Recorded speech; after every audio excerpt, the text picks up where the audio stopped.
Because of the two females, we got late. Sir, Live. now we are going to live. 5, Wait, 4, wait. Yeah. 5, 4, 3, 2, 1. Start.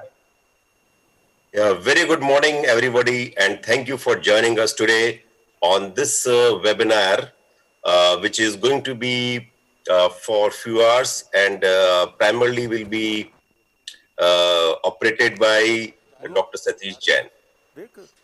My name is Ambrish Sahai, and on behalf of Sun Pharma, I welcome each delegate, each viewer. During these unprecedented times when we all are surrounded with uncertainties, I hope and pray that all of you are safe and are doing well. I believe that with faith and optimism, we shall overcome this scenario of COVID worldwide. We will be very soon coming out of these issues. We are indeed delightful to have our eminent speaker, Dr. Satish Jain, who's going to discuss the topic on facial nerve today. Together with Dr. Jain, we have eminent speaker, Dr. Tissa, Dr.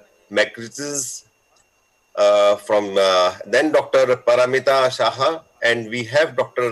Madhuri from India.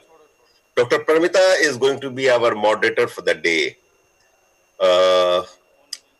Without further ado, I would like to hand over this session to Dr. Rajiv Pachori, sir, to start and kickstart the proceedings.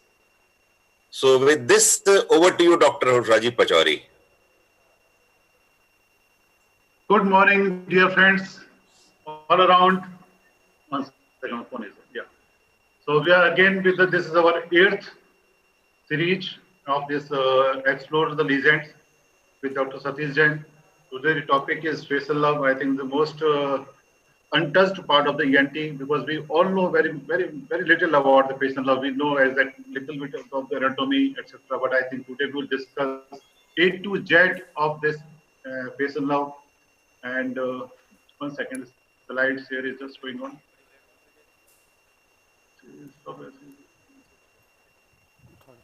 We will just discuss about the facial nerve, and we all know about the facial nerve from where it is arises and where it terminates, but so many things has to be discussed, and I would like to request our panelist, Dr. Madhuri Mehta, and our foreign friends, they should discuss as much as about this part, and I would like to thank Sun Pharma also for sharing this 1 second. Slideshow. So actually, we all know about the facial nerve very little bit. I think this much we know. This is and we should go in detail. Facial nerve should know well about. And this is a cadaver and light demonstration by Dr. Satish Jain. I would like to thank Sun Pharma for this today's this academic feast. And let's go to Dr. Satish.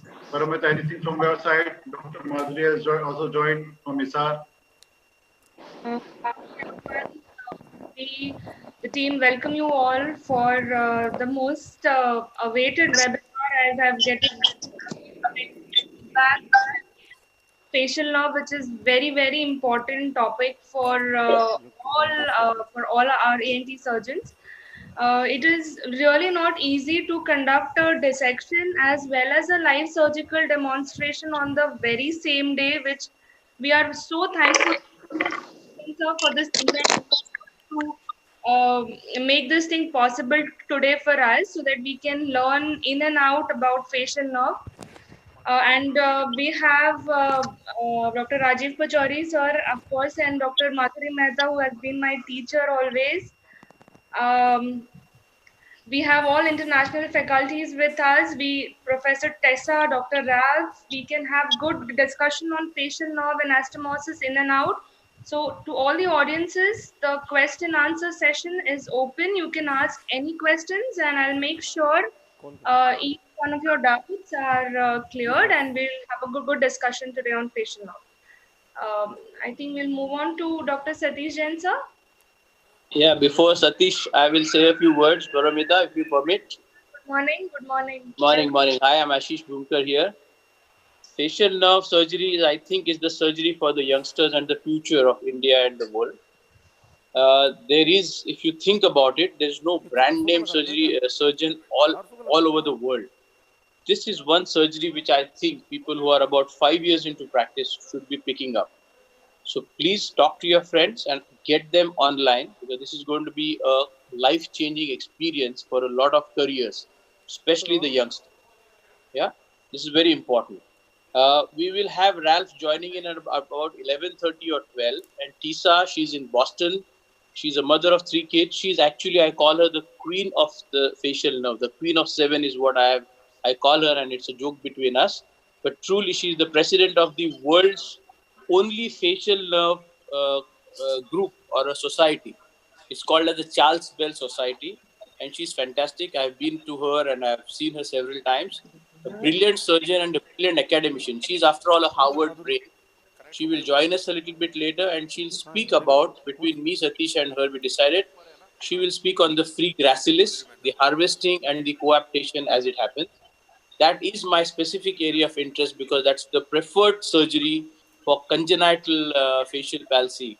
With my microtia and hemifacial microsomia, we get a lot of congenital facial palsy, and that's the preferred procedure which gives you a spontaneous smile. And as we go through the day, as we go from the temporal bone out, we will speak about the value of spontaneous smile. The facial nerve surgery is not about an electric teaching a muscle and the muscle twitching or the muscle having an action. There is more to a smile than just the muscles moving. And this is where actually, between the average and the ordinary, the extraordinary facial surgeons dedicate their life to, that is what they aspire for. So today's course is about that. First, Satish, with his grand style, will explain to us and show us the entire course from the origin right down to the last destination. And I think Sandeep is calling me. So we'll go ahead with Satish. And in between, I'll keep making some relevant comments. Yeah. Okay, Satish, over to you. Okay, Ashish, thank you. Am I audible? Yeah. Yes, sir. Audible. Okay, so good morning, everyone, for this Good morning. very good morning of this Sunday.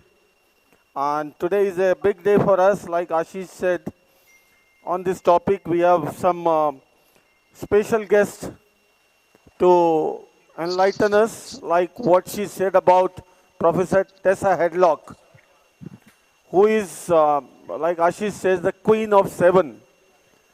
Believe me, she is heading the Department of Facial Nerve Surgery at the prestigious Harvard Institute, where there is a specialized Department of Facial Nerve Surgery. And she has an immense experience of over 25 years exclusively working on facial nerve, with more than 150 publications on it. Imagine how much the experience she is having. We met her for the first time a few years back with Ashish and Madhuri at Spain, and she mesmerized with her work, and we were totally glued to that. So we had our plans to invite her sometime, and this was the opportunity where she is going to enlighten us with some of her technique. Then we have Professor Ralph Magritte with us today, who is going to join us soon. Ralph is again a ENT guy with a special interest in facial plastic surgery, and is presently heading the Department of ENT and Facial Plastic at the University Hospital in Berlin. So Ralph, we had an opportunity to interact with him last year at Gauri Belsre's workshop in Pune, where he did some live surgeries and some presentation. Was very, very impressive. So we hope to see him soon. Then we have our own today, what I call her, Jhansi ki Rani, Dr. Madhuri Mehta with us. Thank you, Satish. You all know Madhuri doesn't need introduction. She's so popular amongst ENTs in India for her work, and she's amongst one Right of the... now, I'm on her yogurt picture. Pardon? She's Oh my God, really? You're on the other side. Ashish, she is Jhansi ki Rani. and youth is out. Oh. So she is one of the busiest female ENT surgeon in our country, and believe me, the amount of work she is doing every day. She is heading the department at the prestigious Jindal Institute in Hisar, and not only that, she is the medical student superintendent as well at that particular hospital. Regarding her academic work, she has already published two very interesting books on osteoplasty and cavityless mastectomy, and she is coming up with her book dedicated to facial nerve, the Atlas of Facial Nerve Surgery, very soon. And she has an immense experience of an interest in the facial nerve work. So what, she is here to enlighten us with her knowledge and experience today. Thank you, madam, for being with us. We'll be having some more guests today. We all know Movani Satish, sir. good morning. Hello? Hello, Satish. Can I say a few words about you? No, not needed. Yes, Satish. That is not topic of interest. You know, I feel honored, I feel privileged to be a part of this mega carnival, and this topic, this star topic, facial nerve, could only be handled by a star like you. When I start looking for adjectives for you, you know, Satish, I fall short of words. I call you magician, I call you king, I call you master, I call you maverick. Still, on that, you're such a good and humble, great human being. It is really my honor and privilege to be there here with you, sharing the screen with you. I'll try my best to contribute what I have. So it is going to be great, going through the journey of facial nerve with a star master like Satish Jain. So please go ahead. Thank you. And a star cricketer as well. Madam, as a star cricketer as well. Yes, star. Oh, really? That part we, forgot to include. So all adjectives still fall short of what Satish Jain is to our country. I will share with you one message I got from a Pakistani doctor. You know what he wrote when I had a conference in my place and Satish was here. One Pakistani ENT surgeon wrote that we used to think India has got Taj Mahal, we used to think India has got Amitabh Bachchan, we used to think India is lucky to have Lata Mangeshkar. Now we say India is lucky to be having Satish Jain, which is a darling of the whole country and the world. And that is the ultimate compliment to you, Satish. Brilliant, very deservingly so. And Satish, Thank you, I don't think I deserve that much. Satish, anyway, with your permission, can we open this today's day with a beautiful smile from Paramita? Because you want to see the muscles of facial. You can see the expression. Update this. The expression of joy. The expression of joy. Ashish and she belongs to the city of joy as well. Satish sir, this is Mahendra Varman. Your audio is not as good as it used to be. I mean, somewhere then some technical problem. Can something be done, please? Raju Pachori with his DLIs. Every time he endorses what Satish is doing, or if he's mesmerized, his lower lip just goes. The DLI and the mentalis. Muscles in action. Thank you, guys. And before we start, I would like to acknowledge Sun Pharma for their unconditional support to such academic activities. We are really grateful to that. And our master, Dr. Rajiv Pachori, who has been the master behind this event, and Paramita as well, she has been the pillar and doing a lot of hard work behind the scene. Thank you all. And today's plan, let me outline you first what we are going to do today. As we all know, the day is dedicated to facial nerve. The first thing, I will enlighten you with the anatomy of the facial nerve, right from the origin, from the brainstem, to the destination, to the facial muscles. This is important to understand anatomy so that we can execute our surgical procedures accordingly. And at every point of course of facial nerve, we'll enumerate what pathologies can affect facial nerve and what best can be done to that to get rid of that problem. So right from the cerebellopontine angle to the muscles of facial expression, we'll be showing a lot of procedures to deal with injuries to the facial nerve. In the labyrinthine segment, we'll go with the middle fossa approach. In the translab CP angle, we'll go with the translabyrinthine approach. Then in the mastoid, we'll go with the transtemporal approach.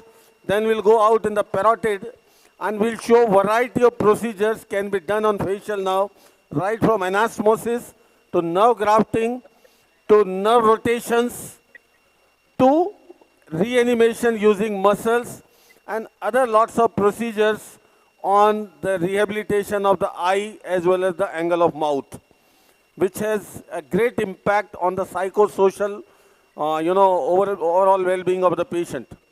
So this is going to be a overview of the complete procedures which one can think of doing on a facial now, and we'll discuss critically what procedure can be suited best in what condition. It's not every single procedure is required for every facial nerve injury. According to the time, the age of the patient, according to the circumstances, deformity, we have to choose a particular procedure out of the basket. Okay? So feel free to interact, ask question. Paramita is there to forward here. And I request our the guests, Madhuri madam, the Ralph and Tisha joining, and Ashish to interrupt me any time to make your comments, your suggestions. So what I have done until now, because this was shown earlier, I exposed the post-auricular region.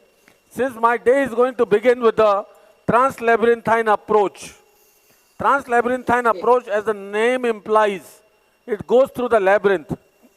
So we have to go all the way through the labyrinth to the CP angle. This approach is devised to address the CP angle lesion at the cost of hearing.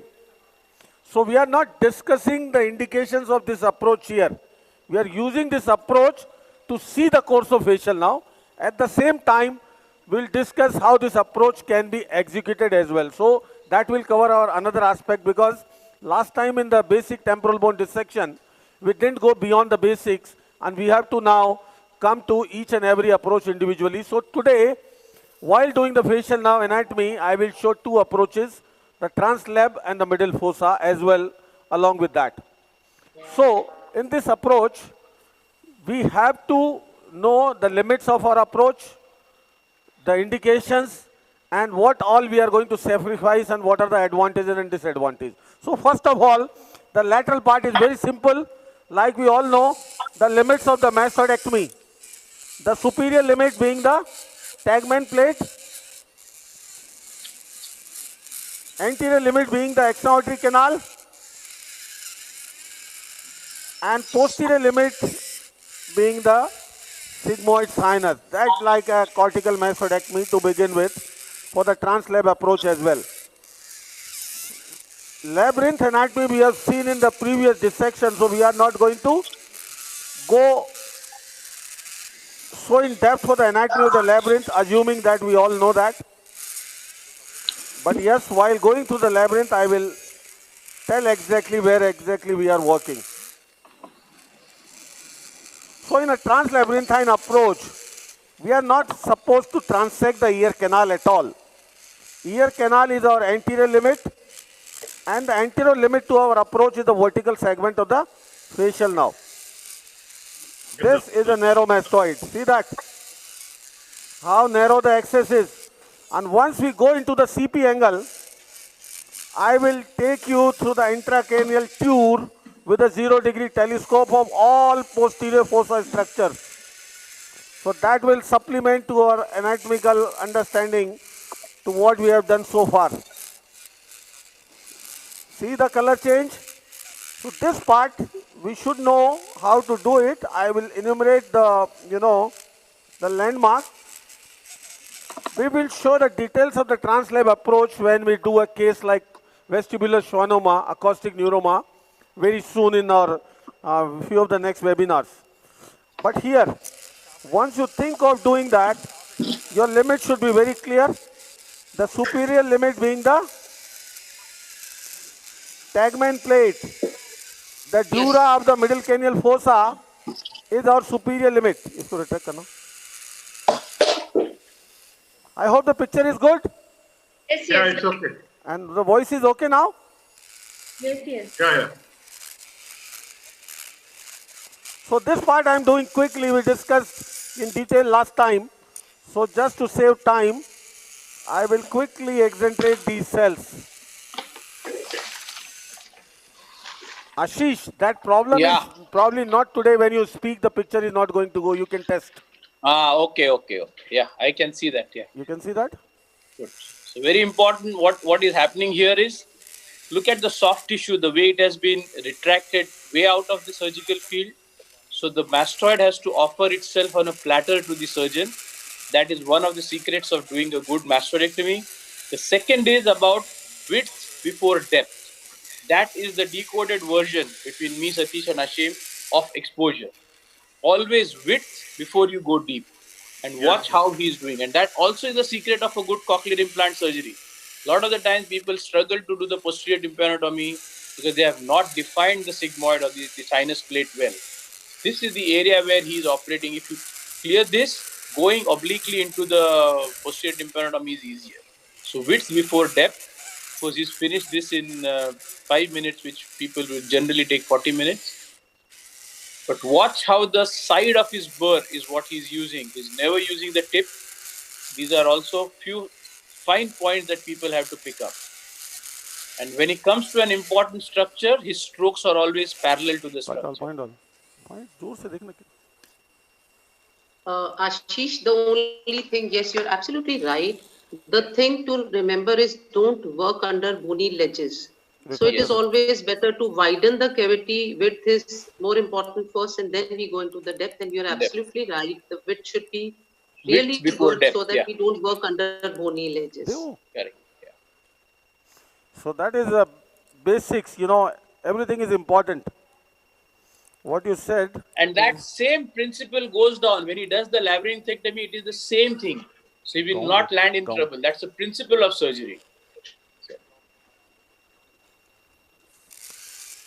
See now, this last time what I reiterated, this zygomatic line is a good landmark because the tegment plate is few millimeters above that. So still if you stay in the zygomatic line, your tegment is not damaged. That's the beauty. So landmark with safety. And this is my tegment plate which I am exposing here.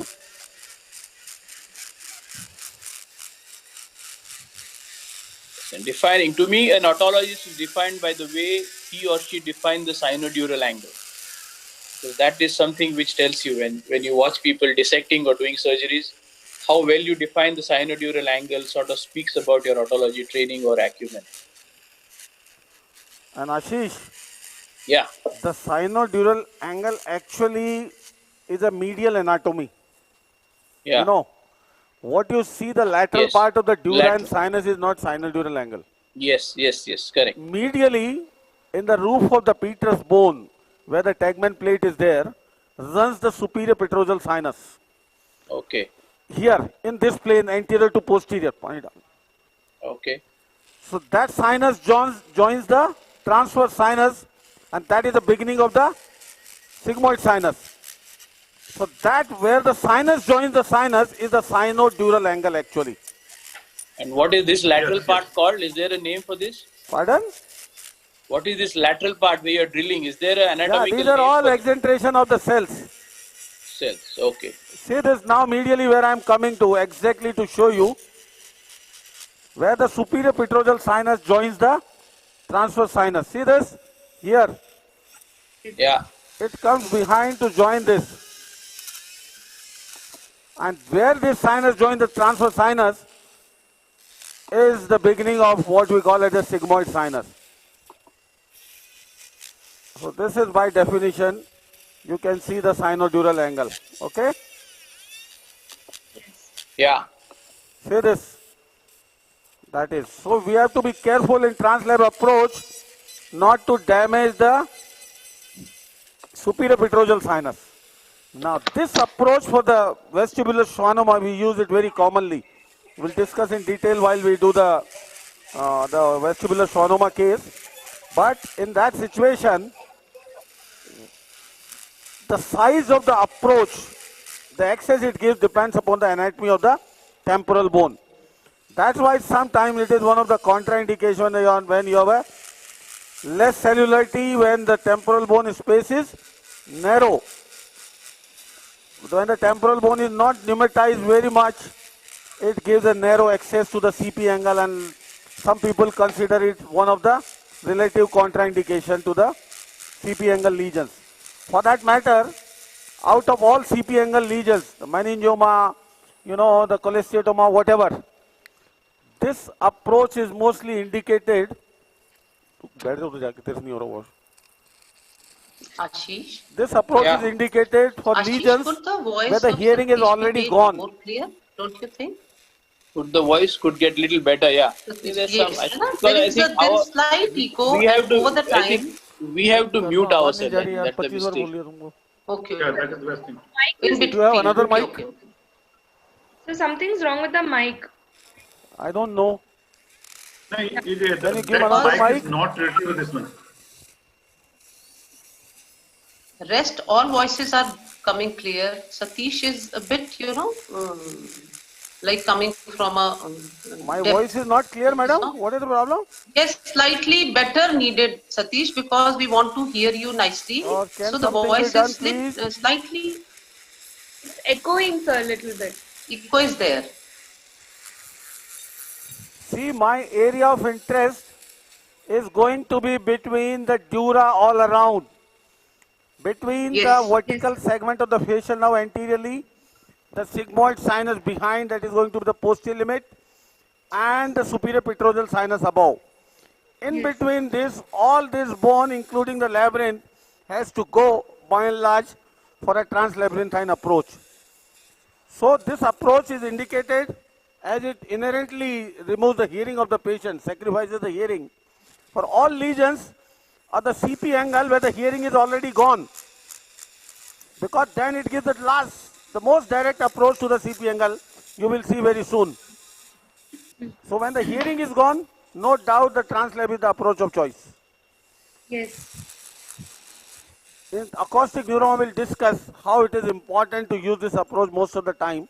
In spite of the so-called illusion of a serviceable hearing, it is most of the time the hearing is gone even in the acoustic. And the parameter of that audiometry is not adequate to address whether hearing is gone or not. So that is not the point to discuss now. Our goal is facial now, and in order to expose the facial now, I just wanted to show you the glimpse of the translab approach. Can you see the lateral canal? Yes, sir. Yes. In the depth of the antrum. So here, Satish. Yeah. Hello. Satish, would you tell how is the relationship of facial nerve with lateral semicircular canal, and how to go about with posterior tympanotomy? Important landmarks. Yes, madam. It is important. So lateral canal is a very, very important landmark which is almost always visible. The moment you open the antrum, in the floor you find the lateral canal. And facial nerve has a different relationship with the different segments of the different semicircular canal. Different segments of the facial nerve, you can say, have relationship with different semicircular canals.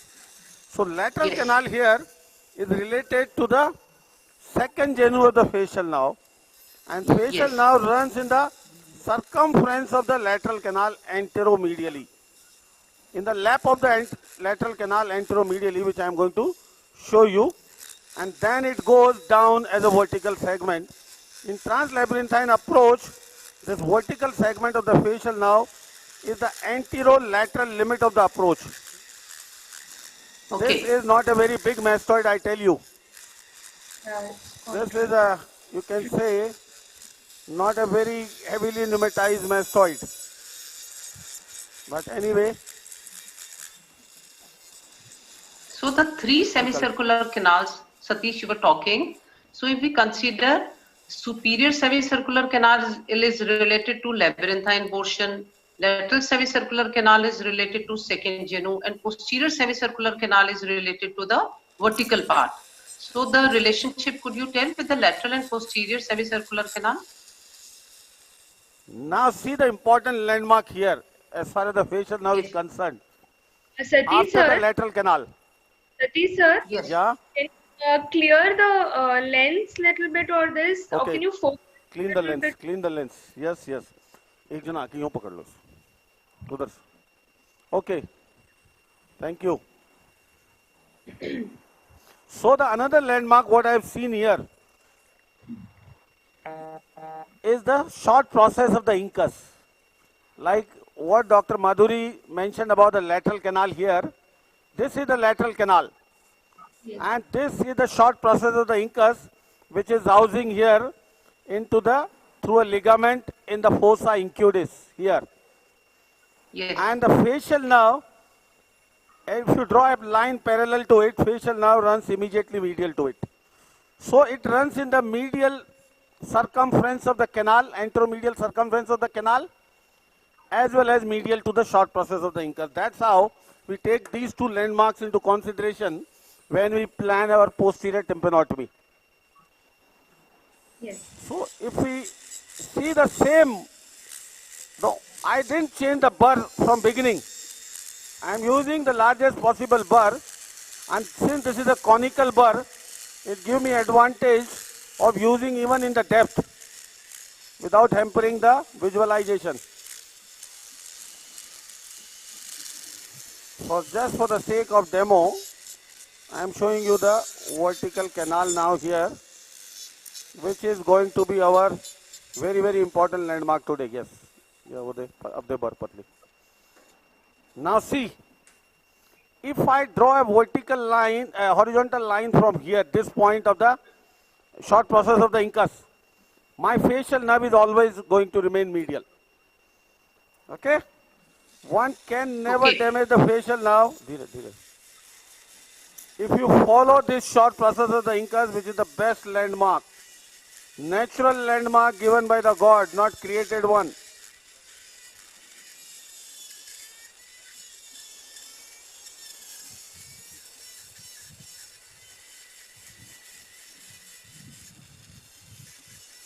At this level, what is the importance of sinodural? Pardon? Pardon, boss? Anger means role of caudal ridge at this level and sinodural angle. So means caudal and facial angle. Caudofacial angle. Yeah, at this level. Yeah, as I go down, I showed in the temporal bone last time when we created the posterior tympanotomy. We saw over there. I showed that as the chorda tympani arises from the facial nerve in the lower part and ascends toward the middle ear, it forms an angle. And see the vertical course of the facial nerve. Yeah. See how deep it is. Yes, it is becoming lateral and becomes lateral to the posterior semester. See the direction. Still I am using the cutting burr, and this is the direction, and see how deep it is to the incus. Now what I am doing, I am drilling my vestibule. That is the lateral canal. Can you see? Yes. Yeah, we can. Because we are doing translab, so I am drilling. Could you see the lateral canal? Yes. Yeah. Superior, my limit is going to be the tegmen, the middle fossa plate here, and there at that level you will find the superior canal. We have seen that in the temporal bone dissection earlier. Yes, you showed beautifully in that. Yeah. While doing a translab, we must keep the anterior ends of these canals intact so as to prevent injury to the facial nerve labyrinthine segment. Yes. See, that is an superior important canal. relationship. And very soon we will be seeing the posterior canal. Now, see the vertical segment of the facial nerve going. Yeah. See the angle. Can you point out after, hello, Satish? Yeah. Can you point out the facial nerve pathway there? Facial nerve? Facial nerve vertical part, can you show with an instrument? This is all facial nerve vertical part. Yes. This is There's all a little visible blood now. coming out of the sheath here. Can you see the change in color? Yes, nice. reddish, This is all facial nerve vertical part. Yes. This is a narrow mastoid, I told you. Yes. Yeah, narrow mastoid, right? Narrow mastoid, yes. See the pre-sigmoid plate. This is the sigmoid sinus here. And this is pre-sigmoid plate, bony plate, overlying the cerebellopontine angle. Because my goal is not to discuss in detail the translab approach. This is just part of it. Our focus is very clear on facial nerve. So this approach is here, I purposely mentioned so that we can see this approach as well as it is needed to reach to the level of the facial nerve. Give me the periosteum. Dr. Asim Desai also joined us today. Yes, boss, welcome. Dr. Asim was. Unmute yourself. Unmute Hi, yourself. buddy. Hi. Hey, everybody. Hi, champ. Hi. Guys. Welcome, boss. Welcome. Hi, Madhuri. Thank you, boss. Thank you. Another guru joined. We welcome him. And we'll see him in action, you know. Our next webinar on the stapes is probably next Sunday. We have planned. And you'll see these maestros in the live action with their knowledge. Thank you, boss, for joining us. Thank you, boss. And we Good need to your see you. valuable input as well. Yeah. See now, this is pre-sigmoid dura, you know. Yeah. I'm just going quick here. Live surgery is a different ball game. We'll show the translab approach and how you have to protect all these important landmarks. But here I will go quickly as we have to do a lot of work on the facial nerve. So here my goal to go through the labyrinth is to reach the CP angle.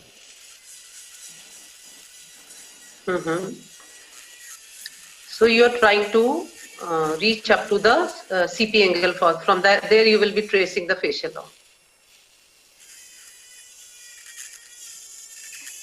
Yes, that's the plan. See now why I was saying this facial nerve is going to be, vertical segment is going to be the anterolateral limit. As we have to go deeper and remove every possible bone, right from the tegmen superiorly to the jugular bulb inferiorly and the sigmoid sinus behind to give a complete translabyrinthine access. And see everywhere my anterior limit is this facial now. See the second genu. Okay. So to orient everybody who has joined now, this is anterior, the canal, this is the axonotary canal there. This is posterior, the sigmoid sinus here. This is superior, the tegmen plate over there, and this is inferior. In a contracted mastoid, we have not seen the jugular bulb so far. So this is not a, unfortunately, not a very pneumatized mastoid. For teaching purpose, pneumatized mastoid is always an advantage. So you can see the wide axis, better anatomy. This is the posterior canal I am drilling. See the posterior canal? Yes. See all three canals, and now we have to go through this labyrinth. We showed in the temporal bone the intra-auditory meatus, medial to the cochlea and vestibule.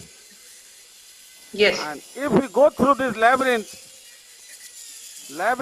involves the cochlea and vestibule. If I go medial to the vestibule, very soon we will be right on the intra-auditory canal.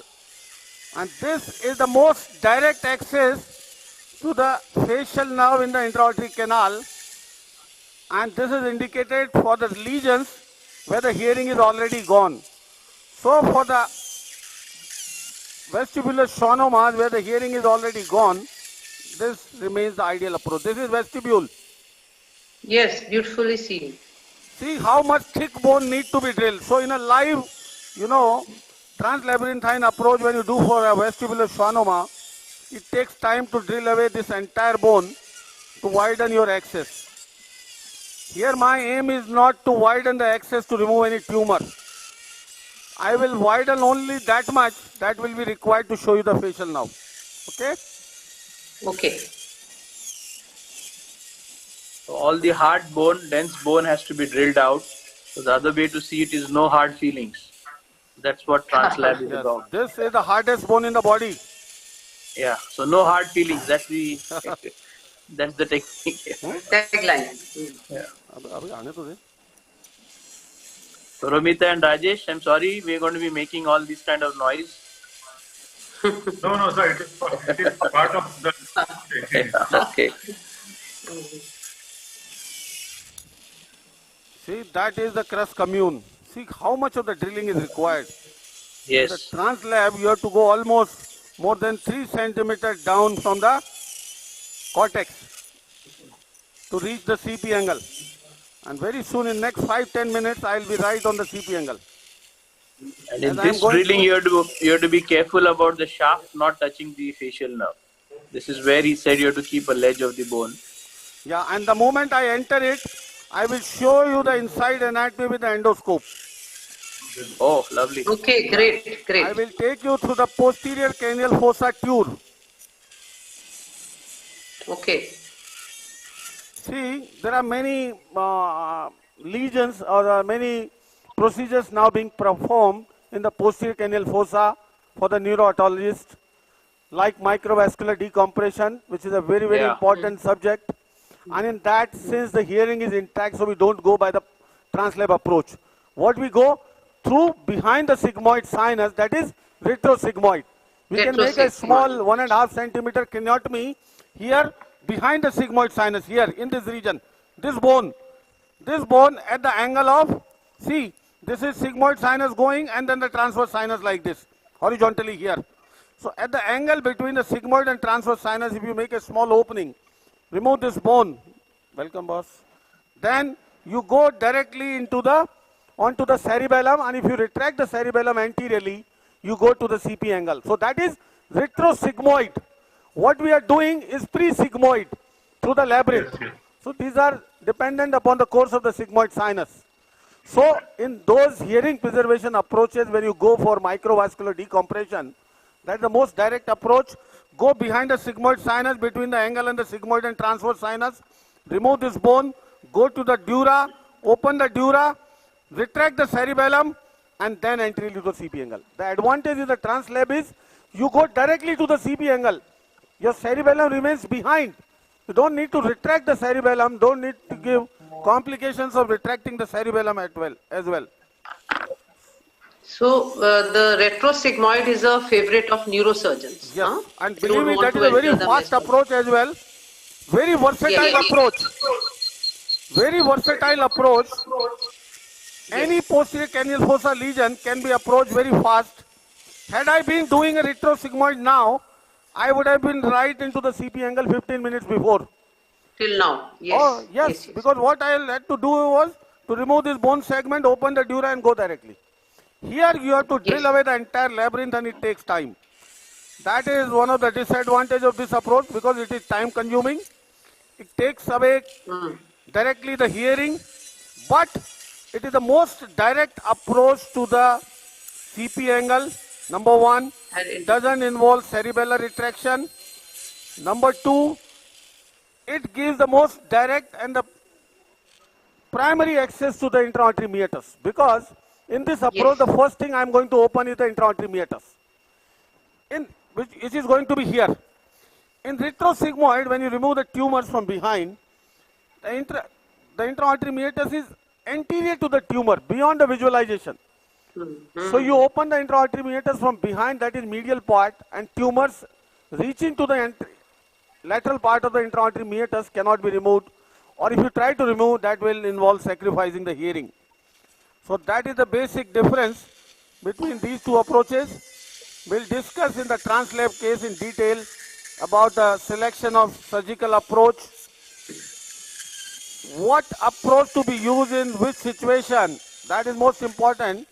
And for every surgeon, lateral skull base surgeon, he should be well versed with all the three approaches: the retrosigmoid, the translab, and the middle fossa. Two of them I am showing today. Okay. See now my inferior limit I am showing. Can you see the glimpse? Yeah, yeah. Yes.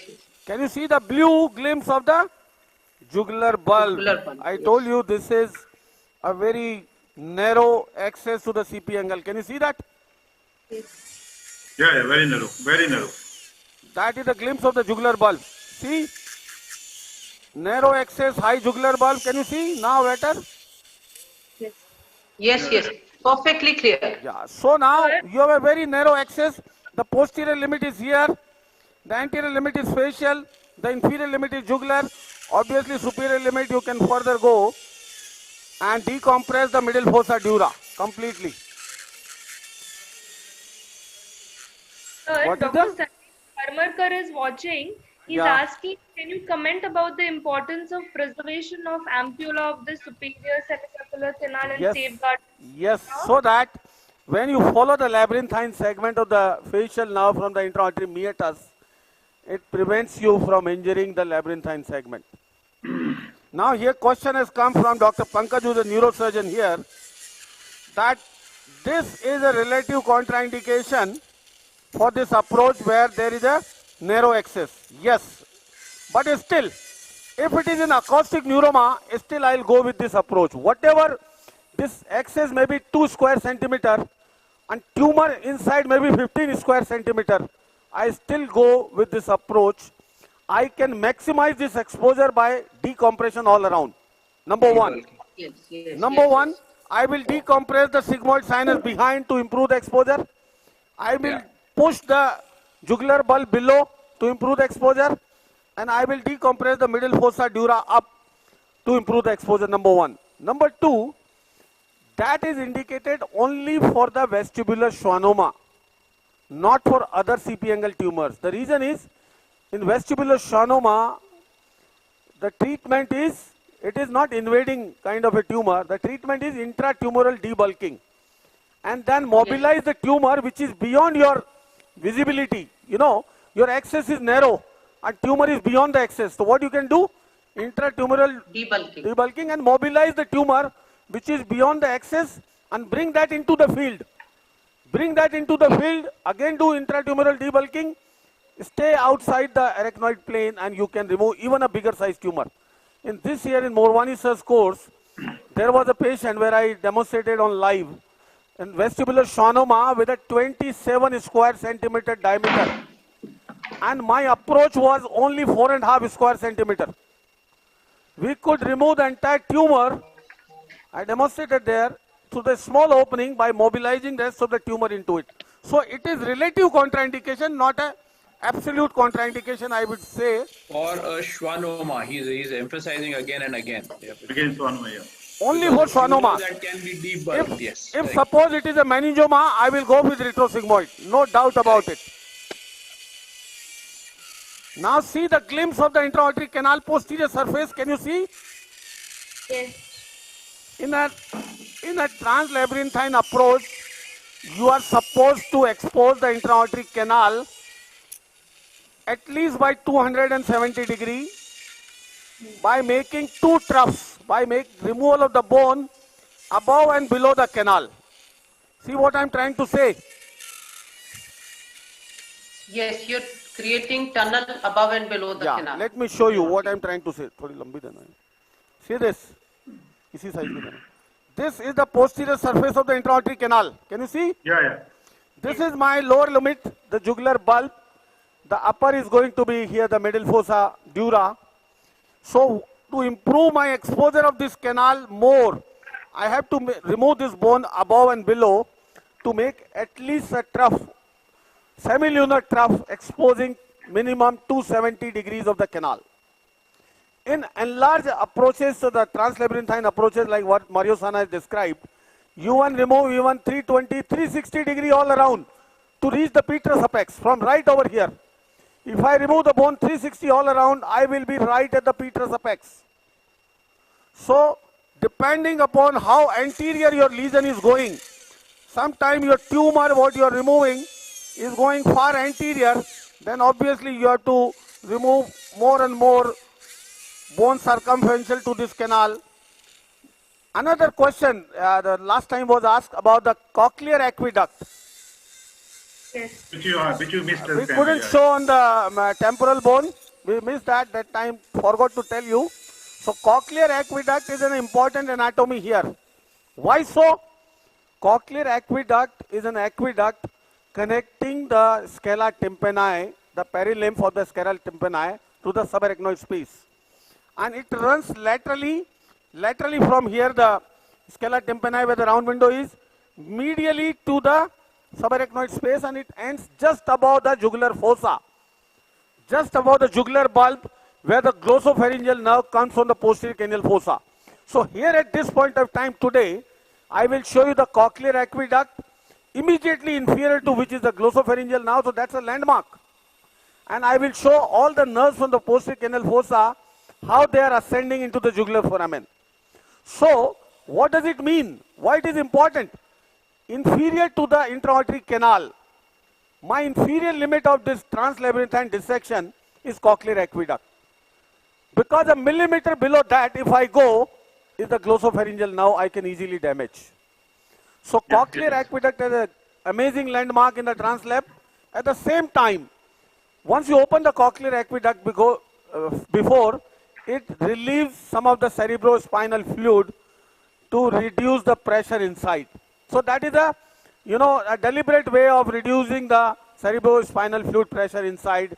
When before opening the dura, you open the cochlear aqueduct. I hope it is taken very clear. Yes, very clear. And it's amazing that you remembered what you had forgotten to show.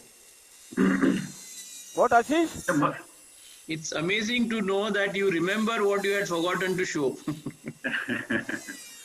And Dr. Masoom from Afghanistan, he wants to know how we can protect the posterior semicircular canal while doing the translabyrinthine, you can say decompression or translab approach. Posterior semicircular canal has to go in the translab approach, otherwise we cannot execute the translab. Yeah, and when we are doing translab decompression, at that time, can we save it? Pardon? No. No. Translab is translab. Yeah. Yeah, we cannot. We have to sacrifice the posterior semicircular. Yeah, otherwise you cannot access. You only have to preserve a thin shelf of See, bone. once you are doing this approach, you have to have a maximum access, Yes. Now see what I am going to. See carefully. This is jugular bulb. Suppose if it is high and I am in a live surgical situation where I have a big tumor and I have to improve my access, what will I do? I showed earlier in many of the live surgeries, I can push my sigmoid sinus behind. I can use a bipolar cautery or the periosteum to press it down. For jugular bulb, you cannot use a cautery because jugular bulb doesn't have a periosteum layer like, sigmoid sinus, very thin. So what you can do, expose this, remove the thin bone over it like this, thin bone, and make this serous like this. Yeah. Elevate it from the bone and push your Surgicel and bone wax. Push your Surgicel and bone wax more and more to push it down. See, moment you push it down, see the more and more bone is exposed. Yes. I can remove this bone to enlarge my exposure. So this is how you can, even in the situation of an difficult access, and this has been very well shown by Professor Mario Sana many a times, where I learned this art from him, and this is amazing. A lot of neurosurgeons otherwise would criticize that this is a narrow access, and believe me, any given size of a vestibular schwannoma, any given size can be removed from any given opening of the translabyrinthine axis. As simple as that. Okay. So the tumor size is not a factor in a decisive factor in choosing the approach. See, if you go to a landmark publication from Robert Jackler from Stanford University, I have gone through that almost 25 times. Selecting a surgical approach to vestibular schwannoma, to acoustic neuroma, amazing. He took into consideration almost 50 criteria to choose a surgical approach for vestibular schwannoma. And he clearly states in the first part, the first criteria was the tumor size. Any tumor, any size tumor can be removed through any size translabyrinthine axis. So tumor size is no longer a criteria to choose the surgical approach. Satish, Rob is going to be with us on one of the webinars. We just had to work out Rob Jackler is going to be there, faculty. Pardon? Sometime soon. Robert Jackler is also going to be a faculty. You can bring him, being your good friend, Ashish. Yeah. So no, he's agreed already, but we have to see the time and so Jackler is a good friend of Ashish, and I request Ashish here to bring that giant. He is amazing. See, what I am doing? I am creating an inferior trough, inferior to the. This is our intra-aortic canal. Can you see? Yes, this is jugular bulb, and I am creating this inferior trough to increase the inferior axis. You can see very well. Yes. Yeah. And what is my limit there inferiorly? See the jugular bulb, and now I am reaching the cochlear aqueduct very soon. There is going to be the cochlear aqueduct, and that is the medial end of the cochlear aqueduct.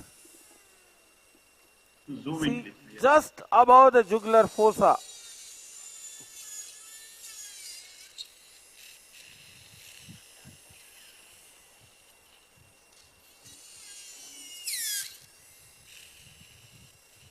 That is my, I am reaching that bone at the medial end of the cochlear aqueduct.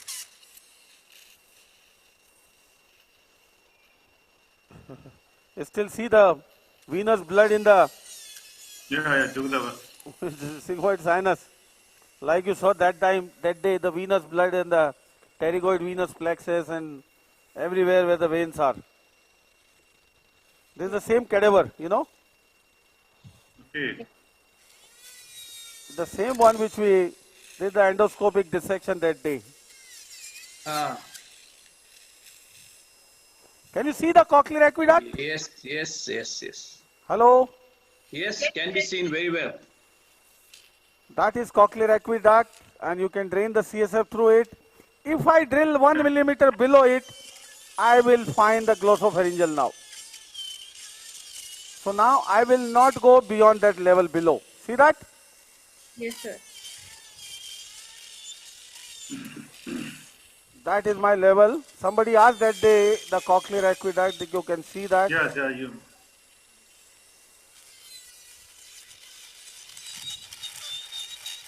I am It removing looks that your the burr. quickly. It looks that your burr has endoscope attached to it. You know everything is. Yeah, I will, boss. I will. As I go deeper, see, I am quickly removing this bone. In the live surgery, this last part of the bone has to go with a diamond. Yes. So not to damage the dura and the contents inside. But here I am just saving time.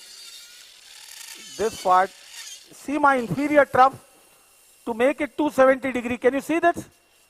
Yes. For the introauditory canal and superiorly as well. Yes.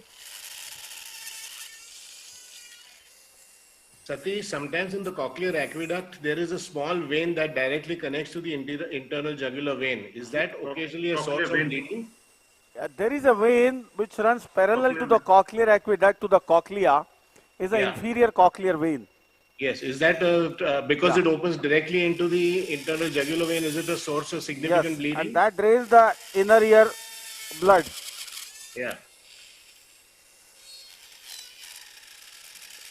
For everyone, Ashish and Ashim have been, associated with the Yugofish Foundation for long, and they have been as a faculty part of so many Yugofish courses earlier, lateral skull-based courses. Sir, Karmarkar is asking, Dr. Sandeep Karmarkar, irrespective of preoperative hearing status, above what size will you choose the translab approach, as the chances of preserving serviceable hearing reduces with increasing tumor size? And are there any pre-op indications for hearing preservation chances post-operatively? Yes, for if you want to discuss about choosing this approach and the hearing preservation, I told you we'll discuss in the vestibular schwannoma, but here I tell you, the parameter of hearing is not audiometry, which mostly the neurosurgeon take into consideration. Speech discrimination. So if the hearing is good, discrimination, that's the most important part. Yes, speech discrimination anything score. less than 50% speech discrimination, never mind what your audiometry is. Yeah, whatever the audiometry, forget about it. That is not a true depiction of a serviceable hearing. See, I am removing with a cutting burr, damaging little bit of the part of the dura here. I don't mind here because I have to go quickly. Satish, keep spilling your wisdom about the facial nerve. This course is about the facial nerve, so start talking about Yeah, we should not deviate. There are so many questions regarding the acoustic neuroma, meningioma. No, we are going to do another one, no, Rajesh. We are going to do a special one. Yeah, Ashish, your point is valid, but since we are doing this translab, we are getting an additional opportunity to discuss that approach as well. Sandeep is a very, very good friend and a very fertile thinker.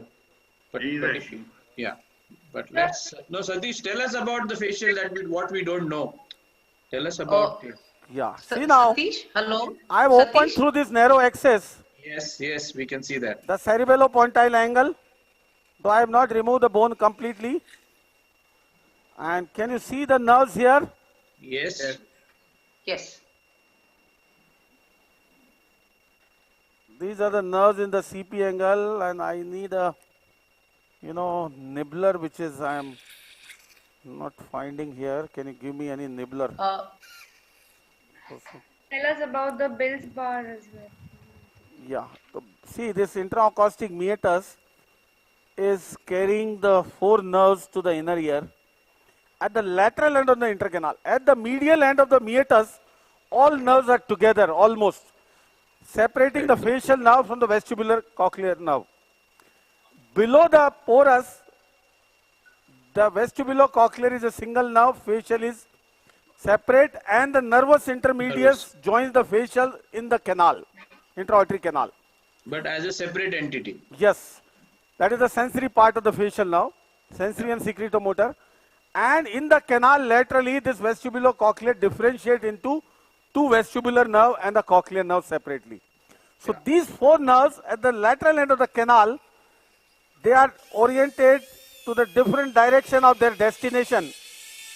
And at the lateral end of the canal, they are divided through a bony ridges, I would say, a horizontal ridge separating the inferior group of nerves from the superior one, that is falciform crest or horizontal crest, and the vertical crest separating the vertical nerves, the posterior and anterior from each other.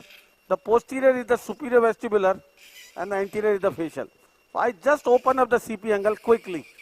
Crudely, I would say this is crude. So, Satish? Yes.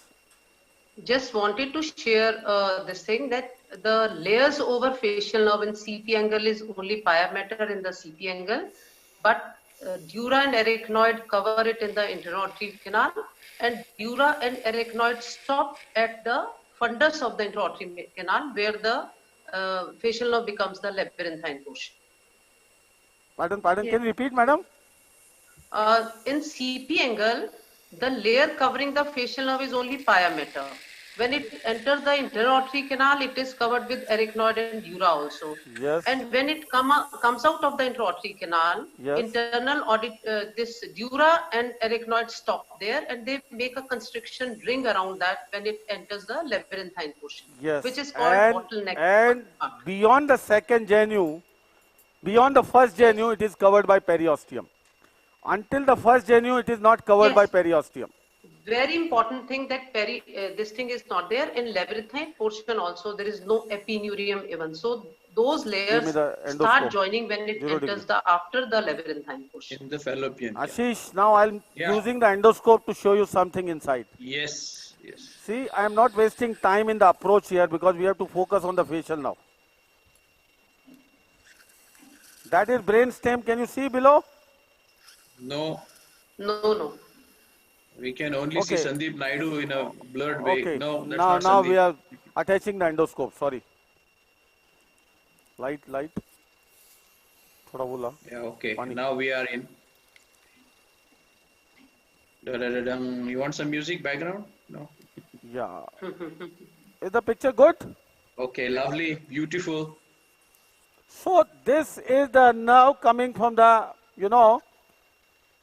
beautiful intra-auditory meatus. I am at the CP angle, and some other nerves. First of all, I'll show you what I can see through this endoscope. Number 1, this is superior, this is inferior, okay?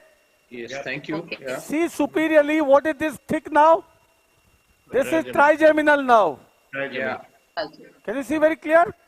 Beautifully seen. And this nerve is involved in a pathology here, for which we do a microvascular decompression. See, this is the vein behind. Just above and behind this, that is Dandy's vein. Dandy's vein. It may also lead to compression, which require a microvascular decompression. The most important thing which mandates a decompression here, giving the trigeminal neuralgia, is the close vicinity of this nerve to the superior cerebellar artery above. To the superior cerebellar artery. Yes. Okay. And you know, you have the right angle there.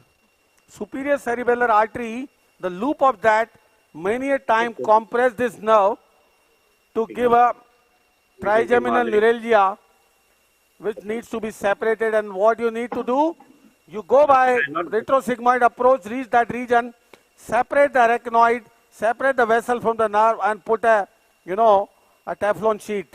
And the guy who is pioneered this approach and has done the maximum cases is Jax Magnan we had last time. Yeah. Now see the another nerve anteriorly. Yes. What is that? Abducent. Abducent, yeah. This is the cisternal course, and see where it is entering into a dural canal. That is Dorelow's canal. That is not the bone. What you are seeing there is not the bony canal. It is not entering the bony canal there. It is passing through the venous lake, the lake formed by the inferior and superior petrosal sinuses, and then the area above that is breached by petrolingual ligament. So forming a Dorelow's canal that is running to a venous lake, and from here after going through this canal, it goes behind the paraclival carotid artery to enter the cavernous sinus. That we saw last time through the endoscopic approach. So this is the region of the petrous apex. This was too heavy. Can you repeat this one more time, Okay, please? okay. This nerve is, this is the cisternal segment of the nerve. Yeah. And this is ascending through an opening C above there. Yes, we That can is see a it. dura. It enters a dural canal, known as Dorelow's canal. And what is there in that canal? There is a venous confluence of superior, inferior petrosal sinus and basilar sinus. So this nerve runs through a venous lake, and that is bounded superiorly by a ligament from the petrous apex to the lingula of sphenoid. That is petrolingual ligament, through which petrosphenoid ligament, through which this nerve runs into the cavernous sinus behind the paraclival carotid artery. Okay. Lovely. Thank you so much. So this is the only cranial nerve which is the longest intracranial course. See this? Yes, yes. This arises from at the level of the junction of the two vertebral arteries forming the basilar artery. Vertebro-basilar junction. Vertebro-basilar junction. And it has a long intracranial course. So what happens? If there is high intracranial pressure, this nerve is stretched against the bony surface. And this is the first nerve to get paralyzed in situation of benign intracranial hypertension. Okay. Thank you. Brilliant. Good point. Okay. Good point. Now, this is the sixth nerve and this is the fifth nerve. Now, above the fifth nerve is the tentorium. Tentorium is what? Covering the posterior fossa from superiorly, and here in the free margin of tentorium, if I dissect, if I dissect, you will find the trochlear nerve, the fourth nerve, a very thin nerve running in the free margin of tentorium. If I find here, I can show you. Yeah, that is. Yeah, that is above. Give me a section. Yeah. Actually, I didn't drill the much, and this bone is coming in the way. See this? Yes. And I don't have here the Kerrison punch in the laboratory. Yeah. So, एक मोड़ के देना यूँ. इसको right angle को मोड़ के दे. Yeah, I will show you. लंबा मोड़. No. Now I will separate this arachnoid layer. आगे सट. The thin arachnoid layer here to show you the fourth nerve. If possible, Gary, see this. Can you see the fourth cranial nerve there? Yes, in the depth we can see. A small nerve in the depth. Can you? Yeah, we can see. Absolutely clear. And the vessel behind this nerve, see this. That is the superior cerebellar artery. most common compressing the nerve. See where my instrument is. That is superior cerebellar artery. Yes, Yeah, yeah. visible, Satish. And above that is the fourth nerve, trochlear nerve, running in the, this is tentorium. This is tentorium above, running in the free margin of tentorium. So, what I mean to say through this tour, the fourth, fifth and the sixth nerve. This is our seventh, eighth nerve complex. Probably I have divided one of the nerves and see how it is arising from the brainstem. Can you see this origin? Yes, yes. Now, this is the vessel. Can you see at the origin here? See this vessel? Many a time this vessel forms a loop here on the origin of this nerve. Can you see this vessel? Yes, Yeah, yeah. Ica. This is arising from the basilar, that is Ica. Basilar. So in cases of hemifacial spasm, because of this vessel, again you have to do the same thing, microvascular decompression, by putting in, sandwiching the Teflon between this and the nerve root entry of this nerve. Can you see this? Yes. Another importance from our neurotology surgery side is for the brainstem implant. You know, what we do when the situation where the cochlear nerve is not there, or the cochlea is not having any fluid or ossified and no possibility of cochlear implant, we implant in the, we do the brainstem implant, and then the implant stimulates the cochlear nucleus. Yes, yes. Oh, the periosteum. Now, where is the cochlear nucleus? See this vestibulocochlear nerve, where it is arising from, if I push this cerebellum little bit behind, I will find the choroid plexus here. This is the flocculus of the cerebellum which I am pushing. Suction karna. I will find the choroid plexus here, and that is the fourth ventricle. In the lumen of the fourth ventricle, see this, I am separating here. Suction kar. इधर पीछे मेरी तरफ. पतला वाला लो section. Yeah, section is too big to damage all the nerves. See, you are damaging every nerve. Ninth nerve is damaged. The seventh, eighth gone. See with the suction. Could you see? Yeah. Oh, tight waka maar diya. See, this nerve is gone. With the suction. Neurectomy. Okay. Now, what is there below? These are lower cranial nerves. Can you see that? Yes. This is a combo of 9th, 10th, 11th cranial nerves. You can separate them. Here. See that? Yeah. Beautiful. And what is there? Which vessel is this? This is vertebral artery. Yes. And what vessel is separate? The twigging around the vertebral artery? Yes. Going anterior to that, that is hypoglossal nerve.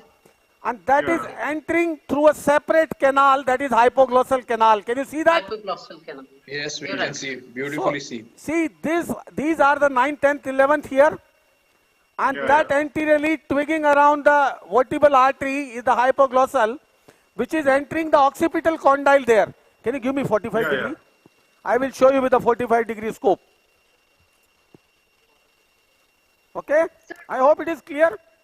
Yeah, beautiful. Ashish? It is clear, sir. Got the gauge. Sir, What's the name? Dr. Gauri Belsare from Pune is asking what is the applied importance of the Dorlos canal? Dorlos canal is important when you remove the tumors from the petrous apex. Petrous apex, when you access the Also in Michel's cave. petrocyte. Hello? Yeah. Also in petrositis. See now, these are the 9th, 10th, 11th nerves. This is the 11th, spinal accessory. This is the 10th and 9th. And they are running toward the jugular bulb. Can you see that? Yes. This is 45 degree now. Okay? This is 45 degree scope to show you these nerves. Can you see? Yes. Now beyond, see the separate canal for the hypoglossal. Yeah, beautiful. So the hypoglossal nerve runs through a separate canal in the occipital condyle. That huge bone is occipital condyle. See this? This is occipital condyle, and this nerve runs through the depth of the occipital condyle, and this comes out of a separate hypoglossal canal that runs medial to the jugular bulb. Rest of the three nerves comes out of the jugular bulb, and the hypoglossal comes out through a separate canal medial to the jugular bulb. Is that clear? Yeah. Now, this is vertebral artery. And see this vessel arising from the vertebral artery below in close proximity to the lower cranial nerves. See this. This is pica. Yeah. Right. This is posterior inferior cerebellar artery that is in close proximity to the lower cranial nerves, and this is vertebral artery. And the two side vertebral artery here join to form the basilar where this Dorello's canal is, the sixth nerve is starting. This is fifth now and that is fourth now. Very clear now. See in the tentorial margin, the fourth nerve. Yeah. You can. So this is the sort of intracranial tour I wanted to show you with the endoscope. And this is our intra-auditory meatus. Unfortunately, this one nerve is broken here. And these are the nerves in the intra-auditory meatus lateral end. See this? The medial end is broken. Can you see that? Yeah. Is that very clear or not? Yes. Can we So see the Bill's facial- bar over here in this? Pardon? Once Can the we see the- bar and the transverse crest, transverse crest. Yeah, I will show here, lateral end. So the facial nerve, when it rises from the brainstem here, behind that is a, the nervous intermediates, they join together in the canal. The cell bodies of the nervous intermediates are in the geniculate ganglion. And these are the central process here, the peripheral processes in the GSPN. Okay? So now,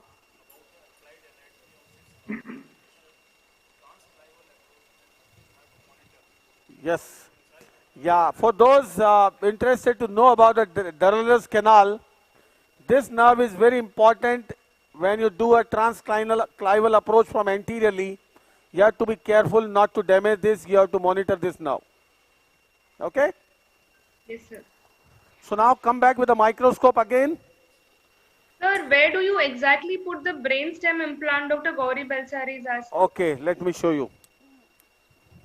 And sir, Dr. H. Vijendra sir from Bangalore is watching your demonstration and he is saying it's excellent. So, Oh, thank you, sir.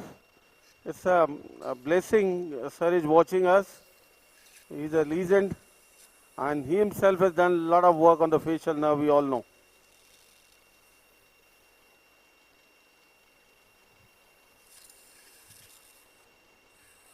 See, when I am going to the root entry zone, see, here,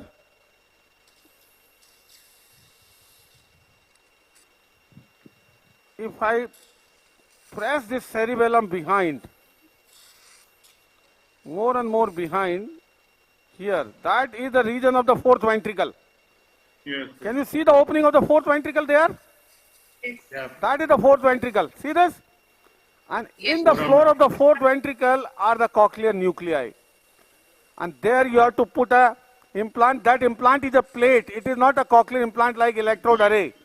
You have to put the entire plate in a position to this ventral and dorsal cochlear nuclei here and fix with the fibrin glue. And you can do a cochlear nerve monitoring that time to confirm that it is stimulating the cochlear nerve. So that is the reason. This one is foramen of Laska. This one Foramen of Laska and Magendie are, Laska is lateral, Magendie is medial foramen of the fourth ventricle. So Yes. you access here the lateral foramen, that is the foramen of Laska, and in the floor of that is the fourth, are the cochlear nuclei. Satish? Now coming Satish, to the lateral must- end of the intra-auditory meatus. Yes, madam. They must be going through retrosigmoid approach, na? Not through No, this no, no. approach. No. this For is- everyone to do the brainstem Brainstem. implant, translab is the only approach. only a Okay. Yes, that is the Okay. direct approach. If you go by the retrosigmoid, too much of cerebellar retraction will not allow you to see Okay, the lateral ventricle. So Okay. the only approach which is you can get exposure with is the translab. Now see, this is our facial now. Hello? Yes. This was broken Yes. with the Hello. suction there. This is our facial now, and here it is going through this laterally, continuing as a introduction. labyrinthine segment. See that? Now this Yes. bar of, this horizontal bar of bone, see laterally here. separating the inferior nerve here from the superior nerve. This is the transverse crest. Okay? Please focus it, please. Please focus. Crista falciformis. Yes. And Not see, okay. this is my superior vestibular nerve which is broken here. See this? Yeah. This crest of bone separating the superior vestibular from the facial here, that is the Bill's bar. Can you see this? The Bill's bar is a vertical bar like this, and the crista is a horizontal bar separating two inferior nerves, the cochlear and the inferior vestibular, from two superior nerves. So this is my facial nerve here. This is the Bill's bar, and here was the superior vestibular nerve. See that? That is going into toward the superior canal and the anterior canal. So now, if I follow this nerve above, that will be the labyrinthine segment of the facial nerve. Can you see there? If I remove this bone, that is a narrow canal transmitting the labyrinthine segment of the facial nerve. Labyrinthine segment is a very important area, involved in a lot of pathologies. Now, coming to the pathologies at the CP angle. Many a times in the posterior fossa procedure, like for acoustic neuroma, preservation of the facial nerve is a huge task. For, I believe, tumors about 2 centimeter in size, preservation of facial nerve becomes a huge task, because this tumor, which is arising here in the CP angle, and as it grows, it pushes the facial nerve anteriorly and superiorly. It keeps on pushing the facial nerve anteriorly and superiorly, and the facial nerve gets completely flattened out as the tumor grows. Completely like a ribbon. The moment you remove the tumor from there, the nerve gets devascularized. It becomes a very thin nerve, and many a time, in spite of a anatomical continuity you have maintained, the nerve becomes non-functional. Because of that manipulation, and this nerve thins out like a ribbon. So, this is very important to explain those patients undergoing vestibular schwannoma surgery. Any tumor about 2 or 2.5 centimeter in size, there will be impact on the facial nerve. Now, depending upon your experience, there are certain maneuvers I will tell you in the translab process how you can still save the facial nerve. So, the advantage in the translab is, the moment you begin the dissection, you focus on the lateral end of the intraauditory meatus. In lateral end, this tumor arises mostly from the vestibular nerve, inferior vestibular nerve. Sometimes from superior, those are behind. So once you start dissecting the tumor from above, you can see the facial nerve in the beginning. In the first part of your surgery, when you open the intraauditory meatus, you see the facial nerve right there anteriorly. So that is number one beauty of the translabyrinthine approach. Secondly, once you have seen the nerve, you keep on doing the intratumoral debulking so as to remove the traction as you mobilize the tumor on the facial nerve. And then following the course of the facial nerve, which is pushed anteriorly, as you debulk the tumor, the facial nerve comes back in the position. And then you can see the lower end of the tumor, lower end of the facial nerve coming from the brainstem. Once most of the tumor is out of the debulking, you can start seeing the lower end, and then you can gently separate from the tumor capsule. That is the most important step, where the facial nerve gets, injured.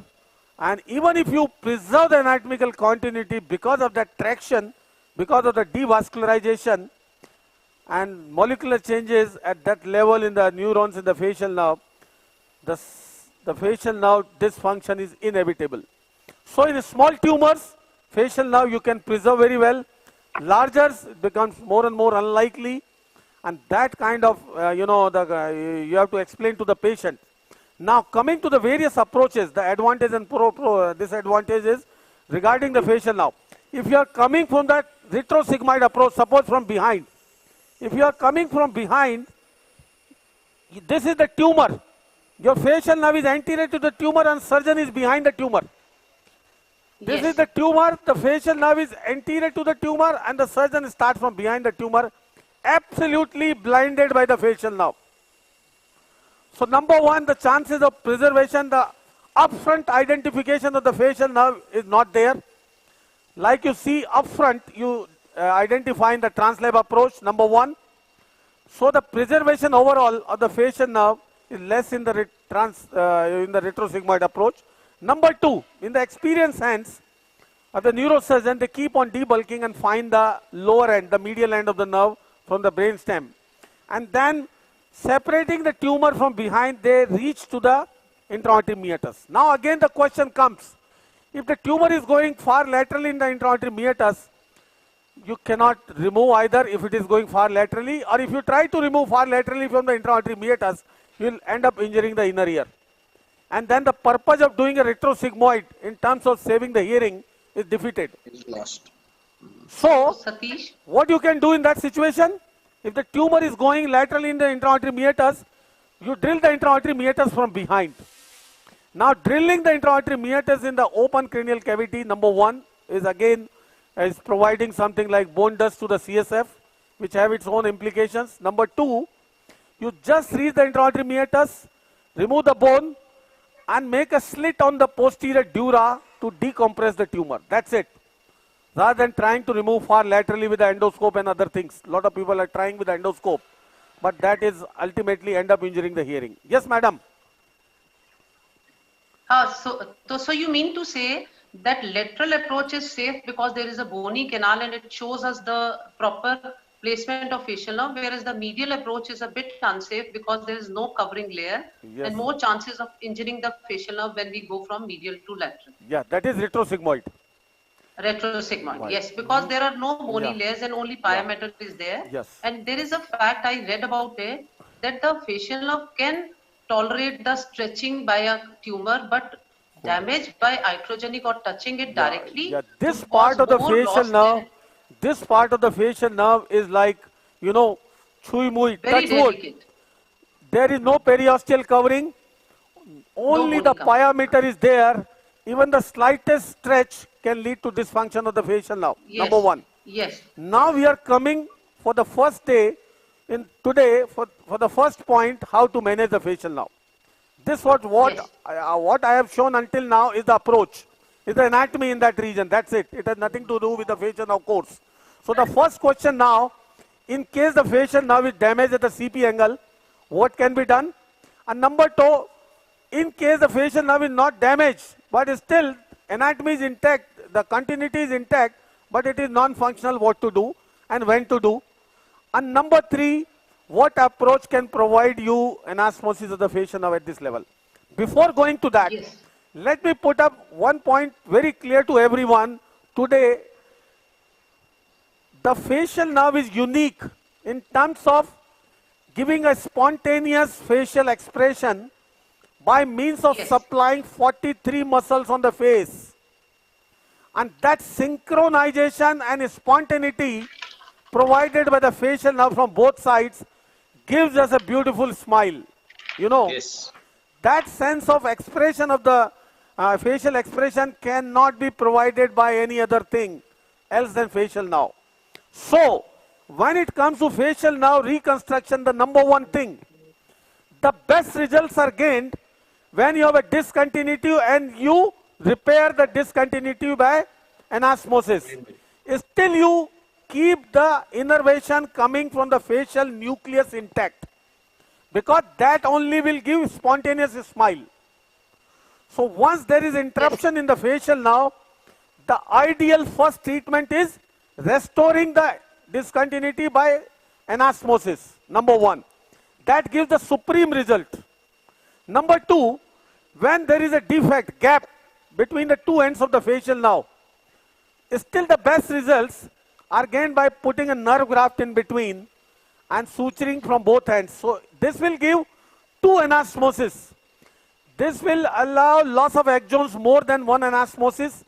It will invite more fibrosis, but again it will be supreme to all other rest of the treatment except the single anastomosis. So this is number two treatment when you put a nerve graft. Yes. Now the third situation, when you don't have a proximal segment of the facial nerve available. Got my point? Yes. Like in the temporal bone, the tumor has invaded the facial nerve, removed completely, and you don't have a proximal nerve left. Now, to restore the facial function, you have to bring in other nerve Got my point? Yes. Yes. You don't Motor have nerve, proximal motor nerve. segment, and whatever nerve you bring in, that discharge is not going to come from facial nucleus. Nucleus, yes. So Yes. it cannot give the natural spontaneous smile. Because the facial nucleus, correct me, is under the influence of the amygdala and the limbic. The spontaneity Yes. comes So from the there, right? motor cortex is controlling the facial nucleus to give spontaneous smile. Yes. And in that third situation I am enumerating, after the anastomosis and the cable graft, those give the spontaneous smile because still the fire is coming from the facial nucleus. Nucleus, yes. When you don't have a proximal facial nerve end, and you have to bring in other nerve for anastomosis to give facial expression, that will be from other nerve and it will never be spontaneous as given by the facial nerve itself. Beautiful. So that is wonderful. They will be giving voluntary action, but involuntary emotional actions and the emotion-induced facial movement won't be there. They say that there are additional synaptic junctions for them in hypothalamus, basal ganglion, and midbrain. So there are additional which only can come through the facial nucleus only. So you're right that it will not be there once we do a replacement with the motor nerve. Yeah. Now the third situation is when you don't have Satish, a I proximal. think your mic is going away. Your audibility is Yeah, really... yeah, Ashish, now? So now it is good. Okay. So third situation, mind it very clear what I'm saying. Yeah. Again, those want to listen to again the first situation, the best result is primary anastomosis, keeping the facial nerve firing intact. If there is a gap, because the tension anastomosis is never a good anastomosis, it doesn't give a good result. So if there is a tension in the suturing, better to bring in a graft, another nerve graft, and allow the nerve, the proximal nerve, to grow into the tubules to the distal nerve, so as to give without tension suturing, and that still gives best results, inferior to the one, you know, the direct continuity, direct anastomosis, inferior to it, but still it keeps the spontaneous innervation intact. Yes. And we welcome Professor Ralph Magritte now. I can see him on the screen. Ralph. Yeah, he's there. He's there. Can you hear me, Ralph? Hi. Good morning. Welcome. Good morning, Timberland. Thank you for being with us. And on behalf of everyone watching this webinar, right now over 7,000 people connected through YouTube and the link. And on behalf of everyone, I welcome Ralph to this webinar.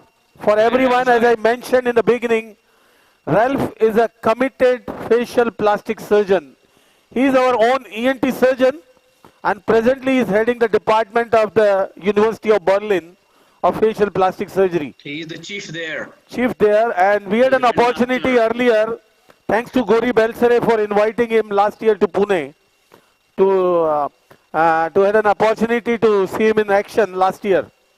Thank you, Ralph, and we need your valuable comments. You know, what I was mentioning here, to rehabilitate the facial interruption, facial nerve interruption, the best results are gained by direct anastomosis for proximal to distal end, keeping the firing of the facial nucleus intact.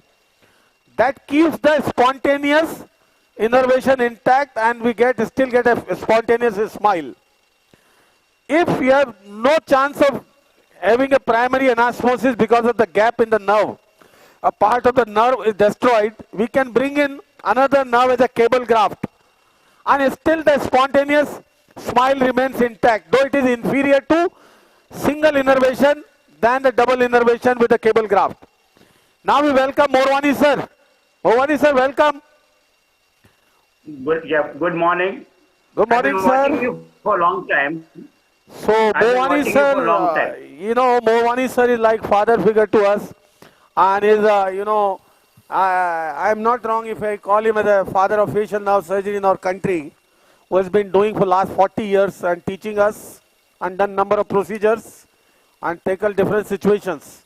So the third situation now is when you don't have a proximal end of the facial nerve intact. Ashish, are you there? Yes, I'm there. So in that situation, when you don't have a proximal nerve intact, facial nerve, to rehabilitate the facial muscles, you have to bring in other nerve. Yes. And there are a lot of options. I will show all the anastomosis Earlier, the hypoglossal nerve used to be the primary, the nerve of choice, which for me has been obsolete for many years. I will tell you the reasons. And then the other nerve is the mesenteric nerve, a branch of fifth nerve, branch of mandibular nerve, a very strong motor nerve supplying the very strong mesenteric nerve, mesenteric muscle is now our muscle of nerve of choice. I will show as I go to the face, reach to the level of the face, how mesenteric nerve is so important and gives the earliest possible excursion on the facial nerve and closest to the spontaneous smile as well. The hypoglossal nerve, hypoglossal has lot of disadvantages. Hypoglossal doesn't have a fascicular orientation of nerve fibers like facial nerve, for that matter. Anatomically, morphologically, hypoglossal doesn't have a fascicular orientation of nerve fibers. Okay. How the facial nerve is fascicular oriented? All the axons, if you see the anatomy of the facial nerve, the lot of axons of the facial nerve are together in fascicles. A lot of fascicles are together bounded by endoneurium. Yes. A lot of fascicles with endoneurium are bounded together by perineurium. A lot of fascicles together by endoneurium and perineurium, all that together bounded, surrounded by epineurium, and that is surrounded by periosteum. That is how the facial nerve structure is. In hypoglossal, there is no fascicular arrangement. So when you reconstruct with the hypoglossal, it is a good strong motor nerve. The disadvantages are, it takes away the innervation of the tongue. That additional morbidity is sometimes not acceptable. For that, there are a variety of hypoglossal procedures described. Hemi-hypoglossal, end to side, I will show all and discuss that in detail there.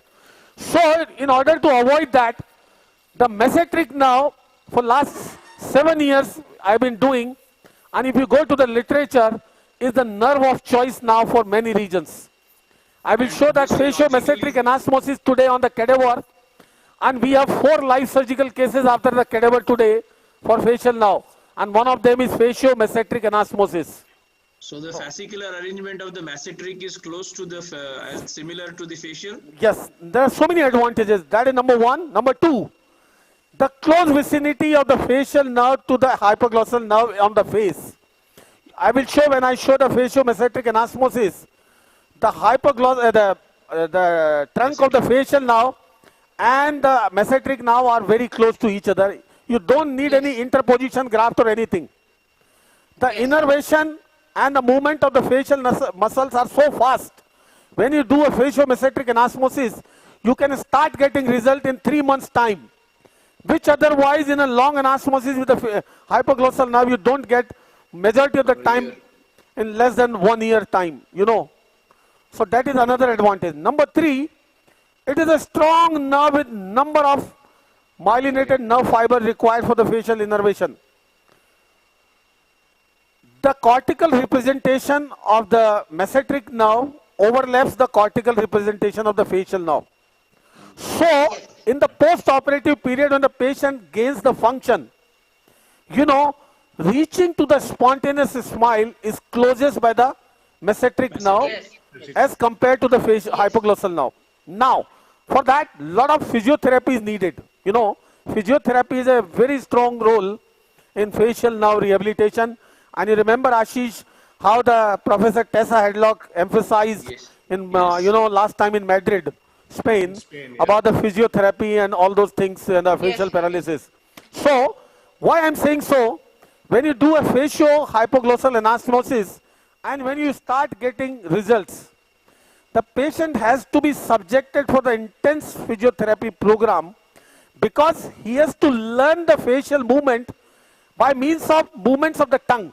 You know, if you see anybody having undergone the facio-hypoglossal anastomosis and learning rehabilitation of the facial movement, the first time if you see that patient, you will find him, this man is a psycho. What is he doing? What nonsense he is doing? Every time he has to mobilize his tongue to mobilize the face, you know. So that is so difficult, the rehabilitation protocol is, and it cannot come to the level of spontaneous smile any point of time. In mesenteric, with this strong innervation, so close proximity, with a good overlapping of the cortical representation of the 5th and the 7th nerve, and this involvement of the mesenteric nerve in the smile itself. You know, when we smile, our mesenteric nerve is also involved. So Yes. the learning the smile post facio-mesenteric anastomosis is much, much easier than hypoglossal. So my point was, the third point what I emphasize, when you don't have a proximal end, you have to bring in other nerve. And that nerve of choice is, for us now, is mesenteric nerve, which I will show. Now in the fourth situation, in the third situation, when you get the nerve, what you all dependent on, this nerve will innervate, and the innervation will go on to the neuromuscular junction. The motor end plates which are intact will stimulate the facial muscles. Correct. Yes. Now what happens? Here the duration of paralysis has a significant impact. What is generally believed, mostly up to 2 to 2.5 years of time of denervation, still the motor nerve and plates are significantly intact. Up to 2 years, 2 years is the borderline by and large. It may be 2.5 years, sometimes 3 years also. By and large. After that, the facial muscles start undergoing atrophy because of the denervation. Now, I will tell you exceptions also.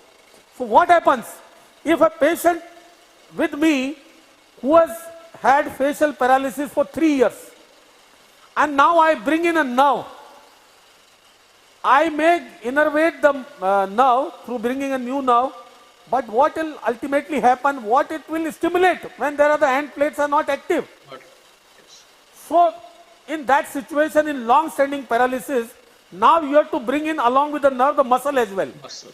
Correct. So how you can determine in long-standing paralysis, if you are trying to rehabilitate the facial nerve, get MRI done and compare the muscle mass on both sides of the face. If the muscle mass is significantly atrophied, there is no point in bringing the nerve along. Okay?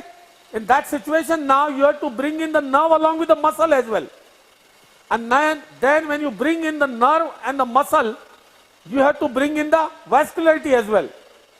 So that is for long-standing paralysis. There are lots of, the free muscle flaps along with the nerve and the vessels which are now transplanted. The gracilis is the most favorite. There are so many. I will enumerate all. The gracilis will be shown by Professor Tessa Hedlock from there through a video. She will explain the each and every point of gracilis. She is going to show, rest I will show. So gracilis is our number one muscle in those situations. For long-standing paralysis, you have to bring in muscle. Now, can you make your mic? Movani sir has a series of few patients. Your Wherein, mic, Satish. hello? Yes. Yeah, now it's okay. Yes. Exception to this is what we believe, when the muscle is denervated, the nerve undergoes atrophy. But there are certain exceptions.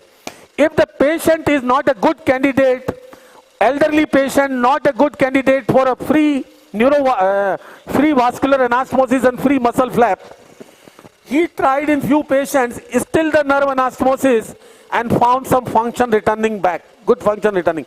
So what he inferred, in certain patients, even in the long-standing paralysis, even there is no harm in doing a nerve anastomosis.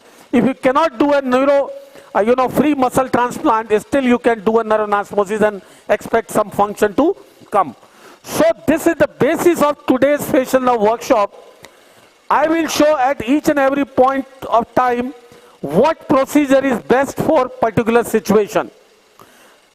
Why I mention at this point of time, the first situation we have now, during a vestibular schwannoma resection at the CP angle, if we injure the facial nerve, if the anatomical continuity is lost, that is a different situation. The nerve monitor using at the time of vestibular schwannoma resection, I would say, is mandatory. It is mandatory in Western countries to have a nerve monitor. So what nerve monitor additionally will give you, first of all, during a vestibular schwannoma resection, if you are using a nerve monitor, it can help you localizing the first nerve in the beginning. Suppose you are doing translab, as I showed, you open the intra-auditory meatus, you will find the facial nerve there with the help of nerve monitor.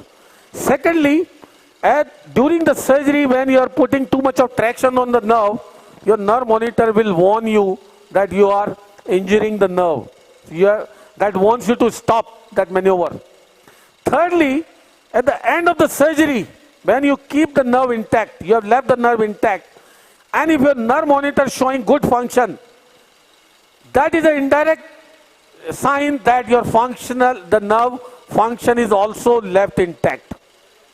Because the biggest difficulty is when you leave the nerve intact but no function, and that is the most difficult situation. So now there are two situations. One is you destroyed the nerve, and what you can do in that situation? Anastomosis. What you can do?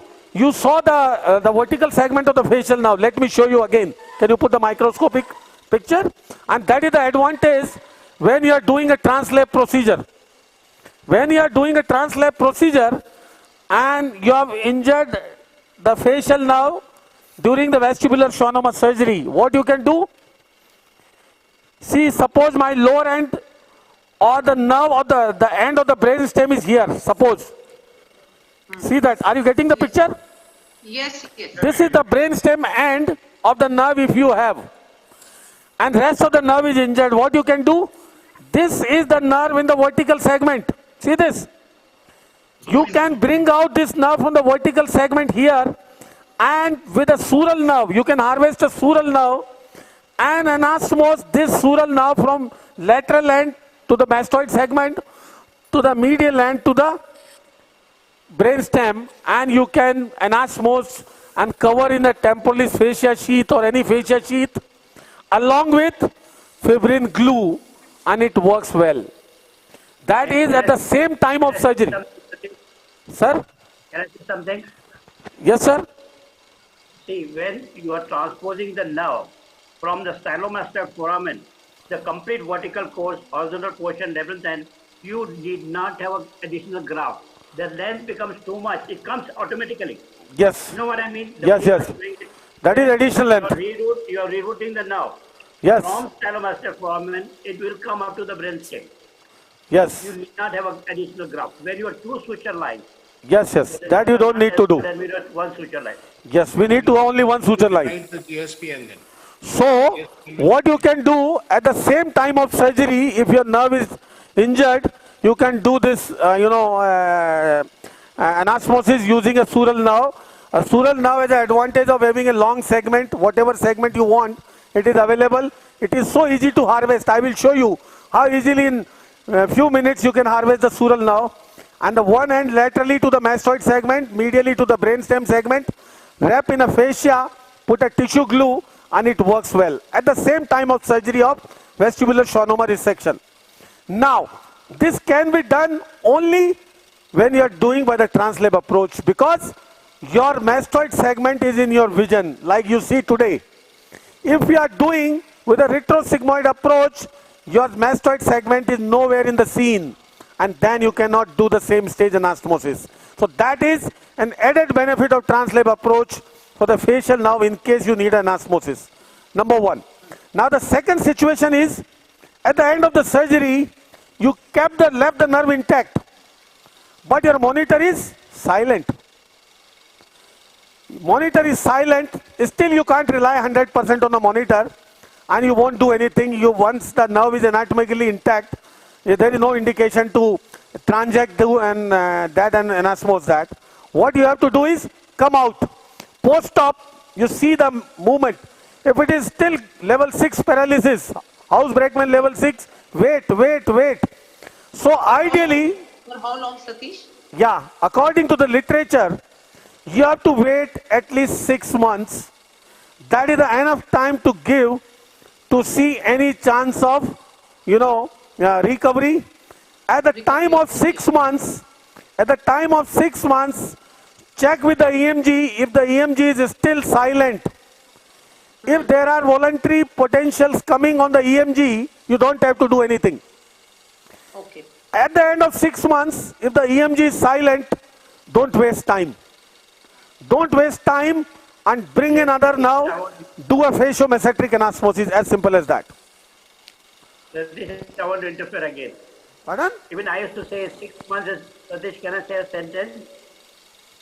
What Satish told you is what literature is to write sometime back, 6 months. Now people are talking about 9 months. I used to wait maximum for 6 months, to be very frank with you. But now some cases are doing even better after 9 months. What number of cases, I don't know. So there's no harm in waiting for 9 months also. But I tell you, sir. No, recovers by itself. The result will be better than whatever grafting you do. Do facial mesenteric, however do facial hypoglossal. Yes, but see, this decision is still individualized. Lot of literature recommend 9 months, 12, 1 year. The reason is, it depends upon the surgeon himself who resected the tumor, how confident he was. He didn't damage severely, number one. Number two, the help of EMG. EMG is the best tool for prognostication. If that point of time, if the EMG is completely silent at 6 months, there is no point in waiting. It is not going to come. Because more you wait, more you are doing denervation, more you are preventing the chances of recovery, good recovery. So there is no point in wasting time.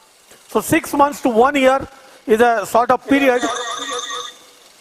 But our philosophy, as I told you, is 6 months EMG and then go ahead. If it is good, wait. It will come if the EMG is coming. Because EMG predicts the clinical recovery. It goes before the clinical recovery.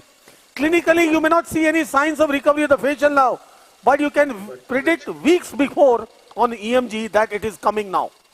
So that is the advantage of EMG. So Does Ralph have to make a comment? Ralph, yes? You want to make a comment on this? Sorry. No, I'm completely fine with it. Fine. Okay. Satish is right. No further comments. No, okay. Thank you. So this was the first situation of the day today. What to do when the nerve goes at the CP angle. Anybody has any question or suggestion, you are welcome. Then we move on to the other part. Now, the second thing here, I would like to mention other lesions about the, besides the acoustic neuroma. There are certain lesions in the CP angle and, in the intra-auditory meatus, which are diagnosed as a surprise finding intraoperatively many a times. And that is one of them is facial nerve neuroma. Facial nerve neuroma and the acoustic neuroma have similar imaging features. Though if you are very critical and good at imaging, still you can have a suspicion if you have a facial neuroma. The reason is the facial nerve neuromas are more smoother and they grow by expansion, and even the intra-auditory meatus, even the labyrinthine part of the facial nerve is expanded, which is unlikely in acoustic neuroma. That's how you can have a suspicion. This is the labyrinthine part of the... Second important thing, Satish. Yes. When you small neuromas, volume-wise, and patient is presenting symptom as a facial palsy, it is facial neuroma. Acoustic neuroma of 2-3 centimeters will not give facial palsy. Amazing point. Small neuroma, internal auditory meatus, yes, are just filling in the CP angle, and patient's dominant symptom is facial palsy. Then is a presumption is a facial neuroma. It's not acoustic. Yeah, that's a bottom line. What sir has said. You know why he has said? Whatever size acoustic neuroma you will get, maybe 4 centimeter, 5 centimeter, it is unlikely to have those patients are having facial nerve palsy, because it expands and the nerve expands on the periphery, and it doesn't give facial nerve palsy whatever size acoustic neuroma is. But in contrary to that, facial nerve neuromas, in spite of having a small size, can lead to facial palsy. So all those patients where you are assuming an acoustic neuroma and presenting with a facial palsy, you have to be suspicious that it may be something else, number one. And I give you a classical example. We did a case at Ashish Bhumkar's place. You remember Ashish? An intracranial lesion. And see the interesting story. That young lady had a complete facial palsy, grade 6, complete hearing loss, profound hearing loss, unilateral, with a small sub-centimeter lesion in the intra-auditory meatus. Now, imagine number one. Remember Ashish? Yeah. Number one, a small acoustic neuroma of that size cannot lead to a grade 6 paralysis and a profound hearing loss. Number one. It can. Sometimes even the small acoustic neuromas may present with sudden hearing loss. That can happen. But a grade 6 palsy with a small acoustic neuroma is unlikely. Now, imaging of the intra-auditory meatus of a small lesion of any pathology is almost same. You cannot discriminate such a small lesion by means of imaging there, whether it is a schwannoma, facial nerve schwannoma, acoustic neuroma, hemangioma, whatever. We went to the literature and found 10 cases reported so far. And same thing that turned out to be was a hemangioma of the facial nerve. A very small hemangioma, in contrast to the schwannomas, is invading. It invades the facial nerve. So that is small sub-centimeter hemangioma, which was not expanding the canal even, invaded the facial nerve, cochlear nerve, presented with a grade 6 palsy and profound hearing loss.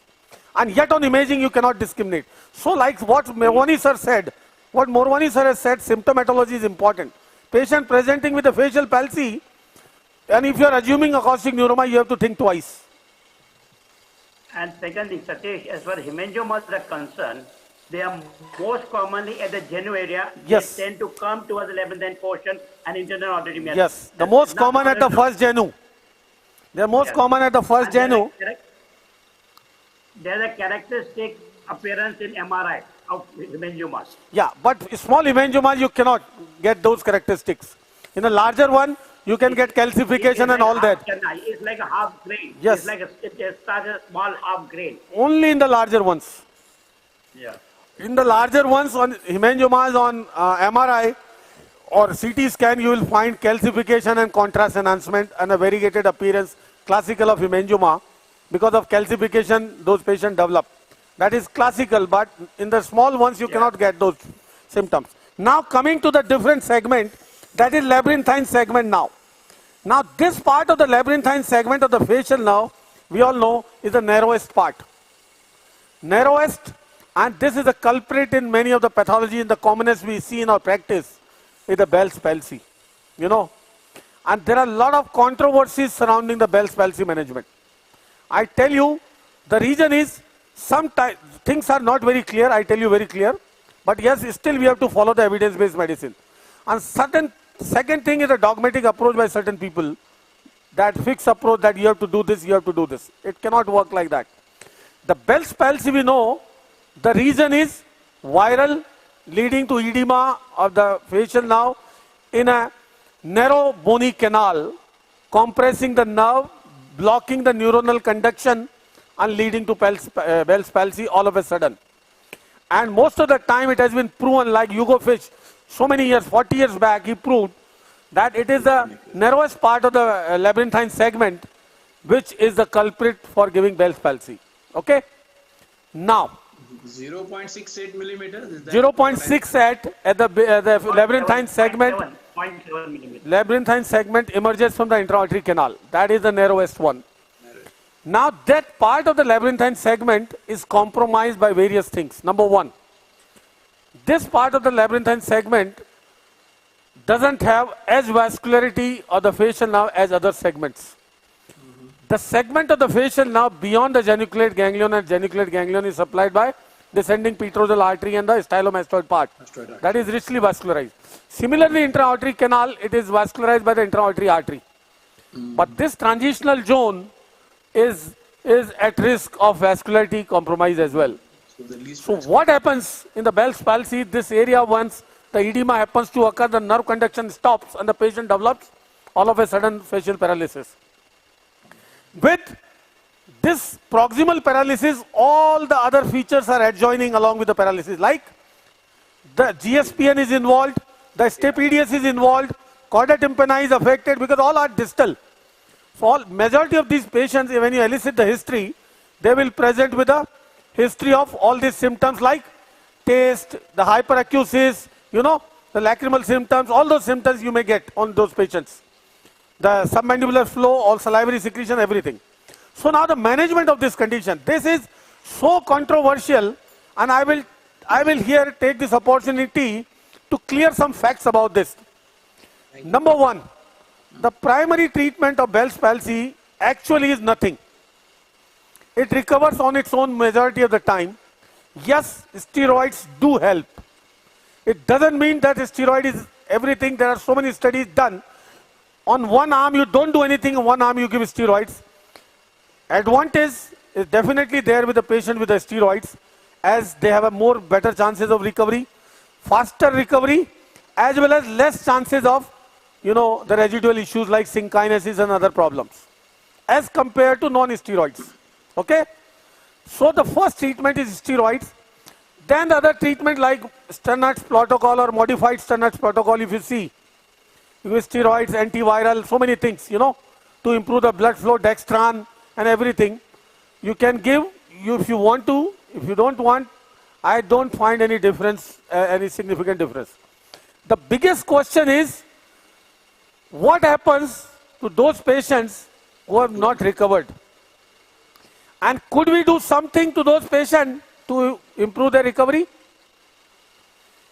On one end, you have 100 patients and you have not done anything. Out of them, 80 recovered, 15 to 17 have some partial deficits, and 3 to 5 have significant deficits and synkinesis in a natural course. On the other hand, can your some intervention help them improve better than this data? Yes. Yes. And we have to understand this electrophysiology of the nerve for that. We have to understand the role of electrodiagnostic test, and we have to understand the role of surgery in those situations. How much importance do you give to the electroneuronography? Yes, that is very important test, boss, I tell you. Electroneuronography and electronystagmomyography both, I tell you. So what I said, we need describe it. Yeah. So in order to understand what I'm trying to say, first we need to understand what is electrophysiology going on in facial palsy, in Bell's palsy. What is the role of electrophysiological test? And in what percentage and which patient is the role of surgery? By and large, as I mentioned, in a natural course of recovery, 70 to 80% recover almost completely without doing anything on the steroids only. So what do you infer out of that? Majority of the patients recover on their own. Why to do anything? And certain people have a dogmatic approach not to do anything. Yes. And they are right up to 80% of the time. Okay? But the poor patient is suffering 15 to 20% of the time because of that dogmatic approach of not doing anything. Now, what can we do? So first, to understand the electrophysiology, what happens when the nerve is compressed? The first grade injury is when the cytoplasmic flow in the axons is stopped because of the compression. That is neuropraxia. If that kind of the injury is there, it will recover as the swelling disappears over time. It doesn't lead to any residual injury to the axons. The second grade injury is axonematis. Axonematis is what? Second grade, when the particular axons are injured. And that you have to pick up by electroneuronography. Electroneuronography is what? Electroneuronography tests how many percentage of the axons in the facial nerve are not responding or are responding, as compared to the opposite side. Okay? Third grade injury is, besides axonematis, there is neuronotematis, means a significant chunk of neurons are injured. Now, by means of any electrodiagnostic test, you cannot differentiate between neuronotematis and axonotematis. Grade 2 and grade 3 you cannot distinguish. That is a lacuna. That's why I am saying there are two types which you cannot discriminate. Now what happens? You don't do anything to the patient and the patient has a grade 2 injury, axonotematis. It recovers most of the time with little residual. After the 80% who recovers completely, 15% fall in that category of axonotematis, where it recovers over the period of time with little residual synkinesis or deficit. Up to 5% are grade 3 injury neuronotematis, which you cannot pick up by any test. And you cannot differentiate by electrodiagnostic test between grade 2 and grade 3. So if you leave that, that is a disaster to those 5% poor patients. So the role of electrodiagnostic test is invaluable in facial palsy. And why? What happens when the facial nerve is injured? The moment the nerve is injured, the distal segment undergoes Wallerian degeneration. And it takes almost 72 hours for the Wallerian degeneration in the distal end to complete. In that period of time, if you test the neurological test, it will be false. Okay? After 72 hours, or sometimes we advocate after 5 days, you can say, to stay very, very specific. We advocate electroneuronography after 5 days. And that will test, that is a comparative test on both sides. So we will test on the same side, ipsilateral side which is injured, how many fibers are not showing electrical conduction as compared to the opposite side. And that makes the difference. It is not a single test, the serial test, 5 days, 7 days, 10 days, 14 days, I will do 4 times. To see the progress, that how many axons are not working, you know. So if the both things have value, the intensity, like on the first test, I find 95%, it is reduced by 95%. It is significant. If you find on the first time 95%, that means there could be significant number of axonomatosis and neuronomatosis also there, which may not recover. And many of them do not recover. That's why on the first injury, if you have 95% or so damage, keep your fingers crossed about the recovery, number one. Most important is serial changes. If it persists on the serial electroneuronography even on the 14th day, that is quite significant. Second thing which is significant is the, the intensity. On the first electroneuronography, if you have only 40% neurons functioning, that is good sign as compared to 90%. And they have a good chance of recovering back to normal. So if I do on 5th day electroneuronography and find 40% functioning, it's a great sign. I can be rest assured that this nerve is going to recover. I don't need to do anything. So on 14th day is the crucial, because that time the degeneration is complete, and after the degeneration of 72 hours to 5 days, after that the regeneration starts, So 14th day is a period where is the regeneration and degeneration both going on. Now the second test, electromyography. What is that?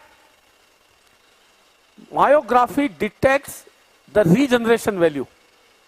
So what happens? Why do we do electromyography after 14 days or say after 21 days?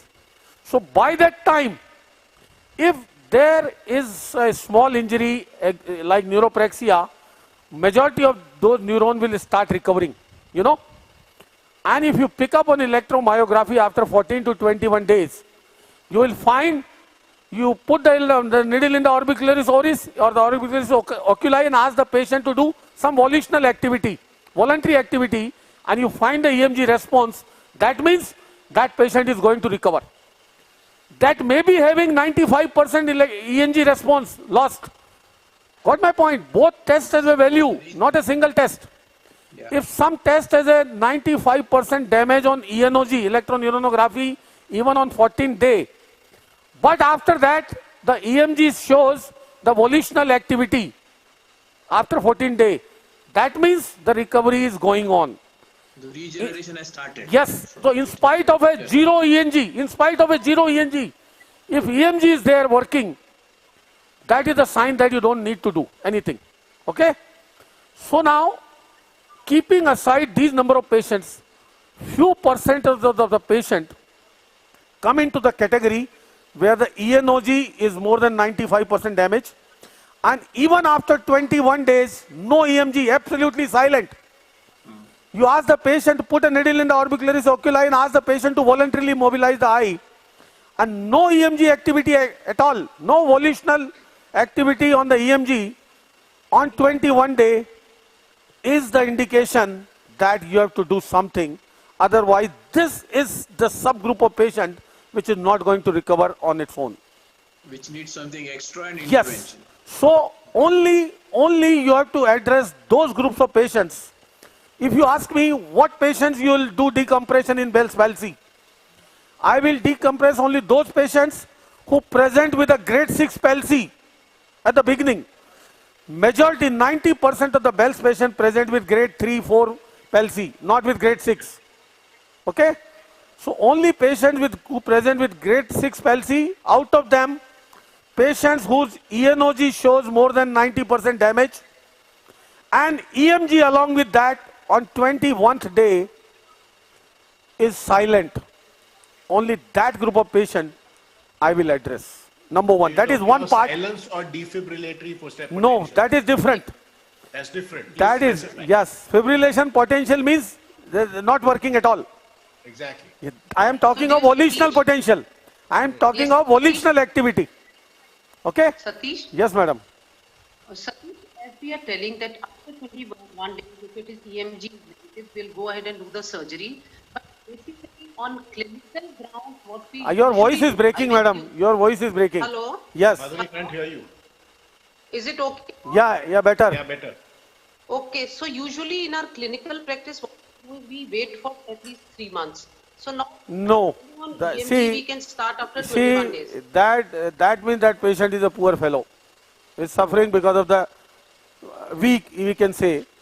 Our lack of knowledge, because of that patient is suffering. If you wait for 3 months, Scientific algorithm. it is not scientific. I tell you, this was a study done by Bruce Gates in Iowa University and published in Laryngoscope 1999. That was a landmark study. Don't be dogmatic what I am trying to say. Try to understand. I am not after doing any decompression in every Bell's palsy. Ultimately, you know how many patients fall in this category? You know, less than 5%. Less than 5%. You're right. Only those patients who present with grade 6 palsy, only those patients with more than 90% damage on ENOG after 14 days, and only those patients after these two parameters have silent EMG on 21st day. That's it. And that Scientific algorithm. Fantastic. yeah, so that patient, that percentage of patient is less than 5%. So if you ask me, would you decompress in Bell's? I would say in less than 5% certain category of patients. Okay, number one. Now number two is what kind of decompression will you give? Exactly. Now, if you do a decompression of a tympanic and mastoid segment in those patients, that is a joke. Because that is not the site of culprit. Inflammation, correct. The site of culprit is labyrinthine I want to segment. say So something those, about timing. Satish, yes? Yes, sir. Satish, I want to say timing. Yes. Ashish, a friend from Frisco, Jackler. Ashish Bhumkar, Yeah. your friend, Jackler in Sacramento. No, he's in Stanford now, yeah. Yeah. He recommends 4 months. Sir, I will come to it. There has to be a... I'm just bringing in a discussion. So Satish will... I will tell you the science behind it. I'm not trying to... Okay, Satish, explain that aspect or that perspective or that part Yes. of the science. So that part is, the surgeons believe that why to do unnecessarily surgery on those patients who are recovering on their own, right?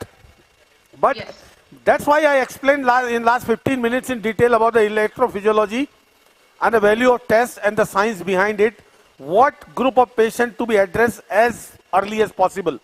Now, in those patients, in those poor patients at 21st day EMG silent, and if you don't operate on that and don't do a complete labyrinthine and tympanic segment decompression, those are the patients who are likely to have with problems, with deficits, with synkinesis.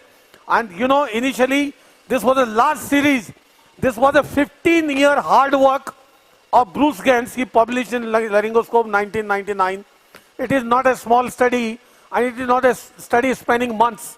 It was 15-year long study, a very dedicated study. He found that observation, and in his observation, those patients, he divided the patients into two groups. Those having silent EMG, he is not operating, or patients are not willing to get operated. And those patients with the same parameter, he did a complete middle fossa transmastoid decompression of the labyrinthine. And you know the results. 1 year down the line results. Those whom he decompressed, 91% of the patient had a complete recovery without any deficit.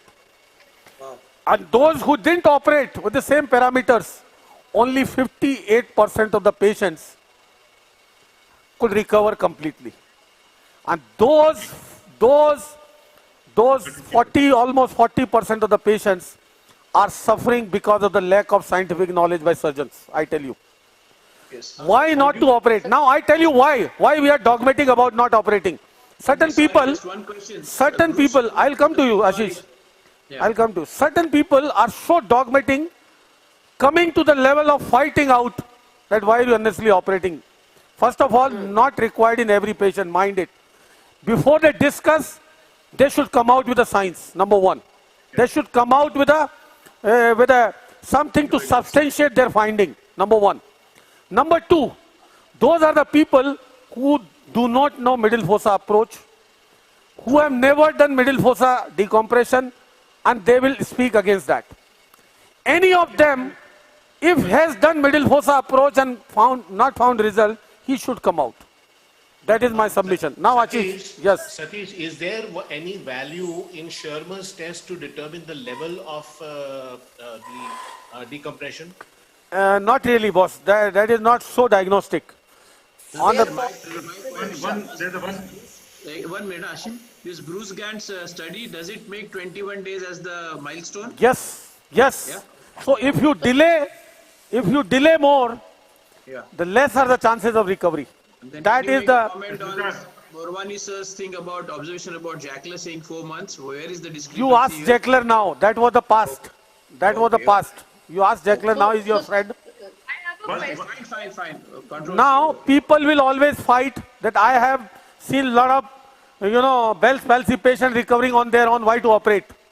The reason is That's anecdotal. those patients who are not recovering are not going back to that surgeon. They are going back to some other person. So they don't know their failure. They don't want to come out of their failure. They don't want to learn middle fossa approach. And you can't do anything to psyche of those people. Your message is very clear. I can see You can't do anything to the psyche of those people. This is something against I tell you. Many people are asking to start discussion, but I think I should say to everyone that this discussion of last half an hour, they should review it again and again, and I think you will not get in this discussion anywhere in books and things. I think. So this is pure evidence-based medicine I am talking. Pure evidence-based It's very medicine. clinically relevant. Ralph, Now- do you have any comment on this? Ralph, your experience. I haven't performed decompression operations in Bell's palsy so far, so it's not really an option for me. Okay, And Satish fine. told us So, see, the middle fossa approach is not popular amongst ENTs. And I tell you, it is a difficult approach, not as easy as other approaches. You have to get used to this approach. That's why, a lot of people are not doing the middle fossa approach. That's why this science is not taken up, and a lot of people are defying the surgery even when it is needed. That is the reason behind it. Okay. Then if in some places, if we do not have electroneurography or EMG, then what should we do? Then No, then you cannot. Then you have to take your own decision. No ECG, no heart treatment. Satish, Yes, sir. Satish, Yes, sir. you know, me and I have been doing transdiagnostics approach for middle for a level 9 question. Yeah, I will come to that, sir. If you give opportunity to Madhuri, he can show you in 2-3 minutes the complete approach. Yes, I know. We Videos are of coming. better than my videos. He Sir, can give I am coming to it. I always mention Madhuri's approach and the reason to it, the science behind it. It is very, Madhuri is very. doing much more cases than me. Now because my volume is this. Or you have grown old.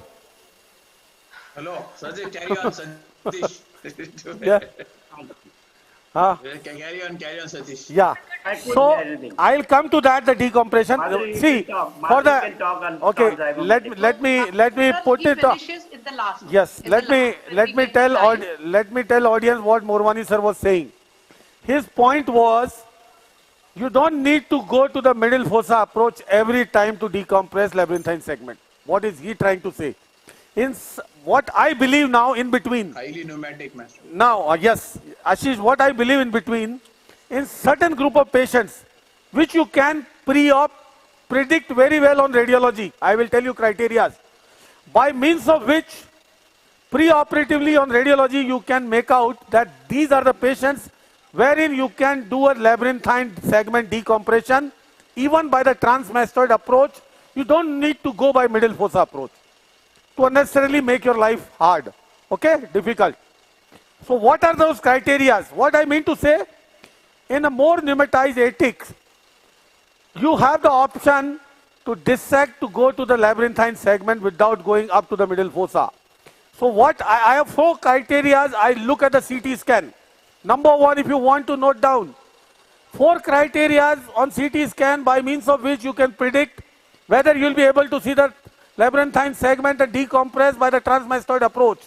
Number 1, in the axial section, anteroposterior, if you see the semicircular canal, lateral semicircular canal and the labyrinthine segment in the same level, at the same level in one section, anteroposterior, that means your labyrinthine segment is quite below, it is accessible, number 1. Number 2, in that section, if you find the length of the labyrinthine segment more than 2 millimeter, that means it is not obscured by the semicircular canal and you can access it. Number 3, which now is not relevant, as if we go by Morwani sir's approach, the transdiagomatic, it has not relevance, but it is, the third segment is, if you go by a regular approach, the thickness, anterior thickness of the semicircular canal. That bone should be more than 1 or 2 millimeter thick, otherwise, the moment you go to, trying to go to the labyrinthine segment, you will end up damaging the inner ear. Okay? And 4th is, on a coronal scan, see on the coronal scan, you see both the labyrinthine and the tympanic segment in one piece, in one view, like owl's eye. Owl's eye, both the nerves in one view on the coronal. The inner one, the medial one is labyrinthine, outer one is tympanic. If the bone between them is more than 1 millimeter thick, means you have good access to drill out and find the labyrinthine segment. So on pre-op radiology, if you have 4 criteria fulfilling, that means you don't need to go to middle fossa and go to the labyrinthine segment by the transmastoid approach. And to add on to exposure, you can lift up the middle fossa, dura up, and you get more exposure. That way you don't have to go to the middle fossa approach. Is that okay? Yes, sir. Okay? And when you lift up the middle fossa dura, yeah, you don't have to be worried. Put a thick elastic sheet. Yes, sir. Between your dissection and the middle fossa dura. Thick elastic. Yes, so that will protect as well. That's a good point. So that comes from experience. Wonderful, yeah. So now, what are the other indications of decompression here? When we talk of decompression, this was one I talked about, the bells. Second thing is, when you give a iatrogenic injury to the facial now, let me, meantime, I'll keep on dissecting see, I am not going to the mastoid and the tympanic segment. We have all seen in detail in the temporal bone dissection. You are going to show the middle fossa? Yeah, I will show middle fossa on the other side. So can I skip the tympanic and mastoid segment? We have always seen in, you know, we have seen so many times in ear surgeries, and I mentioned in detail in the, you know, in the temporal bone dissection. If anybody wants to refer, can go to the temporal bone dissection video on YouTube. Ashish, do I skip that part? Yeah, yeah, okay. Otherwise, if you don't mind, can you show it up to the GSPN? If you don't mind. Okay, I will show the middle fossa, everything, all the segments again, from a different perspective. Middle fossa is different perspective than anatomy of the middle fossa is different than others. Because now you are seeing from upside down. What my point? Yes, yes. Yes. So, Above downwards. see, I will show on the opposite side. Are you getting picture? It is yet in the transforming phase. See, this yes, is. now we getting. See, this is opposite side. Can you see the upper part of the pinna? Yes, very well. Or can you bring the external camera here? Get me external camera for the upper part. So meantime, when I show this approach, let me tell you the other indications for decompression. Decompression is one subject which is always unnecessarily has brought to the kind of something kind of discussion, dispute, full of dispute unnecessarily. So the first part is clear about the bells. Only less than 5% of the patient require. Second indication is iatrogenic injuries. Idhar aao, uncha karo. Iatrogenic injuries means, अरे यार इसको. Sir, here I have a question. question that what if post-operatively we see a facial palsy and we are sure that we have not done anything to the facial nerve? So then should we wait till the next day morning and then Yes. That's what I am coming to, iatrogenic. So the second indication is iatrogenic. If you have injured intraoperatively, or if, like Paramita is asking, if you found post-operatively patient doesn't have a normal function, and you are sure or not confident where you injured intraoperatively or not. So that is the second indication when you have to go back and look at the facial now. If it is not injured, decompress to the proximal and distal level until you find the normal level. And many a times you find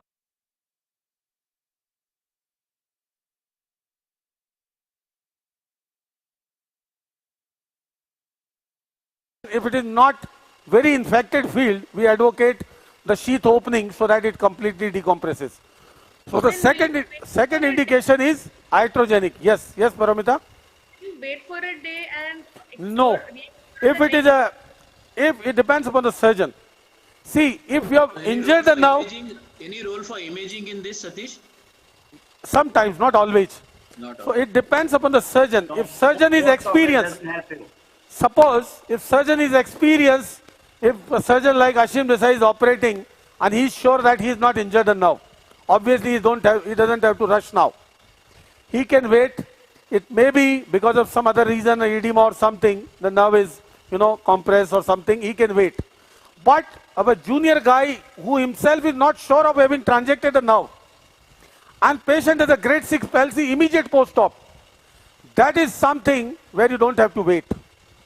You don't have to wait for the degeneration to progress, and in that situation, you get some senior person with you and re-explore. Many a time we have re-explored such situations and done facial nerve repair. It is available on YouTube also of different interesting situations. So the second indication of decompression is iatrogenic. Third indication is trauma, and that is again a lot of dispute over it. In which traumatic situation you have to decompress, which situation you don't have to, and the timing of decompression at the same time. That is again an issue of big debate. I tell you a very clear concept. If post-trauma, the patient immediately develops a grade 6 palsy, then you imagine that the nerve is injured and you have to do something. That is the indication if the patient condition permits. But if the palsy, कौन सी जा रही है? नहीं, इसी को जाने दो. Satish, can I say something here? Yes, sir. Satish, Mario Sana had a head injury. Yes. He had a facial nerve palsy after 3 hours. Oi. 3 hours. After 3 hours? After 3 hours, gradually he started getting facial palsy. He went to Yoga Fish. Yoga Fish says that red palsies you are going to improve, so he did not operate him. And Mario has a deficit of grade 2 or grade 3. I think it's grade 2, he calls it grade 3. So what is immediate is also important. Immediate, when people say immediate means right now, injury hua or hua. So according to me, few hours, I will consider immediate, okay? Where there's a small body spectrum which has gone in, and it is gradually causing edema to the facial now. And this is why after 3, 4, 5, 6, 7 hours, you get aggressive palsy. So yes. So if there is a example is Mario Sana. Immediate palsy, you have to explore. That is one of the indications. In patients who sustain trauma and develop palsy after few days, doesn't require any immediate exploration. And those are the patients where the nerve is injured because of the edema and the nerve is compressed in the canal. And those are the patients you don't need any exploration. Third is the category when on imaging you find a fracture line and the patient has a complete palsy. See, CT scan, a good high resolution CT scan can pick up the trauma, the fracture, but it is not 100% sensitive. Bulb hai ki nahi? So what about this? We say bone specule. Hello? Hello? Yes, Paramita. So what about the bony specule that we say after trauma, which is causing the palsy? So how Bony specule, yeah, that's what I am coming to. So you can take the help of imaging in that situation. And on imaging, CT, On imaging, if you find that there is a fracture line or some bony spicule impinging on the facial nerve, that is a straight away indication for, exploration. See, a fracture line of the facial canal in the present context with a facial palsy is an indication for exploration. Because in that situation, it may not have completely transited the nerve, but it may have given hematoma inside the nerve, which is compressed, and decompression will certainly help that. So in trauma, all patients do not need, number one, immediate palsy are the patient who have to be done. Secondly, delayed palsy not required. And thirdly, patients having fracture line, you have to do. And fourth is no fracture line, but still you are suspicious of, you can follow with the electroneuronography. The same philosophy like you do in the Bell's palsy. Electroneuronography at 14 days, more than 90% loss, EMG silent, you have to go ahead with the decompression. Okay? Satish, Yes? there are certain, going back to Bell's, there are certain situations where certain studies have shown that there is MRI enhancement of the facial nerve. Yes. Contrast enhancement of the facial nerve. Geniculate ganglion, I think. At the geniculate ganglion. Yes, yes. So is that an indication for No. intervention? No, that shows the inflammation, edema going on, but that cannot be translated into the, the indication for surgery. It may go off on its own. That's what he's saying. That's the pathogenesis. Okay. Middle fossa, please tell us all the steps, Satish. Yeah, see this lateral part, Ashish, this incision on this thing, I am going fast because we have to discuss other core issues. A lot of things to be discussed, a lot of nerve anastomosis and animation. Yes. So Let's we need. catch up. Yeah. Okay. So what I am doing here, just raising this flap. See, I am going very fast and crude. That doesn't make any difference here. See the temporalis muscle below? Yeah. This is very important in anastomosis, and you remember the Ralph demonstrated in Pune the temporalis myoplasty. Yes. Yes. Please go ahead. The lengthening myoplasty described by Daniel Lebe. Lebe technique. Ashish, your friend. So we had approached Labe, and Labe was to also come, but he has promised some other time. He's not on this. With Labe, we are going to do one more seminar. Yeah, I remember before this course, Ashish contacted Daniel Lave and he was busy. Yeah, no, but he wants to come also. But he says you have to give at least a half an hour slot for his physiotherapist, he calls him. Because he says without intense physiotherapy, his technique has no meaning. We will discuss that. Ashish, it has some role in certain indications, Every technique is important. After the lengthening myoplasty. Yes. He says post-surgery. Yeah, see, I will show every technique today and with its indication and contraindication in the present context. You're going to show the Labe technique So, also? are you, yes, we'll show Labe. Labe will not take time. Yeah, okay. So, are you oriented? Yes, very nice. Or do we bring the external camera? Still, this is with the microscope. So, for your orientation, Very good. so for your orientation, this is superior to the auricle. See, this is superior. This is anterior and this is posterior, okay? Yeah. You can see the extraordinary canal here, the tragus here, okay? So, in the middle fossa approach, the approach is coming from above the temporal bone. And see now what I am doing here again, I am dividing this temporalis muscle and making a flap of it. A lot of people do differently. There are many ways to do the same thing, But here quickly, I am just exposing the bone because our goal is the bone removal. So making a posteriorly based flap? Inferiorly based, madam. Okay. So, sir, there are many questions from the audiences. So, this is just an announcement for all the viewers who are watching. We'll take all your questions at the end of the session. You can ask in between also, no problem. I have no issues. Okay. Dr. Nageshwar Rao from Vizag is asking, in post-traumatic bilateral facial palsy, what will be your protocol? Post-traumatic bilateral. I have already discussed You have to monitor with the EMG and ENG. In case you have to take a final decision, you have to monitor with the EMG and ENG. Now see from above, where I have reached, this is the level of the superior surface of the extra-aortic canal. Can you see? Yeah. See again to reorient you. This is the extra-aortic canal from here, cartilaginous, and this is the bony canal. Can you see here? Yes, yes, very nice. Clear? And then you have to make, this is the temporal line going behind. You see this is the defining the tegmen here. Yes. Yes. Yes. So now we have to make a craniotomy of roughly 3 by 5 centimeter. So how much anterior, how much posterior? So 3 to 5. वो देना वो बस craniotomy से कर दो. Craniotomy लगा दो. Craniotomy से कर दो. Yeah, craniotomy से कर दो. Fast.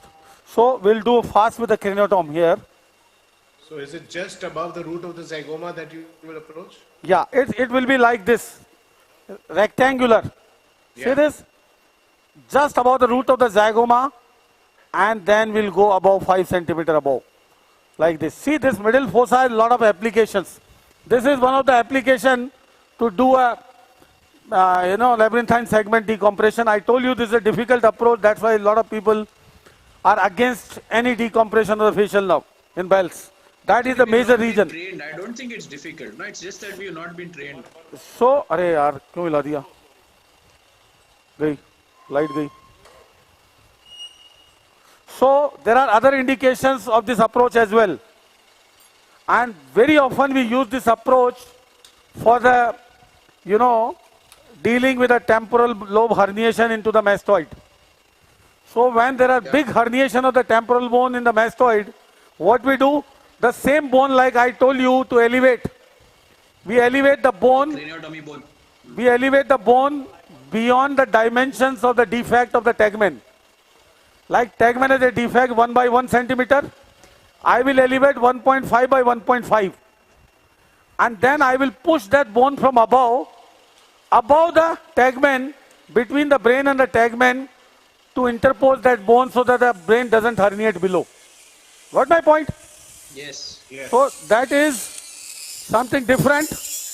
अरे यार light, सब जो आता है light हिला जाता है यार. It is a loose connection. Somebody. Yeah. The plug is.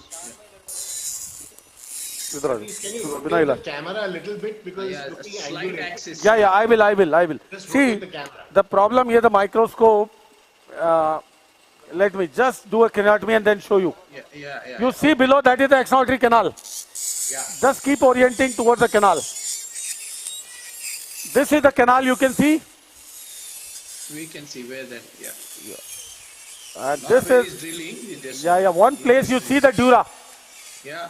Then we'll place our craniotome and remove the bone flap completely. So by this approach, this is one of the best approach for dealing with the temporal lobe herniation in the brain, for large tegment defects. Many a time post-mastectomy, post-trauma, iatrogenic, so many things. And this is the final approach. And in coming webinars, we'll probably show in one of the case this middle fossa approach for tegment defects. Prepare. Now, Madam Madhuri has a very good video of this. I saw last time of this showing with the middle fossa approach. Then are the lesions in the intra-aortic canal which have not gone to the CP angle, only in the canal with good hearing. Yes. Why I am saying so? Sparing hearing. Why I am saying so? The intra-aortic canal you can approach by the translab approach also, but at what cost? At the cost of hearing. But in translab, as you go, you sacrifice the hearing. If you try to go with a retrosigmoid, it doesn't give a good exposure of the lateral part of the canal. Okay? It gives a good exposure of the medial part you can get without sacrificing the hearing. But in the translab, in the middle fossa, you can preserve the hearing and can remove the lesions from the medial part of the canal.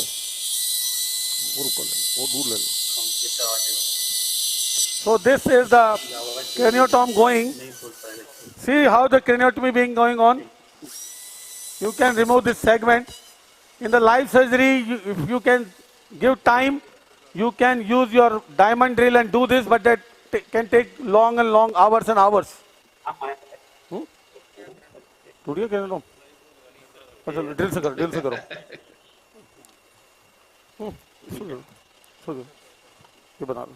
Without damaging the dura. So the indications for the middle fossa approach are different. Now, last point regarding the decompression we were discussing.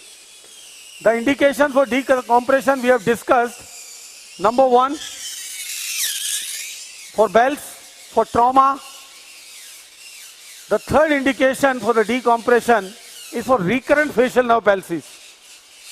You know, in some syndromes and some infective situation and many patients who do develop recurrent facial nerve palsy, it is best to do a total decompression of the facial nerve.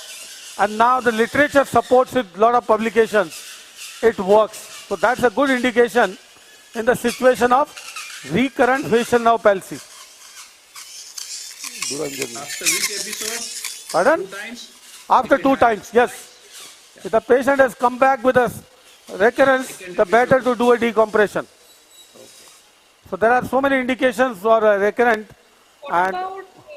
What about the cases of cholesteatoma? If there is preoperatively facial palsy, then you think that we remove cholesteatoma and it will be, Yes, that's a good point, Paramita.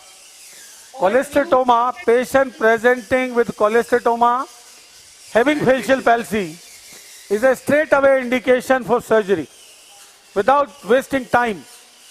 And it is always the cholesteatoma sac which compresses the facial nerve, and majority of the time, if the patient present early, the moment you remove the sac, decompress the facial nerve, proximal and distal to it, it recovers, unless it is completely destroyed by the cholesteatoma.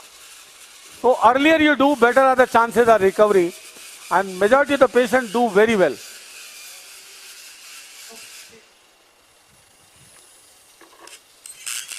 See this middle fossa, the problem with the middle fossa is the time consuming. First this bone flap, though we are doing very fast, I will remove this bone flap.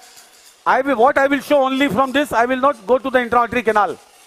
What I will show is the access to the labyrinthine segment of the nerve, so everyone who is watching can justify and start doing this for those poor patients who can be further improved by, yes. Further improved by, बिल्कुल नीचे तक लेना, एक second. Yes. This approach. So this middle fossa should be taken up by the ENTs. It is purely extradural. We are not going to go inside the dura at all.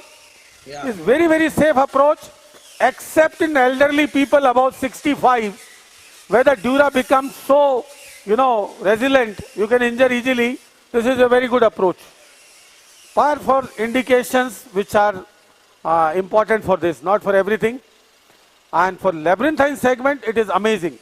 Along with this, I will show from inside the anatomy of the middle ear and mastoid.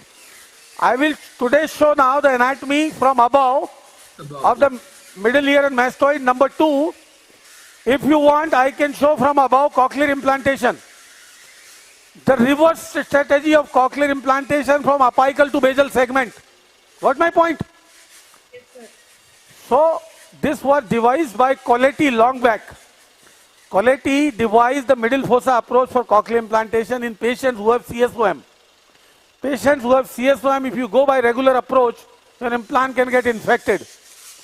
Middle fossa being extradural approach, I will show you exactly where the cochlea is. I will open the cochlea for you from above, and you can pass on the implant from above, staying out of the middle ear and mastoid at all. So that can be possible even in the patient who have CSOM. Without dealing with the CSOM, still you can go ahead with the implant. But now, there is no need, we have a better technique for that, and that is subtotal petrojecmin implantation, which treats both the pathology together. That treats the CSOM as well as that gives the best opportunity to implant also in the sterile zone. So, after the subtotal petrojecmin implantation, no need of middle fossa approach for implantation. Okay, next. So, the subtotal petrosectomy.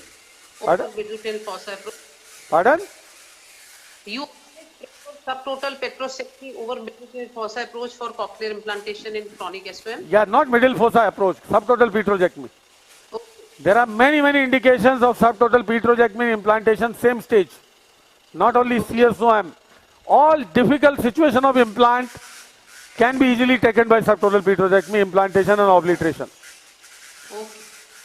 So here my bone flap is going to come out in a minute now, and then I will show you how to identify the labyrinthine segment from above.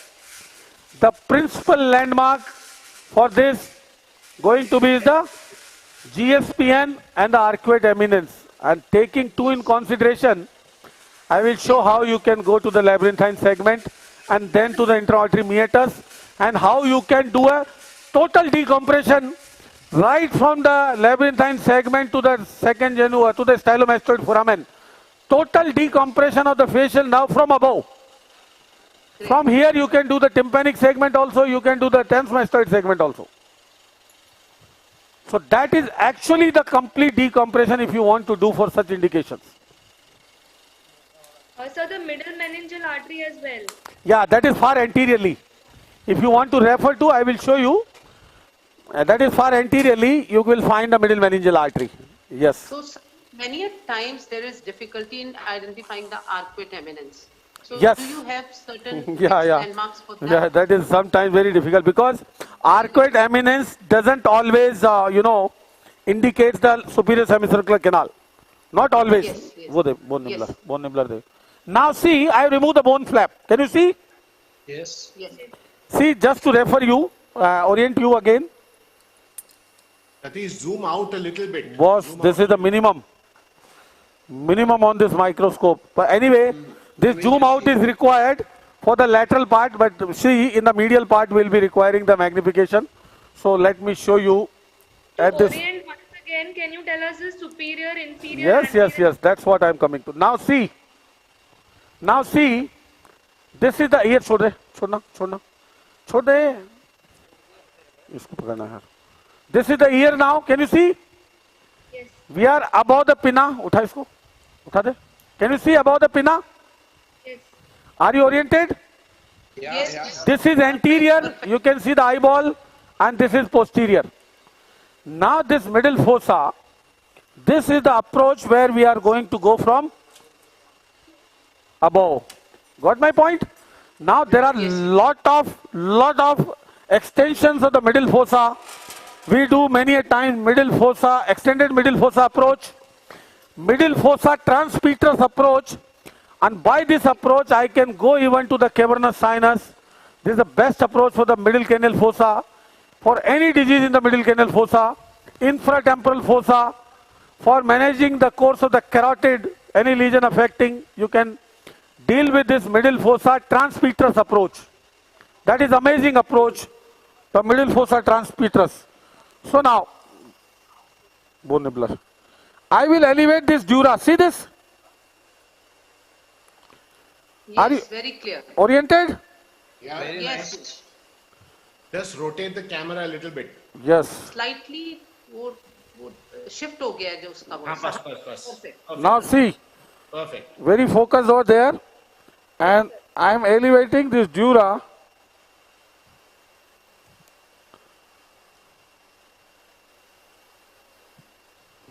There's really nothing here that you can damage. It's very safe. Yeah, as long as you remain extradural, you are quite safe, But the only thing while elevating the dura, you have to be careful anteriorly is the GSPN. Because Satish, which retractor you use to retract the brain? not now, but later on, if you are doing the, if you are going to the intra-auditory canal, at the petrous ridge, you need to have a good fish retractor. Yes. Which? Ashish has promised me earlier to give that fish retractor. I am waiting. That is with Morwani, sir. Okay.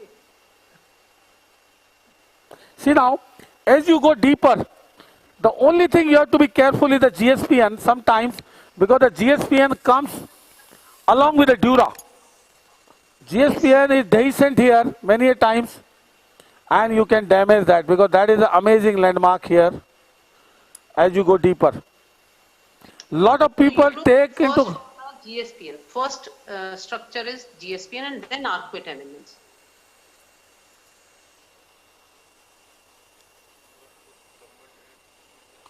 Yes. Needed, Satish?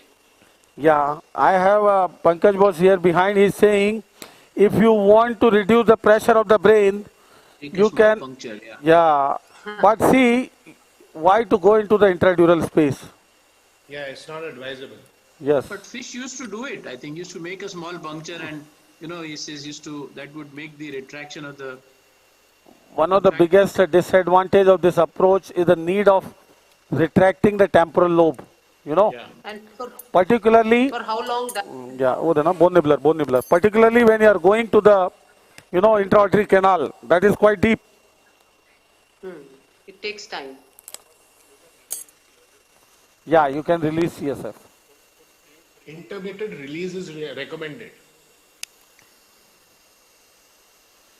Now see anteriorly, I am going to show you something. I hope the picture is clear in the depth. It is. Beautiful.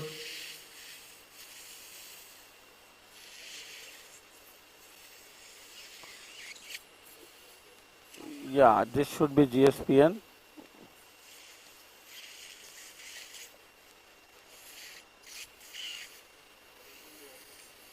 GSPN and the arcuate eminence, they form an angle and you have to bisect. Yeah, arcuate eminence is behind. Right now I'm working anteriorly. Yeah.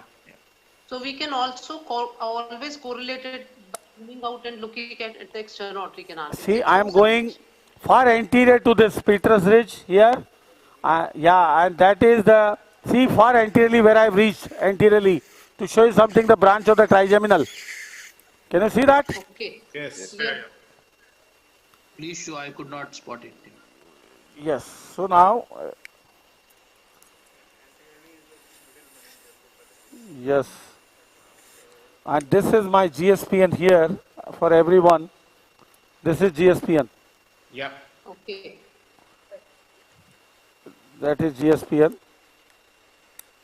GSPN is a great landmark for the, carotid artery. Just inferior to it. Just inferior to it. Yes. If I drill, I'll find the horizontal Petrus carotid. Yes. Okay, great. Got my point? And just lateral to it. Just lateral to it, if I open it, is going to be the Eustachian tube. Yes. So anatomy from here is different as compared to anatomy from the other side. Now if I go posteriorly, yeah. नहीं उधर जाना नहीं अपने को. Now see the Petrus ridge below. Yeah, very nicely. To keep it retracted, you need a special retractor. This is posterior canal fossa dura. Now here. Okay.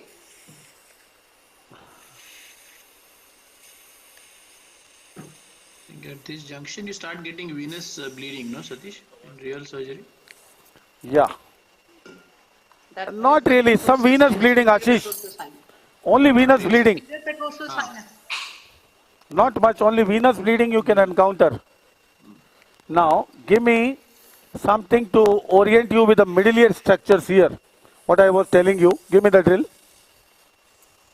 Drill. Tell us where the hell is that middle ear now from this approach? So the arcuate eminence is still not visualized? Arcuate eminence doesn't always corroborate, I told you. It does not correlate with the superior semicircular canal. So only in rare cases is there. But her question was, did you see it now? Can you see it here? Just Yeah. See this. This was your GSPN. See that? Yes. Yeah. Could you see this? Yes. I told you the GSPN was going from here in this canal. Can you see this canal? Very nice. Yes.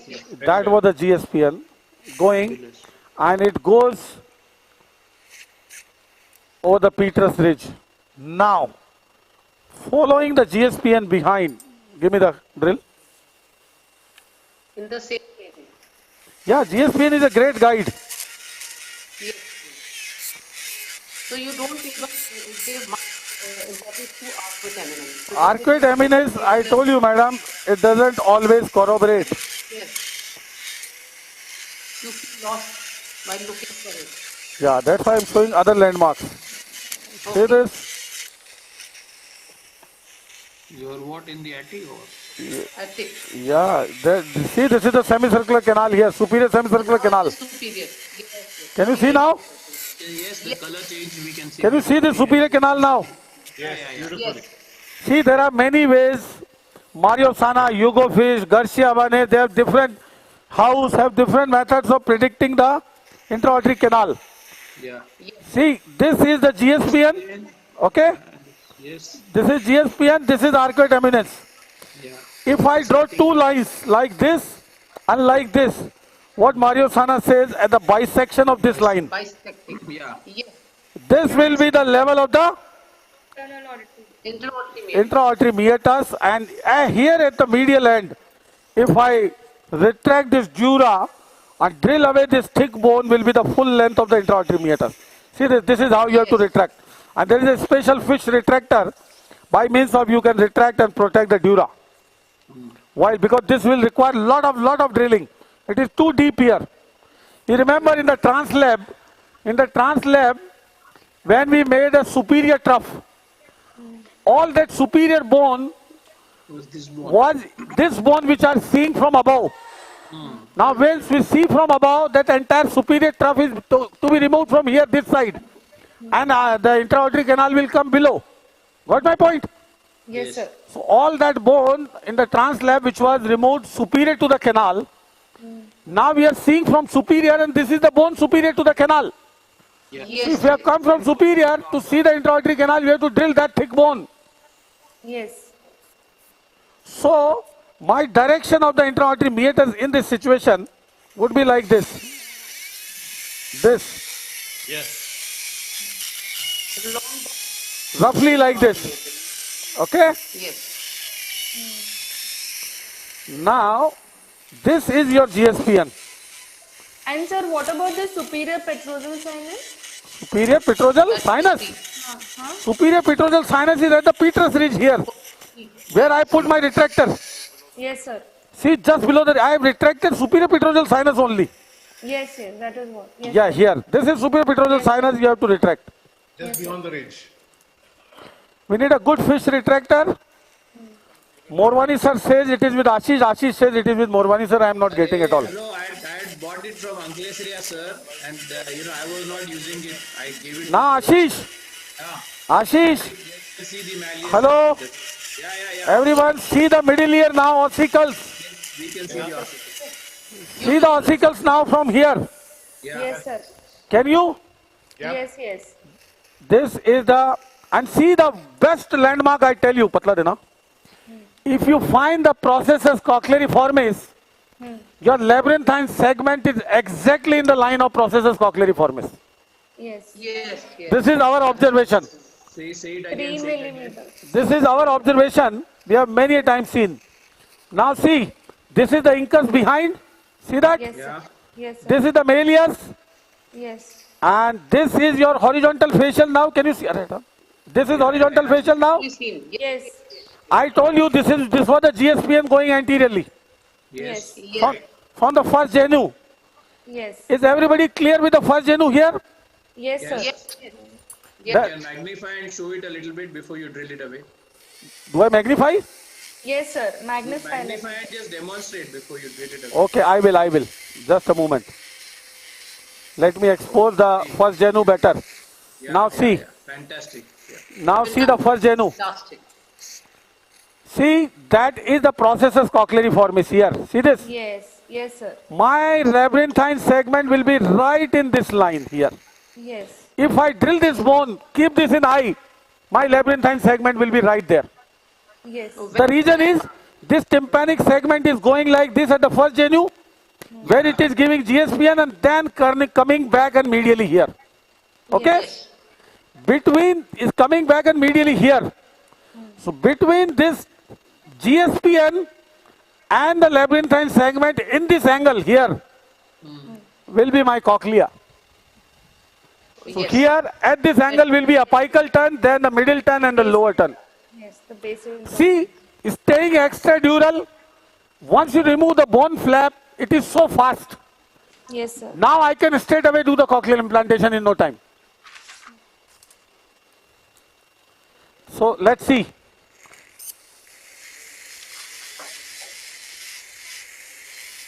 Now I am You have to blue line. No, you have to blue line the superior canal. now see what I am uncovering. The labyrinthine segment of the facial nerve. Yes. See, it is going medially. Can you see it is going medially? Yes, yes. Patla de suction tip. See now, better picture. Very nice. Beautiful, That's very the nice. geniculate ganglion, yeah. Those who are dealing with the facial palsy, want to learn middle fossa, do practice on cadaver. This is, I tell you, little difficult approach. But once you get used to, and there are now so many landmarks to take into consideration, you can do it. It's not impossible. It's not very difficult. Sir, there are a few Patli requests diamond. to clear the confusion of lateral and medial Cutting end it, of Patli. the internal acoustic meatus. Pardon? There are a few requests that to clear the confusion of the lateral and medial end of internal acoustic meatus. Okay, here I will show. Where you follow the labyrinthine segment, it will go in the intra-auditory meatus only. Now, see here. Why I have taken this?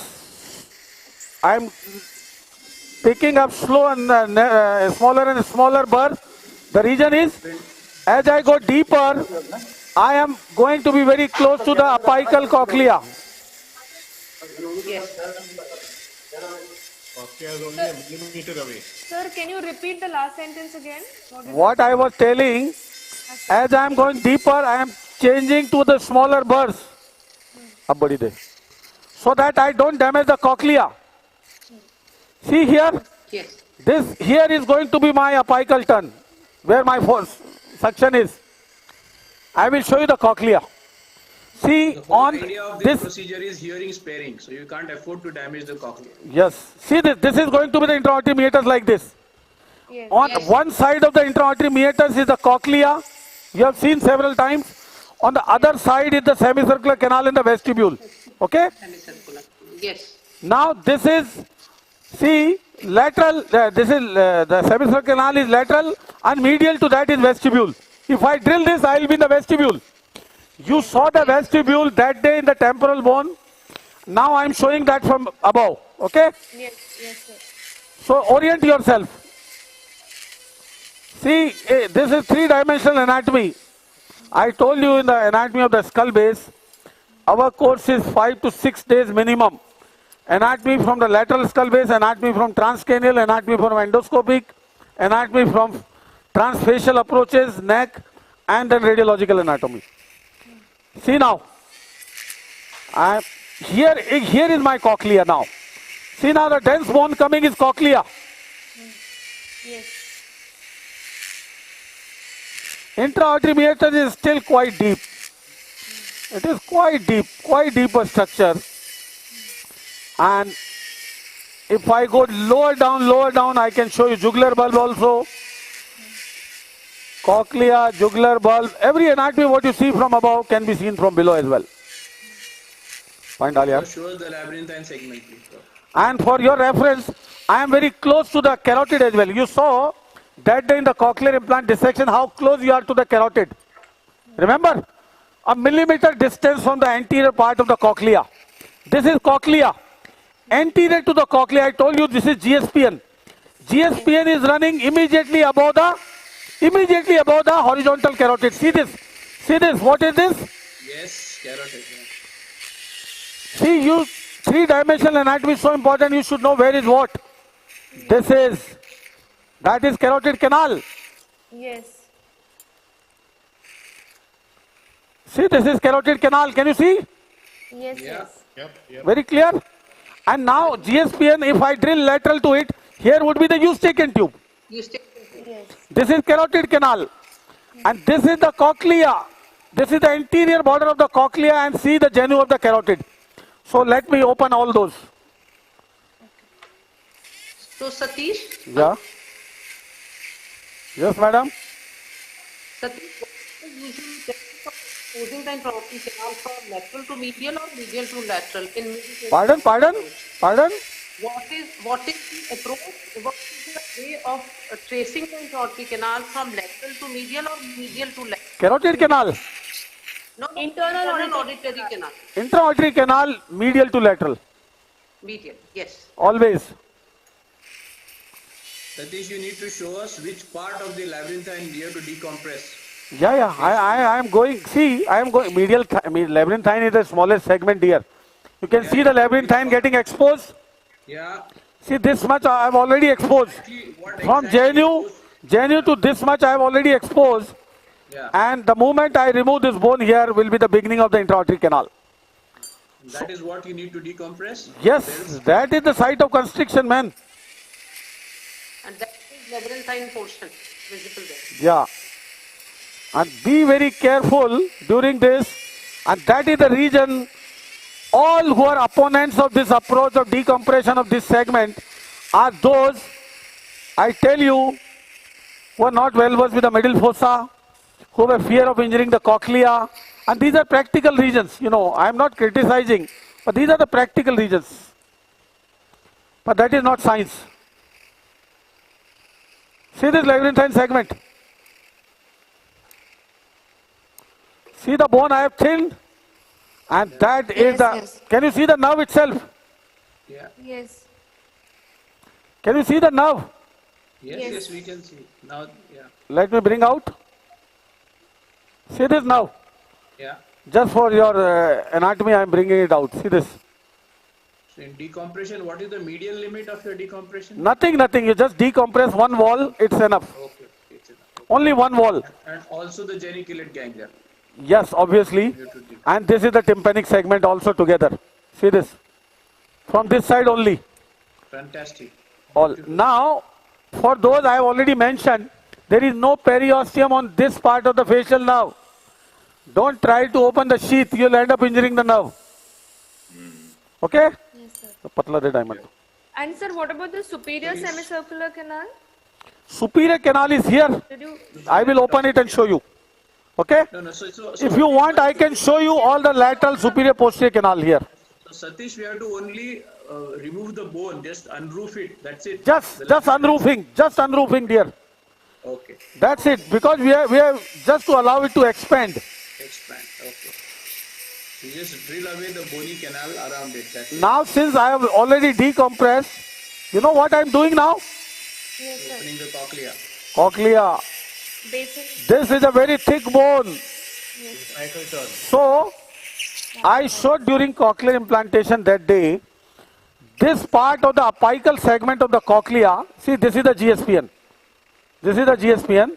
The apical segment of the cochlea is just underneath the GSPN. So it is oriented like this anterior-superiorly. Apical here, middle here and the basal here. Basal is down, yeah. Okay? Orientation should be very clear. So now I have forgotten facial now. That we have already done. If I have to do a cochlear implantation, I will not expose the facial nerve. So goal of exposure was to show the facial decompression. And now this is a different exercise. After exposing the facial nerve, I am drilling the cochlea. So this is going to ruin the facial nerve. Yes. Anyway, so our exercise is over. This is additional exercise I am doing. You have to show some other procedures, huh? Don't get carried away. Yes. And see the intra-auditory canal is deep to both of these. Deep to this. This is the semicircular canal. This. The vestibule is here. Cochlea here at this level. Deep to this canal. The vestibule is here at this level. And deep to both of these here where my body is now is going to be the intra-auditory canal. Okay? So my cochlea is opening now in no time. In this minute, next minute, my cochlea is, I am in the cochlea. See this. See, this is the apical segment. Can you see the apical segment? Yes, yes. So, can you zoom in little more, sir? Yeah. Let me see now. Yes. This is the apical. This is the apical segment of the cochlea. See this. Yes, sir. Can you see? Yes. So you have to focus little more. Yeah. Now see the apical segment. You made it worse. Yes, sir. Make the focus Yeah, better. focus karo. Yeah. Can you see now? Yeah. Yes, yes. See, the GSPN was going right here, where my, and this labyrinthine is going back. At this angle is the apical segment. Now, if I drill below, that will be the middle segment, and if I go drill down further, deeper, that will be the basal segment. And see, this part of the basal segment here, where my forceps is closest to the labyrinthine segment. And that is the reason for facial stimulation when the bone is hypodense, you know, like in autosclerosis. You implant and the current may pass through a more less dense bone and stimulate the facial nerve because of close proximity to the basal ton here. So now this is the middle ton and this is the basal ton. Okay? If you drill, it will come like this, and the intra-aortic canal is medial to it. Intra-aortic canal is very medial to it. Yes, sir. The medial limit of the cochlea is intra-aortic canal. I shot that day in the base of the cochlea where the cochlear nerve was starting. And you can see the same thing from here as well. As you drill away the complete cochlea in the base, you will find the cochlear nerve starting and going in the intra-aortic canal. See, it is the same anatomy you are seeing from different perspective. Yes. Yes, sir. Medial is deep. Okay, now. Yes. Now what is the change in the programming when you do cochlear implant from this side and that side? The change in programming is in that you put the electrode to the basal ton. So your tip electrode is towards the apex. Got my point? Here if you are putting the tip electrode to the apical ton, the tip electrode will go to the basal area. So your programming will be reversed. Got my point? Yeah. See now the middle ton of Dalpani. Middle ton coming. Sir, so you can repeat this thing again? You are putting the electrode retrograde. Retrograde means your tip of the electrode going through the apical ton. The tip of the electrode will reach the basal area. Otherwise, when you put through the round window, see this, that is the base. That is the cochlear base and that is the beginning of the intra-aortic canal. See this, everybody? Yes, can you sir. see the intra-aortic canal? Yes. And see all these nerves here inside. I quickly open this. See the intra-aortic canal and all the nerves? Yes. Can you or not? Yes, clearly. See the nerves there inside. See all these nerves here. See this better? Yes, sir. Very nice. And this is the cochlear now, the whitest of all. See this? And that is the cochlear base here from where it is going down. Yes. So you can do cochlear implantation by this qualities approach to the middle fossa, but it is not required after the subtotal petrojectomy. This is the labyrinthine segment. I am bringing it out. See this? Yes. See this complete facial now. Yes. Yep. See the labyrinthine segment and the intra-aortic meatus segment, both. I'm sure that waist beautiful. See the constriction, you can appreciate that. Yeah, here at this level. Yes. And see immediately dilates after that.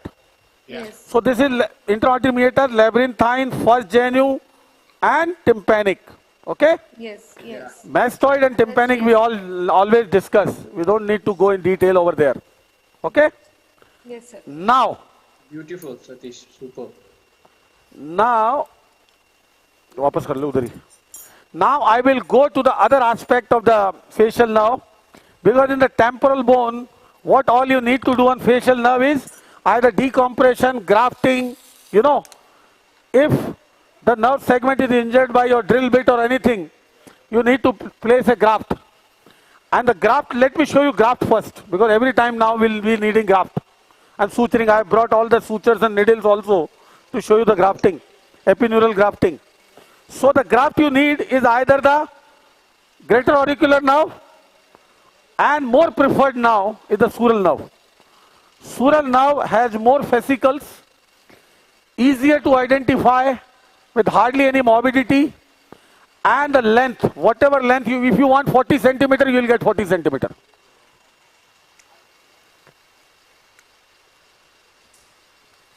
40 centimeter would be family package, I think. Whole family.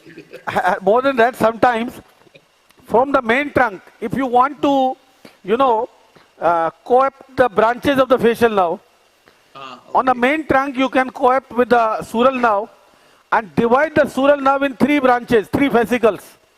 And you can anastomose to the 3 branches also. So sural nerve is versatile. Okay?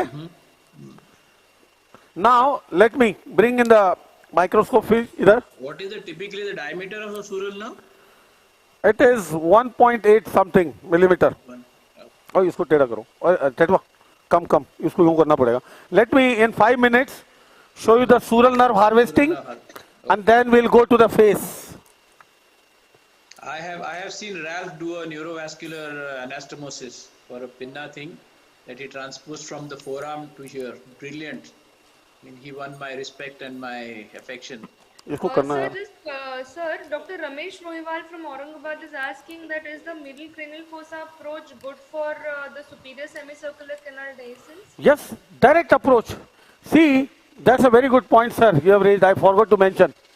For superior canal dehiscence, it is not so uncommon, I tell you. And many of the time it goes undiagnosed. So we'll discuss in our autosclerosis session also next Sunday. This is one of the reasons of a conductive hearing loss from an inner ear disorder. The reason is you get a mild conductive hearing loss, and people misdiagnose it as secretory otitis media. Yes, exactly. The reason is normally when the sound reaches the tympanic membrane, it preferentially passes through the ossicular chain to the oval window.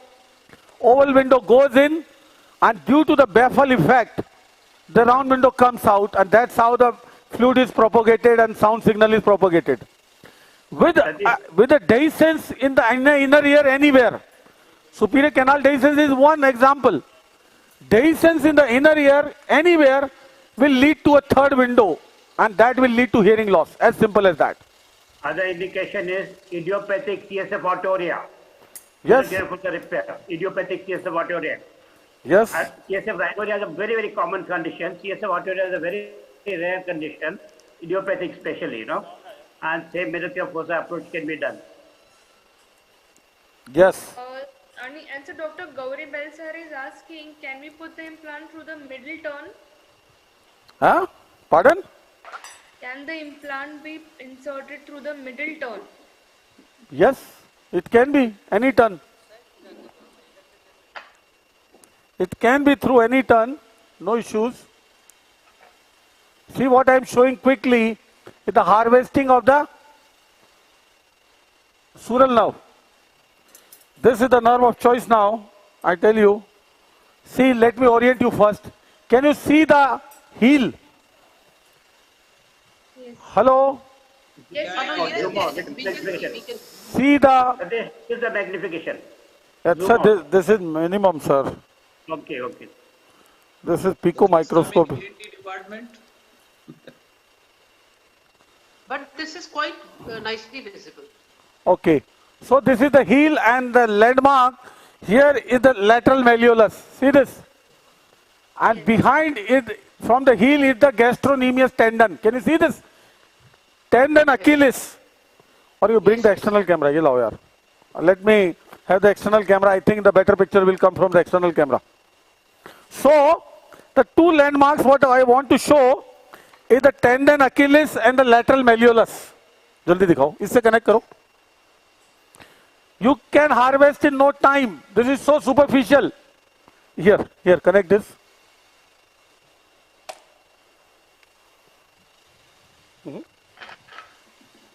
Yes. इधर लाओ ना यार, ऊंचा रखो, आगे लाओ. बार बार हमेशा ऊपर से दिखाया करो. कहना क्यों पड़ता है? जल्दी लाओ. यहाँ करो, बीच लाओ, ये सबसे सेंटर में. Yes, focus. Can you see now? Yeah, I think the light. Focus करो यार, फोकस. 400 mm distance से काम कर. ऊंचा उठाओ ना. Keep your microscope on 400 mm and you work without Sir, microscope. showing through the external camera. ऐसे कब तक पकड़ के रखोगे? Okay, ठीक है. Then it's fine. Otherwise. इतना हिलता है यार. No, it's better. No, the external camera. ये ऊंचा नहीं होता क्या और? भाई मैं हाथ में नहीं यार, इसको रखो नीचे. I don't want in hand. मजाक मत करो यार. Focus this. Okay, it's okay. Relax. Don't worry. Yes. Focus this. Yeah. Little nice. better. Very nice. Better. Yes, fine. Now it is better. Okay, Yes. perfect. Good. Now see, this one, यहाँ रखना, मेरे बीच में रखो इसको. जहाँ मेरा instrument है बीच में रखो.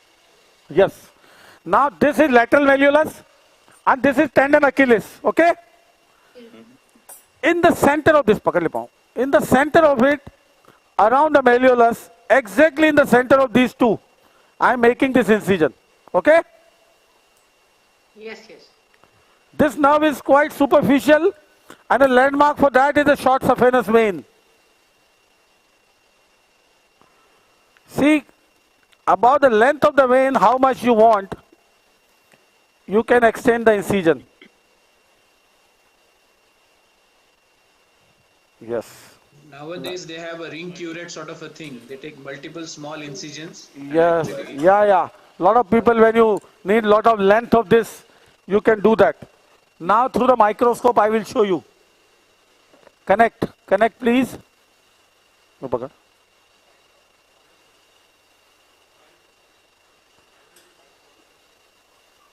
Artery there.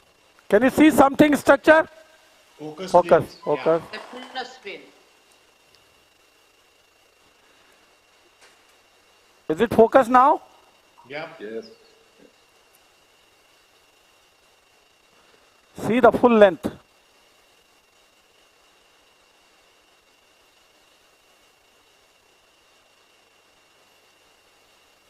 I will show you the full length. Satish, can you show the deep saphenous vein also? Yes. That's what I am showing you for the landmark. Okay. Can you see this vein? Yeah. And can you see the nerve? Yes, nicely. Now, this relationship is almost constant, you know. Yes, right. This is the short saphenous vein. And see immediately. See what a nice nerve. See this? Very nice. Beautiful. Whatever size you want, you can harvest. You can go right to the palm. Yeah. See this? Gluteal fossa. And if you want a higher one, a lot of people harvest it endoscopically as well. Yes. If you want a more distance, a lot of people, what do? Like Ashish said, they make incision at multiple levels. Or small incision here and then put an endoscope and tendon stripper. Yeah. Yes. And you can acquire the length of the nerve, whatever you want. See the nerve. See how good a nerve it is. And this is best for the facial nerve, I believe. The greater auricular can never match this, I tell you. Greater auricular has the advantage that it is available in the same field. But if you see, the number of axons in the greater auricular are less than the number of axons in the facial nerve. And Close to its division, great auricular becomes very thin. Yes, so that is never a first choice nerve. The only advantage is it is in the same field, that's it. Or very small segment is needed, then we can take. Yes. Up to 5 centimeter greater auricular can work. Yes. See this now? Donor side morbidities in this after harvesting the sural? Pardon? Donor side morbidities? Yeah, little bit of the paresthesia, anesthesia in the posterior lateral part of the heel, and that because of the surrounding connection, it never gives a problem. But see how good a nerve it is, Beautiful. how superficial it is, how easy to harvest, and whatever length you want, you can.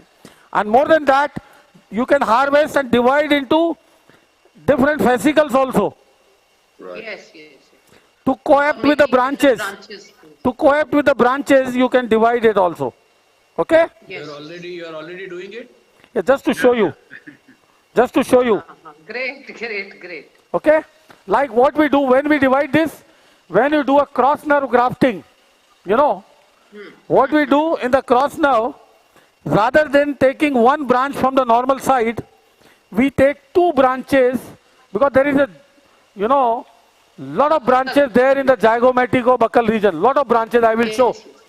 And we divide this sural nerve into two branches to coapt with the two branches of the normal side and then pass it to the other side for cross nerve grafting. We'll discuss this later. To the opposite side. Yes, I will show that. Okay, great. सीधा कर दो इसको. Any doubts regarding sural nerve? No, absolutely brilliant. Now, where is the greater auricular? Let me show you in a minute. And now then afterwards will come extratemporal to our area of interest, that is face, and there quickly I will show the other procedures one can do. Mesenteric, Mesenteric and Yes, exposure and parotid. yes. Mesenteric, we have a live case also. I told you I have kept 4 live cases. Oh, it is going to go till night? I don't know. Yes, we are all with you. Now artery there, knife there. Ralph, Yes. do you have to say anything about sural nerve or anything? You want to say something? Ralph, which nerve you take? Ralph, which nerve you take? Both. The greater auricular and the sural nerve too. In both. In crossface and we need the sural nerve graft. I prefer stepwise incisions. I have no experience to harvest it endoscopically, and I don't like to use a large incision over the nerve. So I prefer. Oh, great! That means you harvest endoscopically.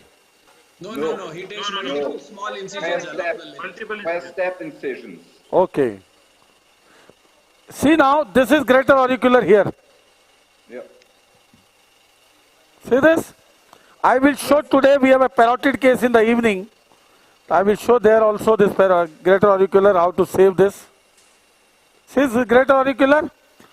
This is the mastoid above and see below the mastoid running on the anterior surface of the sternomastoid to run towards the parotid. Here it gives in 2 branches. The posterior one goes to the pinna to give sensation to the lobule, and anterior one to the skin over the parotid region. See, this is going to the skin to the parotid, this one, and the posterior one going towards the pinna. See the 2 branches, very clear? Yes, very good. So this is greater auricular running on, and here it is coming out from the Mechanis point where a lot of cutaneous nerve come out of the, cervical plexus here. That is Mechanis point. That is Mechanis point. Okay. Now coming to the face. Boss, पीछे आ जाओ ये लेके. External camera. Now I will elevate this flap as a whole. ऊपर से लाओ यार इसको. इसकी पिक्चर अच्छी आनी चाहिए यार.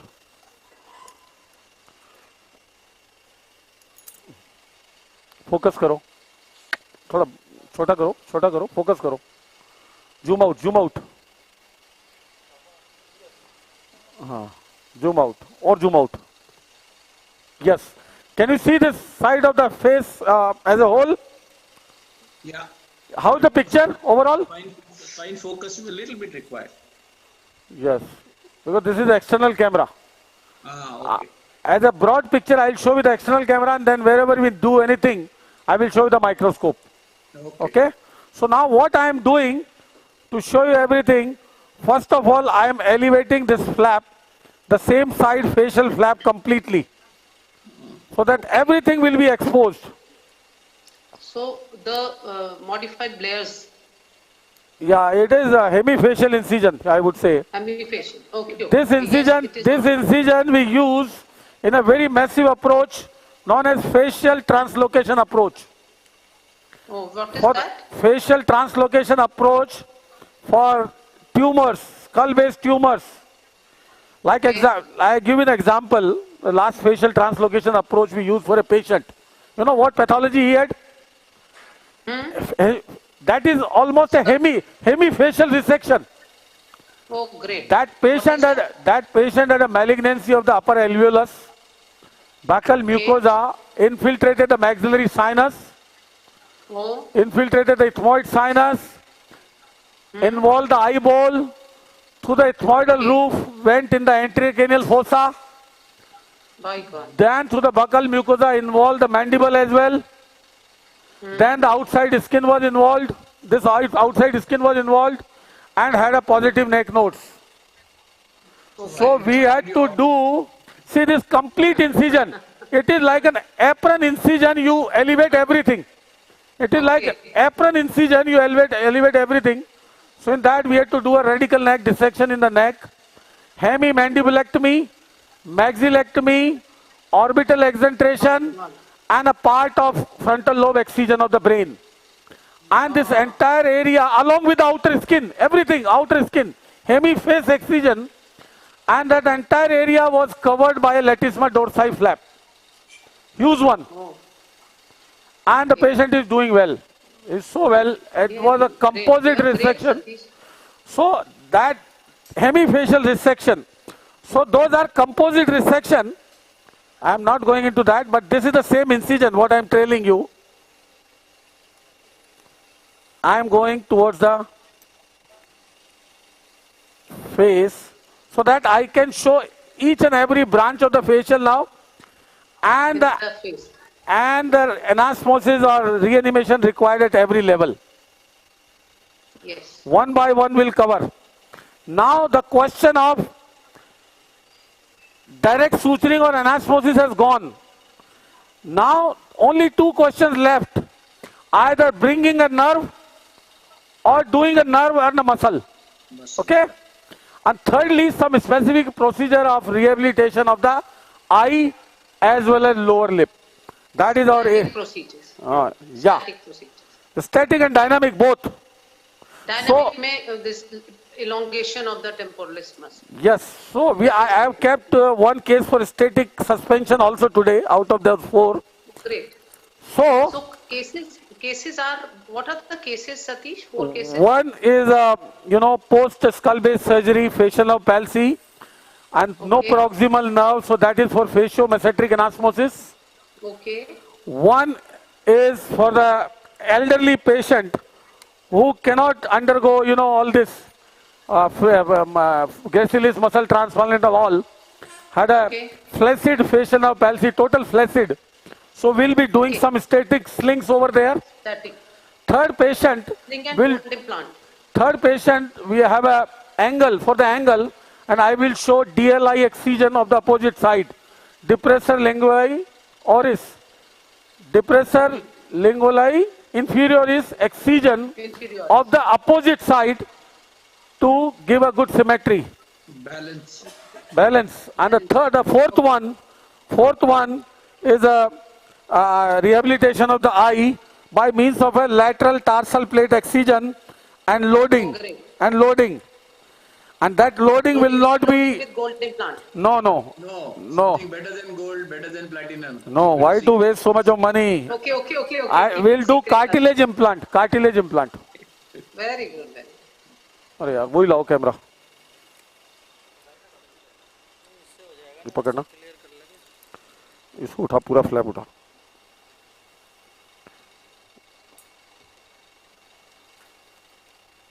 So Dr. Girish Umredkar from Bhilai is asking which part of the greater auricular is to be harvested, proximal to or distal to the any good segment beyond the bifurcation, as long as you want, as long as it's feasible. Bifurcation can be used, Satish, for when you are doing it on the face. Yeah, but the greater auricular after bifurcation is such a small nerve. If you want for bifurcation, harvest the sural. Yes. Sural nerve is complete, See now, I have exposed the entire parotid up to the eyeball from ear to the eye, complete exposure to show. Now I am going to show almost 30 to 40 procedures here. Quickly. Okay. Whatever in the given time we get to do for different indications, you know.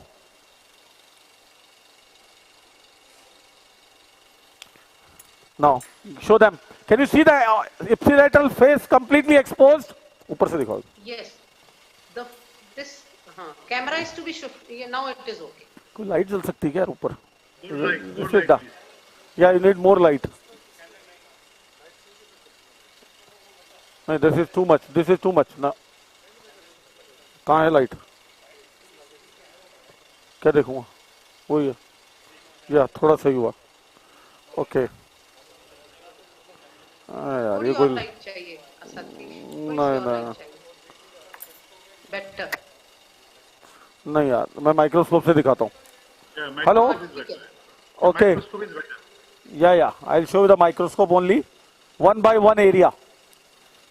Now first of all identifying the main trunk of the facial nerve, then we'll go to the peripheral branches and we'll show one by one every procedure. See now. Dr. Satish, if Yeah. you want to discuss about tympani also, they want to regarding the principle, what are the disadvantages if we cut the nerve, then what are the sequelae? Which nerve? What tympani? Okay. What I will do at the end of the procedure, you remind me, I will show you the course of the chorda tympani from the ear to the infratemporal fossa, how it meets the lingual nerve from the lateral skull base perspective. That is the main thing. Okay? Yes, yes. Okay, now, in the parotid surgery, we all know how to identify the parotid, you know, leaving this facial nerve leaving the parotid. And we always take few landmarks in consideration. See, this is tragal cartilage, can you see? Yeah. Yes. This is tragus here, below. This is tragal cartilage. Yes. And the tragal where it ends below is known as tragal pointer. Okay? Anterior end. Yes. The second landmark I will take into consideration from here.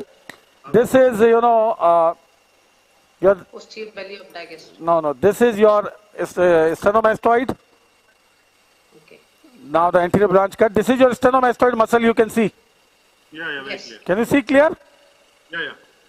And in the anteromedial depth is the digastric. Anteromedial here is the digastric coming. See this? This is digastric. Yeah, very clear.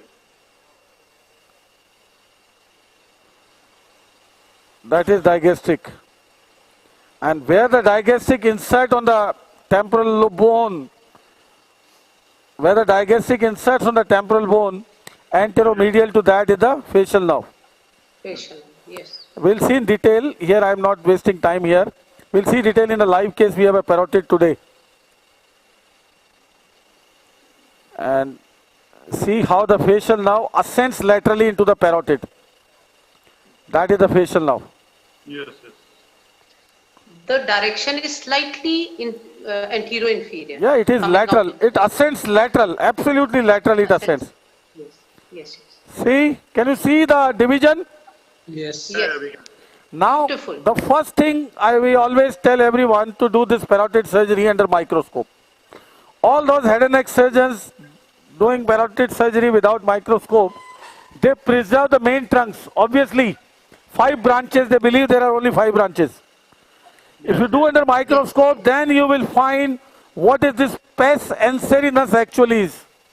Yes. Pes anserinus is the plexus of these nerves as they come out. See now. This is lower division. Can you see? Yeah. Now you count how many branches we see as we go distally. N number of branches. So Satish, Yeah. can you show all those 3 nerves which are in the neck, like styloid and posterior auricular and posterior belly of digastric? Those are also important to see. Yeah, that I have I could show earlier.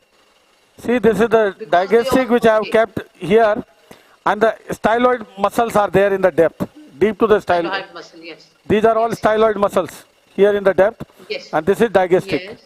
This is digestic. Okay. Okay. Now, इसको यूँ कर ले. Now, from the division, mop करना.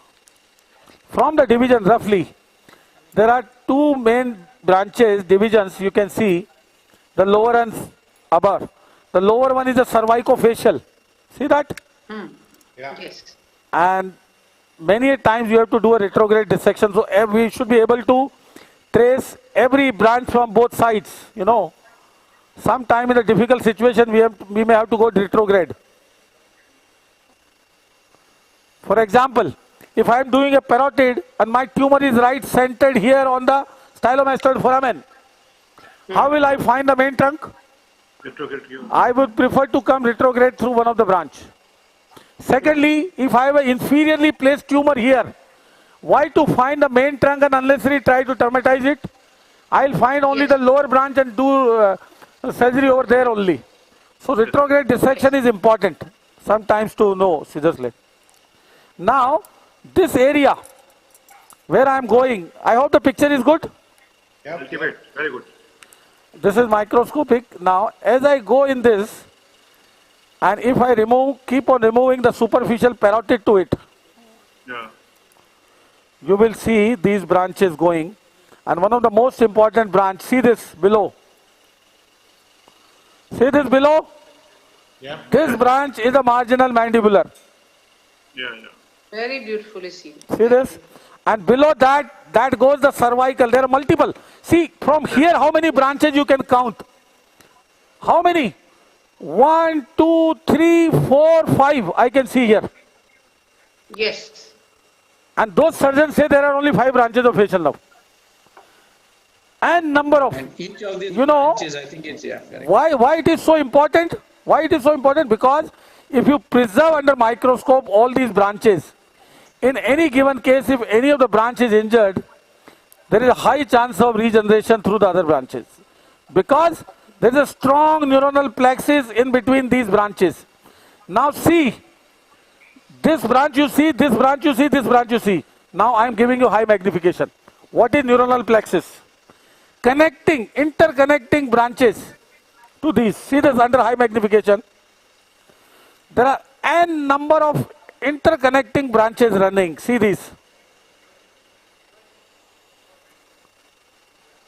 See this, so many interconnecting branches going. Can you see this? Yes. Thin fiber like thing, yeah. See these fibers and see what happens. If this branch is injured, it can be innervated by the other branch.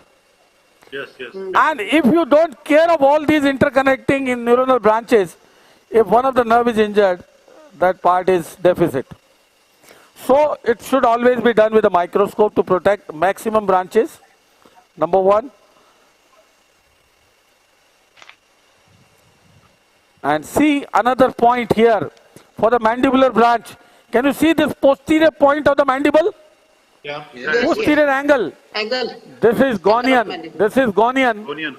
And this mandibular branch, for the mandibular branch, this gonian is the landmark. This branch crosses in the 1 centimeter vicinity of the gonian. I showed in the carotid body tumor case also. The branch going right onto the gonian. That's why this is a great landmark. Like if you are doing a submandibular gland surgery, your gonian should be the landmark. Though it is variable, sometimes this branch may go even lower than this and that. But see this, see where it is going. Right on the gonian. Yes. Can you see these branches? Can you see?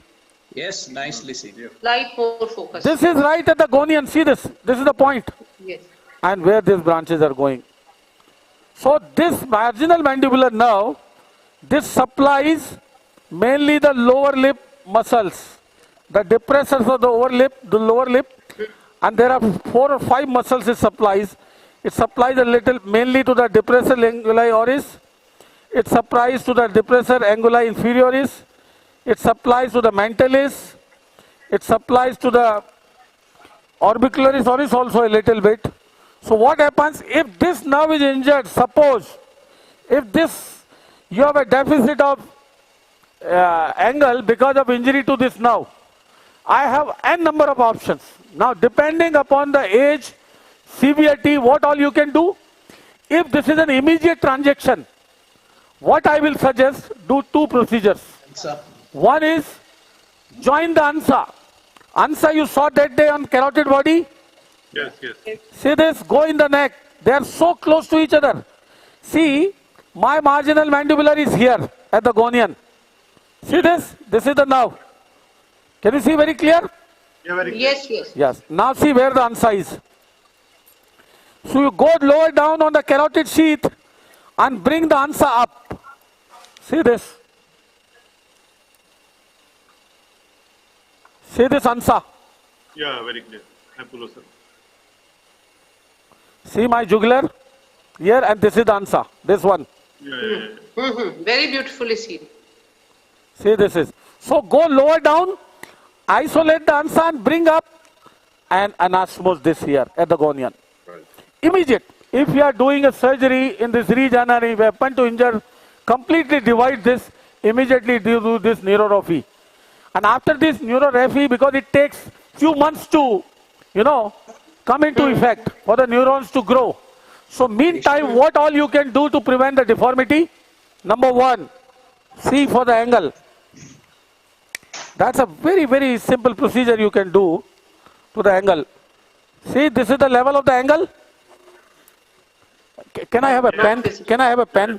Pen. Black pen. Let me show you through the pen here. But most of these cases recover after some time. Once we damage the marginal mandibular, but these we have seen after 2-3 months or 6 weeks, they recover very well. That is neuropraxia that recovers. Yeah, yeah. The transaction will never recover. Transaction will not. See now, this is the angle. Can you see the picture? Yeah, yeah. Lateral to the angle here, 1 centimeter over here is the modulus. Yes. Modulus is what? Where all the muscles are joining. Like for example, the orbicularis oris like this. See this? This is the only single muscle in the face. Otherwise, rest are all paired. They join here at the modulus. From below, another muscle goes laterally, and most superficial of them is the depressor anguli oris. Okay? And medial to that and deeper. See this? To the angle of the mouth, this muscle, a fan-shaped muscle, goes. See this? From the angle of the surface of the mandible, lower angle of the mandible, to in superior-medially, quite deeper in the lateral half of the lip, like this. Can you see here? And that runs medial to this. This is depressor anguli oris. This is depressor lingui inferioris. Okay? So DLI is the most powerful muscle.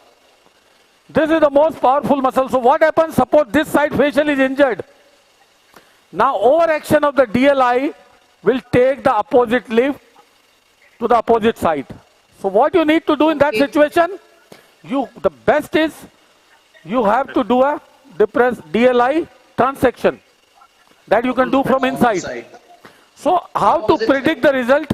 We have a case today. How to predict the result? You inject in the opposite DI here xylocaine. Xylocaine. That is reversible. The moment the DLI is paralyzed with the xylocaine, you will find the mouth coming in the center and that deformity goes away. And if patient is happy with that, you can do a transection. Good. Botox is a midway. If you don't want to do transaction, patient doesn't want surgery. Yeah, then you can use Botox, but the effect of the Botox is not long lasting. You have to, 5-6 months. After a few weeks, you have to again and again inject the Botox. So what I want to say here, all these muscles which control the lip, now the upper muscles are, here above is the zygomaticus major and the zygomaticus minor, pulling the lip up. See like this, pulling the lip up. And here and laterally the risorius, pulling the lip little out and laterally. So that's how the lip is controlled. So if the facial nerve on this side is gone and there is a deformity in the lip, immediate level you can, suture the hypoglossal nerve with a ANSA. And to prevent the deformity, you can transect the DLI. So I will transect the DLI of the opposite side and I will show you. So this is a case also, no? Today you are going to show in a live case. Yeah. It's a very simple procedure you can do under local anesthesia. See the mouth from above downwards? This is lower lip. Yes. पकड़ना उठाना इसको. Not focused.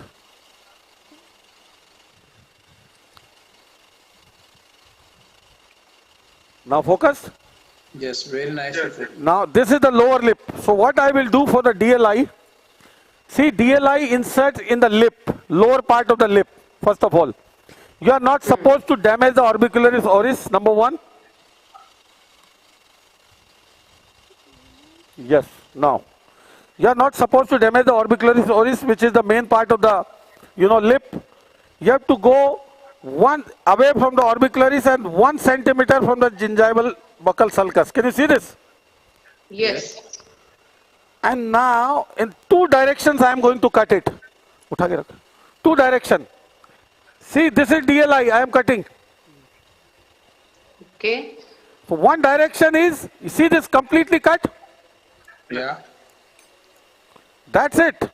And the other is the medial part so that it doesn't grow. So one towards the lip where it was going and one towards the mandible where it was coming. Can you see this? Both sides you are disconnected. Yeah, completely disconnected. That's it. That is DLI transaction. And in no time, the face improves. Great. Now the second is, another procedure is for a dynamic, because this is not dynamic. Second, what you can do is, you can make a flap of digastric. And that is a dynamic. That works very well. I love that. Anterior belly of digastric. Yes, you have to rotate. The reason is, the basis behind them is, the anterior belly of digastric is not supplied by facial. Yes, it is supplied by... This muscle has a dual innervation.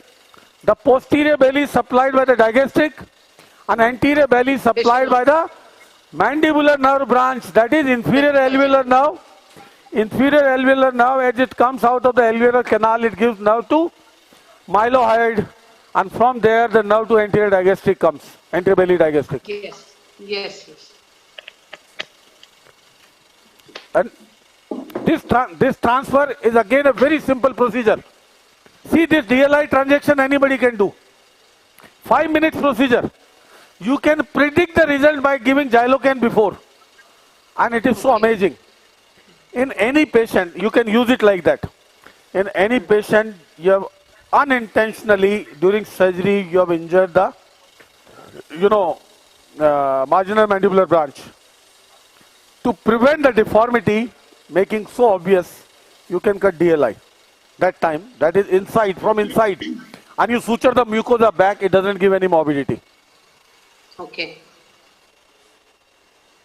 Now, what to do with the digastric? This is again an amazing procedure, I tell you.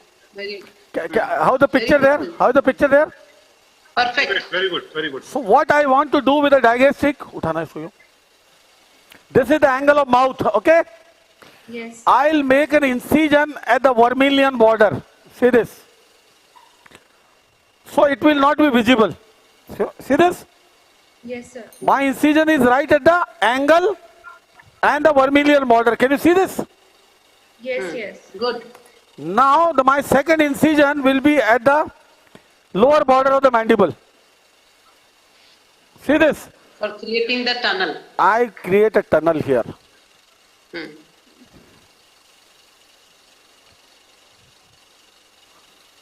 See what a simple procedure it is, and it starts working immediately. The moment you do it, it will start working. Okay, this tunnel, simple. Now what I will do, digastric everyone knows, so simple in the neck. Everybody knows about digastric. Yes.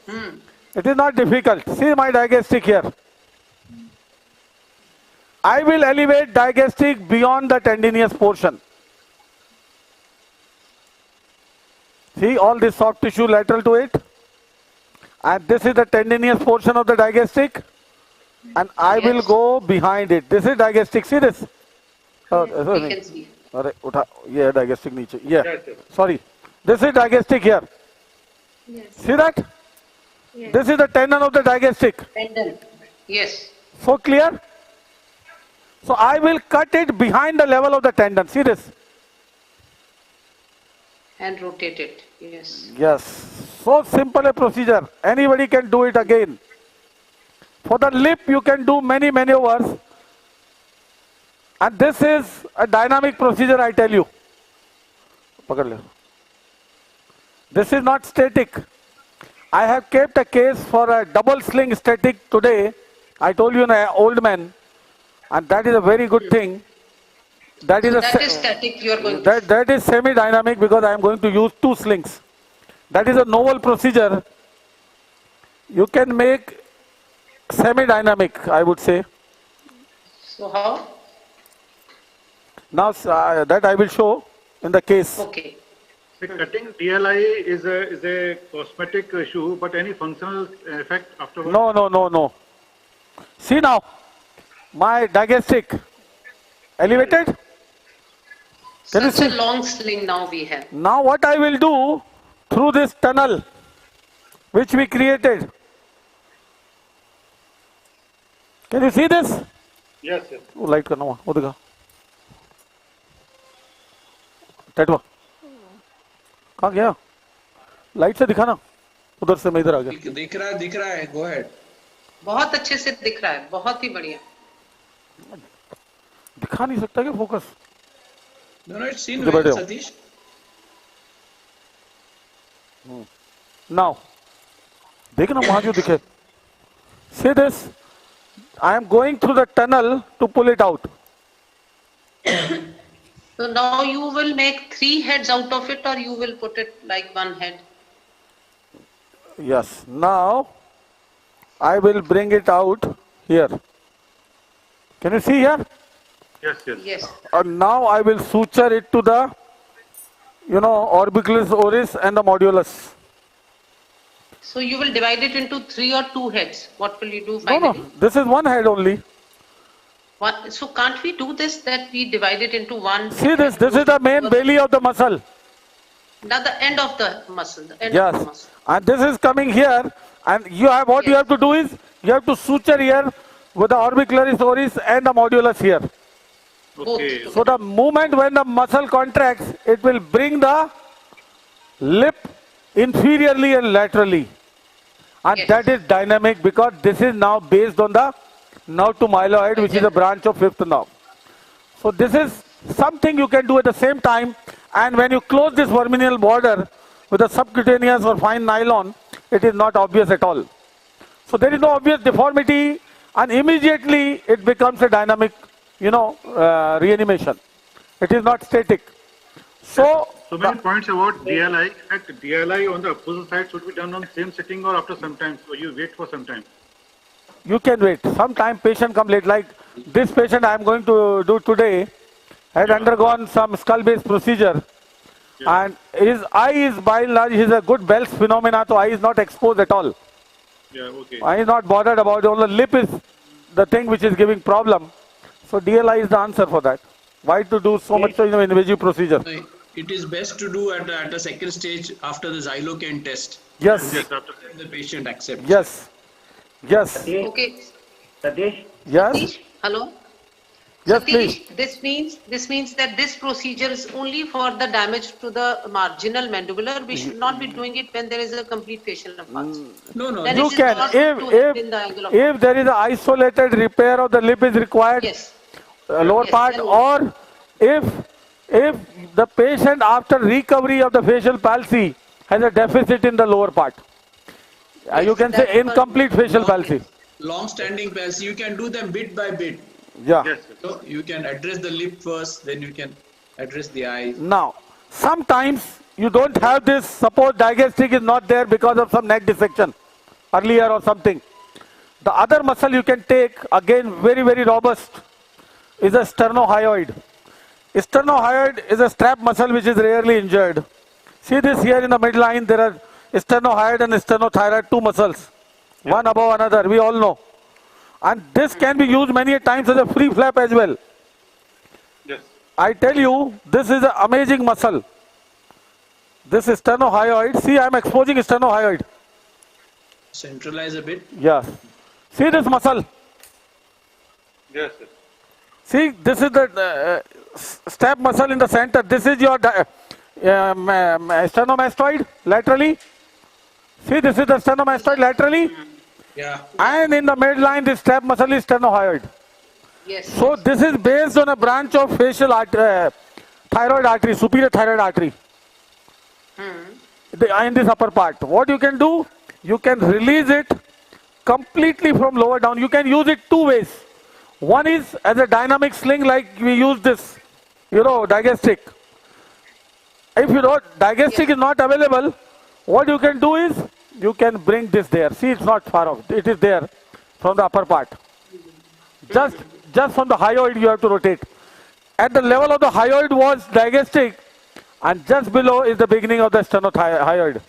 So you can cut from below and make a tunnel and revert it back towards the lip. That is dynamic. And it's a very strong muscle. It's a flat muscle. Does it add to the bulk? Yes, yes. It is a flat muscle, but it is very strong. And second thing is, it is used as a free flap for flaccid palsy, where it can be used at the level of zygomaticus major. See this. From lower and upper end, you can cut, and a branch, it is supplied by the ansa, lower loop of the ansa. Along with the ansa and the superior thyroid pedicle. This is the pedicle here. So neurovascular pedicle is. Yes. And you can take this entire thing for the zygomaticus major. So we can leave the gracilis and take this muscle. Yeah, sometimes if you have a good bulk there. If you have a good bulk there, what you can do, right from the modulus here, and the other end is sutured to the temporalis fascia and pulled. And it pulls like zygomatic up, major up, and it is a good muscle for a smile. Satish, one question for me. Yes. Satish? Yes, sir. This digressing muscle which you created and put internal, to me it looks a long muscle. In the sense, would you like to trim it to give a firmness to that? It's too long. Yeah, it is. Would you like to trim it to give a proper definition? You know what I mean? No, but it looks too long. So when it contracts, if you shorten it by half a centimeter, probably you'll get a better result. See, the length you can adjust. See, the beauty of this muscle is, length doesn't make any difference. You can trim a little bit if it is. The blood supply to the digestive comes from the anterior angle here. No, that part I understand. I'm telling what you brought it up. It looks too long. So what? It works. See, digestic has a long tendon. Yes. Long tendon, strong tendon, it works, and that's what we want. To contract this, to contract the lip. That is what we are taking the advantage of. So if you have adequate length of muscle, would it be better than having a longer muscle? I don't know anything about it. It should be adequate only.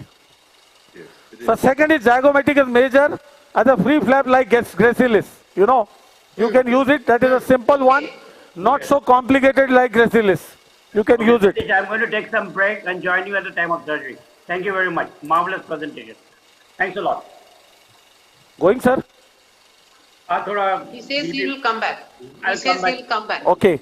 Now, there's a question from Nepal. They're asking that do you divide DLI completely or partially? DLI completely. Partially will not serve the function. Okay. Complete matlab complete. And sir, what is the amount and site of injection xylocaine in DLI? 2 ml. 2 ml is good enough. 2 ml is good enough. Okay.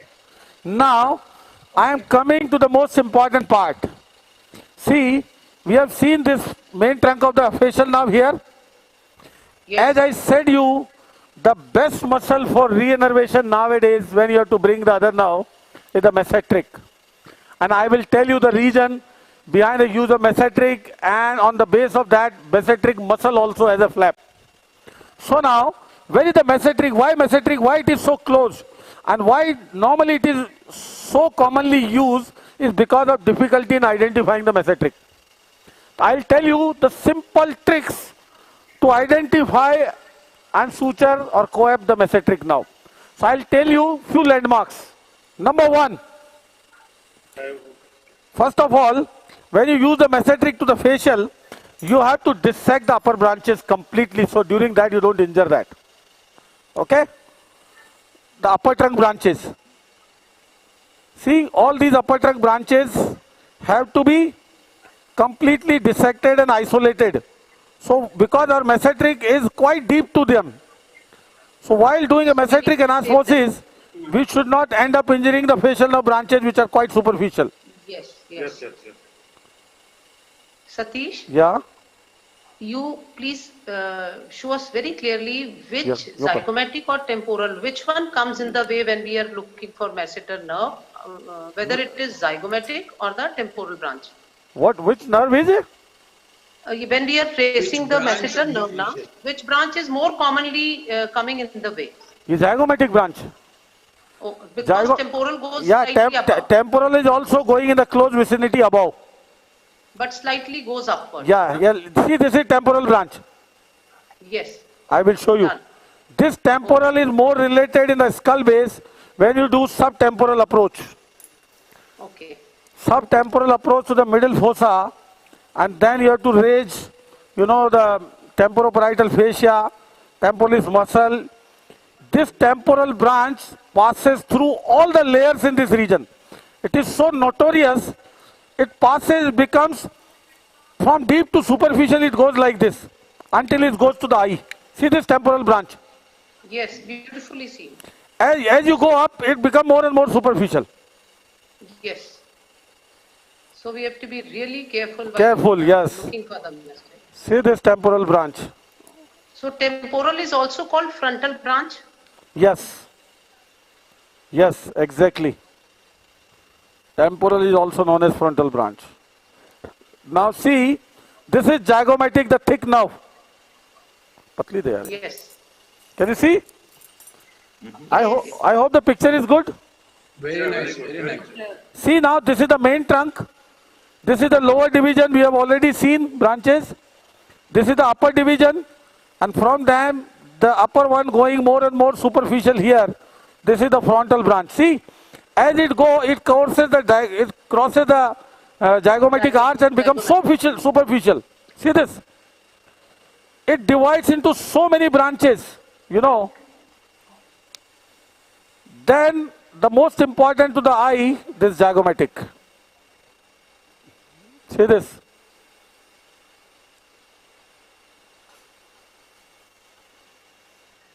But they say the zygomatic branch supplies only the inferior part of the orbicularis oculi. The superior part is part of it. Part of it. Yeah. Yes. Orbicularis Mostly oculi is because of the- supplied by all branches in the vicinity. Yes, yes, yes. Knife there. Knife here. See now, I am elevating this to show you some good anatomy. I am just removing the superficial part, not the deeper one.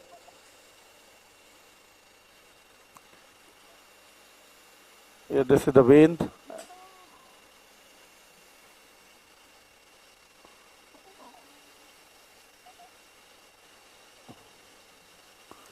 See the zygomatic branch? Yes. Going in the depth.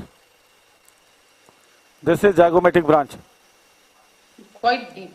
See this? How big it is? Yes. See this? So mostly it is the zygomatic branch which comes in just closest to the masseter nerve. Yes, mesenteric nerve. That forms a triangle, zygomatic triangle. Subzygomatic triangle, you would say. Yes. And that is the one of the area where you will find mesentery. Yes. See this now? So clear? Very clear or not? Very clear. Very clear. And see, this gives to so many branches over here, which if you go anteriorly with a buccal branch, they form a sort of plexus. There are more than 20 to 30 branches there anteriorly at the anterior border of the masseter and the vaccinator region. And these are one of these branches we should take for the cross nerve anastomosis. So the idea behind cross nerve, let me put up here, what is cross nerve? As I mentioned earlier, the spontaneity can come only when the firing of the branch, the neuron comes from the facial nerve only. So like a situation here where we don't have a proximal nerve intact and we are bringing this masseter nerve as an anastomotic nerve, okay? At the same time, if we do a cross nerve grafting from the opposite facial nerve branches like zygomatic or buccal branches here, lower zygomatic and buccal branches, cross nerve graft take through the upper vestibule to the opposite side and leave. And that if we anastomose to the nerve, the spontaneity will come. What's my point? Smile. Spontaneous smile. Spontaneous smile. Satish, Now, you'll have to go step by step. Step by step. On the paralyzed side, you have done a masseteric to 7. Yes. Along with that, you're putting a cross nerve across to the normal side. That's what I'm saying. Yes. The advantage and disadvantage of cross nerve. Why cross nerve graft? Suppose on the right side, I have a complete facial palsy, no proximal branch of the facial there. Right. So I would need the opposite facial nerve fiber for the spontaneity. Correct. That is the advantage of spontaneity. But the disadvantage is those cross nerve fibers in this branch are very less in number, lightly. See, So in the cross smile facial, can be brought. in cross facial nerve graft, you cannot have more than 1500, 1600 axons. So what you need is a double innervation. One for the power and one for the spontaneity. Strength. Yes. That's why we always believe in mesenteric plus cross nerve graft for every case. So this is called babysitter procedure. So yes, so why babysitter? Now see, how it can be done. Now for the cross nerve graft, from the opposite normal facial nerve, you put a sural nerve, join with the sural nerve, go across the vestibule and put on the paralyzed site in the first stage. It takes almost 9 to 10 months for the axons to grow there, and you can tape on with the finger. That is Tinel signs. The moment you find the Tinel sign, that means the axons have come, and now you can do a second stage. So the advantage is only advantage of this cross nerve is rest are all disadvantages. Spontaneous. The spontaneity. So, but the big disadvantage is that we can cause trauma to the opposite side because we are going That to is, place in a madam, retrograde manner. Madam, I will show you here. There are number of branches of the zygomatic and buccal plexus. If you take 2 branches out of them, it doesn't give any, morbidity because there is a lot of interneuronal communication. Lot of communication. Yes. Or for that matter, we are not taking very distal branch. Before this plexus comes, we'll take the proximal branch. So distally the other branch will innervate and there will be no, deficit. So the disadvantage number 1. From your questions, is the discussion going in the right way? Is there some clarification you want about the cross nerve? No? All okay. Okay, let me tell it. So first only advantage is spontaneity. Why we are striving for the cross nerve? The disadvantage number 1, it doesn't contain too many neurons, maximum 1500, 1600, so it cannot give power. So for that we need another nerve we need to add on to the power, and that is mesenteric. So mesenteric will give power and the cross facial nerve graft will give spontaneity. Number 1. Number 2 disadvantage is time. For the cross facial nerve graft in first stage and axon to grow there 9 to 10 months, and after 10 months you come with the second stage. So the disadvantage is in patient like already a patient whose 1 year is elapsed with a facial palsy. Now 1 year you elapse another with a cross facial nerve is never a good option. So that can be done only in the early time of facial palsy. Then you have ample of time for the axon to grow. Number 3, since it doesn't contain axons too much, we need another nerve. So what we do, in the first stage, we put a cross nerve graft and leave on the opposite side. At the same time, at the first stage, we anastomose with the mesenteric nerve. So meantime, 9-10 months for the cross graft to come into action, to reach there, the muscle will not get denervated and the mesenteric will give innervation. So to prevent the muscles going denervated, the mesenteric is working like a babysitter, you know. Yes, babysitter procedure. So it is a babysitter until the cross nerve graft come into action. The mesenteric is working like a babysitter because it takes time for the cross nerve to come into action. So Satish, hello. Yeah. They say if it is already 1.5 to 2 years the facial palsy has happened, then don't do this crossover because it takes really a long time, you know. Yeah, it is for immediate. Cross nerve is immediate because it takes 1 year additional time. Or within 1 year, yes. It takes 1 year additional time. So the proximal end of this cross nerve is sutured to the mesenteric. At the opposite side, no. If opposite side buccal, but if you're saying in the same stage. I tell you what you do. In the same stage, if you are doing cross nerve also, you can do that. What to be done in the first stage, what to be done in the second stage, and what to do in the same stage. Let me clarify very clear, crystal clear. Yes. First situation, stage 1, you do a fascio-mesenteric anastomosis. Yeah. At the same time, put a cross nerve graft from the opposite zygomatic buccal branches to the paralyzed side. Leave it in the preauricular region. Okay? That is first nerve. In the second stage, and put a nylon thread, black thread to identify. Suture is to be left. In the second stage, you come. Now it takes 1 year. Mesenteric, I told you, is a very good source, and it gives sometimes spontaneous also. And in 1 year's time, you will identify, you will come to know the result of mesenteric also. So if 1 year's time, if you find that the eye is very good or the angle is very good, okay? If one of them is very good, then co-opt the cross nerve graft to the other thing. Leave the one part. Satish, we can do end to side also. Yes, I am coming to madam that. So first of all, let me complete. First of all, if the eye is good, I will anastomose the cross nerve to the lower division. Okay? If the lower division is good, I will anastomose the cross nerve to the upper division. If both are partial, gone, I will do an end to side to the main trunk. Got my point? Okay.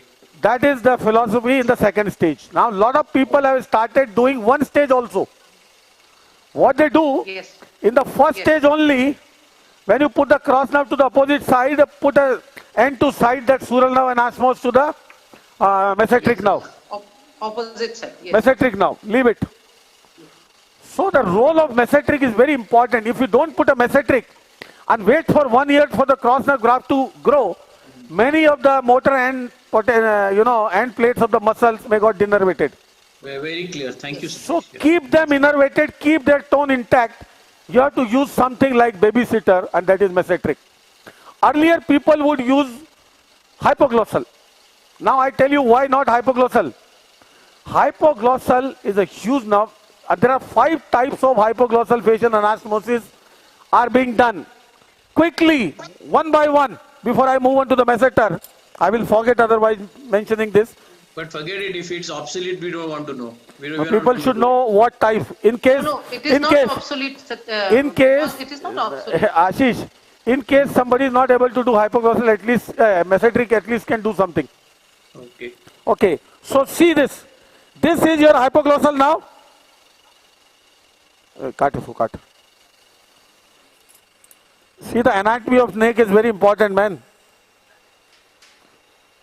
Can you see the hypoglossal now here? Yeah. How it is? It is crossing the carotid. See the carotid? Yes. See the carotid bifurcation like you saw in the carotid body tumor? Yes. See the carotid bifurcation? Yeah, very good. This is the main trunk and this hypoglossal crossing both the carotids. Okay?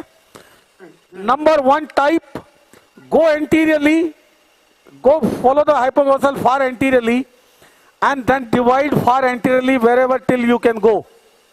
As anterior as possible. This is the classical one. I am telling you all varieties. So, go anteriorly, far anteriorly, right on the hyoglossus muscle. I am here. Hyoglossus muscle, and then bring in and anastomose end to end with the facial nerve. See this? So, Satish, don't do it. We will like to see the second part when you do the partial cutting. Got, everybody got my point? Yeah. See this whole length of the hypoglossal, bring in here and anastomose to the main trunk of the facial nerve, which is here. Can you see? This is hypoglossal, this is facial. See, both things. Yes. This is facial main trunk. Can you see? Yes. And this is hypoglossal main trunk. So you bring here and do end to end. Number two, what you can do? Take a sleeve of hypoglossal. See this as a babysitter. Take a sleeve of hypoglossal. This is hypoglossal. That is known as hemi-hypoglossal. Give me a sharp knife. 40% of the thickness of the hypoglossal. Yeah, give me a sharp knife. And the entire sleeve you divide and take and suture to the facial. That is hemi-hypoglossal facial. Okay? Third is Mark May's procedure. What Mark May described. He said that you don't have a proximal end of the facial nerve. But yes, you have a facial nerve and till the first genu. Why don't you utilize that? Ashish? Yes, this much length will be added. Yes. Ashish, trying to get what I'm saying? Yes, I'm understanding. Follow this facial nerve back in the temporal bone. Take the vertical as well as second genu as well as till first genu. Divide at the level of first genu to increase the length to the facial. See, this much of the length will be added. Yeah. And then put an end to side on the hypoglossal. On the hypoglossal. Oh, yeah. After the this thing, your ansa is left. Always done beyond the ansa left, so that you don't traumatize the ansa. Satish. Yes. Hello, Satish. There is another way of doing. If there is a facial nerve neuroma involving the nerve up to the stylomastoid foramen, then we can use a jump graft between the facial nerve. Yeah, exactly. If we don't have the length. See what madam is saying. That is another variety. I was saying here to go up to the first genu. Now, in case your temporal bone facial nerve is involved by some pathology, you can cut. You can cut from here, join a saphenous vein end to end here, and then end to side to the hypoglossal. Cable graft. Got my point? But that is a weak proposition because now there are two site of cooptations. What my point? Yes, it takes a longer time. Okay. For this because so that is type fourth variety. Now another is when you do end to side, there are two varieties of end to side. In the one variety of end to side, give me the knife. A thickness of the facial nerve is taken. See, after the hypo, this rima is gone. This ansa is gone. This is ansa. Can you see here? Yes. This is done beyond ansa. In one variety, Pakar, a part of the thickness of the hypoglossal is taken. See this? Sorry. I injured everything. Part of the thickness of the hypoglossal is taken and then end to side is done. And in the second variety, only the epineural window is made and the facial is anastomosed there. And there are a lot of regeneration studies, publications have shown that even if you make an epineural window, the neurons start sprouting and it works. And it doesn't damage any part of the function of the hypoglossal. Yes. Okay? So all these varieties are added on to preserve the tongue function. I hope it is clear. Yes. Now coming to the mesenteric. We lost. Coming to the mesenteric. Yes, you were telling about the tricks. Yes. See this is the main trunk of the facial. Lower division. This is you see this. This is the frontal branch. Can you see this? Yes. And this is the main zygomatic branch. Yes. And there are a lot of interconnections. See, lot of interconnections. Yes. So many interconnections, boss. There are hundreds of interconnections. Amazing. Now, for the mesentery, what are the landmarks? Landmark number 1, let me show you to uncover so that you'll never forget in life.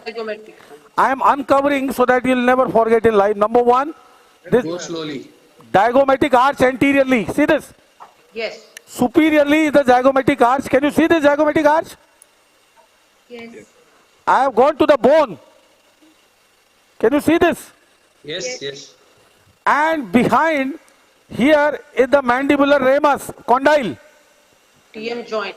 TM joint and the condyle. Let me, just for the sake of demonstration, let me take out this. I am not cutting this zygomatic branch. See, this is the condyle. Can you see? This is the condyle. And this is your zygoma. This is zygoma and this is condyle. Like, give me a paper and pen. You have paper and pen? 45 degree, yeah? This comes from the anterior division of V3. I told you that day when we saw in the endoscopic dissection V3. Yes. Yeah. V3 had two divisions. From the second division is the lingual, which joins the chorda tympani. Inferior alveolar, which goes in the canal and gives nerve to anterior valley of digastric. And the third one is this thing, lingual, inferior alveolar, and third one, auriculotemporal.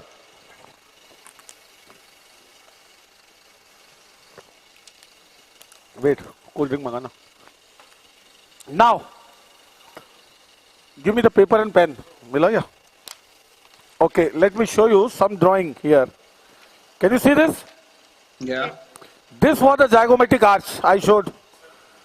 And this is the mandibular condyle. Anterior margin, yes. See this? Is this clear or not? Let me. Yeah. Now this zygomatic condyle, this is the zygomatic ramus below. See this? This is the ramus. Mandibular. And here is the, what is that? Coronoid process. Coronoid process. So, and this is the mandibular notch. See that? Sigmoid. The mandibular notch between the condyle and the coronoid. Clear? Yes. This now comes out of this notch. This is the notch. Comes out of this notch at the angle, at this upper angle. And then goes 45 degree antero-inferiorly. Right. Okay? 45 degree antero-inferiorly at a depth of what? More than a centimeter. More than centimeter means? I will show the mesenteric flap after that, muscle flap. This mesenteric muscle has three parts. The superficial, middle and the deep part. This now passes through between the middle and deeper part of masseter. You know? And how to identify that? The aponeurosis will be seen. You have to go deep to aponeurosis to find this now. And this is, the depth is almost a centimeter deep. Okay? Is that clear? Yeah. Okay, now let's see. Let's come to the area. Following these landmarks, now I am coming into the same area. See, this is all about anatomy. So this is the angle. Can you see very clear? So you tell about subzygomatic triangle, Satish? Yeah, this is the zygoma. Yes. And this branch form the subzygomatic triangle. Zygomatic branch and the anterior margin of mandible, zygoma and zygomatic branch form the subzygomatic triangle. Yes. It bisects this triangle. Now I am going in the depth. See the muscle. Can you? Yes. It is not so superficial. Quite deep. It Very. have to divide whole of the muscle to go into that because it enters from the medial side of the muscle, no? Yes. So I will go in the depth of the muscle. We can see. And same thing I am going to show in the live surgical case today.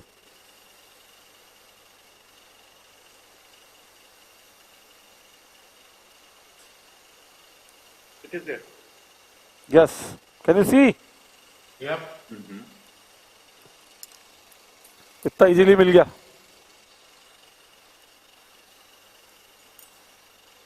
See the nerve below. ना एक इधर लगा retractor, एक इधर लगा. एक इधर लगा.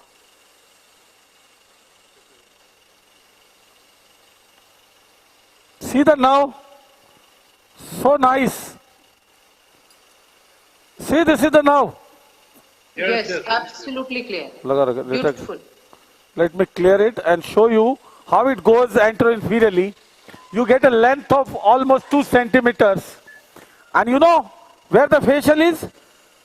See, this is your branch and this is your facial trunk. See that? Yes. If I cut my facial trunk here, for anastomosis and I bring it here, see this? You really have to release the lower See branch this? because it keeps on pulling. See, my facial trunk is coming here. Yes, yes. And I can go up to 2 centimeter down to bring my... Up to 3. They say 3.2 centimeters the whole Yeah, length. because So I don't want to go beyond, branches. branches. Okay.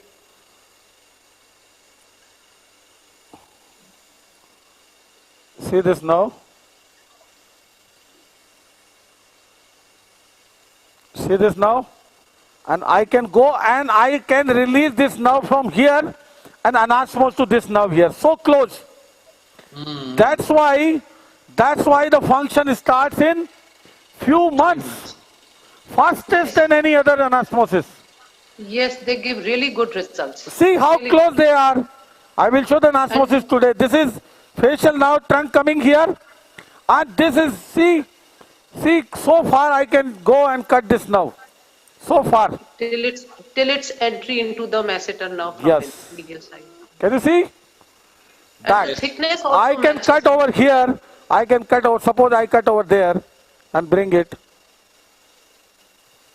See this? This now. मेरे कैंची काटती नहीं है यार क्या दे रहा है hey, this is not the scissors यार come on and you can anastomose so easily see that simplest of the anastomosis I tell you the fasciomesenteric is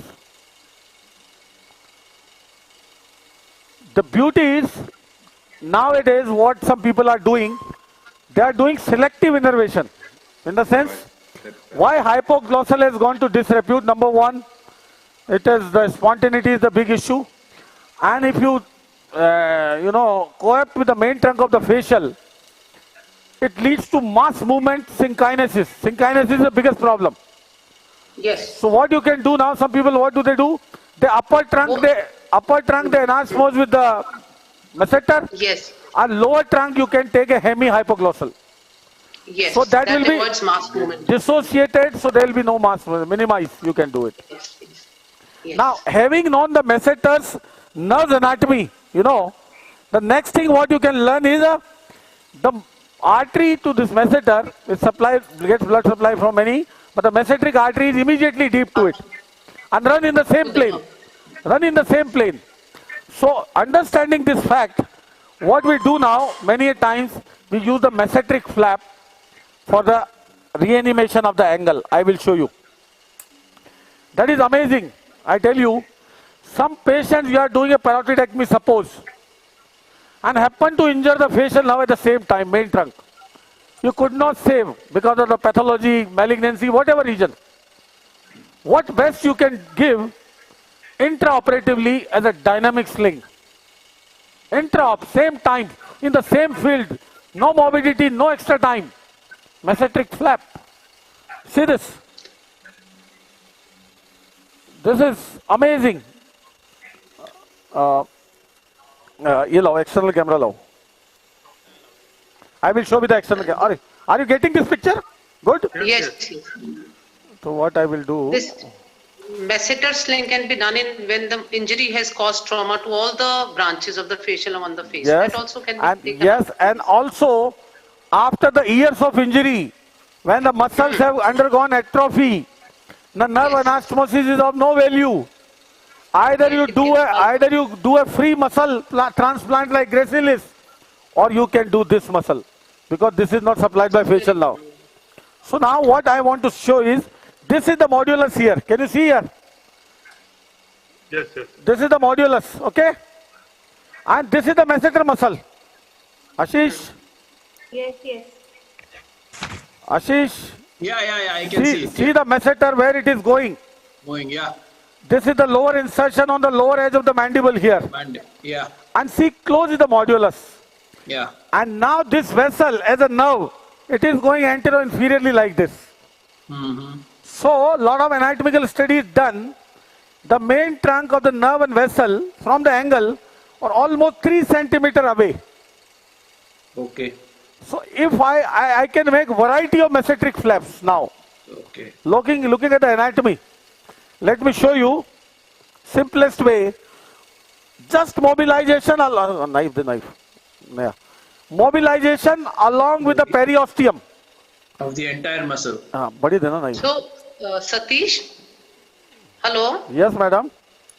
Satish, the only disadvantage they say is the trajectory of the action is different because we are, using it in a reverse. No. Trajectory will be same like zygomatic major. I'll tell you.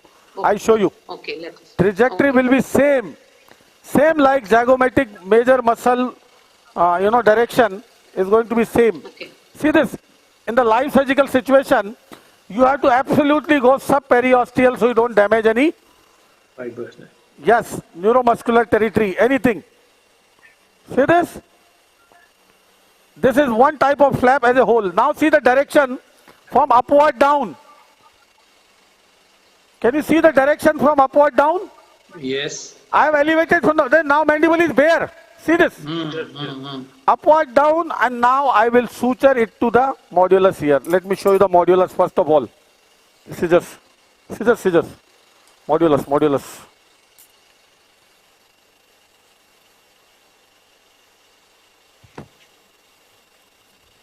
So for when they are can you see the jump bunch of muscles here? Yes. Yes. This is modulus.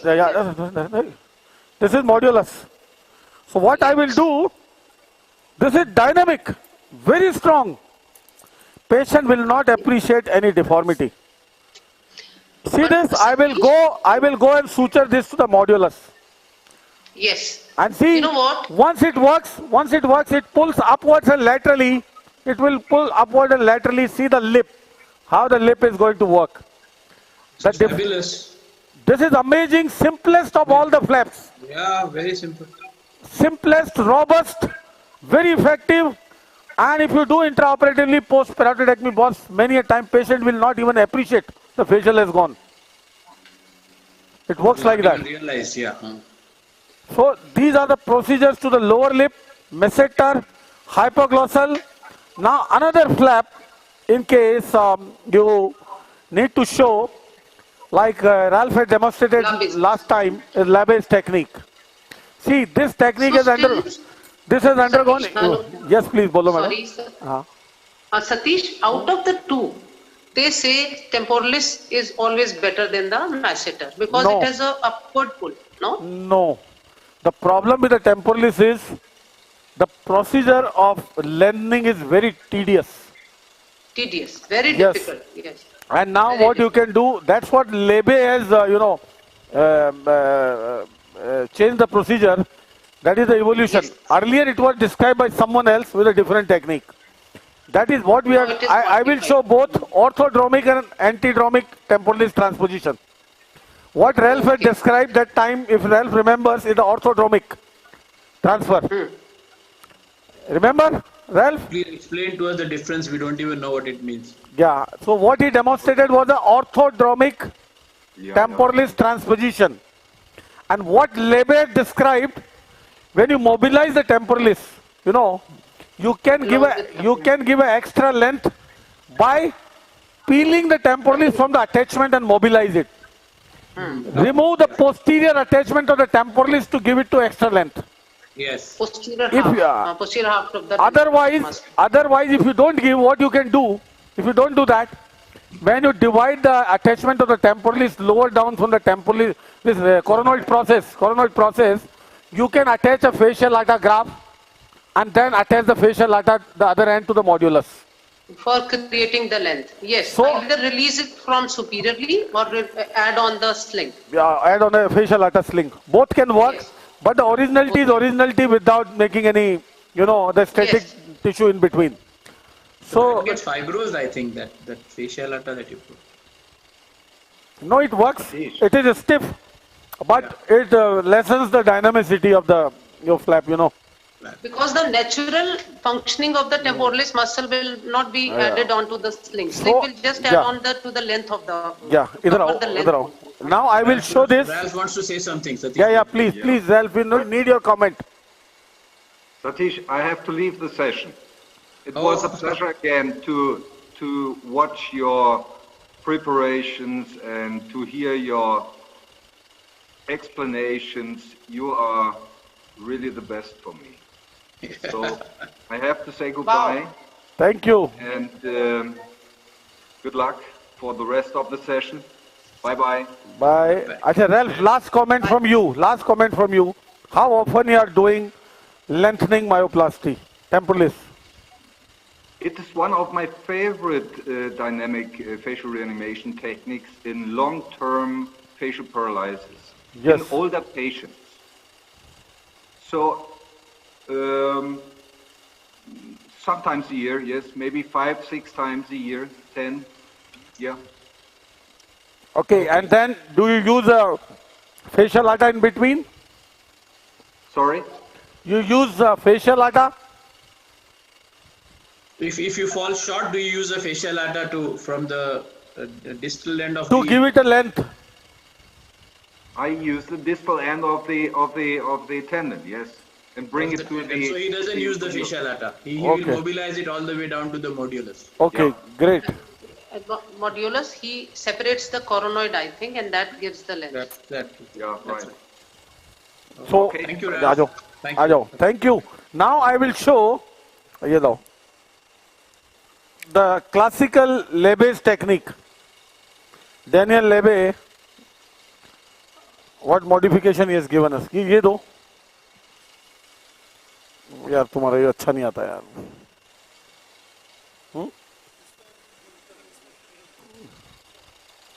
Okay, can you see the temporalis as a whole above? Yes, nicely. So what I will show, knife, periosteum रखना. This is the upper attachment of the temporalis. You can see. इधर से आओ, मेरे पीछे से आओ. See this. See the upper attachment of the temporalis? Yeah. Here. That is superior temporal line. So what I will do, I will completely mobilize this temporalis like this, particularly from superiorly and behind. See this? So I can push it down.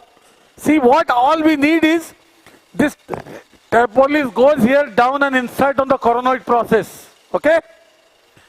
And from here, coronoid we want to take to the modulus.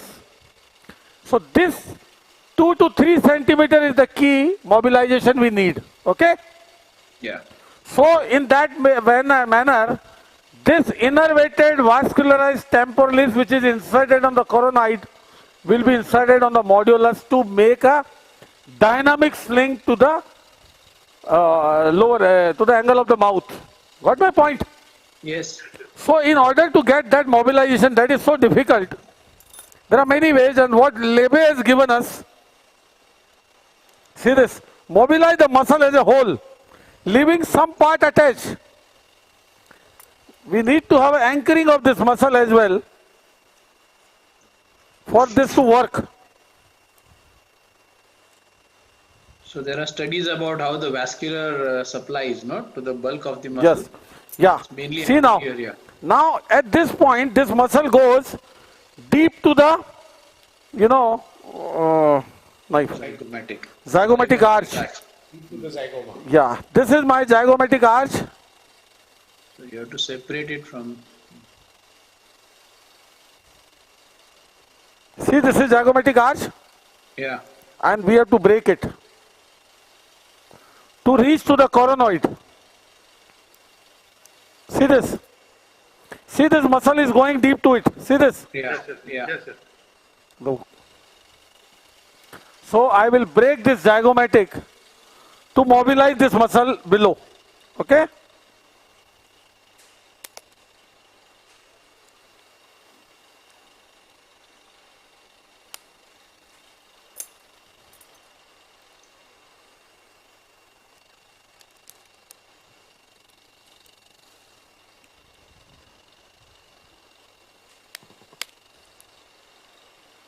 Okay, I have broken with the nibbler. See now, this posterior part of the muscle will be fully mobilized down without damaging. The beauty of the temporalis is all the entire neurovascular pedicle come from the deeper surface. So you don't mobilize anything. See this? Don't damage anything. And it stays subperiosteal. Can you see here? Yeah. Now only the anterior part is attached here. See that? Rest you have to mobilize completely. See this? Complete matlab complete. See this? Where is the coronoid? Now this is my condyle and this is here is the coronoid. I can feel here. See this? Can you see the mobility? Yeah. Here is my coronoid. I can feel it. Now this muscle is so free. See this? Yeah. And other way around if I pull, other way around I pull, see this how much muscle is gone mobilized. See this from this point, how much muscle is mobilized now. Okay? Yeah. So my next point is, I will break the coronoid and advance this and suture to the modulus. That's it. That's it. I believe that is the main trick, fracturing the coronoid and pulling it down. Yeah. For audience, you can do both ways. This coronoidectomy can be done transoral very easily. I can feel with my finger. See inside the mouth, I can feel the coronoid. Yeah. And many of the OSMF patients, the coronoidectomy we have been doing as an additional measure to relieve the trismus. The coronoidectomy is simple. You see, go in the buccal mucosa and feel the coronoid, make an incision right over there and fracture it. That's it. Okay. Simple. It's a very simple process. So here also you can do transoral as well as from outside. So now what you have to do is, having done this, the entire muscle is mobilized. See this? Entire muscle is mobilized completely, only attached anteriorly. See this? And now from this attachment will break the coronoid. Then remove the bone and this muscle will be taken right from here to here. See this? Super. See, right from here it will come to the modulus. This is the modulus. Upar se dikhao. Yeah, can be seen. Very convincing. See, from here to here modulus. So it is lengthening. The name of the procedure is temporalis lengthening myoplasty. Yeah. Okay? Yeah. Now, once we raise the temporalis, I will show you something. Microscopic picture. Once you go to the medial surface of the temporalis, you will see the deep temporal nerves. Yes, and that flap. See the deep temporal nerves. And these are the nerves you can take an anastomose with the orbitozygomatic branches to give dynamic innervation to the eye. Eye is the most difficult to treat. What's my point? So these run along with the artery, Satish? No, just not neuronal coaptation. Simple. Achha. And nowadays, Ashish, the neuronal coaptation, a lot of papers are coming, vascularized neuronal grafts. Okay. Nerve graft along with the vessels. Time is changing. Everything is a free flap now. More and more free flap. So, on the deeper surface, you will find the temporal branches. Can you see? Deep temporal nerves. Deep temporal nerves here on the medial side. See this deep temporal nerve? Yep. So how to bring it out? No, just coaptation from here. See the frontal branch was going right over there. So if the facial is gone, you can coapt with the frontal branch that supplies to the orbicularis, frontalis, so as to give dynamic innervation to the eye. Like we take the help of ansa hypoglossi for the marginal mandibular, you can take the temporal branches for the eye branches. Okay? Okay. Now, this is about the dynamic innervation with the local muscles. Now coming to the eye, and then finally neuromuscular transplant, when the time has elapsed, the muscle have gone atrophic, and you have to bring the nerve as well as muscle both and transplant. Like gracilis, I will we will run that Tessa's video to show them that is a complete message about gracilis. Out of all muscles, the gracilis is the best one. What is therein done? The gracilis has a segmental neurovascular innervation. A particular segment from here, see.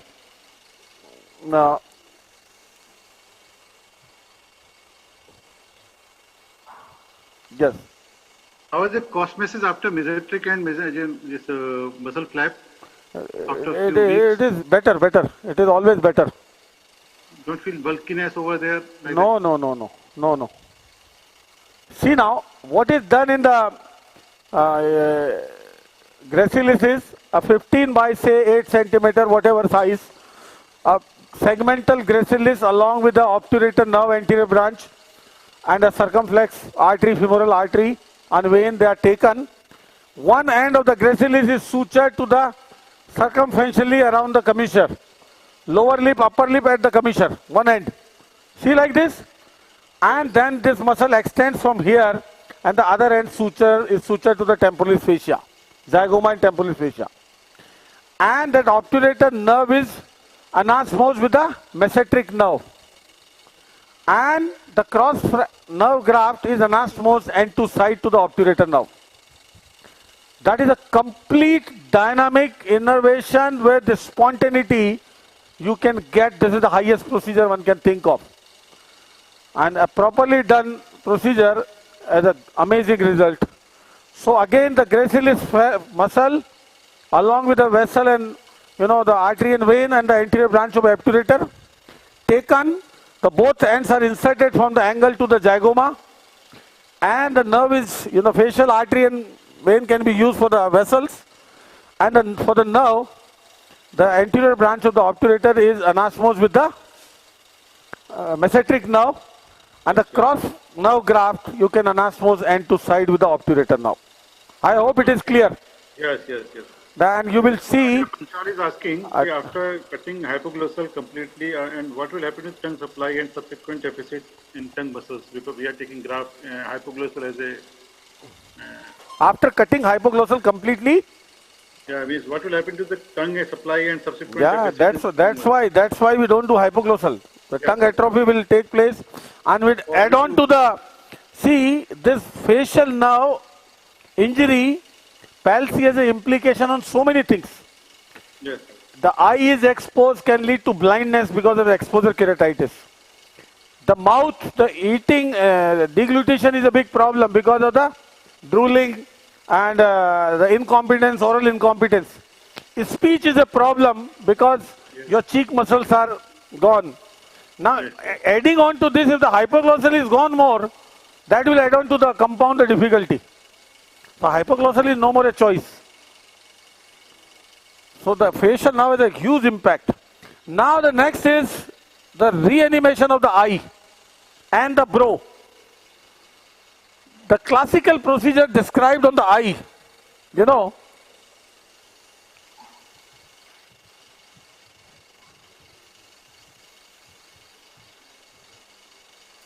I hope the picture is good. Yeah, it's very good. Okay. Now the classical procedure described on the eye. What do we need in the eye first of all and why? See, because of the orbicularis oris gone, the sphincter function of the eye and the blink is gone. Yes. That is spontaneous. And because of the unopposed action of the levator pelvis.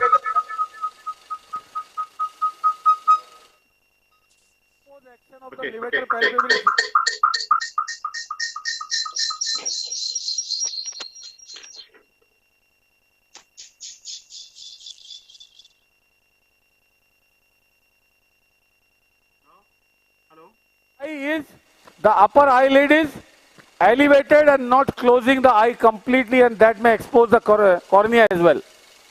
So first of all, the sphincter action is gone, blink is gone, spontaneity gone, and then the eye is at risk because of the exposure. So many procedures are directed to rehabilitate the eye. Upper lid, lower lid, sphincter function, and at the same time the lacrimal function also goes, because the eyelids got everted and that pumping action required for the tears to go down is gone, because the eye is not blinking effectively. That blink is required to pump the tear down the nasolacrimal system. Everything is affected. Now the biggest thing is this eye is turned up, eyeball is turned, eyelid is turned up because of the unopposed action of the levator palpebris superioris and the cornea is exposed. Yes, yes. Now it can be rehabilitated by various ways. Dynamic, static and others. For dynamic, I will come later. Static, what all you can do, you can put some weight in the upper eyelid to keep the eyelid down to prevent corneal exposure. Okay? After the conservative measurement fails, this is to be done, like suppose today the facial nerve injury happened. You have to wait, you see if the Bell's phenomena is good, the eyelid is not exposed, you can wait. Conservative treatment, all those, you can use, and if required, then what you have to do is, so the procedure described one by one. Number one, pakadne isko.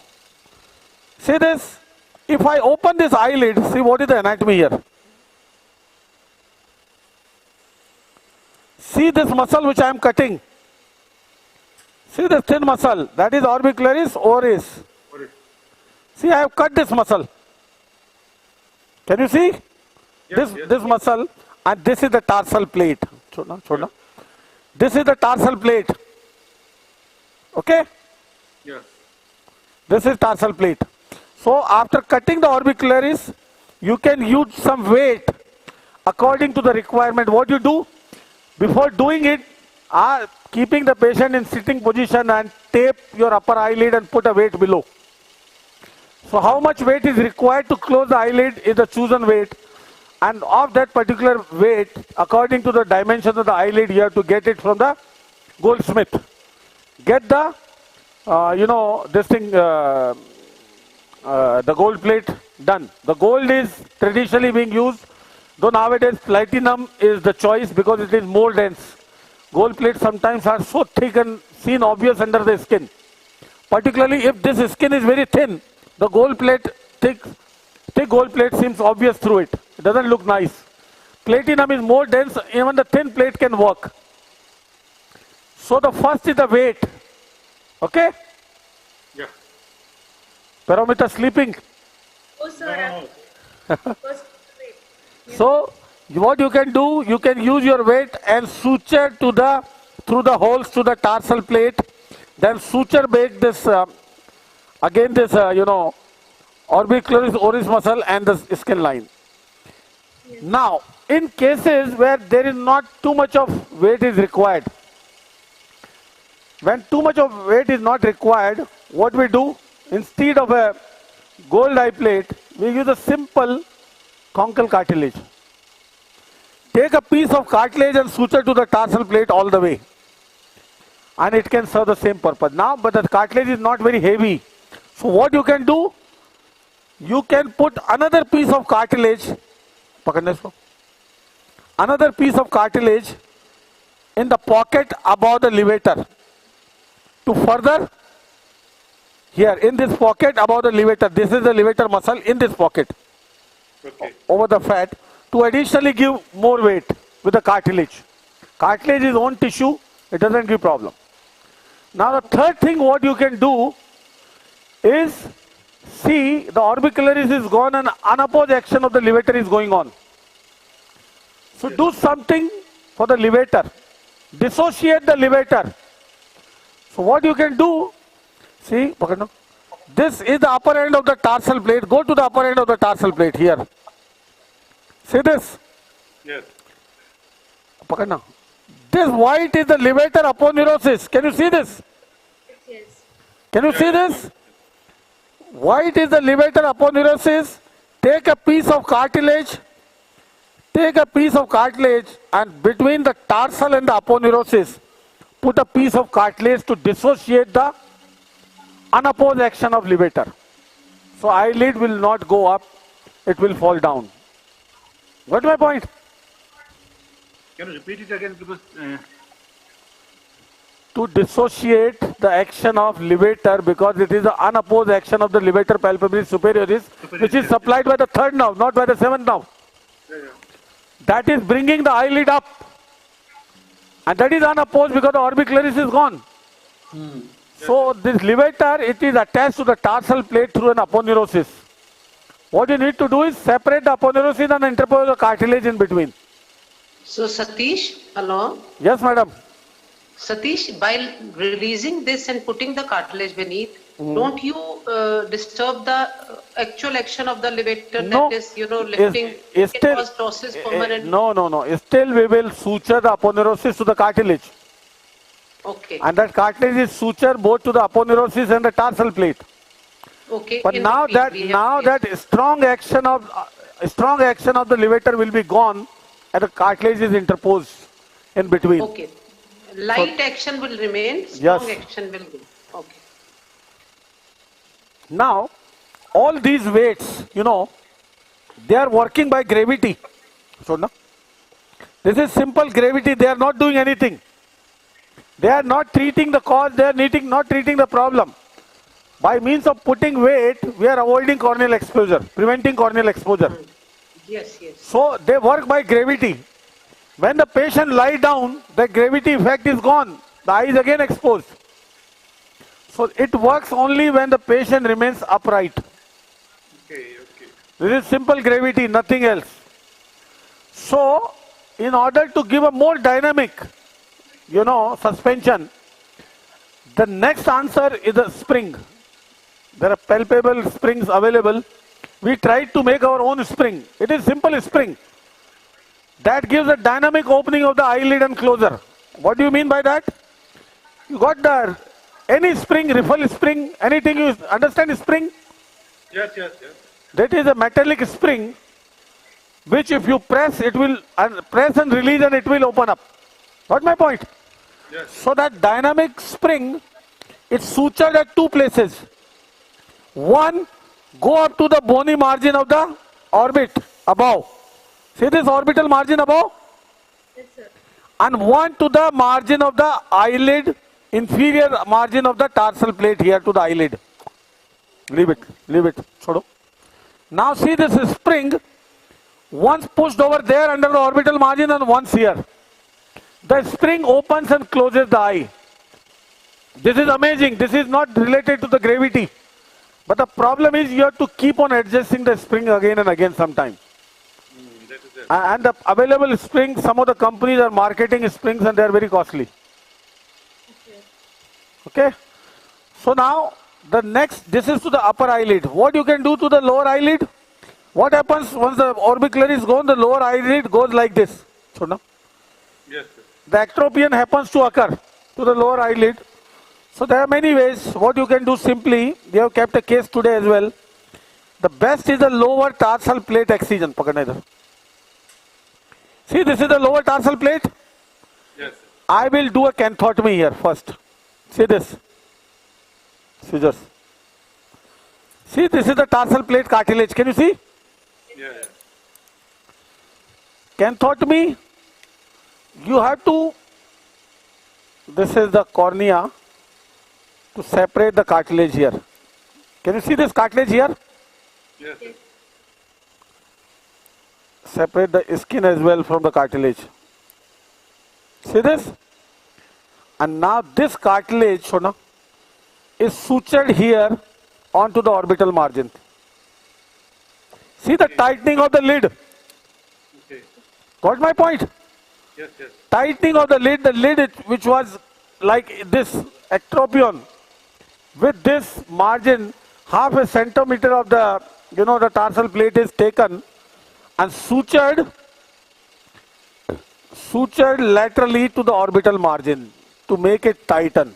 Okay? Is that clear? Yes, absolutely clear. Very we have to see that it should not be very tight. Huh? Yes. Very simple procedure. Another thing for this lex lid, you have to support the lower tarsal plate. What you can do here is make a subciliary incision and insert a cartilage between this and the orbital rim to support this. Now here I can insert a cartilage between this and the orbital rim. See, this is the orbital rim below. Suture it between the orbital rim and the Orbital rim and the tarsal plate and close it again. So this will be supported like this. A quadrangular cartilage today is supported like this. So to prevent the eversion of the lid. Okay?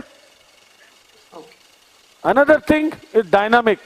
Nowadays, because of the free flap availability and one of the brands from the opposite side, cross facial nerve graft again and put a dynamic, free flap of platysma, and so many things are available for the dynamic reconstruction of the eye. So this is how, because the time is going, so I am leaving this part here. There are so many procedures still, more you can do to rehabilitate the facial nerve and its effect on the face. It just shows the quad actually. Pardon? Quad tympani, no. Quad tympani. Adjective. Okay. अभी रुक वो लेना है parotid. Okay. See the axonotary canal there? Yeah. Now, this chorda tympani, how it goes, first of all. In the middle ear, it enters from behind, as we do the posterior tympanotomy, we all know. It enters into the middle ear, lateral to the incus, medial to the malleus, and then go in the anterior part of the atic, anteriorly, to leave through the petrotympanic fissure. Yes, sir. Okay? Yes. There is a fissure in the anterior part of the atic medially, which is known as where the, the anterior malleolar ligament comes out. Yes. That is petrotympanic fissure. In the medial part of the petrotympanic fissure is a canal through which this goes out of the ear. That is canal of Hughes ear. Yes. Okay?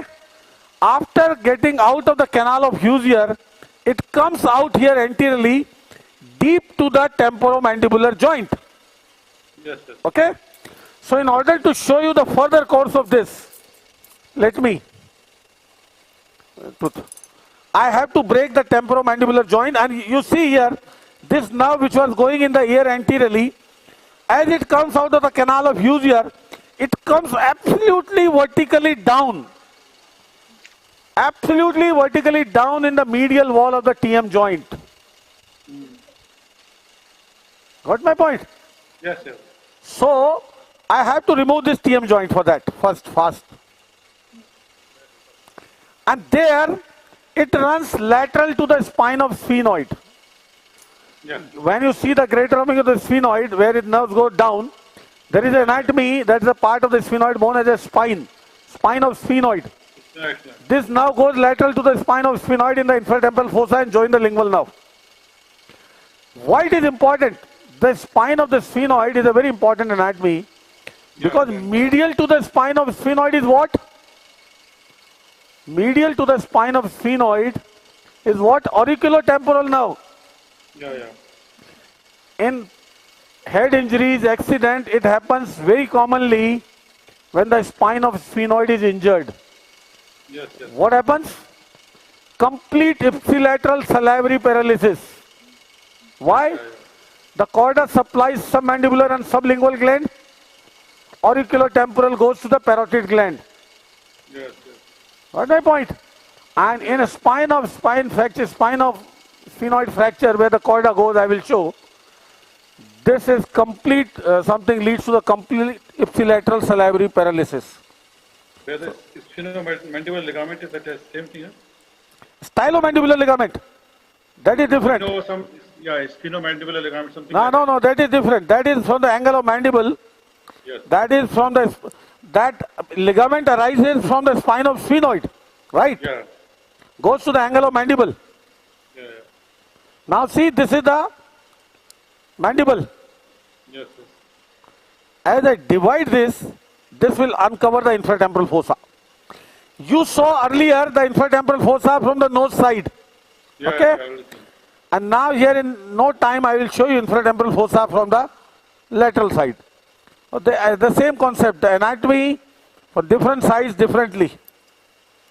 So there's a question from UAE. Dr. Isam is asking that is there any specified direction for the tunnel for digastric sling? Like Specify? direction for the tunnel of digastric sling? Direction is superolateral. Okay. Because it comes from the midline, the muscle is attached towards the midline anterior belly and it goes through a lateral tunnel in the angle of mouth. See this. See this. Again, we are here only. See, this muscle is attached here in the midline. Can you see? And tunnel is made laterally here. And it goes laterally and up to the angle. Can you see? Yes. So the direction is superolateral. Yes, sir. And it is, this muscle is sutured not only to the angle of mouth. This is sutured to this orbicularis here to bring it down. At the same time sutured to the modulus also to bring it laterally and down, which is paralyzed. Okay, sir. So now, by cut isko, mandible ko katna. Then we'll cut the mandible to show you. Just immediately medial to the mandible is infratemporal fossa. When you see from endoscopy, the lateral limit of the infratemporal fossa, lateral wall of the infratemporal fossa is what? Mandible and temporalis muscle. Because temporalis there medial attached onto the, drill se cut. Temporalis is attached to the coronoid. Coronoid is right here. See, this is temporalis attached to the coronoid. So the moment I cut it, I will show you the chorda tympani. We'll be in the infratemporal fossa.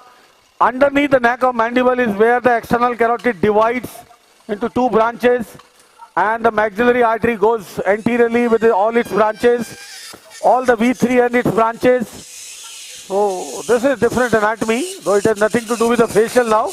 But since you have asked, let me finish in 5 minutes quickly. Because now we have to... Significance of such chorda tympani nerve cut in during surgery, like stapes or anything, how it recover and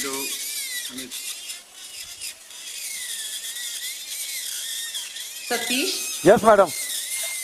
What he wants to know is he feels that can we do re-anastomosis if the chorda is cut? Is there any procedure which can revitalize the nerve? Actually, which is not possible. yeah, it is not possible, number one. Secondly, a lot of studies have proven when the chorda of the same side is injured. See, why it is so? When you do a procedure like cholecystoma, canal wall down, the chorda is gone, rarely a patient will complain. no, because already the chorda is damaged. Because the neuritis happens in the chorda, but why the taste is not affected? Because it is taken over by the opposite side. Yeah, posterior Simple. Yes.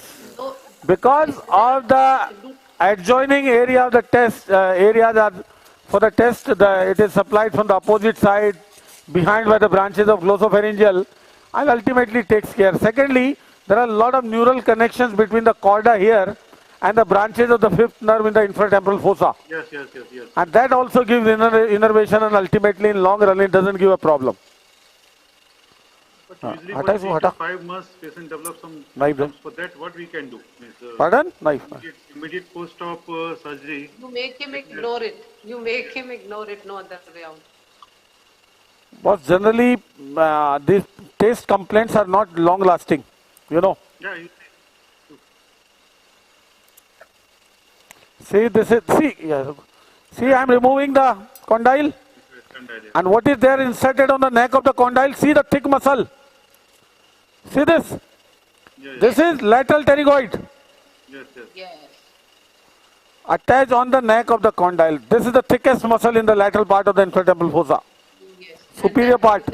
This masseter nerve runs over the lateral surface of this lateral pterygoid. Yeah. Now see, we have removed this. Now see the lot of anatomy coming into the picture. This is the maxillary nerve and its branches now. See this vessel going horizontally in the infratemporal fossa. And now we wanted to see the chorda tympani. Okay. Yeah, hata isko dekha. Then Yeah. Satish, you will Yeah. have to See the pass on chorda. because people may be waiting See the for chorda. answers. First of all, see the chorda. I told you this is the middle ear. From here it comes out here. Yeah. Can you see here? And now see the chorda going absolutely vertically down. Yeah, we can see very thick. Very beautiful, very beautiful. See the chorda. This is the chorda. This nerve is the chorda. Yeah, yeah. See this now? They're going down. Can you see this now? Yeah, we can Yes, see. yes, yes. And what is there? It is crossing laterally what? This is spine of sphenoid. Can you see this spine? Okay, Yeah, yeah. okay. Let me cut this muscle. Boss, what you were saying, this is a stylomandibular ligament. See this? Yes, yes. Coming to the mandible from here. Oh, sphenomandibular ligament. Phenomenal. And see, I am uncovering the spine of sphenoid. This is your, what is this? Styloid process. Third process. Going down. Let me show. And 1 centimeter below from here, it joins the lingual nerve. Okay. That is the nerve going. See the chorda going? Yeah. That is chorda. Yeah, going down. See, this is chorda. Can you see very clearly the chorda? Very Yeah, very clearly, clear, very very clear. See, it is coming down. This is the anterior superior part where the atic. From here it comes out of the, here, and I remove the mandible, the condyle, and it runs in the medial wall of the condyle, and now it is going down to the infratemporal fossa, and very closely here in the 2 centimeter vicinity it joins the lingual nerve. That is how the anatomy is. Now, where are those nerves coming from? See, once we have removed this, this is the infratemporal fossa surface. From the roof side, the mandibular nerve and its branches come down. That is the capsule of the TM joint. See this? Yes. That is the capsule of the TM joint. That is the coronoid process here. Anything else you want to see here? No, I think that's more than enough. So perfectly fine, Satish, perfectly fine. So any question, or do we go ahead with anybody, any more procedure to be shown on cadaver? Because I have left so many procedures because of the time. But we have to see surgeries also. Yes, so we have to go to the live surgery. Ashish, anything? Dr. Nishita is asking how Who? old facial palsy can be taken. Nishigupta. Dr. Dr. Nishigupta. Nishita, Yeah. How is? how old facial palsy can be taken up for repair, and when do we manage only with rehabilitation surgery? See, after 2 years of palsy, we generally avoid neural transfer because a lot of neuromuscular junction, motor plate junction, motor end plates have denervated. So the nerve transfer will not have that much of impact. So after 2 years time, when the muscles have gone atrophied, you have to bring in muscle along with the nerve. Because now the muscles have atrophied, what will the nerve do? So, but Satish, sorry. Satish? Yeah, Hello? yeah. Satish, 2 years old palsy, but EMG positive can be taken up. But 2 years palsy or more than that with EMG negative are to be taken for See, rehabilitative life. what will EMG show? Once there is palsy for 2 years, there will be nothing on EMG. No, muscle trophy, they will show that much because Yeah, what, I so got a you, EMG done. the best is to get MRI done to see the muscle volume loss and compare on the both sides. If still the muscle volume is good. Listen, I got a EMG done of 5 years old palsy and it showed the muscle activity because then I read in the literature, they say that they start getting innervation from the surrounding trigeminal nerve or rest of the nerves around. But and after 5 years, why the patient come? Because it is a complete palsy. Of course. So if still there is a palsy, then you have to rehabilitate it. The whatever you are saying, the nerve is coming from the opposite side would have repaired the palsy. So we can combine it with the static dynamic and mess it up. Yeah, if the patient is a good candidate for the free flap, that's a very good question. If the patient is young, good candidate for free flap, free gracilis with double innervation with mesenteric and cross graft. Yes. That is the answer. Yes. If the patient is elderly, then you have two options. For dynamic, you can do lengthening myoplasty or this, what do you call this, mesenteric transfer, muscle transfer. rotation, mesenteric muscle flap or lengthening myoplasty, because you have to bring in muscle. Or you can do static. I will show some static slings today in an elderly patient. So depending upon the age. Answer to that question is that it can be a long-standing palsy and something can be done. Yes, 100%. You can give a reasonably good smile, man. Improvement.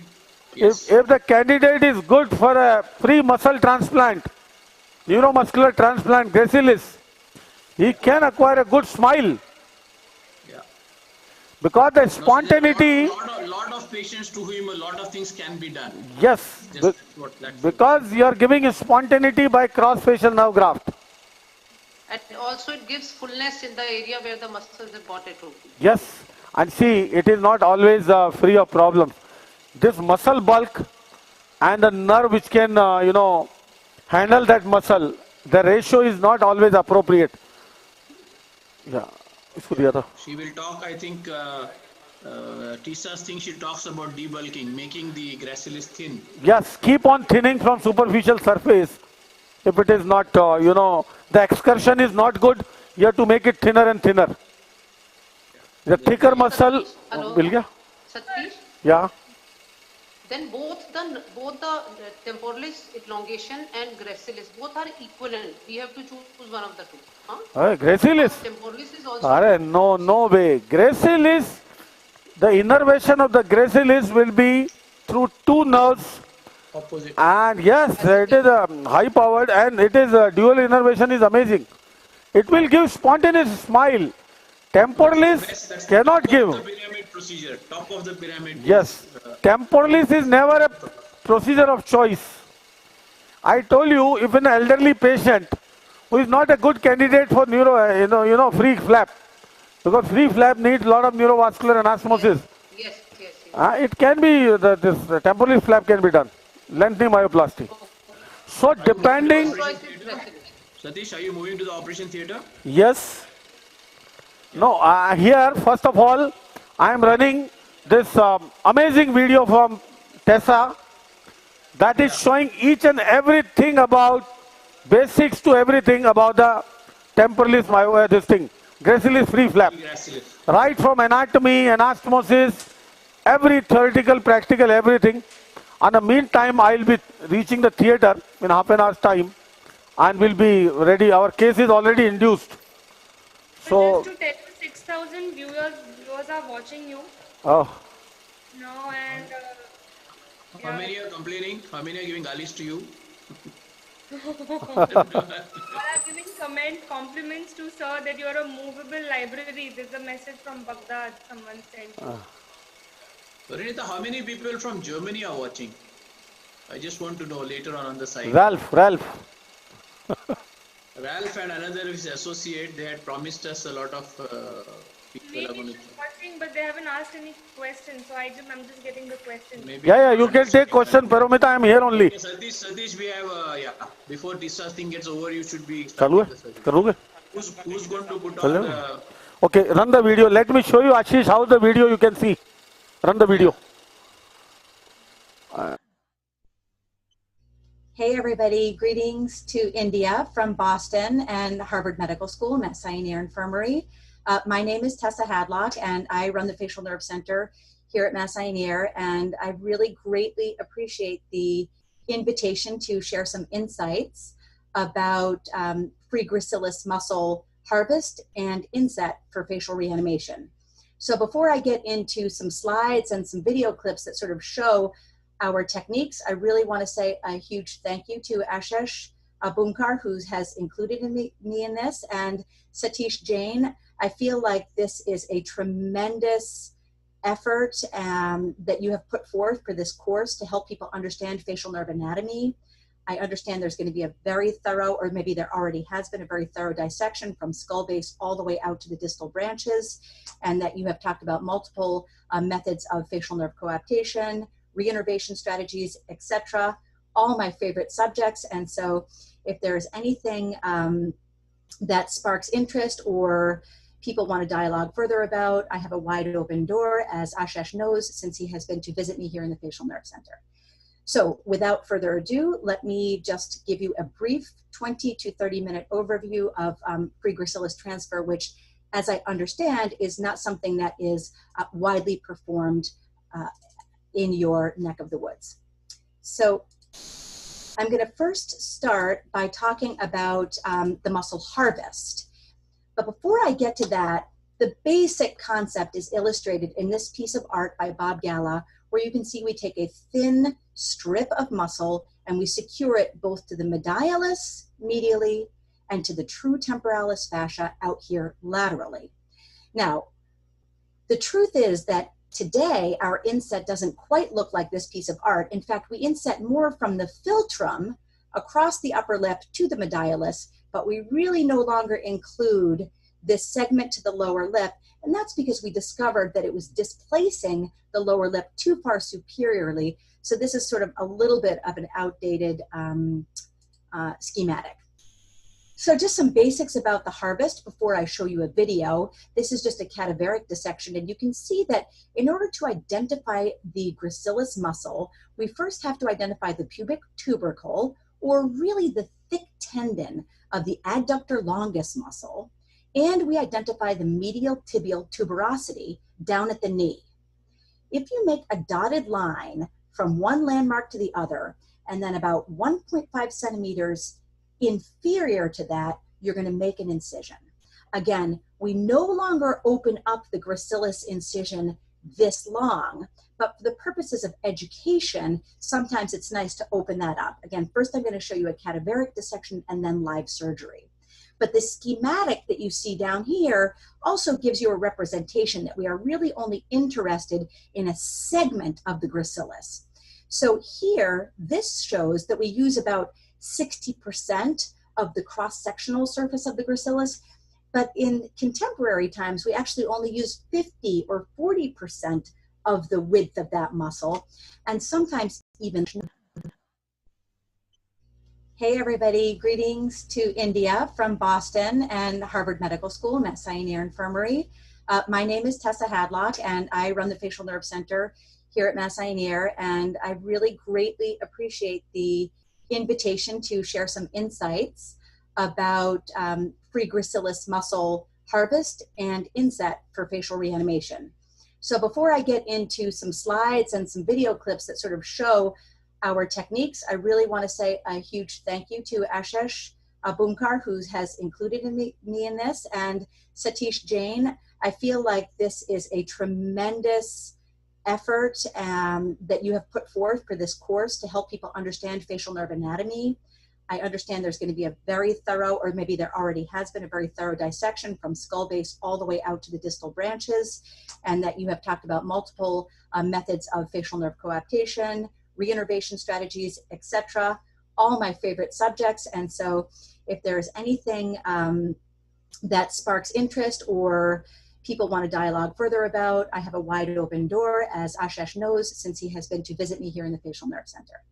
So without further ado, let me just give you a brief 20 to 30 minute overview of free gracilis transfer, which, as I understand, is not something that is widely performed in your neck of the woods.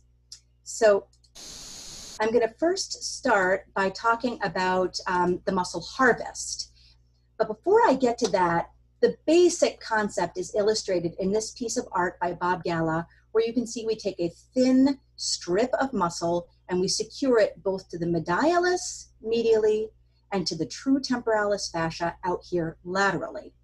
Now, the truth is that today our inset doesn't quite look like this piece of art. In fact, we inset more from the philtrum across the upper lip to the medialis, but we really no longer include this segment to the lower lip, and that's because we discovered that it was displacing the lower lip too far superiorly. So this is sort of a little bit of an outdated schematic.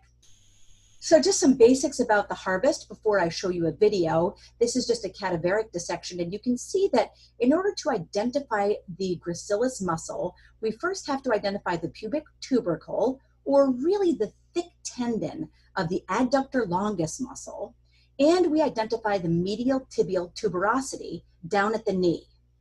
If you make a dotted line from one landmark to the other, and then about 1.5 centimeters inferior to that, you're going to make an incision. Again, we no longer open up the gracilis incision this long, but for the purposes of education, sometimes it's nice to open that up. Again, first I'm going to show you a cadaveric dissection and then live surgery. But the schematic that you see down here also gives you a representation that we are really only interested in a segment of the gracilis. So here, this shows that we use about 60% of the cross-sectional surface of the gracilis, but in contemporary times, we actually only use 50 or 40% of the width of that muscle, and sometimes even less. There is a lot of discussion these days around multiple paddles of muscle for different segments of the smile musculature, and I'm not going to get so much into that today, just to mention that it does exist and that people are sort of working on different inset strategies with multiple paddles, but really the literature has not yet helped us decide whether those things improve results or not. So let's take a look at some of the fine points of the dissection. Again, the cadaveric view, this here is the gracilis muscle. It's now being reflected, and on its deep surface, you can appreciate the artery and the two venae, one superior and one inferior to that arterial pedicle. And right over here, coming in obliquely, is the obturator nerve that is going to innervate this gracilis muscle. So if we pick away at the fatty tissues around, you can start to see a much cleaner neurovascular pedicle that comes in at a hilum, and that has to carefully be incorporated into your harvest, obviously. So a couple of pointers that I've sort of learned over the years. In order to maximize your pedicle length, you've got to take the perforators off the deep surface of the adductor longus. So if you look carefully up in this top photograph, what you can see is that the longus is being pulled away, and the vascular pedicle kind of comes up and goes back down and runs for quite a bit further towards the profunda femoris vessels. But it's critically important to take down these little perforators in order to maximize your length on the vasculature. The vascular pedicle, like in a lot of free flaps, always looks longer, and then when it's harvested, kind of shrivels up. So you really want to be sure that you're taking as long of a length as the body will give you. The other point to be made is that you want to choose the right segment of the gracilis so that the neurovascular pedicle hits the muscle in the appropriate location according to your inset. So for example, if you're going to drive the gracilis muscle by the masseteric branch of 5, you want that neurovascular pedicle to lie at the junction of the superior 1/3 and the inferior 2/3 of the muscle. Whereas if you're going to drive it by a cross-face nerve graft, you want the neurovascular pedicle right at the very edge of one of your cut edges of that muscle, so that you can maximally reach into the upper lip for the cross-face nerve graft. So these are sort of important details that you need to start thinking about the more that you perform this operation. The other thing that we've learned over the years is that it's critically important to thin the gracilis muscle. So not only do you take just a short segment, 10, 12, 14 centimeters, and not only do you take only 40%, 50% of the width of the muscle, but the thickness of the muscle must be shaved down. So the neurovascular input comes from the deep surface, so the superficial surface is what we shave. And you can do that in a number of ways. You can see here that we basically are pulling away the superficial 20 or 30% of the muscle. And here we sort of have continued that dissection. And remember, your neurovascular structures are intact because they are entering that muscle on the deep surface. So let's go through very briefly kind of a live gracilis harvest. This is my partner, Dr. Jowett, Dr. Nate Jowett, who's performing surgery. And you can see that he's done some really nice modifications where he now makes a curvilinear incision instead of that straight line. And we all know the principle that nature abhors straight lines. And I think that his craftiness and ability to kind of change that shape has made this a little bit more of a pleasing donor site. However, I usually tell people that if somebody's looking in this location high in the medial thigh, they probably aren't concentrating too much on scars there. Okay, so we raise the skin flaps, and lo and behold, the gracilis muscle is the first muscle that we encounter. So it's very superficial under that fat. And as you can see here, he is bluntly dissecting and elevating the skin and soft tissue off of the superficial surface of the gracilis muscle. Now, so this is north at the thigh, and the feet and the knee and the feet are down here. So he incises the fascia between the adductor longus muscle, which is sort of lateral to the gracilis, and the gracilis, and he's entering that fascia so that we can begin to identify the nerve and the vessels.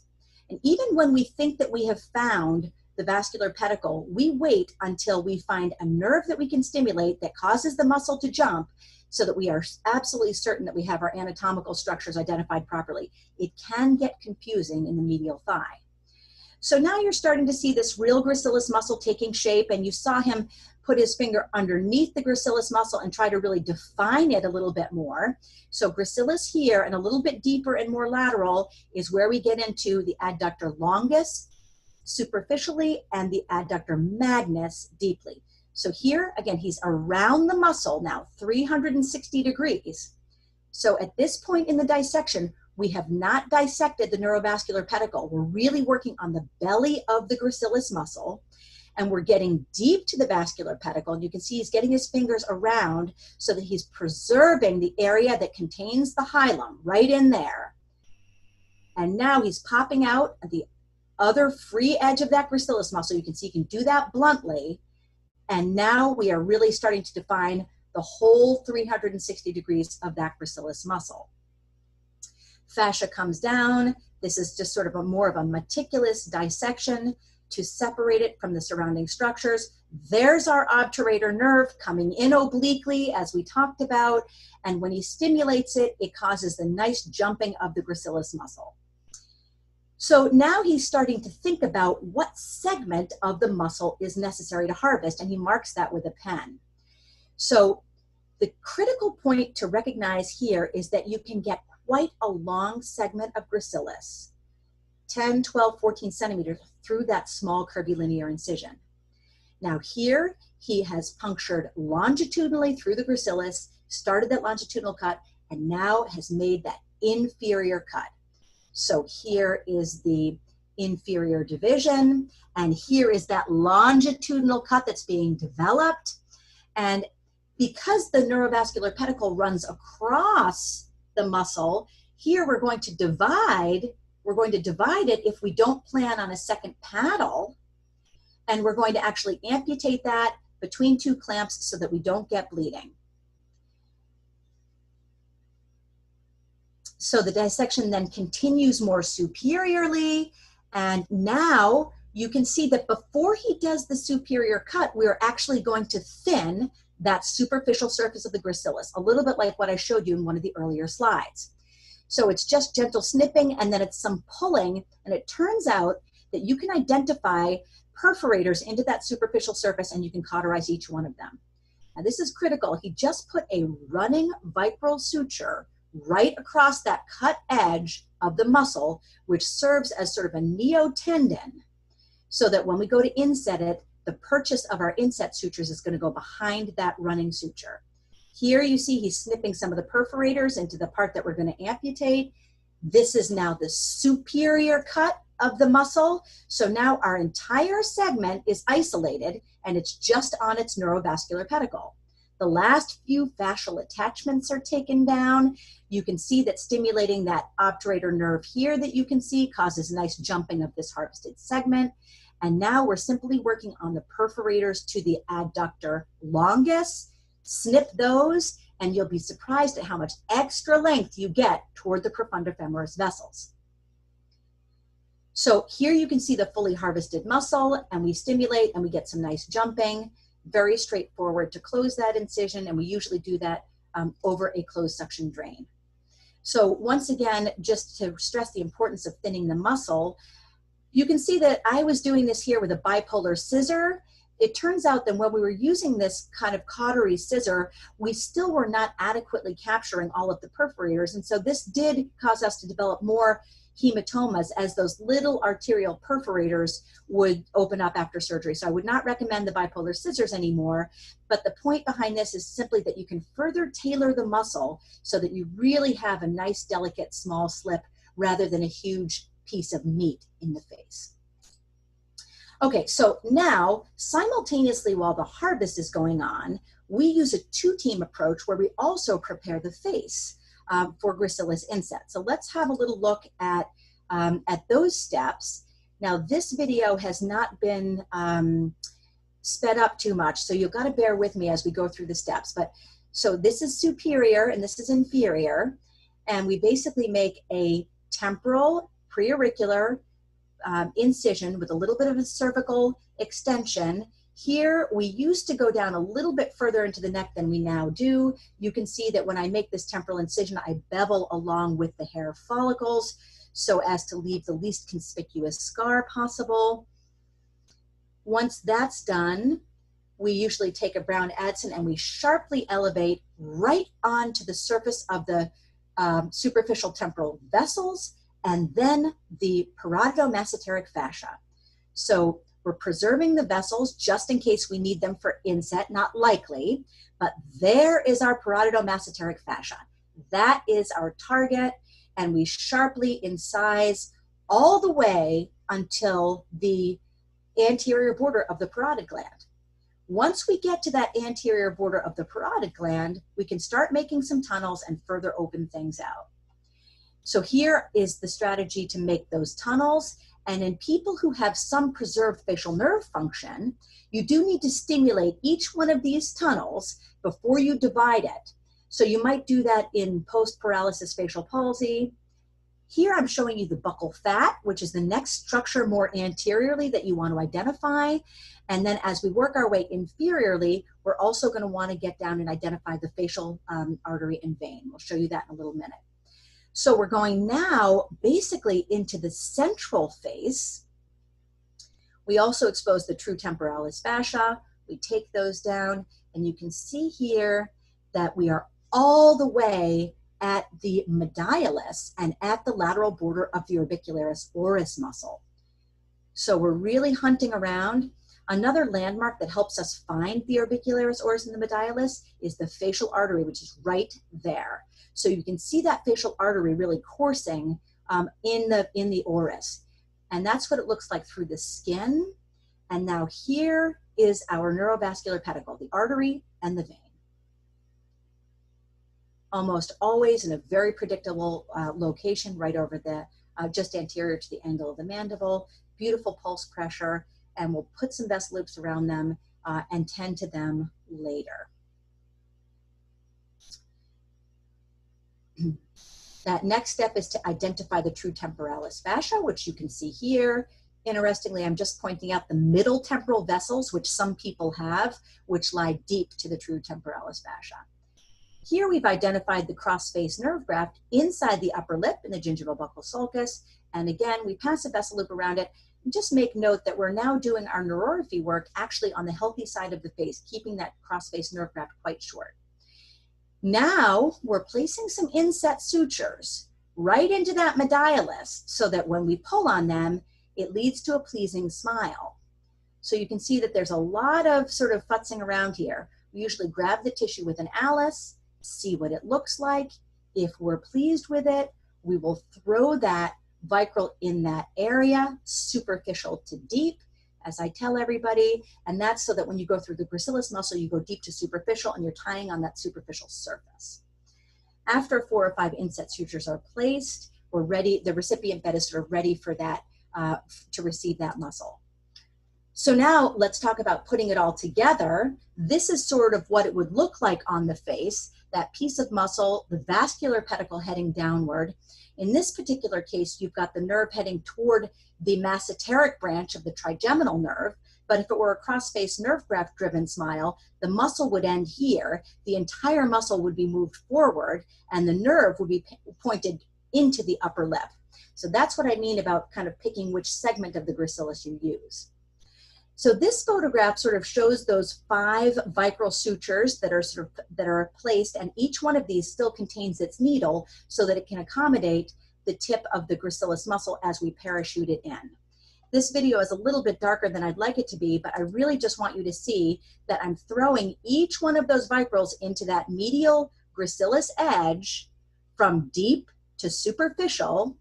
So the knots are on top, and then each one of those gets pulled and tied, and then when you stimulate here, you can see that nice jumping of the muscle.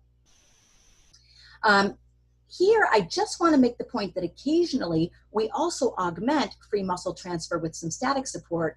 In this particular example, an elderly person with a prominent nasolabial fold gets a nice wide band of fascia lata secured to the deep dermis and subcutaneous tissues here. So it's sort of laid out on the face, but this is what it looks like when it's inset. So the gracilis muscle is here, and that static piece just lies superficial to the gracilis muscle, simply to recreate that nasolabial fold. So it's not like we do dynamic or static reconstruction. We very often sort of combine those, if that makes sense. Often at the conclusion of the gracilis inset, we just want to make sure that it's a pleasing smile, so we stimulate while looking at the smile to make sure that we see the right kind of lateralization of the oral commissure and that sort of superior displacement. Just to give you a sense of the kinds of results that we can see, this is a cross-face nerve graft driven smile, and you can see a nice balance with the other side. So the function on this side is really yoked to her smile on the healthy side, and it's really quite pleasing and easy to use. This is a completely spontaneous smile since it's cross-face nerve graft driven. This is an example of using a gracilis with the mesenteric branch of 5 because he has NF2 and bilateral tumors, but you can see a great deal of really meaningful movement in that area. This is just an example of a dually innervated flap that's driven both by a cross-face nerve graft and by the mesenteric branch of 5. So there are kind of clever combinatorial ways that we can drive the flap. This is a lady who had both a 12-7 and also then layered on a free gracilis so that she could really get that superior and nice smile in addition to really appropriate tone in the face. So that gives you just a little bit of a start at free gracilis for facial reanimation, and I hope that you have found this to be a useful adjunct for your facial nerve course. I hope you had a great day. Thanks so much.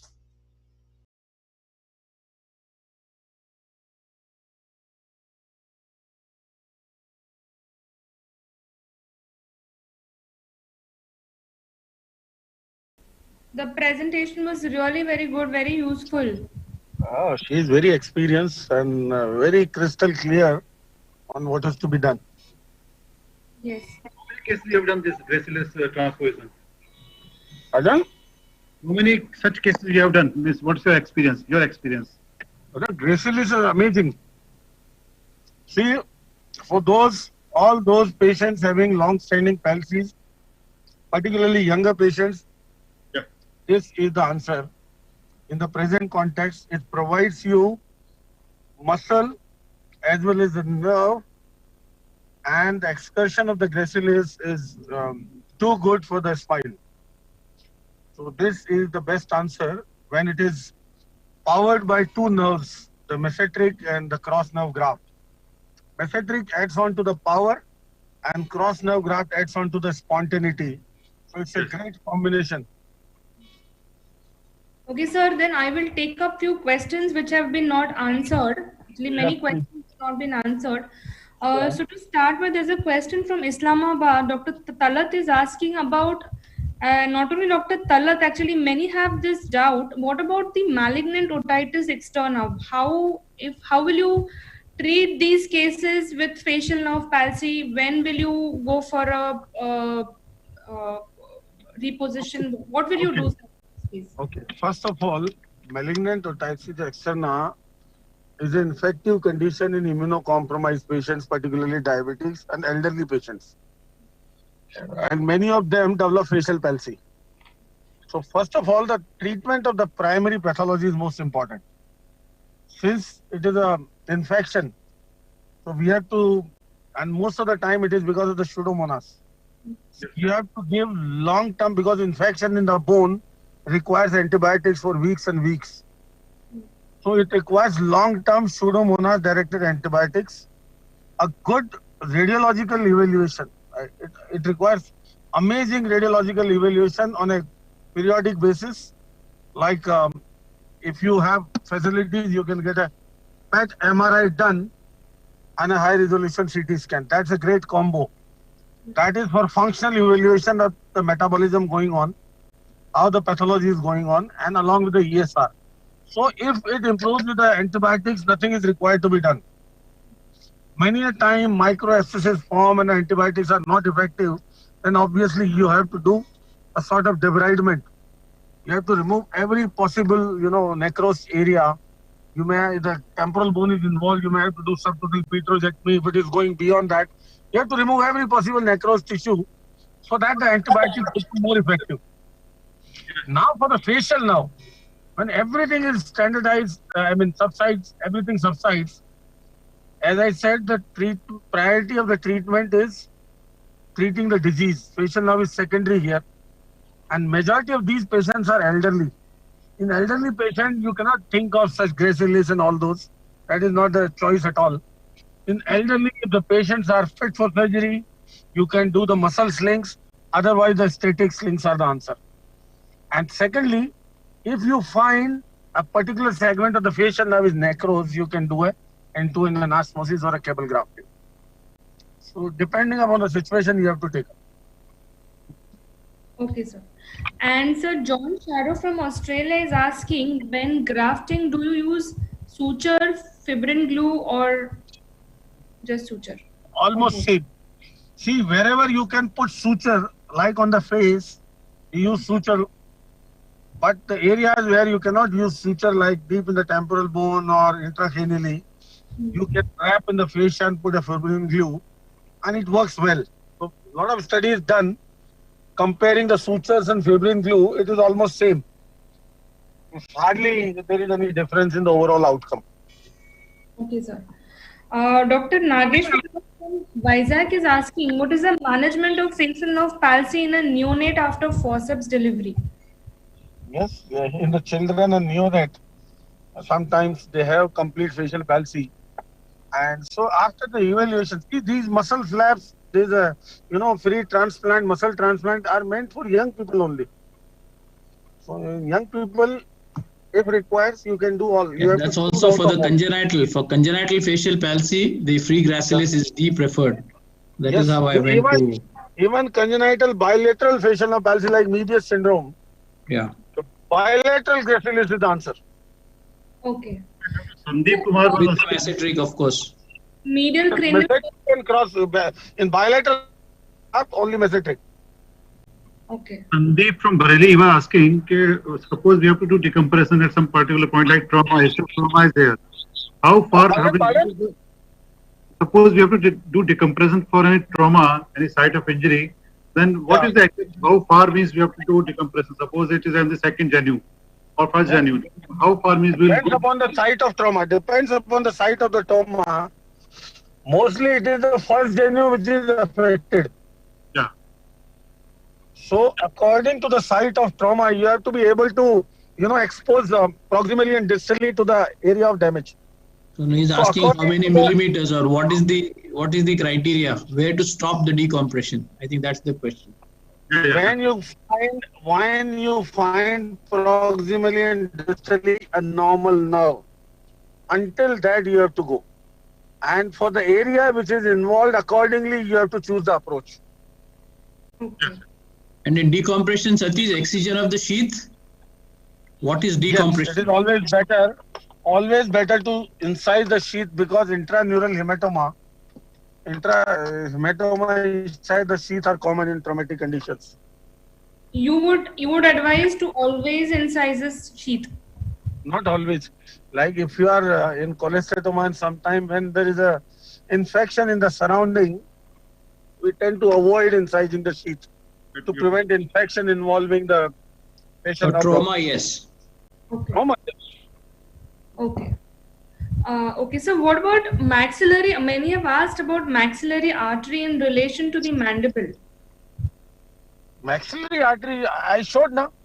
Maxillary artery is given off from the external carotid as a terminal branch along with superficial temporal deep to the neck of mandible. So the superficial runs up superficially and the maxillary run horizontally deep to the mandible laterally on the this thing lateral pterygoid horizontally, and that's how it goes to the pterygopalatine fossa. So it goes horizontally deep to the mandible in the infratemporal fossa and then come anteriorly towards the pterygopalatine fossa. Okay.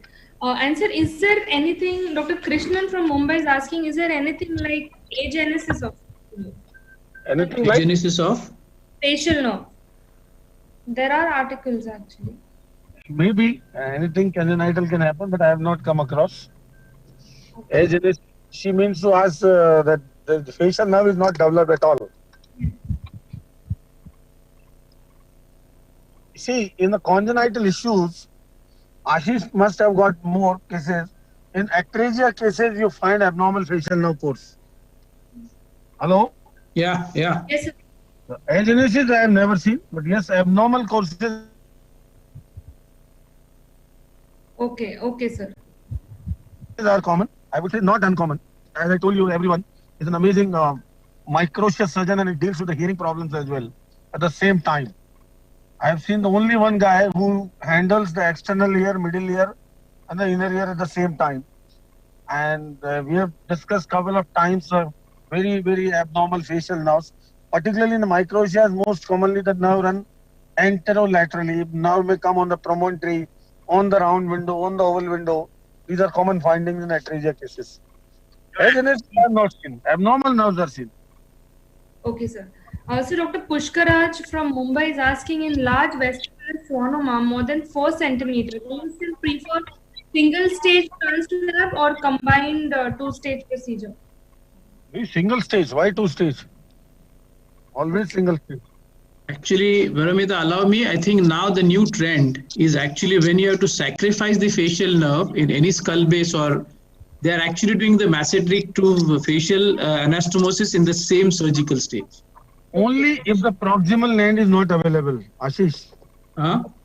If the proximal end is not available, like after acoustic neuroma, if your brainstem end, then you said yes, correct. Then you will put a saphenous vein and use the same nerve. Only if the proximal nerve is not available, proximal stump is not available, then obviously, fasciomasseteric. In the same stage, they are not even waiting, right? When they same stage, you can add on cross nerve graft also. Okay. Dr. M.V. Apparao from Vishakhapatnam is asking, some people say if a vein is damaged accidentally, medial to the vestibular schwannoma, it is very difficult to control and translap. So what is... What damage? If a vein is damaged accidentally medial to the vestibular schwannoma, it is very difficult to control and translap. Vein. Yeah. See, that is the principle in the vestibular schwannoma surgery, that you have to work in the arachnoid layer, not outside that. So, when tumor is there, between the tumor and the neurovascular structures is the arachnoid layer. So the first principle is do intratumoral debulking, stay inside the arachnoids, don't go outside. If you go outside arachnoids, neurovascular structures are there to be damaged. So this can happen. This is always preventable if you stay in the arachnoid plane. Number one. Once some vessel is damaged, obviously you have to repair. Vein, yes, the Dandy's vein is there. I've shown Dandy's vein. Some more veins are there. Obviously, you have to bipolarize and use Surgicel then. Okay, sir. So Dr. Sanjay Helale from Mumbai is asking, what is your opinion about labyrinthectomy and simultaneous cochlear implant with cochlear nerve preservation? Yes. Labyrinthectomy nowadays is a trend with any, not only labyrinthectomy, for that matter, any skull-based procedure you are doing, you can, if I mentioned during the cochlear implant time, temporal bone, if your basic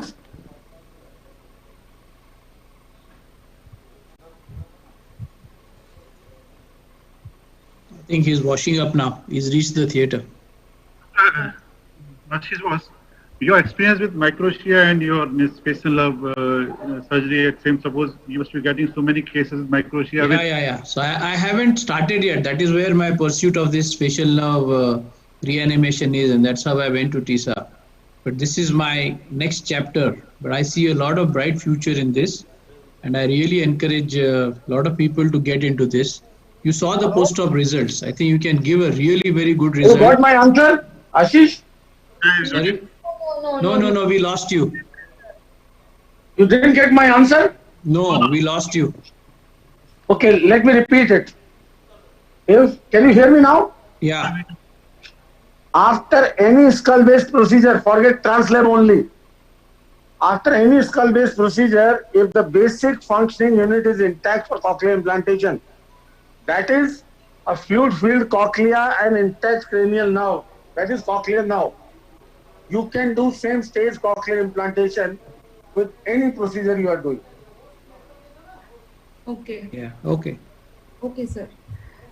Sir, Dr. Sanjay Gildial from Mumbai is asking, what is the minimum size of the gap that would require an anastomosis? I mean, this is a question which you cannot measure in millimeters or centimeters like described, but I tell you, it is your gut feeling which should decide. Whatever anastomosis you are doing, if it is under tension, it should be avoided. Even if you are able to do it, better to put a nerve graft. Because any tension suturing is not going to give a good result, and that result will be certainly better with the the interposition graft rather than a tension suturing. So always take a call of if there is a tension, take a nerve graft. Sandeep Kumar from Bareilly is just asking, suppose a trauma in the vertical portion of the facial nerve. You would go by pars canal approach or with mastoid approach, or what are the advantage of it? See, once there is a facial nerve trauma in the vertical segment, yes, please take a good approach, giving good exposure. Now, once the facial nerve is damaged, you can't think of compromising with the exposure. Yes, yes. Exposure is not, approach is not important to reduce the incision and all that. Important is a good exposure to deal with the facial nerve injury. So whatever widest possible exposure they can take, should take. Now the exposure is not a question to minimize it.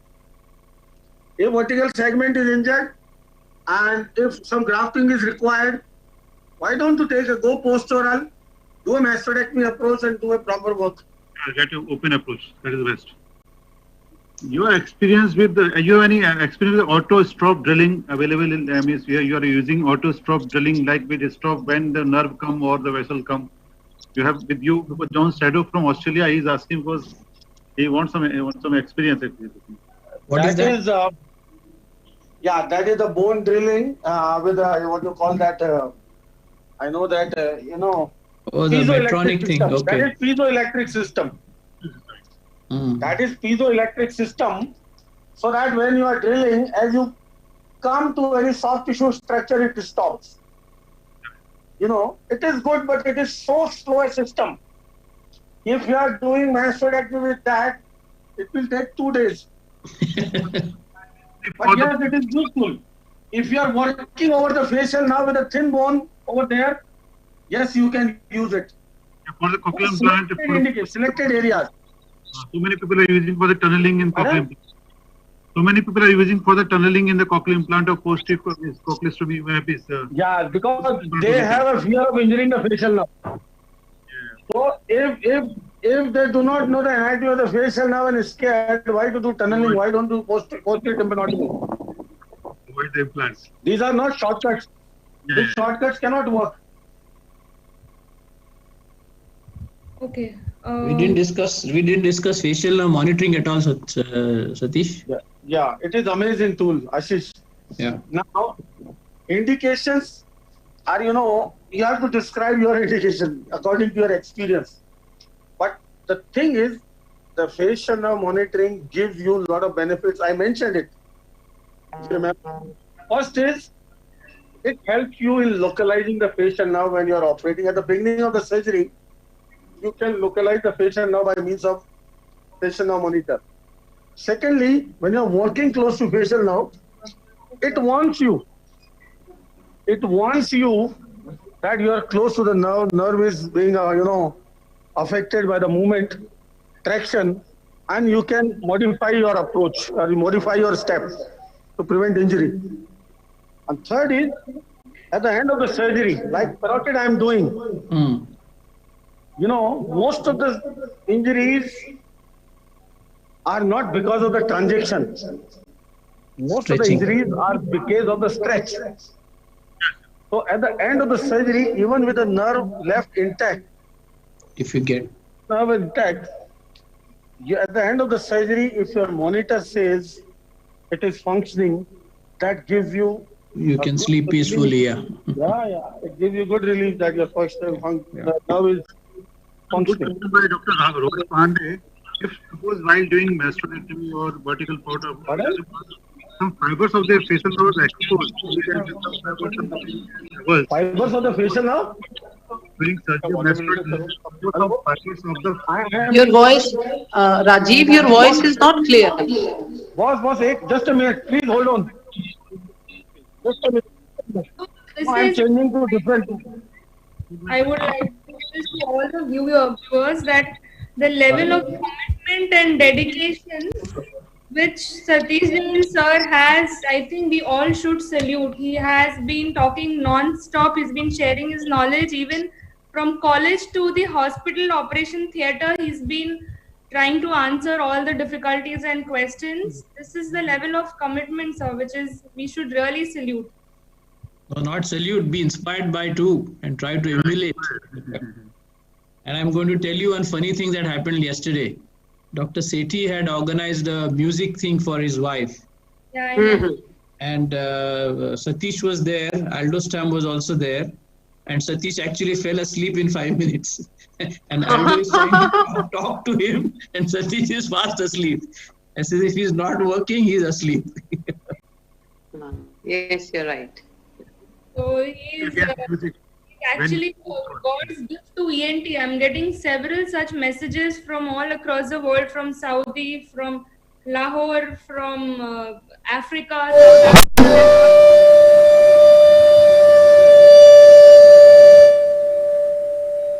Hello? Yes, sir. Hello? Yes, sir. Satish? ये राजीव बस ये mic नहीं काम कर रहा यार. Hello Rajiv बस. We can hear you. We can hear you. Yeah, can you repeat your question now? During mastoid, suppose the fibers of the facial nerve are exposed or some some damage, then what should be done at that level? Okay, sometimes you expose the facial nerve. There could be periosteal damage, epineal damage. That is not going to affect the function, overall function. And if you find that you have entered inside the nerve and partially damaged, then it's a different story. So as long as you are up to the epineurium, nothing is required to be done. What you can do, additional few millimeters on either side, a prophylactic decompression in case the nerve cells up. Right. But if nerve is partially damaged, then you have to take a call. If 10-20% nerve is damaged, still you can leave and reposit whatever segment you have damaged.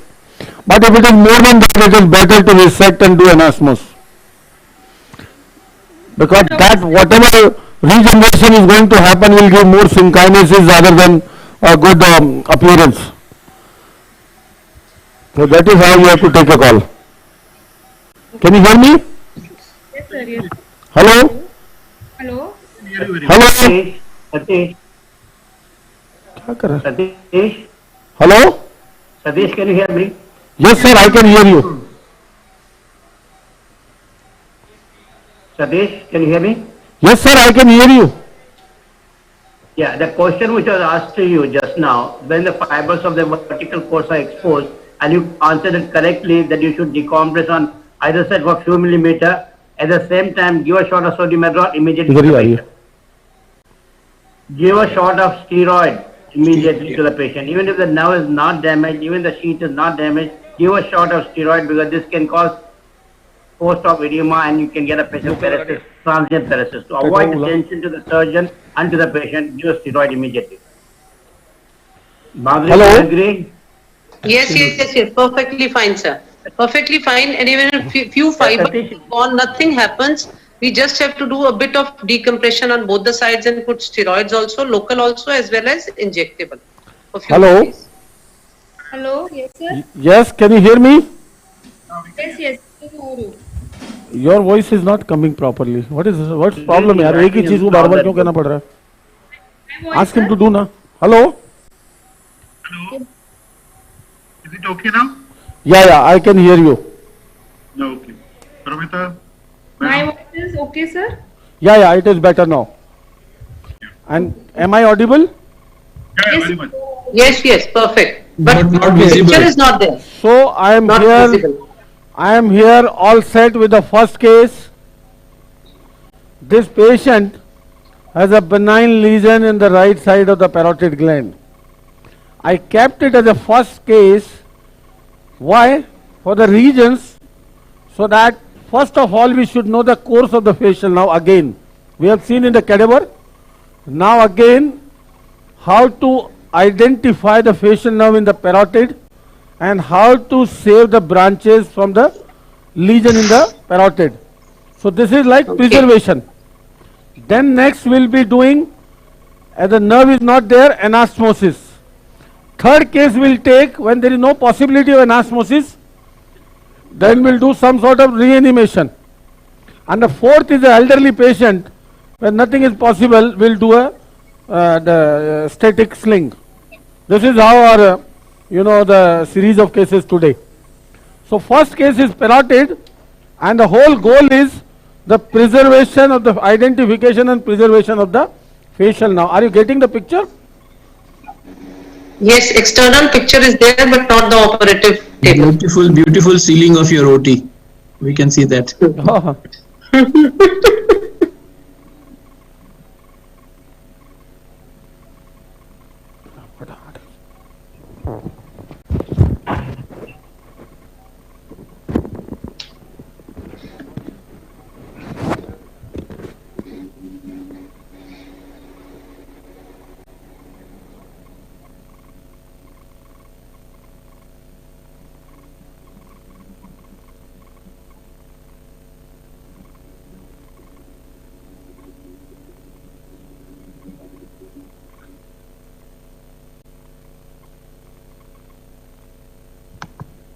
Hello?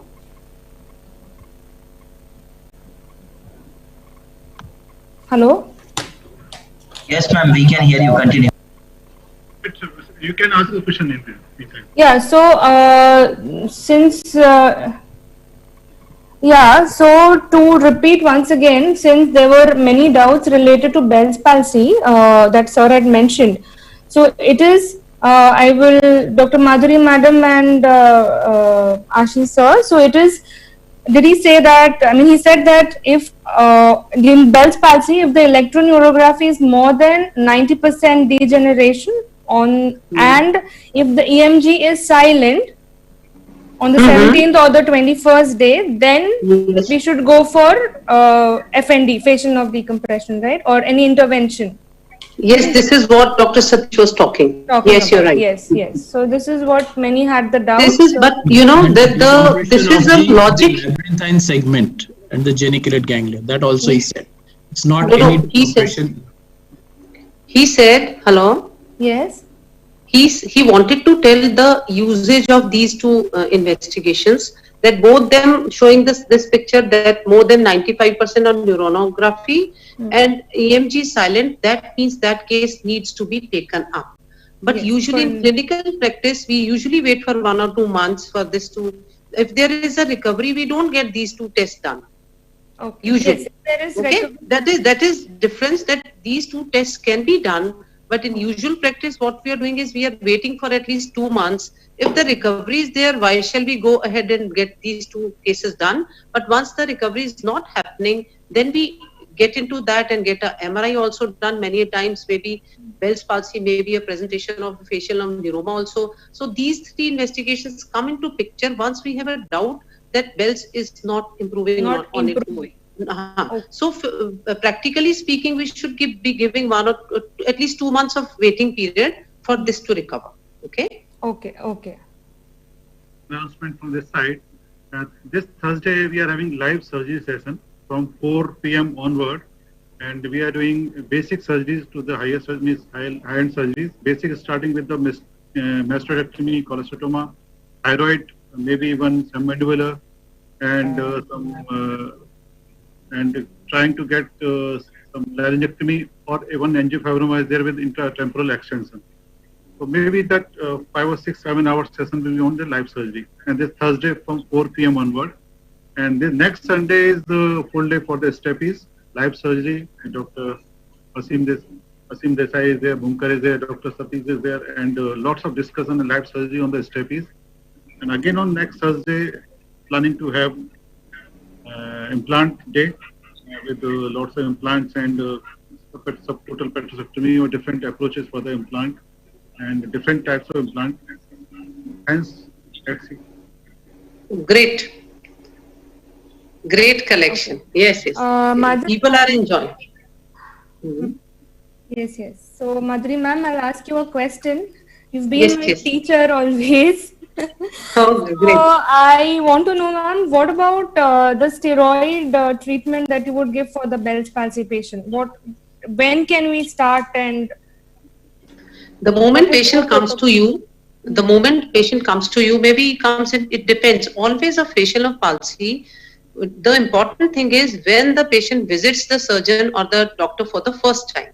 If he is already come for 2 months late and there is no improvement, 0% improvement, then we'll get all the investigations done. But if he has come within few days of the facial of palsy, post Bell's palsy, so what we give is we can start with the oral steroids only. Okay. Almost 1 milligram per kg, I mean 50 to 60 milligram per day in divided doses, and then neurotonics also, and keep observing for tapering dose for at least 1 or 2 weeks. Hello. Then we will keep observing. We will keep the patient calling after 1 week and 2 weeks. If the improvement has started, we will keep increasing our waiting period. But after 1 month, or as I told you, 1.5 months, the improvement, totally no improvement is there, then we will get the MRI done, and rest of the 2 investigations, electroneuronography and electromyography. So steroid is the mainstay of treatment during our waiting period. It can be prolonged up to 5 to 6 weeks, the steroid, if it is giving improvement. Okay, ma'am. Okay. Hello. Okay, ma'am. Yes, sir. Can you hear me? We can hear you. We can hear you. Are you getting any picture? Just outside means external camera picture. Endoscopic picture, microscopic. Microscopic. Wait. Yeah, we can see the microscopic picture. Okay. So this is the right side where I am going to do a superficial parotidectomy. Volume, please. Okay. I think, sir, you have to take your mic little more closer. Okay. Now better. It's better. Yeah, it's better. Yes. Okay. Better. So this is not the the aim is not on the parotid. The discussion is on the facial now. Yes. But since we are doing parotid, so I am going to show some anatomical aspects here, not on the pathological aspect of the lesion. It's a benign lesion. The workup and all we will discuss in the parotid case. Okay. So for a parotidectomy, the first and the most important thing is the incision. Incision has many implications. Improper incision, only incision can damage the facial nerve itself completely. So in incision, you have to save the facial nerve. I will tell you, it has a cosmetic value. You have to preserve the greater auricular. At the same time, you have to prevent the Fraze syndrome. Fraze syndrome, when you do a superficial parotidectomy, if your incision was too superficial, whatever the bed of the parotid with the postganglionic nerve ending, if they come in contact with the subdermal nerve ending and sweat glands, can lead to stimulation and Frey syndrome. So all four things to be minimized, prevented. So my first part of the incision is the value is the cosmetic, and what I am doing, this pre-auricular component of the incision will be hidden behind the tragus. Can you see? You're right. So this will be hidden behind the tragus, so there will be minimal component which will be visible from outside. Okay? Okay. Same thing is around the lobule, and it will go behind. This is occipital component, little behind, and this is the angle of mandible, so it will be, this is the cervical component. See, this is cervical component. So the incision should be minimum visible. See, from outside, anteriorly, there will be hardly anything visible. Can you see? Yes, yes, yes. A bit of centering is needed, Satish. Yeah. Yes. वहाँ लगा रखा, दिखेगा कैसे मेरे को? इधर कर। Yes, perfect. So, सामने रख मेरे. So, this first important thing is the cosmesis. Now, second important thing here, as I mentioned, the prevention of Frey syndrome. What you need to do is, you have to elevate this flap, a deeper flap containing this, aponeurosis. You have to go right to the level of the parotid fascia, and everything to be elevated in the flap. Too superficial a flap raised, Deep to the, okay. right to the parotid fascia, Okay. and to be included in the flap. Otherwise, can lead to a situation of Frey syndrome, Later and on. that is something to be avoided. And that again is important from incision point of view. Third is, we have to preserve the greater auricular. I showed the greater auricular in the cadaver. Now I will show you how to identify in the live situation and how to preserve the posterior branch of the greater auricular. The anterior branch is going to go because that goes to the skin. Over the surface. इसको करो ना. Yeah, and here the greater auricular is very superficial. So I will tell you how to preserve that. This is just deepening the incision, nothing else. So we have to avoid using cautery here, so Yes. that we may not be harming the Yes, great auricular. yeah, unless you identify and keep it away. Yes, yeah, we are changing the camera for a moment, madam. Okay. Just a minute, so we'll be back. So four parts, four importances of the incision: the cosmesis, preservation of the greater auricular, prevention of Frey syndrome, and protection of the facial nerve branches. Why I am saying protection of the facial nerve? When you raise this flap anteriorly, where the anterior border of the parotid gland ends, if you go beyond with the flap elevation, there the nerves, all the branches become so superficial, running on the Very masseter. superficial. Yeah, yes. Running on the yes, right. masseter. If you don't realize this and keep raising your flap anteriorly beyond that, you will end up injuring all branches. Yes. So Bilkul. that is something Right. very important. Is the picture better now? Picture is, a slight focus is needed, Satish. Yeah, yeah, we will. Better?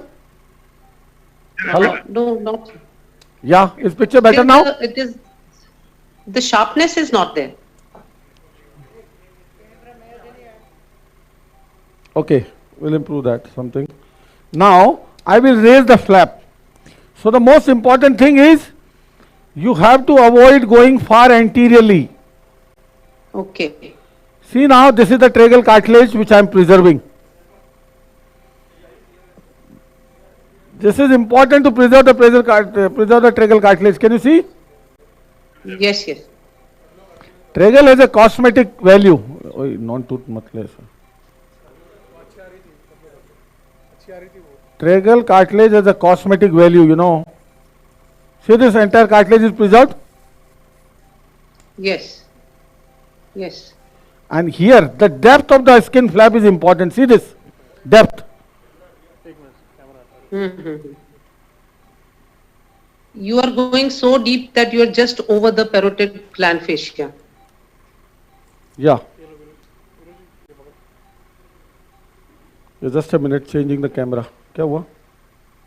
Some issue with the camera. Yeah. Changing to a better one. Sir, camera is not connected, sir. Now let me know how is the picture. यार endoscopic दिखाओ Still ना the यार. roof is visible. ये कौन change करता है camera? मेरे को बुला. Okay, now it is there. It is? Okay? Yes. I hope it is better now. Yes. See now my depth of the flap. This is so important. You have to go right to the level of the parotid fascia. See, that is the parotid gland. So that you don't end up injuring you don't leave a thin flap with you, which can result into Fraze syndrome. Okay.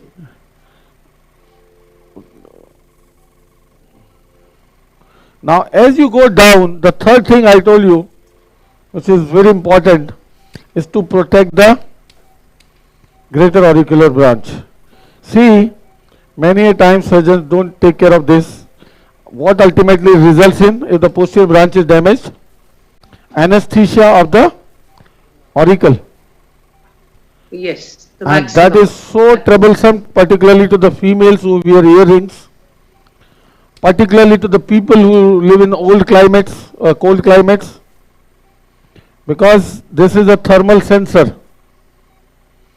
And if you don't sense the temperature, it can damage.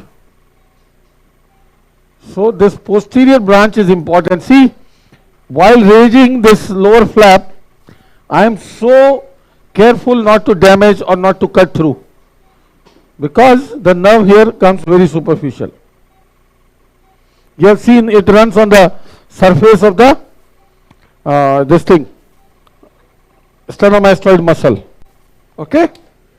Now this nerve comes from behind the McKinney's point, running on the surface of the muscle. Can you see the nerve now? Not? Can you see the nerve where I push my? Can you see? Absolutely there. That is most important. Now, how you can identify? I give you another landmark. See, this is a vein. Let me show you. That is a vein joined to form the retromandibular posterior division. It runs just above this vein. Let me show you.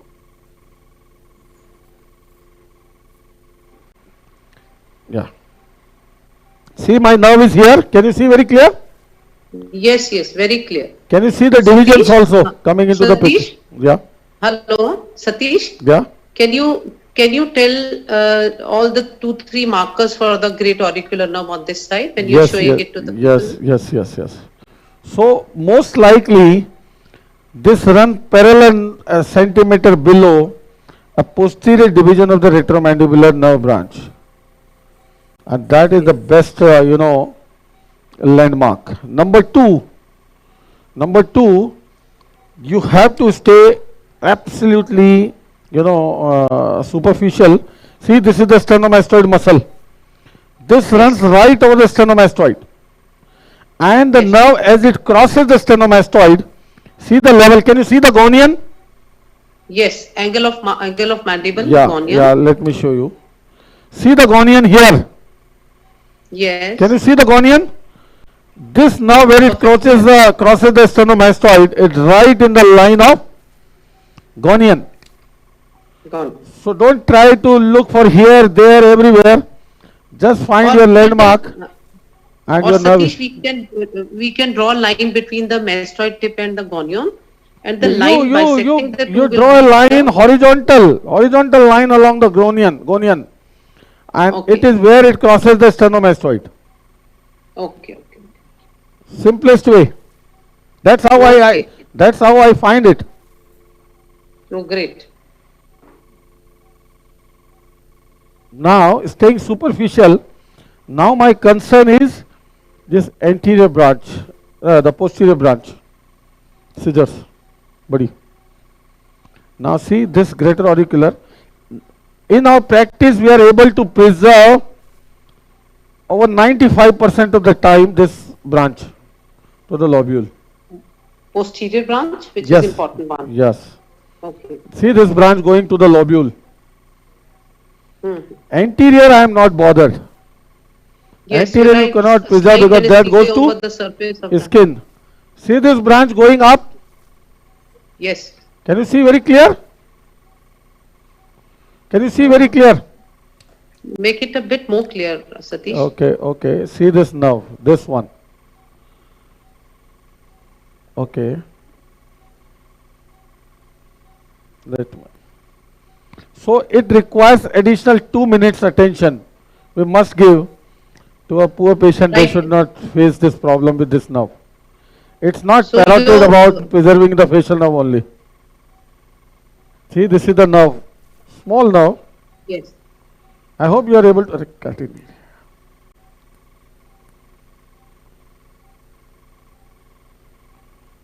So your carry home message is try to save the posterior branch at least. Always, always.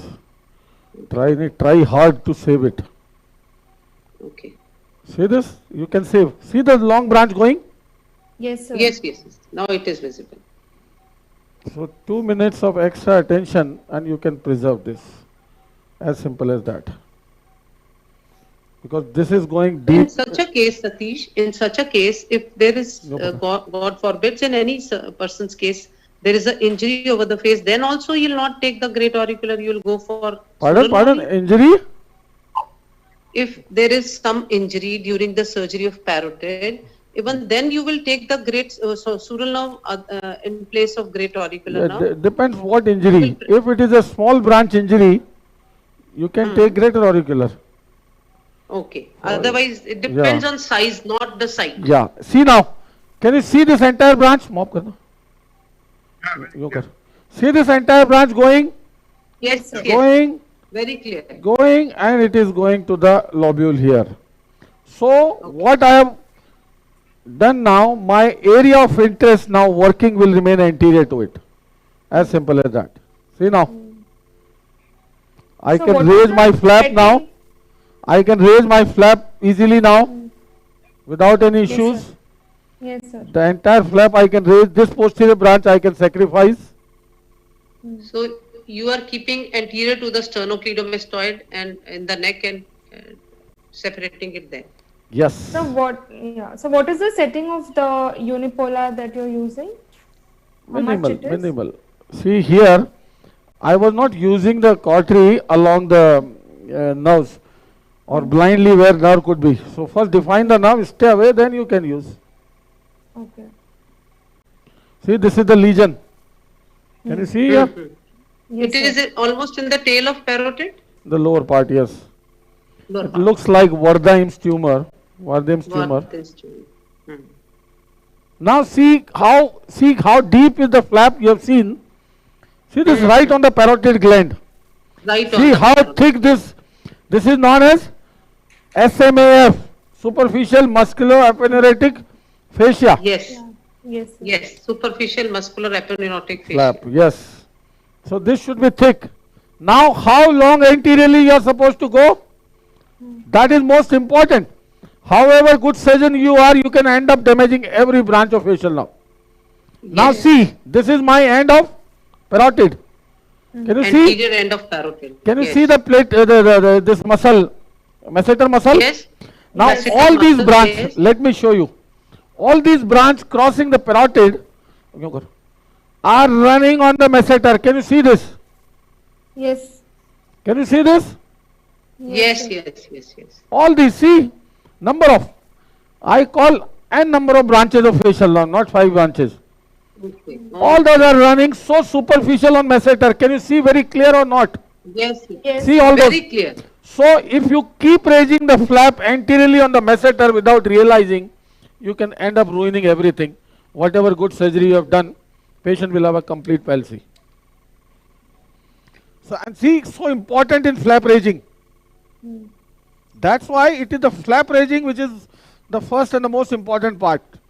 You can give all possible damage what you can give in a parotid in flap only. That's why I started from the beginning with this flap. Okay? Okay. Now this is our complete exposure. Can you see? And the incision, you know, was around this periauricular region with minimal visualization of the area. Okay? Okay. Is so far clear? So what we could achieve? Very clear. We could achieve the posterior branch preservation. See, this is at greater auricular. We could preserve all the facial nerve branches in the masseter. We could elevate a thick flap, and we could give a good cosmetically acceptable incision. So you told 4 points, and you have shown all those 4 points. Yes, that is most important. Incision is everything in parotid. Yes. All possible complication you can give in incision only. Yes, right. So what you can do in the institutes, you give incision yourself and ask your assistant to do further work. Incision is more important. Okay. Okay. Now, pop. कहाँ गया वो? अनुपम, अनुपम.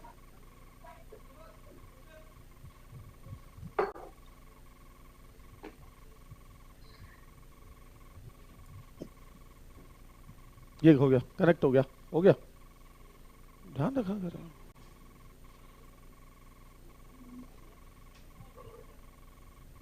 मैंने देखा. Hello?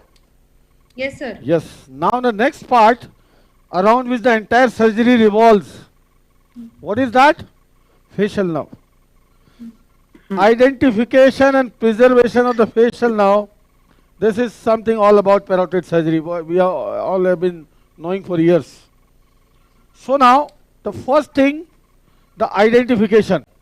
There are so many landmarks. You go to the literature, there are number of landmarks described for the identification of the main trunk of the facial nerve. We have tried all. Now I'll tell you, very, very practical. We take two landmarks in consideration, and we call it, we have given it a name, convergent approach. Means one landmark above, one landmark below, and will converge, and where these two landmarks converge actually would be the facial nerve. So what is my first landmark from above? Is the tragus pointer. See, this is the tragus. Can you see the tragus? Yes. And see, this is the medial end of the tragus, which is ending as a pointer. Yes.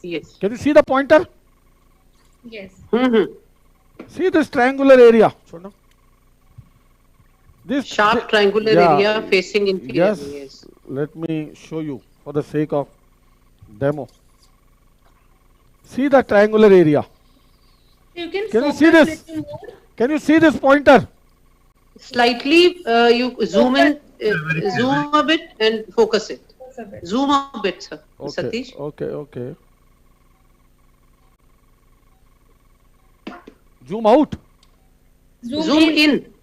Zoom in. Okay, zoom in. Good. Now a bit of focus. Sharpness is missing. Yes, sir. Better? Yes. Now see this triangular pointer. Can you see? This tragus is ending as a pointer. See this? Very beautifully visible. That is mobile. Okay? So my first landmark is from above, and I will take into consideration like my facial nerve trunk would be 1 centimeter below and 1 centimeter deep to this level. Deep. Okay? Yes. That will be first. Now my second landmark, which I am going to take into consideration, is going to be my digastric muscle. Digastric is a God's given natural landmark. See that? See, this is the anterior branch of the greater auricular. Can you see this? Yes. And this is the posterior one. See this? So here I will sacrifice the anterior branch to enter into the parotid. Okay. Not the posterior one. Posterior is precious.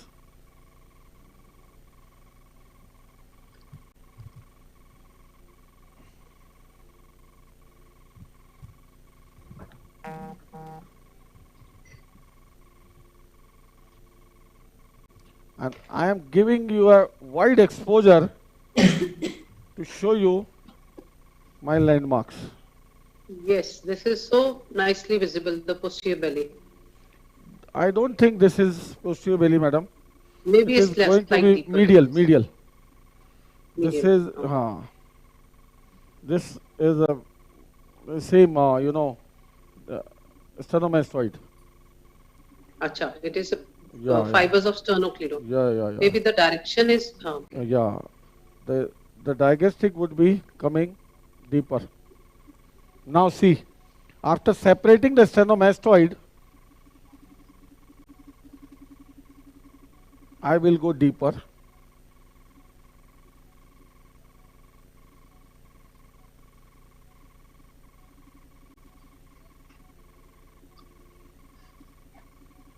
Yeah. So digastric is anteromedial to the sternomastoid. We know it is a deeper structure. See this digastric? Yes. Yes. Very clear? Very clear, very clear. See, this is coming. Very clear. This is a very, very important landmark. This is the nature's given landmark. We all know the stylomastoid foramen. Where is on this digastric muscle? You know, in the mastoid, we take a landmark into consideration, digastric ridge, where the digastric is inserted, follow anteriorly, and just anterosuperiorly is the facial canal. Yes. Now see the digastric. Now I will follow this digastric right up to the mastoid tip. This is going to be the mastoid tip. Yes. Now my facial now is going to be where this digastric goes onto the mastoid tip, immediately superior to it and deep to the anterior margin. Got my point? Yes, sir. Repeat it again. Deep to it. See. Okay. What does it mean? If I run my artery here on the surface of the digastric, I cannot injure the facial nerve. That is deeper. Yes. That is understood. Similarly, I told this is the tragal cartilage and my facial nerve is 1 centimeter deeper to it. So if I run my cautery up to this level of the digastric and the, tragal cartilage, up to that level my facial nerve will be still 1 centimeter deeper. Great. You're right. So this is the convergence approach, sir? Yeah, converge. See where these two landmarks meet, my facial nerve will come. I will not look for it. It will come there. And so just see, to tell the viewers that this approach has been made by Satish Jain sir only. Yeah, long back I have been advocating this. See now, the beauty is I have opened up like a book. Yes, sir. Otherwise, I have seen people working here looking for the facial nerve like digging the well. Yes. See now, why I have taken this advantage? Everything lateral to the digastric. See this digastric. This digastric. Everything lateral to the digastric and everything up to the level of the tragal pointer. I can work as my facial nerve is deeper. And here I have opened it like a book. See this. Yes. Okay. This is the tragal pointer. This is the digastric. At this level, you don't need to worry about. You don't need to, frighten yourself unnecessarily until this level that the facial may come. It cannot. It is still deeper. Now, I told you my facial nerve will be 1 centimeter below this. 1 centimeter below this here. And just above the insertion of the digastric at the same time. Now see, this is bipolar then. Converge from both sides, you will find. Find all. Some little bit of the oozing I can use my bipolar. Because it is quite superficial, no worries.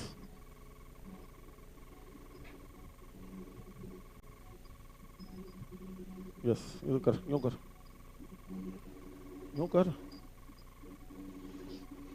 Satish? Yes. Can you do a bit of get a bit of washing done here so structures will become more clear? Yeah. Wash karo. Yeah, I have zoomed in, so everything is looking bigger, you know. Yes. Facial nerve, but people are asking what is mass attachment, superior attachment, inferior attachment. What? Isthmus, aponeurosis. Superficial muscular aponeurotic system. Everywhere about the zygomatic posteriorly to see that is more useful when you do the facelift approaches. Yes. For us, it is of no use. Satish. Huh? Hello, Satish.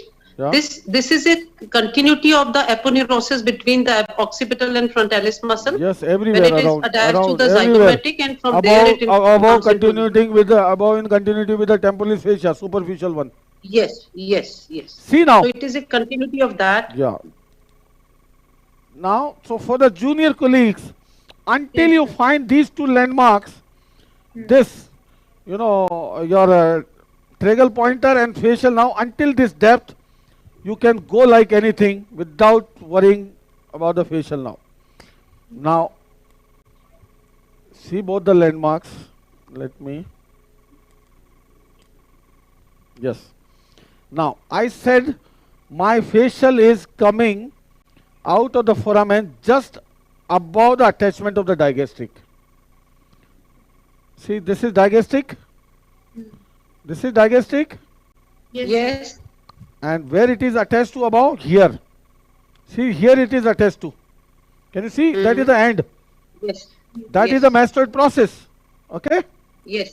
So my facial would be just superior to that. And I have already told it is superior to the superior margin of the posterior belly of digastric. Yeah, so I am separating this digastric behind, just keeping it behind. See this, I kept it behind. So that I can see at the anterior margin the facial nerve emerging out of the stylomastoid foramen. Okay? Yes. Any point of doubt, please? No, now everything is quite clear. This is, see the tragal pointer 1 centimeter below at this point where the digastric is ending, and 1 centimeter deeper. Satish. Yeah. Satish, slight centering. This is slightly hidden. Yes. Take it a bit forward. Forward? Okay. Yes. Slightly. Yes, now. Now it is okay. Perfect.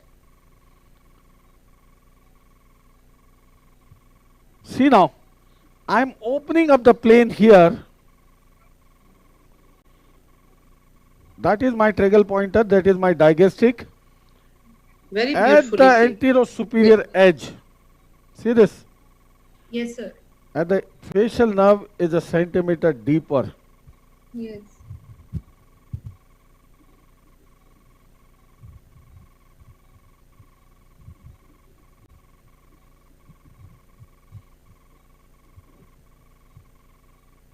We can see it with you.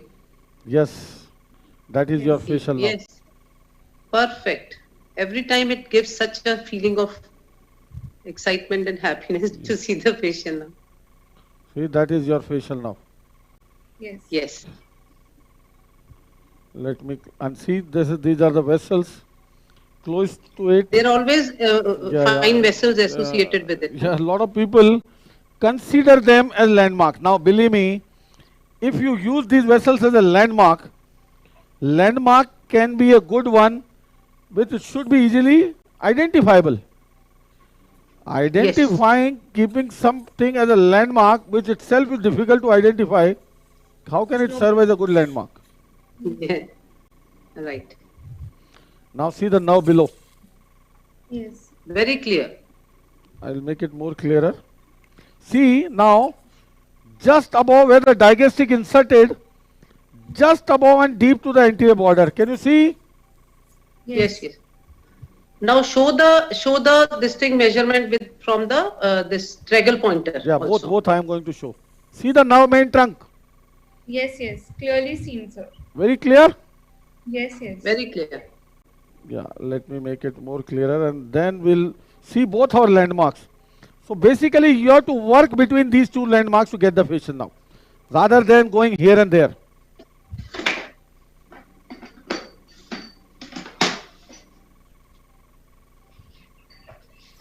See the main trunk. See the main trunk? And Good. now it is dividing into. See this. Brilliant. Can you see, Brilliant. Ashish? Yeah. Beautiful. Yeah. I thought you are sleeping. And very no, I'm watching. I'm just eating some ice cream. Bipolar section. See, there are a lot of vessels in the vicinity.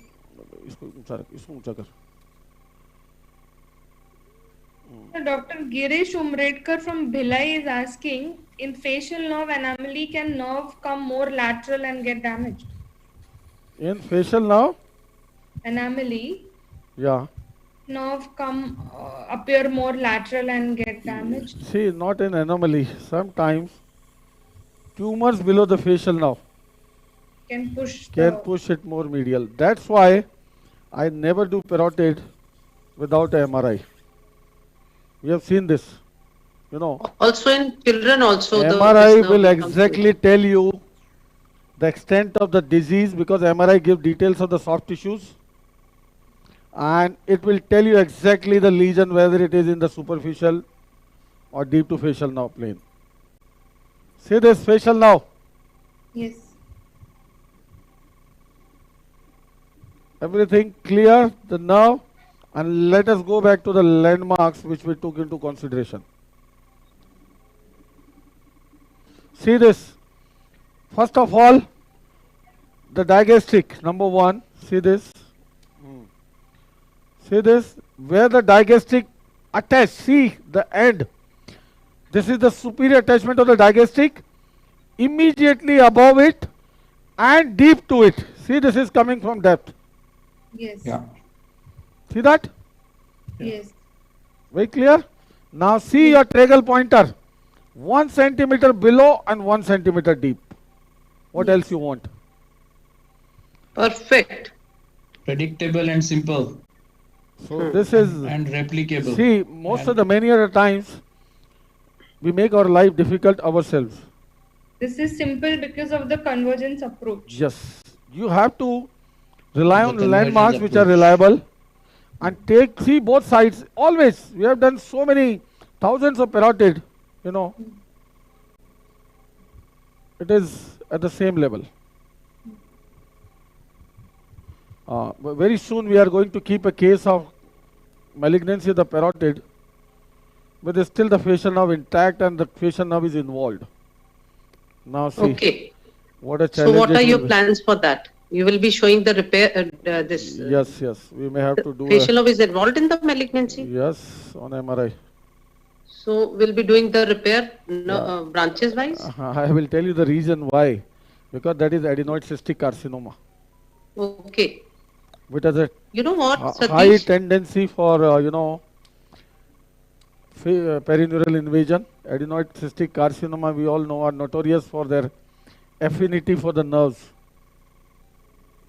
Yes, but I had one case, I could take it out and the facial nerve, even after radiotherapy, we could save the nerve and did a bit of, Radiotherapy is different thing. Now see the nerve there in the view.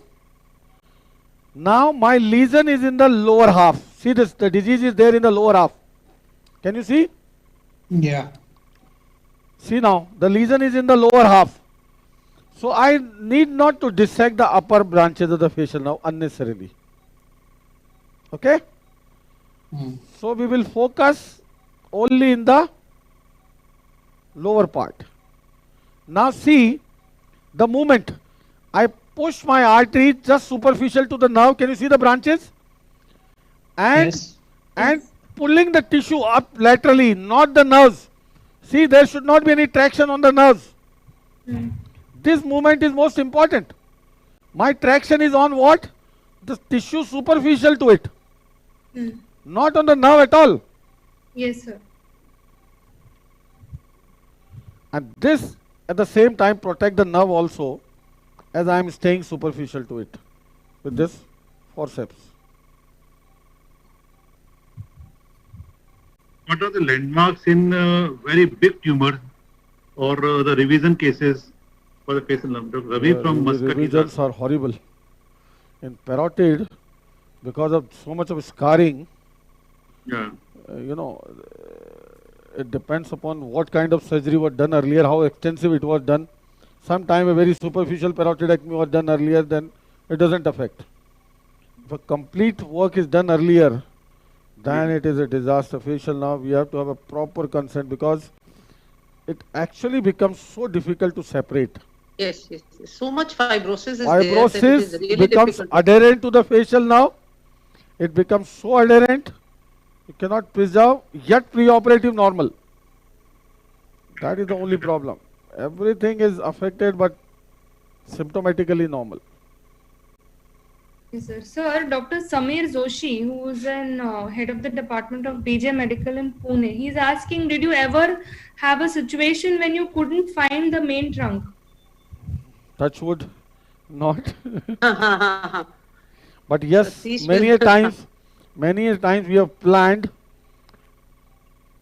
retrograde. So what is a retrograde dissection, sir? Retrograde is looking for the branch, one of the branch, and follow it to the main trunk. Rather than looking for at the stylomastoid, you look for the branches and then come towards the stylomastoid. Like I gave you the indications, I told you. Like for example, in this patient, I saw the main trunk here. Leave it. Come here. I don't go to the main trunk and follow one of the branch. See this one of the branch? Yes. If I go back to the main trunk, that is called retrograde. Yes, sir. See this? You have to follow the branch. See this branch is going? And this will ultimately take me to the main trunk. Okay? Yes, sir.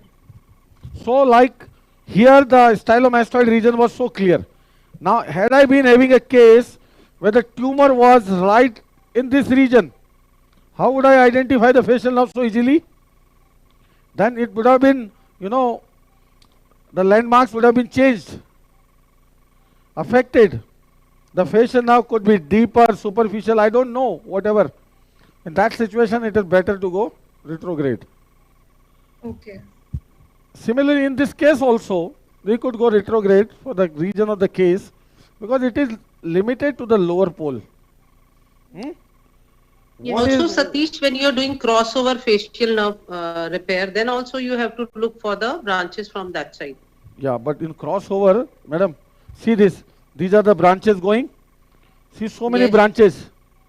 Yes. I can see 10 branches here. Yes. Running towards anteriorly on the mesenteric surface. See this? Can you? Yes, we now, can see. As you go anterior to the where the mesentery ends, you will find 50. Okay. You will find 50. So now what I will take for the cross nerve graft? Not those, because there is extensive network. Even if I damage 2 branch here, take for the cross nerve, the rest of the branch are forming network there, so ultimately it is not going to affect the function. Not going to cause any loss. So you have to take proximal one rather than the distal one. Okay. I understand. What my Just point? close to the anterior margin of the parotid. So that will not affect the function. Yes. Sir, what suction tip do you recommend when working near the facial nerve? Depending upon which area you are working. Okay. Depending, you are in the ear, working in the ear. At what area you are talking about? At this area, no. This area, why need suction? Any time will you use suction? Yeah, sometime, but on the face here, like some bleeding or anything comes, if I use a suction, first I will put a gauge piece and I'll suck over the gauge piece. Yes, gauze is more handy here. Rather than directly sucking on the nerves in the bed. Okay, sir. That may injure the nerve. See, it is so richly vascularized. In parotid, most of the injuries are after identification, either due to traction or due to management of bleeding. See this, all the small branches. See this, let me increase the magnification. Can you see? Yes, sir. So many branches. And every branch is to be saved very delicately and gently. And you imagine the so-called head and neck surgeons doing it naked eye. How can one see?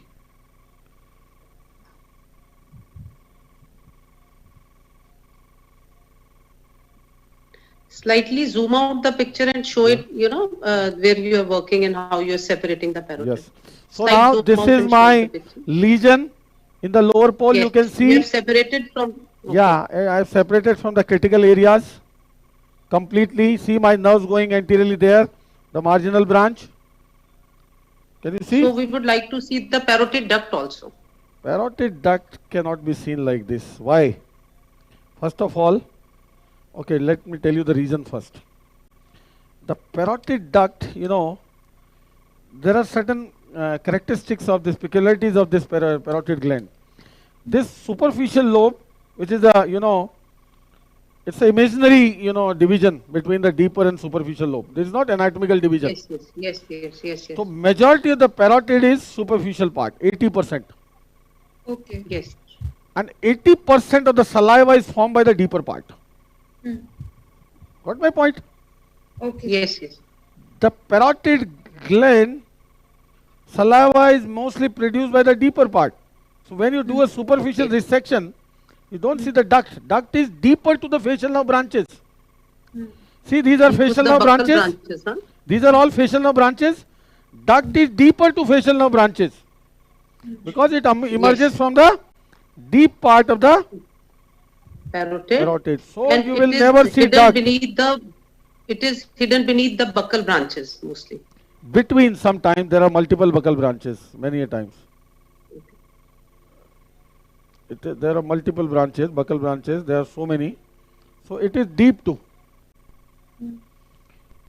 And the pathology like stones in the parotid are very challenging, I tell you. Nowadays with the siloendoscopy or with siloendoscopy you can remove only proximal duct stones. Proximal means towards the oral cavity. Close to the duct. But the bigger stones, see this now. The bigger stones you cannot remove through that, you will end up damaging the duct. But still we take the help of siloendoscopy. What you can do is, for the bigger stones, you have to go by the open approach. First of all, by this parotidectomy approach. Go anteriorly because you can palpate the stone now. The duct is otherwise, the normal duct is collapsed, very small. It is not, it is difficult to identify. But once it is stone, it is dilated, you can palpate also. And through the siloendoscopy you put there, you will find the trans-elimination. You can easily locate. Yes, that makes it easier to identify. Yeah, otherwise difficult sometimes to identify. Otherwise you have to use the intra-op USG. So you give a smaller incision for that when you are doing open approach? No, the same parotidectomy incision. Okay. See, I am taking the normal cuff of parotid around this tumor. Yes, sir. Yes, that is very important. See my all branches. Beautiful. See my all branches I have kept below it, and this is something, the vein now I am finally going to take. Retroventricular vein this is, can we see that? It's the posterior division. Posterior division, and that's it. Many queries about retrograde dissection. Which nerve to we follow this is? It is safest nerve. Any. You can use cervical branch, buccal branch, you can use mandibular, any. See, ultimately any branch you follow, it will take you. Now, depending upon where the tumor is. Like suppose this patient has a tumor in the inferior part, then while I will go for the frontal and zygomatic branch, I will choose one of the lower branch only. So depending upon the size of the tumor, I have to choose the branch accordingly. See now the branches in the lower pole. Yes, sir. Yes. So many. See this. Let me increase the magnification. How many are the branches? They are otherwise not visible. Naked eye you can't see all. See this? The network. Yes, very clearly seen. Network. See the network of branches. See this? Yes, sir. So many, hundreds of interconnecting branches. See this carefully. Yes. Hundreds of interconnecting branches. It's a network, pure pes and serinus. Yes, sir. So the bottom line is you have to use microscope if you really want to give good result in parotid, patient oriented, Otherwise, So what is your say about palsy post-operative due to the traction of these nerves? yeah. So, like Ashish mentioned in the beginning, facial nerve monitor. First of all, your surgical technique will decide how much you are injuring. You have Yes, to sir. be following the atraumatic, like I mentioned several times. And second is the facial nerve monitor. Any time the nerve is stressed too much, the monitor will warn you. Stop. Usually it takes a few months to get normal level. To recover. Yeah, if it is a neuropraxia, it is it depends upon what kind of injury you have given. That you cannot appreciate at the cellular level by seeing the nerve. See now, only we remove the lower part, we didn't even see the upper C division, here it is. See that? Yes. And now we will reflect it back. So, patient will not have any, ugly looking depression or anything in this region. Okay? Yes. Sometimes when you do a total parotidectomy with a huge tumor and you get a good depression here, then you may have to rotate all these muscles, any of these muscles, and put some free fat or something. Lot many ways to reconstruct that depression, and that is important. See, nowadays patients are more concerned with the cosmetic aspect rather than disease. Many patients. So there's a question from Nigeria. Dr. Foster Orji is asking, what do you do in cases where the tumor is huge and hugging the pretragal sulcus with much bleeding during the dissection of facial nerve? Yeah, the same way. You have to be careful. It may take little longer, but you have to define the planes. You have to find the planes. You have to work in the planes. Yeah, with the parotid, every case is not same. There are so difficult situations. And the most difficult is tumor adherent to facial nerve. And then according to the histology, you have to take a call. Now see, the most important thing I always emphasize, with your flap raising, don't go anterior to the parotid. Can you see? Yes. You can end up damaging all these nerves. The whole purpose will be defeated. Beautiful, Satish. Absolutely brilliant. So raise the flap anteriorly until the parotid anterior border. If you give it to your junior colleague and he raises flap, it doesn't stop. Now Satish, show us the coaptation when we do. Yeah. For the cross nerve, up to where would you dissect? Because yeah. That up to the zygomatic space, up to the buccal space. See this. You have to go further anteriorly. At the anterior border of this masseter, no, you will find the parotid duct and the zygomatic major muscle, and then the buccal space. At that space, there will be huge neuronal plexus. Okay. To find out everything there, this is just for visualization that there is a plexus. And then you have to choose either this or one another, two branches. Always use two branches. And divide your sural nerve into two branches to coapt them. Okay. Satish, which one do we pick? Which one shall we pick? The thinner one or the thicker one? As thicker as possible, but not the distal one, proximal. Okay. Here. Because so you make if you damage this branch, if you damage this branch, buccal branch, go anteriorly, they'll have lot of anastomosis. So that will regenerate. It will not leave any deformity. Okay? Okay, let's go to the other one. So the next is ready. That is a fasciomesenteric anastomosis. Though you have seen in the cadaver today. So nothing new. So what we'll do, we'll see the main trunk of the facial nerve. Follow the branches, upper trunk branches, define them, and then following the landmarks, that triangle. Sir, many are asking a similar type of question. What precautions will you take if to remove a deep lobe tumor? Precautions what? To dissect, to remove a deep lobe tumor, what precautions will you take? Deep lobe tumor. Deep lobe tumor are always challenging, and according to the size and the location. Usually what according to the size and location, according to the size and location. ये लाना इधर, ये आवाज नहीं आ रही. You keep separating the branches and putting it in, we cut a Let long me tell you strip protocol for the gloves. Let me tell you protocol gloves for the deep lobe material. tumors. We take away the fingers of the glove, create a strip, and keep lifting the branches of the facial nerve into that, and keep separating the deep lobe from the facial nerve branches, and then remove it. So facial nerve branches are to be separated from deeper lobe, and we place a sleeve of facial this gloves which we wear and lift it up to separate the deep lobe. So we have to be careful, not causing much of the stretching.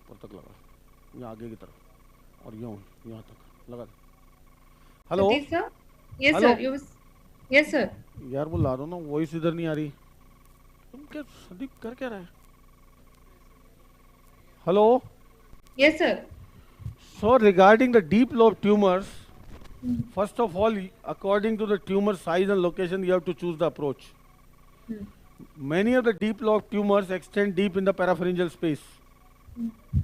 And then you have to change your approach lower down to the transcervical approach. Otherwise, the regular staying in the parotid, you can do a superficial parotidectomy approach. Or many times you may have to divide one of the buccal branch to get the tumor out. So deep lobe tumors, you can identify pre-op, that is always better, because the chances of facial nerve injury are more in the deep lobe tumors. So that's why the imaging is very important. MRI can actually tell you 100% that where the tumor is going. आवाज इधर आए. Do you keep drain post-operatively? It is corrugated for a day or two. Yeah, दिख रहा है. चल रहा है. Corrugated drain for a day or two.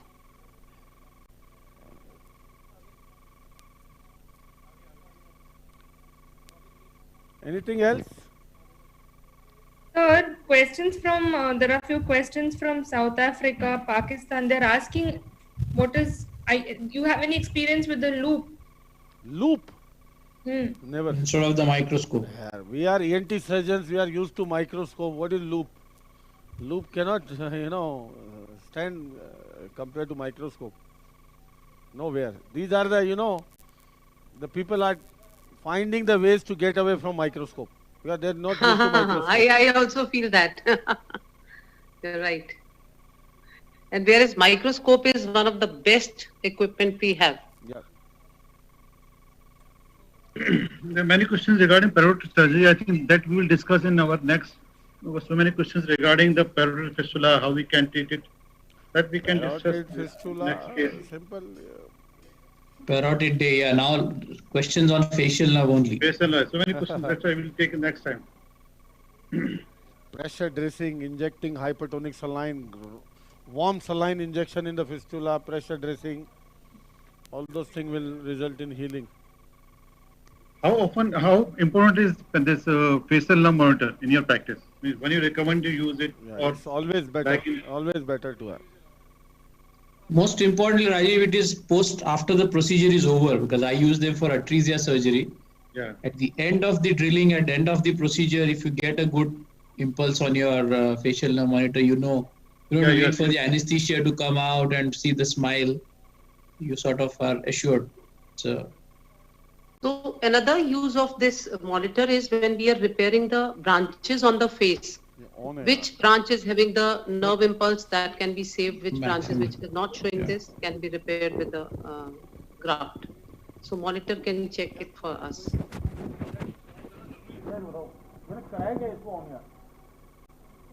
So what is the best radiological guide to find out facial nerve anatomy?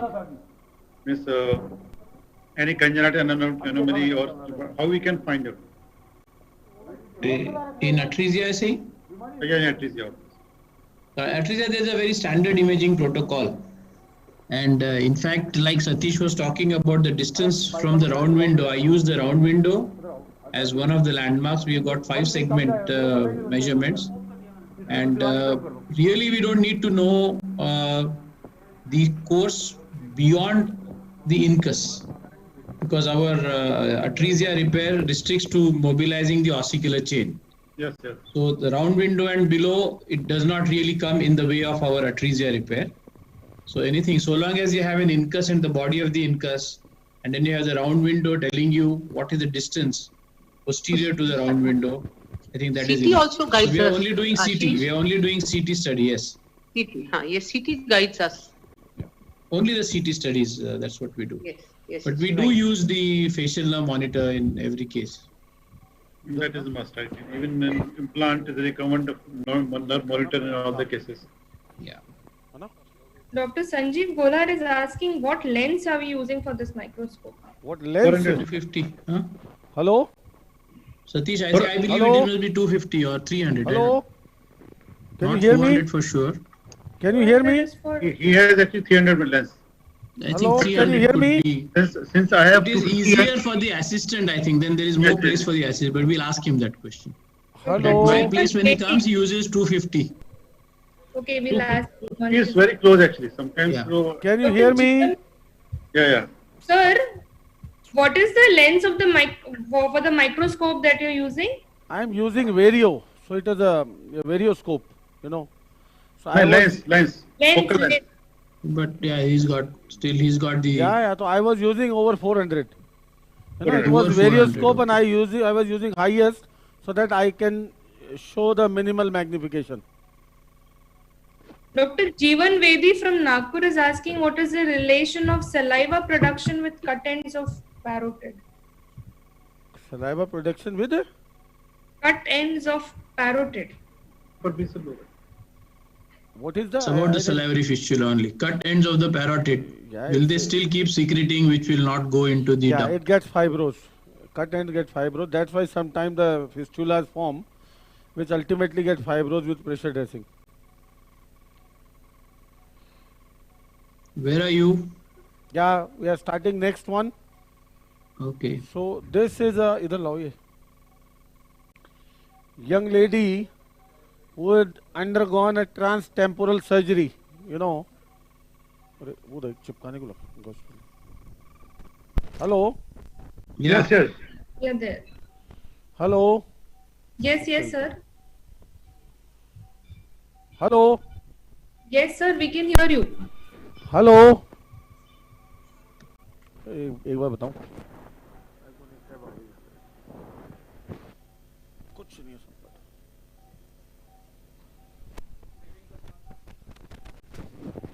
कुछ समझ नहीं सुनो इसको कवर करना है इसको Hello, we can hear you. I think he's not knowing that we can hear him.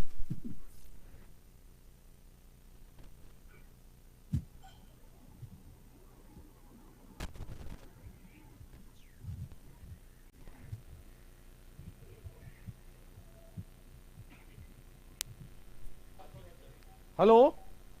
Yes, sir.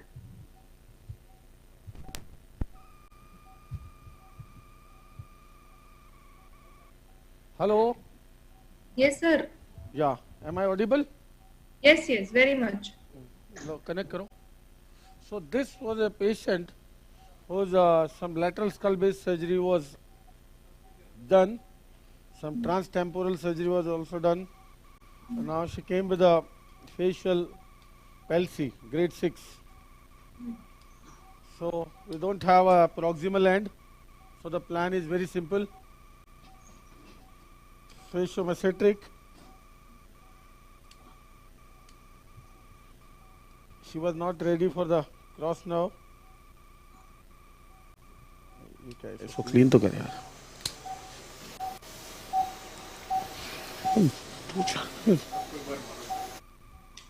तेरे पड़ेगी पहले Hello? Yes, sir. Yeah. Are you getting the microscopic picture? When was the surgery done? A month back. Okay.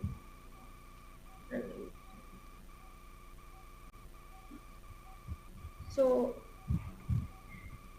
what is the grade of facial palsy? Are you getting the picture? 6 is hello. Yes, The complete palsy. Yeah.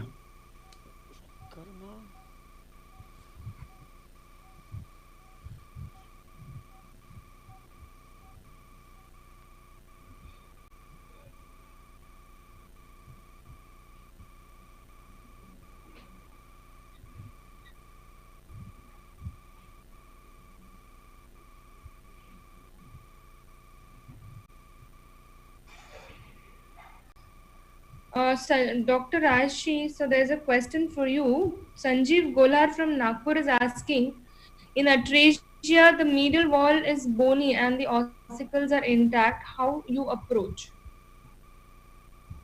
In atresia, the medial wall is bony and ossicles, with the bony wall intact and the ossicles so intact. that's the surgery is all about drilling away that atretic plate. The entire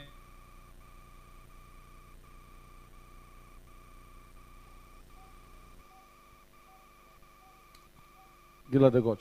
Gila. Hello. Hello. sorry.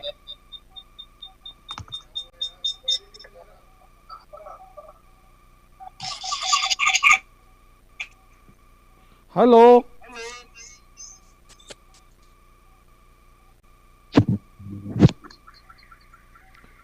मोटा plaster लगा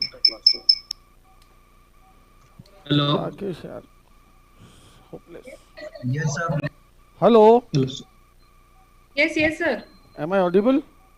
Yes, very much. Yeah, you were asking something that time I couldn't. No, that question was to me about atresia. Okay. Yeah.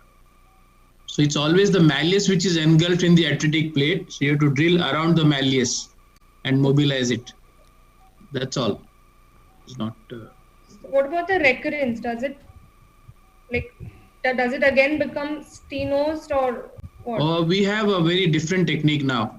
We don't make we don't actually line the canal with skin, free skin. The take of a free skin graft with the in atresia is very, very poor, less than 20%. Okay. So our technique is very different. We use the skin from the deformity and suck it inside. Okay. So then there is no restenosis. Okay. So we have the skin from the deformity, we apply a vacuum and it gets sucked in. And we have the measurements on the CT scan, typically about 24 millimeters. If it can go in, then... Hello. Great. Then someday we'll see it's a very new technique. Someday, hopefully, we'll show it to you. Yes. Hello. Yes, sir. I have little modified incision and everything different for the regions I tell you. See, this some transtemporal surgery is done. You know, I don't want to go behind, and for that matter, we don't need to go because I just have to find out the facial nerve here, and then we'll go anteriorly. There is something was done earlier. I don't know.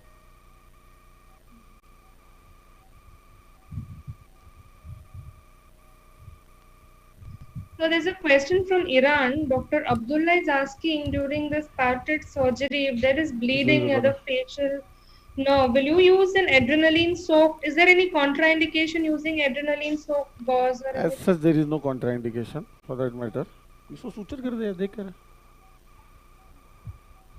So there is no contraindication, but adrenalines may be used sometimes in the depth in the temporal bone somewhere. But he's asking about the parotid. Parotid, no adrenaline. I'll use bipolar around if required. I can use harmonic scalpel. We keep ready.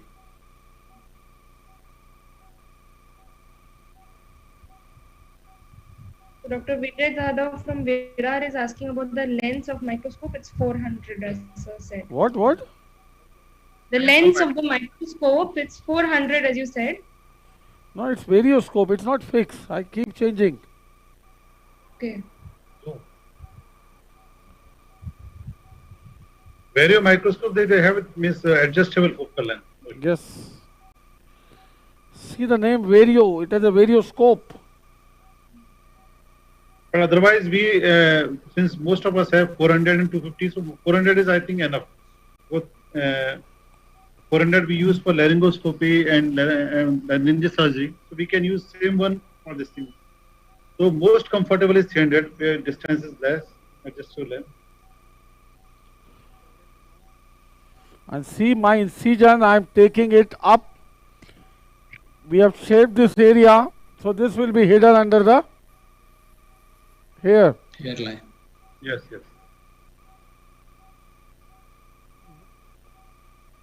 Okay, hello.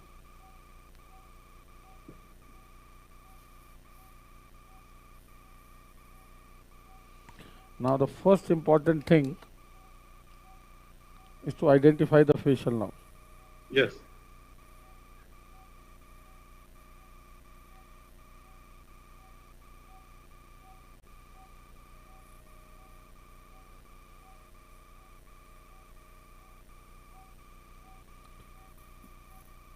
I am not worried about lower exposure much because you don't have to do anything with the lower trunk.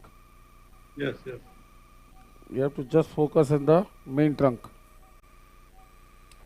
Only on the main trunk and the upper division, of course.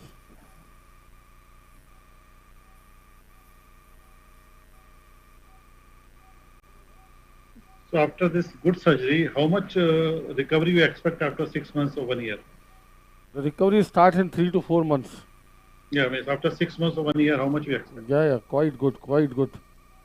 You know, my best recovery I find is a grade 3. Oh, good.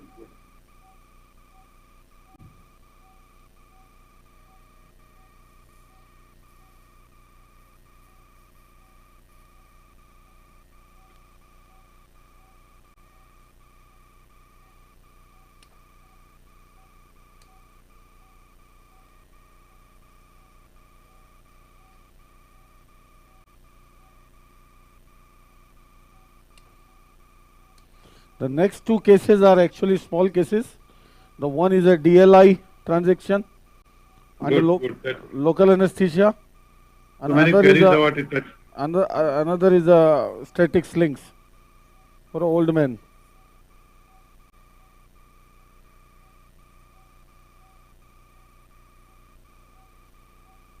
Can parotid surgery be done under local anesthesia? That's a question from Chennai, sir. Generally, we don't do. I've never done. A lot of papers I have seen, yes. But see the kind of exposure you need, the repeated hemostasis, so many things. Doing under local is a big task.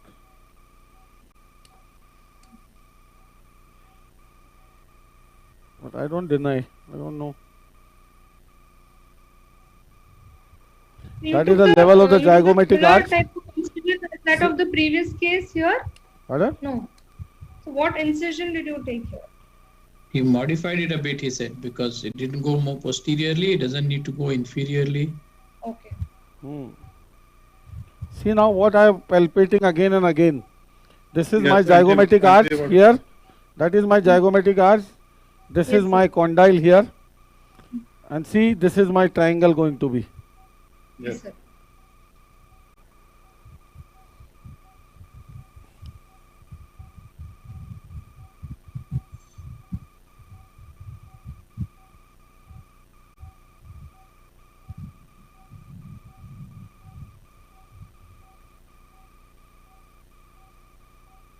What are you doing? I'm just, see, I have not gone below onto the sternemastoid. So I'm just looking at this parotid tissue here, how deep I am. Just superficial. Because anteriorly here is the masseter starting from here. Just here. See the branches. Yes, yes. Can you see the branches? So many want to know the setting of your monopolar cautery that you're using. Minimal, not very high. First of all, he has a Valley Lab. It is important to know the make also. You cannot have any cautery of any make. You have to have really high-class cauteries. Yeah, when you do this. Satish? Cautery has to be very good. See, most of the time I use it as spray. See this? This is a spray mode. Okay. Being a head and neck, I have a habit of using this, you know, monopolar more and more. The tungsten carbide, not tungsten, what is that? Colorado tip, I think it's a very, very elegant tip. Yes, yes. I have seen you using a lot. I just use that for everything. Yeah. I have seen you a couple of times. You use a lot. I use that in the nose sometime.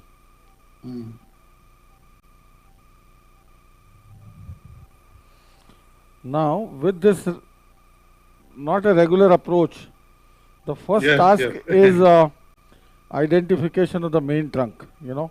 Yes. So I'll go by my Tragal pointer. Tragal pointer now.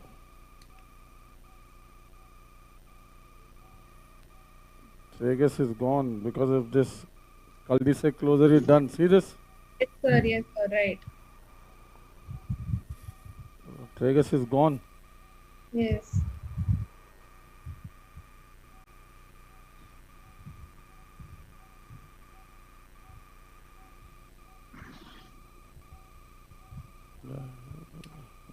No.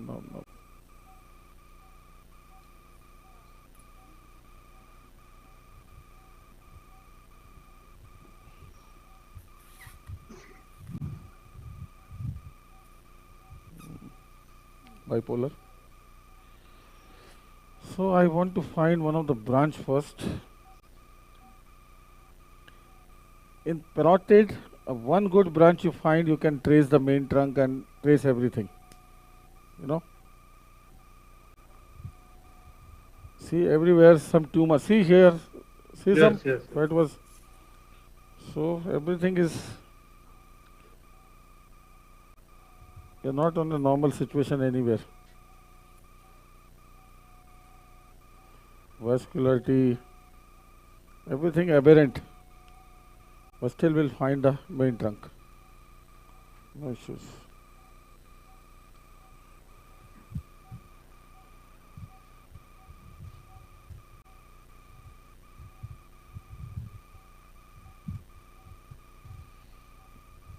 Bleeding more than usual. चल not मेरे को दे चल section. This is what he was saying. Suction over the gauze. Yes. Point. Suction on the gauze is safer.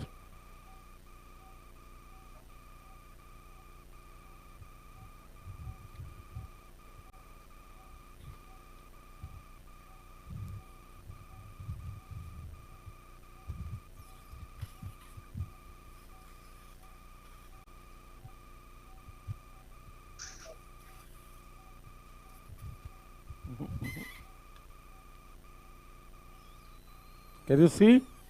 Yeah, we can see. Yes. See the nerve branches? Yeah.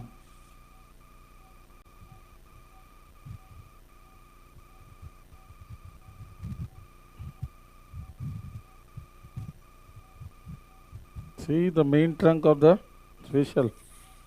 Yes. Coming out from here. That is the main trunk. See this? Yes. Difficult to find.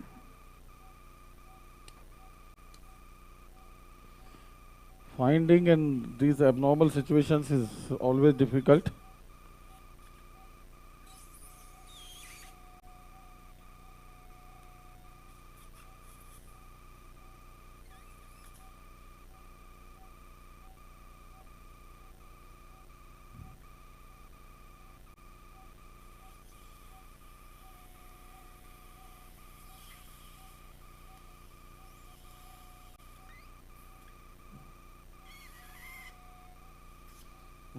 Now we have a facial nerve in view. Yes. See this? Yeah, we can. See the further branches going anteriorly. Can you see very clear? Yes. Yeah. And this is the main trunk. So first task was to identify the normal nerve.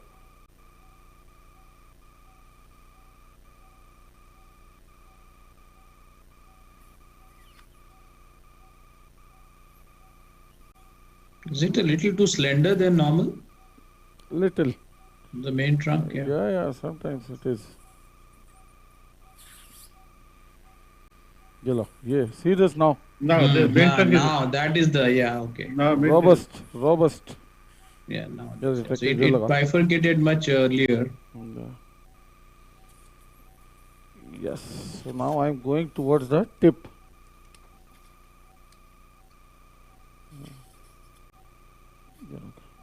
If you compare the rate of recovery compared to hypoglossal, did you find mesenteric nerve earlier recovery?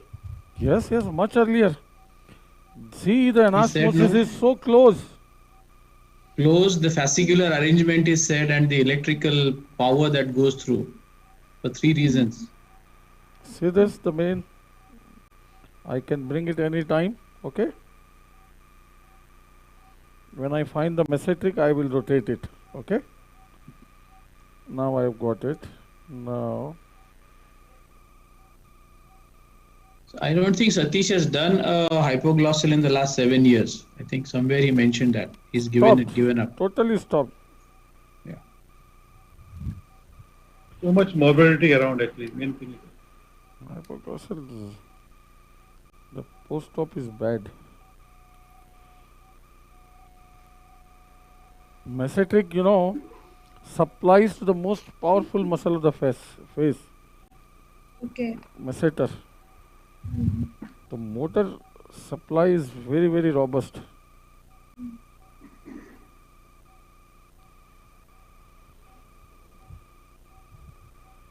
Short, sorry. Yeah. Yes.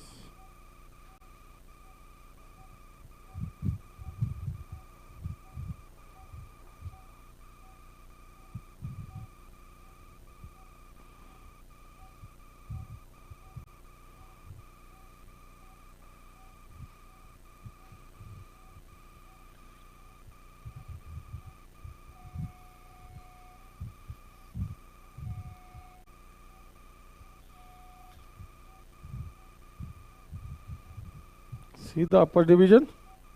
Yeah. Okay.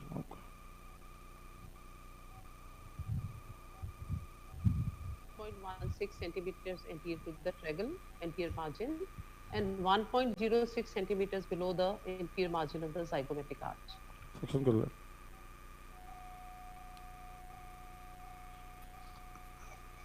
Did you whisper something, Madhuri? Yes. Hello? Yeah. Hello, can you hear me? Yeah, I can hear you. Okay, Ashish. It just was talking about 2 more landmarks for identifying the masseter nerve. One, it is 3.16 centimeters anterior to the anterior tragal margin and 1.06 centimeters below the inferior margin of the zygomatic arch. So that along with subzygomatic triangle, yes, two types of landmarks are there. Yeah. Okay. Yes. Roughly you can say 1 centimeter below the zygoma. Inferior margin of the and zygoma. 3 centimeters in front of the tragus, then yes, it's okay. Roughly. Yes. We see these are the landmarks which are difficult to take into consideration. Who is going to measure? Yeah. Many are requesting you to say once again the details of this patient. Okay. This patient has undergone a transtemporal surgery for some tumor and has a grade 6 palsy. Okay. Since how long? Almost a month. 1 month. Now see, this is upper division. Yes, sir. And this is the frontal branch or the temporal branch, you can say. See how superficial it becomes. See, as it goes into the superficial fascia. You see this? I have damaged it once taking a TP flaps. Yes. Oh, yes, it is very close to your TP low flap. hairline case. Yeah. Now, the most important here is this branch. That is the most important I wanted to see. See this zygomatic? Yes. That is most important. And we have to preserve this.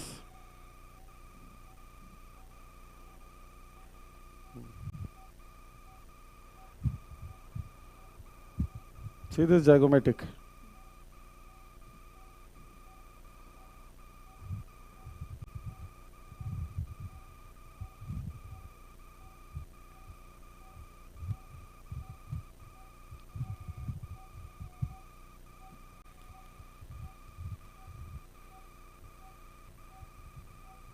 Madam, your triangle.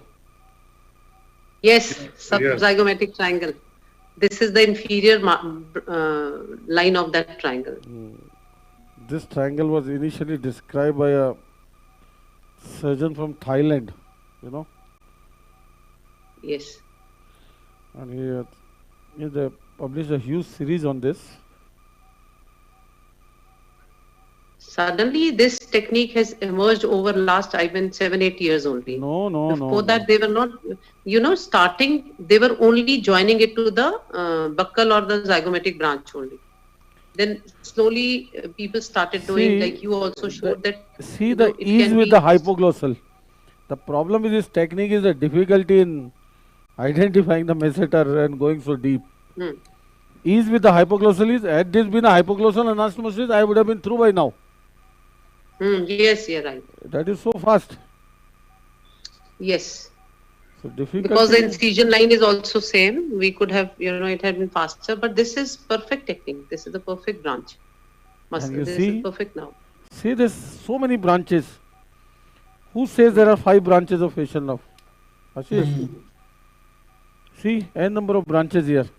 Yeah. Yes.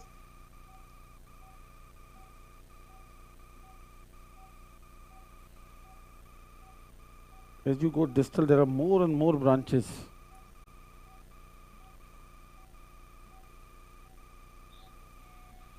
These are not small nerves. It's very good branches. Very thick nerve. Yeah, very.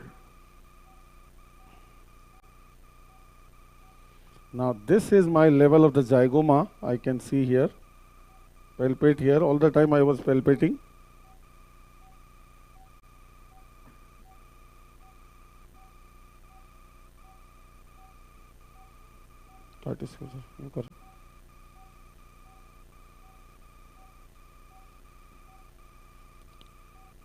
Entire thing is deep to these nerves, So we have to create the space to go deeper. Separate and mobilize them, get them out of your surgical. Yeah. And it is almost as deep as the thickness of the masseter muscle, so quite deep. Yeah, quite deep. Yeah, he said it's to the between lateral the middle and the deeper pterygoid. part. Between the middle and the deeper part of the masseter muscle. Yes, it enters the muscle from that side. Now, And the glistening fibers of the masseter muscles at times, literally, they look like the nerve only, mimic that. But because it is quite deep, so that way we come to know that they are quite flat, whereas they don't give the look of a nerve. But still we can confuse it while dissecting. So this dissection Dr. Satish is doing is in the direction of masseter nerve, separating the fibers of the... I am in the masseter muscle now. Yes. Yeah.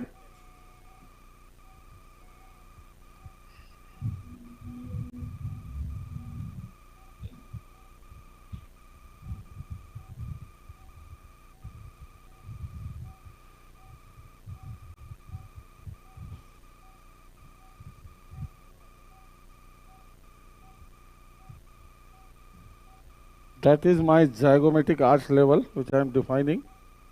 Inferior margin. This superior. Which is the superior margin? Okay. Yeah, this is zygomatic arch. Superiorly. Oh, yes, I mean inferior margin of the zygomatic arch. Inferior margin of the zygomatic arch. But here is superior limit. That is the superior limit. So you will feel the sigmoid notch also in between to see where. Yes, then only I will. Between the coronoid and the condyle. Yes.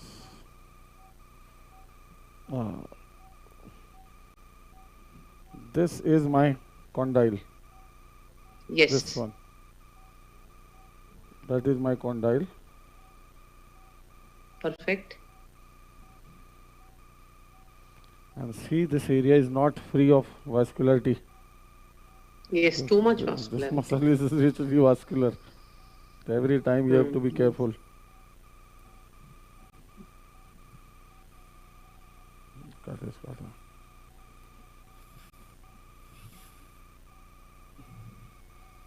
Now I am on to the muscle. Yes, you're working through the muscle fibers. We can see. Yeah, I am enlarging my axis. Almost 1 centimeter deep to the outermost fibers of the muscle. Yes. So what is your plan of action in this So just surgery? we'll take out the muscle and suture to the facial. Suture it, finish. The masseteric nerve. He'll get the masseteric and he'll do the anastomosis of the masseteric nerve with the main trunk of the facial. So what he showed in the this cadaver dissection today, similar.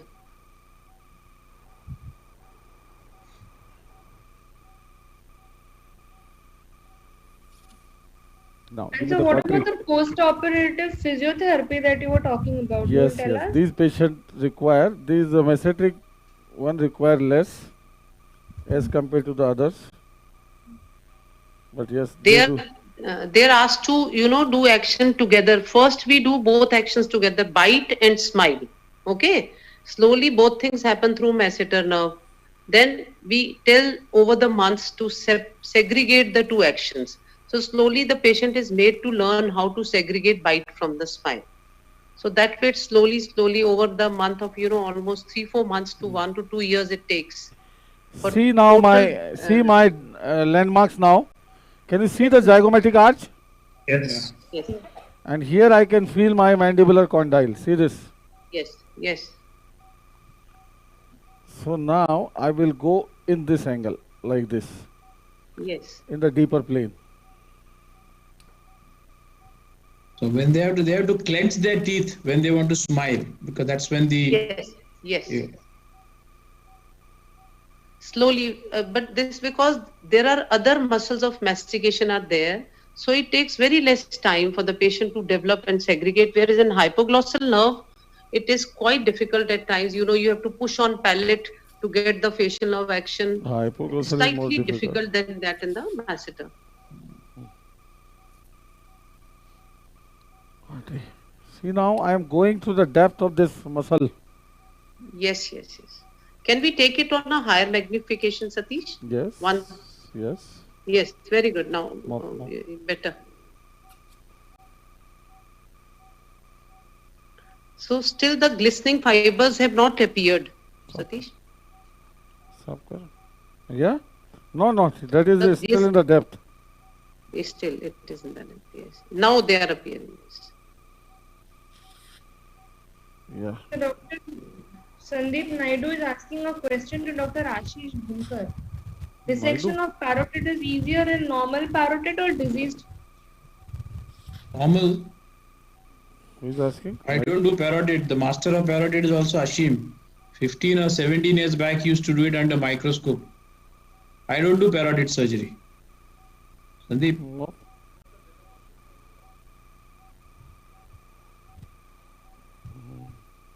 And I can see my nerve coming into the picture very soon. The masseter artery is also along with the nerve. See, this is some vein. Yeah, retractor. Now I can see retractor. So इधर कर दो यार.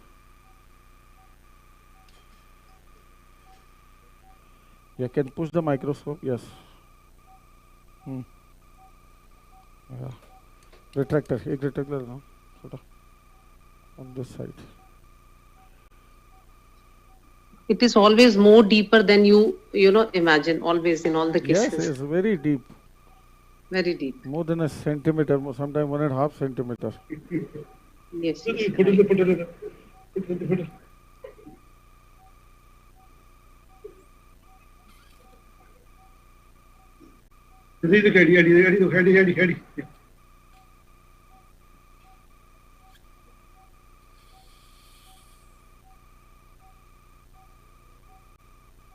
See the nerve.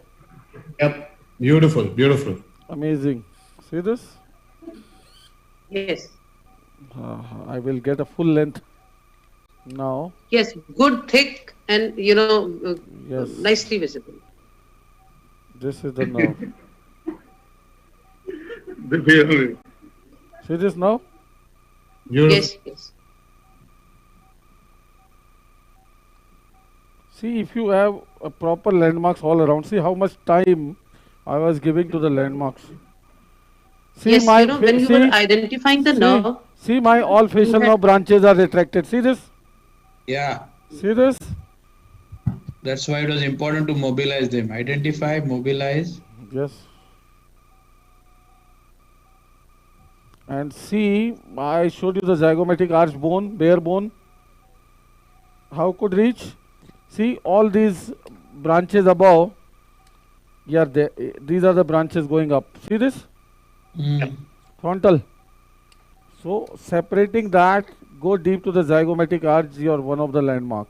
Similarly, this was your landmark for the condyle. Condyle, yeah. And no branch is coming in the way. See this? Satish? Yeah. Another thing can be done if the maximum length is needed. You can, shift the zygomatic nerve above and start dissecting from below also to extract the maximum length. Can that be done? You cannot lengthen the zygomatic. It will be gone. That is the most important nerve, madam. Zygomatic is most important. See what a superb nerve it is. Centric, slight centering is not. Yeah.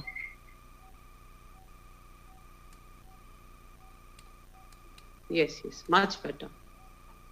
Focus. Focus. Focus depth. Is there like a branch there? Yes, small branch.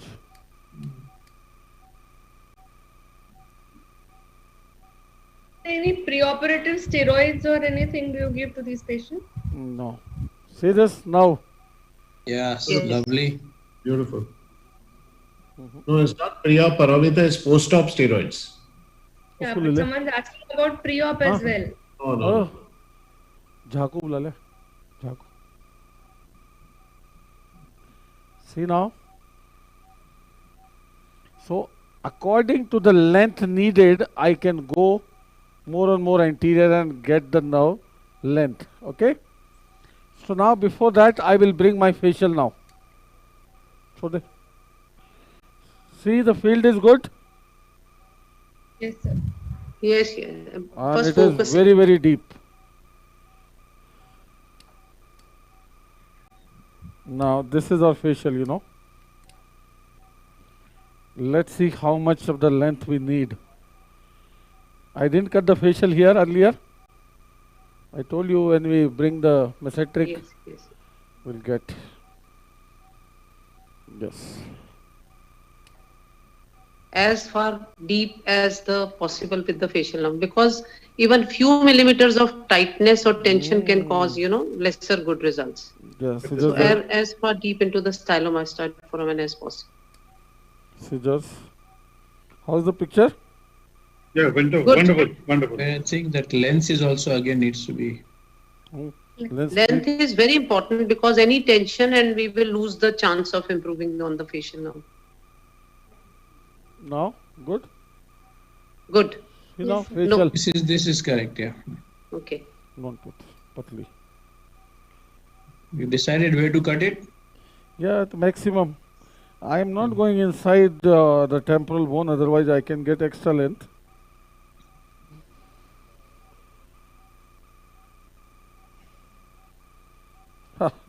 See that branch?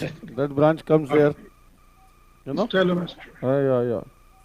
हटा कोई बात नहीं आने दे इसको उठा नाव को उठा. What I do is I take a silk thread and measure the distance how much is required between the two nerves. But usually it suffices. Cut गई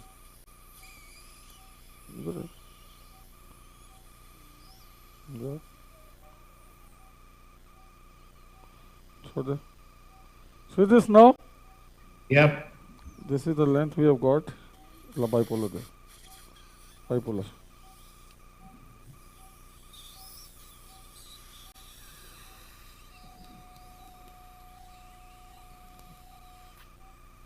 छोड़ दे.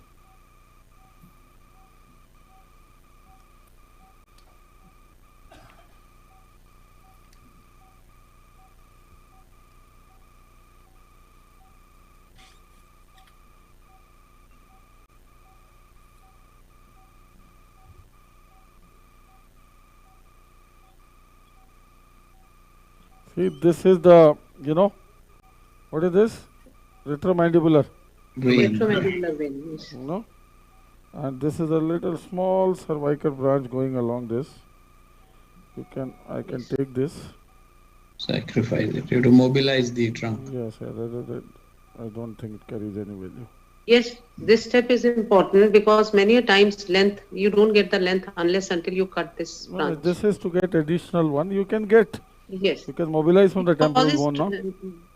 You know, Satish, it Anytime causes you can stretching mobilize from the temporal bone. But here you Yes. cannot. That's Yes. why. See? So now almost one centimeter. See, this is length my has been mesenteric extra. below. See, this is mesenteric below. Yes, Oh, sir. yeah. Yes. Yes, sir. Yeah, See very, the very, facial. yeah. See this? So simple anastomosis would be. Yes, sir. This is why I brought the facial. Had I not got the enough length of the facial, I would have Further mobilized more mobilize the mesenteric. mesenteric. Yes. So I told you how much to mobilize mesenteric depends upon how much the length you get.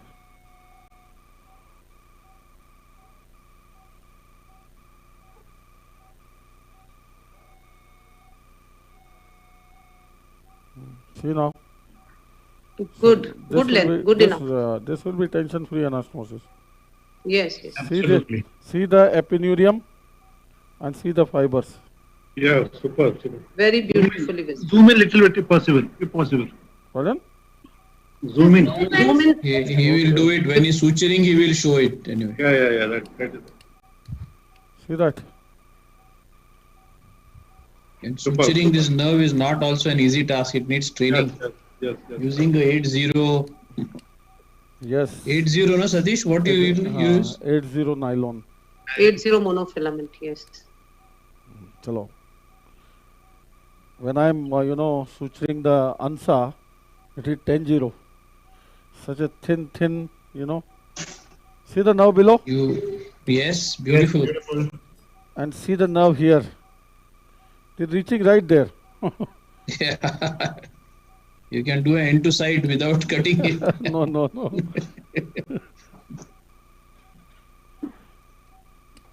Yeah. इसको यूं नहीं छोड़ो यूं पकड़ो Madhuri madam, Yes, sir. I hope next time you'd be doing mesenteric. हाँ मैं कर रही हूँ सतीश तुमसे ही सीखा था और फिर वो डाके बहुत बढ़िया रिजल्ट्स हैं. They are giving results in almost 6-7 months. I could get the first twitch. They're really good results.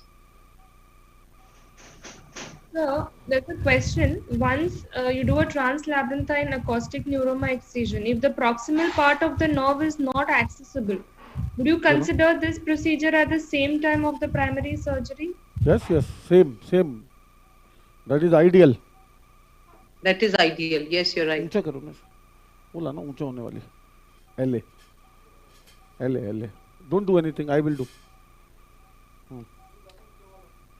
बुला ले बस उसको खाली. Yeah, see now I will cut the desired length from the depth. See, mesenteric artery is running just deep to it. This is the vein here and artery is deep to this nerve.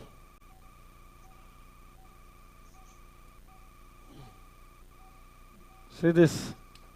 Yes, sir.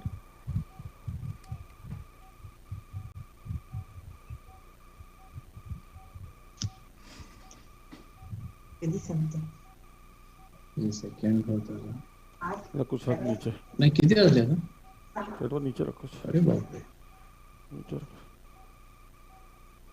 रखो lot of people use glue also. Yes. And it works, but here if you But can I think you put 1 or 2 sutures, huh? Yeah. No?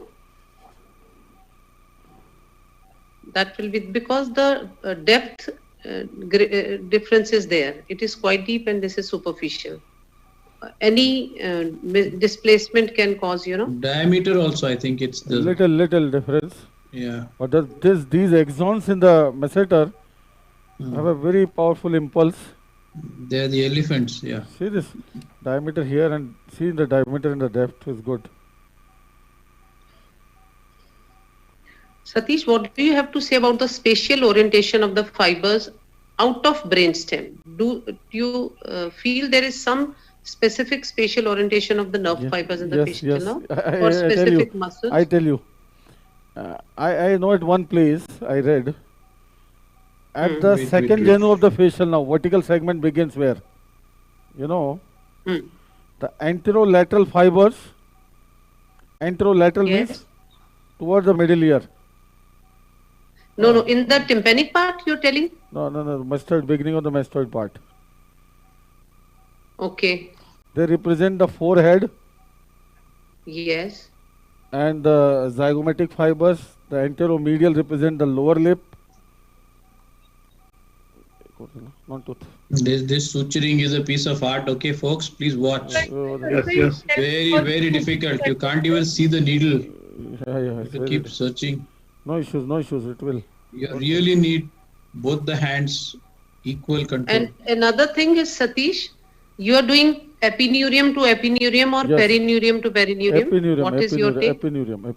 Epineurium to epineurium. So always the epineurial, suturing is best.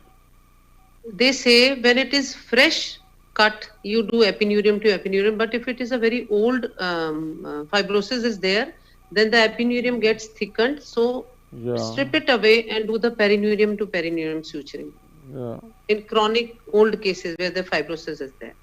In fresh cases, it is epineurium. Are you not supposed to cut and make it a fresh edge? You sort of already fresh. Both are fresh. This one is fresh, but when it's also when it's old, you are supposed to refresh it. And in that case, because at times nerve fibers have reduced in size and it is thickened epineurium. So we may not be approximating the fibers nicely. So either cut it nicely, expose the ends, see the nerve fibers and then do the suturing. So ma'am, you were saying in which cases will you strip off the epineurium? When it is an old case, this is a fresh case. Fresh cutting, we know the fibers are all fresh. But wherever there is an old, like any disease, there is a fibrosis of the nerve fiber, we have cut the ends. Then we must strip back the epineurium to see what thickness, density of the nerve fibers are there. So perineurium to perineurium seems better for that because epineurium might have got thickened and we may not be approximating the fibers nicely. Okay. Overall, epineurial anastomosis is always better. Best, See, under microscope 80. I have done 2 hands-on courses for this, for neurovascular anastomosis. I know you went to Bangalore once.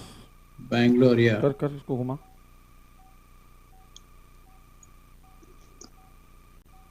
And one I did at my own place. Did that because they have that clip, the vascular clip they have, Satish. I don't know what they call it. It's for the vein, without suturing, there's a sort of a clip. For the it's a fancy device where you bring the 2 ends of the vein. For nerves or what? No, not for the nerve, for the veins. Those are the bulldog clips. No, not bulldog clips. You apply the bulldog clips, but instead of suturing, there is I forget the name. So the 2 ends come together and they get sealed off. There's a very fancy device which brings them and they sort of fold up. They come together like this, and they sort of a clip goes around it. Very easy. Takes 5 minutes actually. Really no good? suturing required. Is it really good? It's very fast. No. Did you use in your practice? You will do it for the vein to save on time. But did you use any time in your practice? Not in my practice. I practiced it in the workshop. So on the nerve or vein? Vein. Okay. It's a vascular clip. You've not tried on the nerve? No, nerve you can't do it. It's just to get the lumen. Okay. So you have to evert the lumen. Evert it. There are 2 ends. You evert them, this end, and then you bring them together. And there's a clip that goes around it. Okay, invert and then pressing both the ends on. That's it. Yeah. Will you put any fascia around it or anything around it? Yeah, I sometimes use PRF, the pelvic ridge fibrin. If you want, I can show you 5 minutes additional. In this case, maybe not needed because the sutures are so nice. Yeah. So when you're not sure about whether the sutures will hold. See now the anastomosis? Yeah, wonderful. Yes, sir, it's beautiful. Yeah, I will put one more. I'm not happy yet. So we can put some soft tissue beneath the this anastomosis for as to be used as bed for vascularity. So I'm not changing this natural bed, you know. On Okay, the it is there. contrary, what happens is that if you try to interpose avascular soft tissue like a fascia or something, you're spending more time for the blood vessels to start coming. Yes. No, yes, I understand. I was talking that this muscle or the parotid tissue around it, vascular part only, not the free graft for the bed, only the surrounding tissue to give it a bed on which it sits nicely and gets the vascularity as well. Dr. Umesh Torne from Nasik is asking how late we can do this masseteric facial nerve anastomosis. I think he is asking Latest. How much we can wait? Yeah, how much we can. How late means it should not be beyond 2 I years. mean, he's asking till how long can we do this technique? This is what Paromita he's asking. Up to 2 years is 2 years. 2.5 years. Yeah. And there is a question from Nepal. While doing suturing, do you make 45-degree cut on both the ends of approximation? Yeah, you can increase, you mean to say. Approximation. The question is, you can increase the opposing surfaces. The surface area by an oblique cut. By doing the oblique cut, Paromita, what we do is we are making maximum facial nerve fibers to face the surface. Okay. So that way anastomosis becomes better. So they always say cut it in a bevel shape so that maximum surface area is there for approximation. It sounds very nice, as you can tell here. Rohan Pandey is asking what... Can you see the epineurium? Yes. Explain about cross graft in this case. What is the? Cross graft. Cross graft, yeah, definite advantage. See, had I been doing a cross graft to this, what I would do? Just a minute. Had I been doing a cross graft, I would be doing end to side anastomosis to this, facial nerve. Or what we can do is end to side with zygomatic or buccal only, because we want the natural smile only, na? Yeah. I'm sorry, I didn't understand, but it's okay.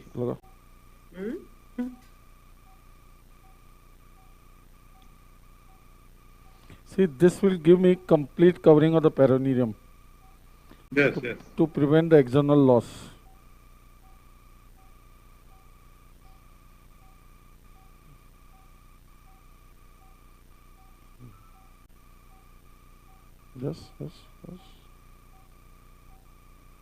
Yes. Now, see the complete anastomosis now. Yes. Can you how's the picture there? How's the picture there, madam? Yes, थोड़ा और zoom करो सतीश, अच्छा दिखेगा उसको पास. Let him finish his knot. Let him finish. Okay. So we don't want to disturb because once thread is lost, suture is lost, you feel really... Gone. It is, see now, secure from all around.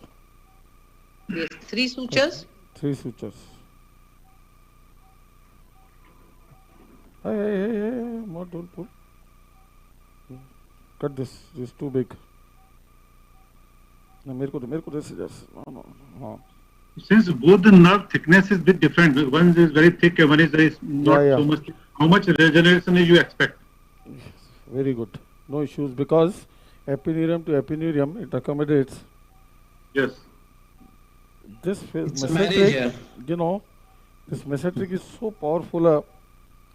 Input. See this now. See this now. Fabulous, Satish. See, Brilliant. Ashish all around. I have put 4 sutures, you know. Yes. All around you can see now. Yeah. Very good. So it should Clapping, work. clapping. Absolutely. Too good. Round of applause from. So. Masterful, absolutely masterful. Amazing, sir. So for this patient, I am quite sure she will do well with this anastomosis. Now question was adding on the cross nerve graft. What it would do, this mesenteric will give him smile, the power. See, so stable anastomosis now, even if I mobilize. See this? Yeah. It doesn't go anywhere because I have put 4 sutures. See this now? Yes. Everything, see? See this? Yes. See this? Mobilize all superb. around. So, cross No nerve stretch, graft. it's all. Yeah, boss, next 2 cases will finish in no time because one is DLI resection, another is, you know, the sling. So And do you believe in tapping the anastomosis with fascia or something? with it? No. Will you wrap the anastomosis with fascia? Not really. I wrap nowadays in the platelet-rich fibrin, PRF. PRF, what you can do, draw the patient's blood. We have a centrifuge in the theater. We centrifuge the blood at a RPM of 700 for 3 minutes. And so only RBC, they settle down, the rest of the thing form a thick fibrin plug. It's a thick fibrin plug. Between 2 glass surfaces, we sandwich that and it becomes a membrane. So that contains the entire fibrin, fibrinogen, platelet, leukocytes and platelet having the growth factors. They are always good in, recovery. Secondly, all these patients we give nimodipine for at least 6 weeks. Nimodipine has been known to improve the neuronal regeneration. Then we give all these patients N-acetylcysteine. Nimodipine. Nimodipine is a calcium channel blocker. Okay. Yeah, it works very well, like it works in subarachnoid hemorrhage. Yes, Then we give all these patients N-acetylcysteine for 6 weeks. N-acetylcysteine is a good antioxidant, prevents neuronal degeneration and works well. It's all evidence-based, proven. What about the post-operative difficulty in chewing and etc.? Pardon? Sorry. So also please elaborate on if you were to do a cross nerve, what would be the plan? Yes, that was left. Yeah, at this in the 1-stage plan, what I would do, I would harvest a sural nerve. At the same time, go to the opposite side. I would choose 2 branches, the buccal and the zygomatic plexus branches. 2 branches, the sural would divide into 2 halves and would suture these 2 branches. So and the coaptation on the normal side with 2 branches of the normal side. Yes, and then through the tunnel in the vestibule, in the superior vestibular tunnel, I would bring it to the left side and would do an end-to side anastomosis on the facial. With which segment now? Facial after the coaptation. The main trunk that you suture just a little bit proximal. Main trunk. Just an epineural window and anastomosis. Okay. Without taking the fibers.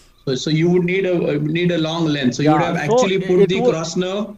You have parked it at the tragus in the first. So what would it do? The masseter would give the tone and the power to this facial muscles very soon, in 3-4 months, and in 1 year's time when the cross nerve fibers completely innervate, the spontaneity will improve. Okay. You mean you would have done these to the main facial trunk, the distal end of the cross nerve graft you would have sutured now only? Yes, first stage. All in one stage. Yeah. Now still you have an option. But that will be too late for the patient. That's what I was saying. Suppose now we wait for 1 year. We wait for 1 year and some part of the facial expression is not improved, like the angle or eye, whatever, single part. Now you bring a cross nerve, it will be too late. Then you have to resort to other procedures, like we had shown so many for different areas. In such cases, Satish, hello, Satish. Yeah. In such cases, usually what I do is I put the gold implant as well, because it is going to take some long time. If eye is not closing, that can be done for, till the Because you can always take back the gold if it starts working. Take back the gold. Now yes, what you of can course, do, yes. you can use the cartilage and do a lateral tarsal plate excision. That is much simpler, cost free, and absolutely risk free. Gold like gold, there is no question of extrusion, no question of unsightly bulge on the lid. You can use a thin cartilage, and you can use two cartilages, one on the tarsal and one on the levator aponeurosis above. So that gives enough pressure like gold. At the same time, lateral tarsal plate excision, so that will reduce the palpebral aperture, the scleral show and the corneal show. So, it works very well. Why unnecessarily waste money in gold? So any chance of neural granuloma around the graft site? Traumatic neuroma. Not really. It doesn't. It doesn't, because you have all the fibers meeting, so the chance of traumatic disrupting. Neuroma forms when there is non-specific growth going on against a scar tissue. There is no scar tissue, so no chance of forming the neuroma. Okay. And those are the problems. What do you expect in post-op cases, post-operative period, means regarding, since that muscle is gone, so regarding chewing, any problem? Not really. Not really. I tell you, yes, your question is valid about the donor side morbidity of the masseter. Yes. This masseter is supplied first of all by this nerve which we have taken quite distal. Before that, from the origin till it gives a lot of other fibers to the masseter. So masseter is not denervated, and partially it is innervated by the temporal nerves as well. So there is, and also, we have never seen any donor side morbidity as far as the masseter. And also there are medial and lateral pterygoid muscles. They're all muscles of mastication. So this is just a part of the whole lot of muscles. So it does not give any problem. I have not seen it. Whoever starts doing this mesenteric enhancement would never think of hypoglossal. That I can guarantee. The kind of result and the spontaneity, you get almost close to spontaneous with the masseter.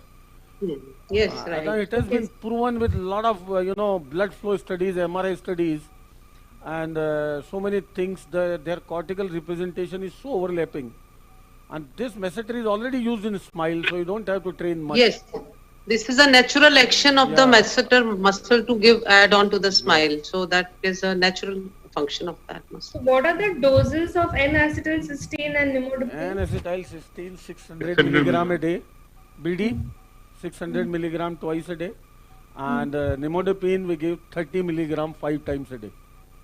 Nimodipine is an antihypertensive, but 30 milligram in so divided dosage is very, very safe.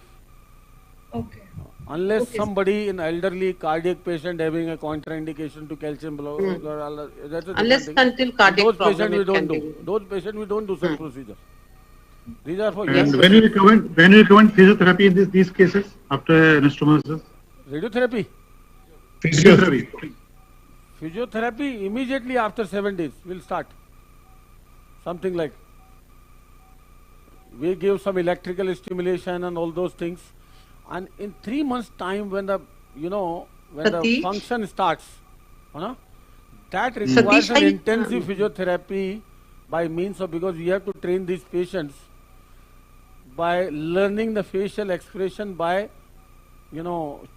biting or by means of clenching the teeth to begin with, because the masseter is a function of clenching the teeth. So strong muscle for that, and they learn very fast. Satish? Yeah.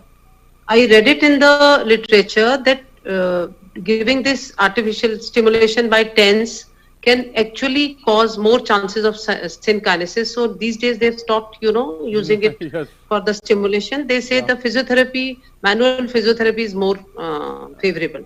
Yeah, there was some publication, but see, this synkinesis issue was earlier with the hypoglossal. Hypoglossal means synkinesis is inevitable. You cannot stop. That was inevitable. You're right. So that was with hypoglossal. The marvelous demonstration, sir. It was amazing. Dr. Bharti M from Mysore has also commented you as a craftsman. Oh, madam has been so kind. You know, madam has been our secretary of the association and she's an amazing head and neck surgeon. Yes. You're very fine, very few amongst ladies Yes, will she is find a- dedicated head and neck surgeon.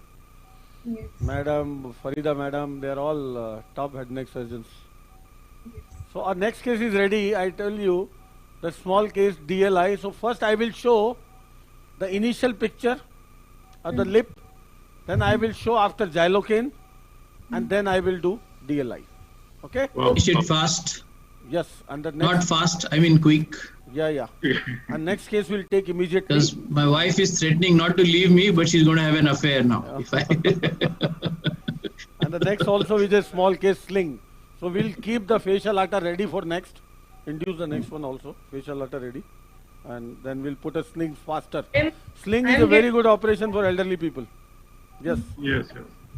Yes, you were asking something? So, sir, I am getting some comments for Ashish, Dr. Ashish Bhumkar as well. People are enjoying his sense of humor along with your Oh, really? Okay. But he is not in I the thought form. you're asking me to You shut know, up. you have not seen in the form. He is the best, one of the best orator of country. Yes, yes, I agree. I agree. And I'm observant. I'm watching the jewelry that she's wearing. So enthusiastic. She's at home, but Paranita is wearing her pearl jewelry, and I really admire the way she really dresses up like in a very formal way. Always dressed formally for these workshops. Ashim and Ashish are brothers, you know. We may be different school, but our heart is same. We are, yeah. We'll live together, eat together, and we'll die together. Believe me. Yes. So the case is ready and external camera. Next week is strapist. Carnival is there. Yeah, yeah. We will hopefully make it very, very interesting. There will be a lot of conversations though, because there's a lot to be discussed. Besides, Yes. I think minimum 2 surgeries Satish is going to do. So he's planning for 4. वो पहन लाना ये अरे camera on करो. Even today, the main points for discussion actually, because so many things were there, so many. oh yeah, the electrophysiology was brilliant and. Line, light. Actually, we should have planned the dissection full day. No, it's okay. This correlating, no, I think this was good. अरे light on करो. Especially this, I think the Macetric 2-7 is going to become, I think most ENTs will pick it up. This is something I want everybody to do. Yeah, I think so. It's very easily possible. There's no reason not to do it. And really some youngsters can make an entire career on facial nerve. There's so much more. Yes. You know, I went to Tisa, 40 Botoxes in a day she's doing. All this DLIs and all, taka-tak, 5 minutes. Yeah. Ashish, can you see the picture? Yeah, beautifully. Very nice. Dear, दांत दिखाओ. See this? Yeah. Because of the opposite side unopposed action. Can you see this? Yeah. This is pulling the lip to the opposite side down and the downwards, see the teeth show is so much. You know? Yeah. Everything. And now I will put again you show again. See this? Yes. Now where is the DLI? I told you this is the modulus, okay? And from here to here is depressor anguli oris, okay? Yes. This is superficial. Under this, this I will show like this. It's interesting, Satish, your people have shaved only half of his beard. See this? See this? This is the area marked by DLI until the lower border of the mandible. And it goes into the lip. It doesn't go into the gingivobuccal sulcus. See, from here it ascends in the lip. Okay? Yes. Okay. So now my local anesthesia, this is on this side, this is paralyzed side. Now we'll put local on the opposite side.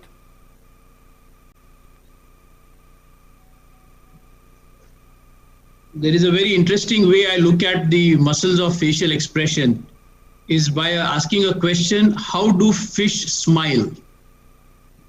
Or do they even smile? So the fish do not have the muscles of facial expression. The muscles of facial expression evolved much later. Satish, whenever you are ready, please interrupt, okay? Yeah. Please. So they came, so there is an ancestral platysma. Therefore, the muscles of the face are innervated by the 7th nerve, whereas mastication is by 5. And the muscle started coming up from the neck upwards. The differentiation. Yeah. You inject it? A little bit. I will inject little more. There. It's something to think about. Yeah. Yeah, I injected a little bit. Yeah. Slightly superiorly you need. So you just have to go, somebody asked, so you have to just go within the bulk of the muscle and just inject. And you can inject in 2-3 points. Yes. That's what she does. She does this test, then she does Botox for 2 or 3 sittings, and then she will do what Satish is. But and that's then DLI. Yeah, but DLI, going straight to DLI makes sense. मुँह खोलो, दांत दिखाओ. It's very, very rewarding. This is also something which you can do. See, this is because of the swelling of the local. Yes. You know, otherwise it has improved immediately. Yes, it has improved. E karo beta. Yeah. Still we can wait for some time. Not aamat karo. Yeah, this is because of the local. This is fullness because of the local. Yeah. See this lip has gone up because of the local. Otherwise, मुँह खोलो, दांत दिखाओ, मुँह खोलो. No, better. Yeah. It's in the one line only now. It's not getting pulled down. दांत दिखाओ. Downward movement has gone away. Yes. So we'll do a complete DLI. See, incomplete DLI means the persistent problem. Yeah. So this was for the test. Now where to inject for the resection? Inside. For the resection we will inject inside. Okay? See the local coming inside? Yes. But still I will inject a little bit more. Somebody is not wearing the gloves. Please tell them to wear. Yeah.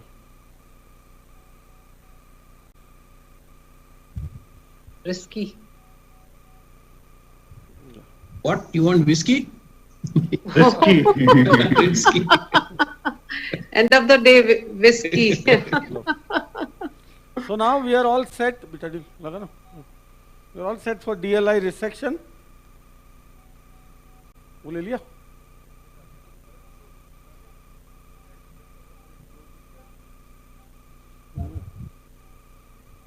Many people joined little bit late. One question is very much in their mind, is doubt that what about the protocols for post-operative, post-traumatic facial palsy, where the nerve is intact radiologically, but have some hematoma over there, or but means anatomically nerve is intact, but how much you will wait when you will go for the you can say decompression, whether you go for decompression or not. What is the status of the nerve? Paralyzed? Yeah, paralyzed, of course. And when after how long after the injury?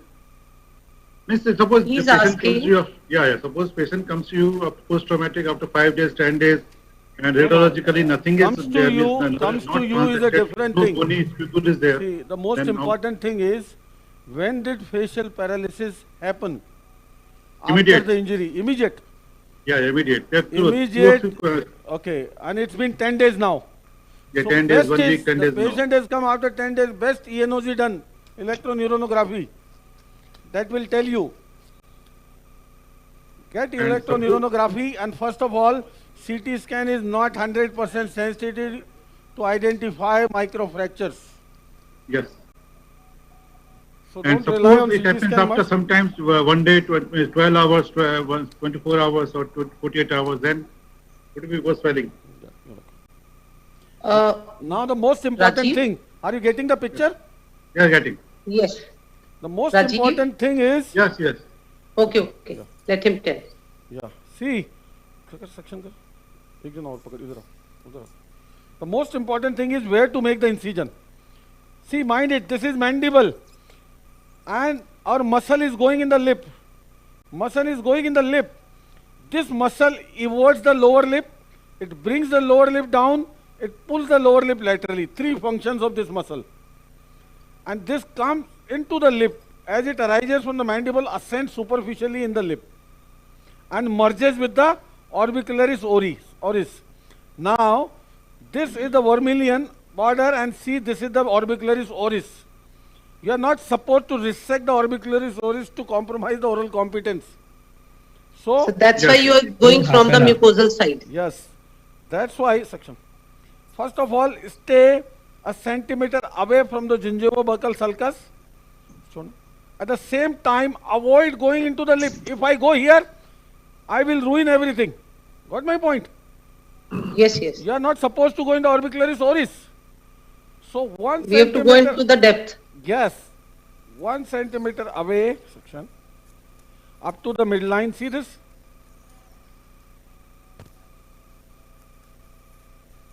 Yeah, this is DLI. See this muscle fiber? Can you see? Yeah. Yes, yes. Can you see very clear? Very clear. This is DLI. Now, as you go in the depth, because I told you, it ascends laterally. So now, once the lip part is denervated, I will go in the depth and divide towards the mandibular part as well. See now. It is a bit dark, Satish. We are unable to see. Now, see this? Better. Better? Better. Very good. See now, I am dissecting this mandibular part as well, completely now. Can you see? These are the fibers ascending. These are DLI. Try to understand. Wait. Yes. And now, from where the mandible they were coming, I have completely see the mandibular surface. Yes. Totally separated. Completely done. Procedure done.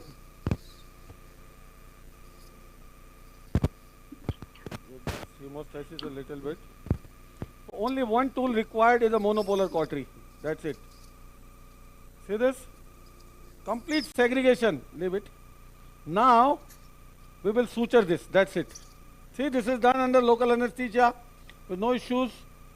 Mukh kholo. Daant dikhao. Zoom out. Zoom out. See this minimal now.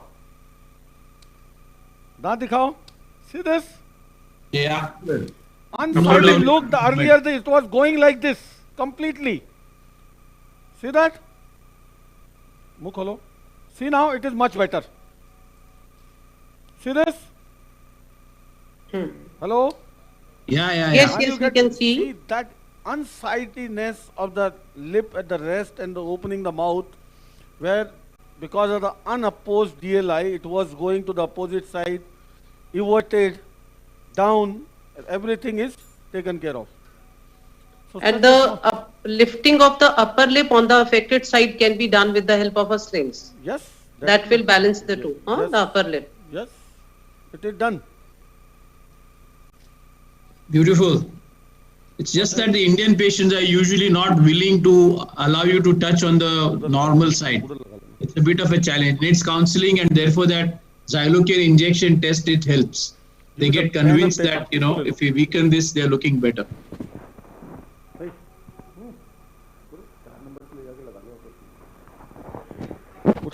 Hello? Man of the match case of the day. Yeah, that is the next case, and believe me, that is most interesting. Again, a very simple situation. Even this one was the man of the match case. I would say it's short and fast. Yeah, fast. Short and sweet. So the next case is an elderly man who had, somebody asked about the malignant otitis externa. That patient had a skull osteomyelitis, which is now totally recovered, doing well, and had a grade 6 palsy for long. So, what we are going to do in that? See the slings. There are a variety of slings one can think of. We will be using different slings for him to give him semi-dynamic, not only static suspension, semi-dynamic suspension. So, I will tell you. ये picture जा रहा है? नहीं, जा रहा है इधर मेरे पीछे आके लो. नो दिखाओ, इधर इधर दिखाओ, दूसरा बनाता हूँ.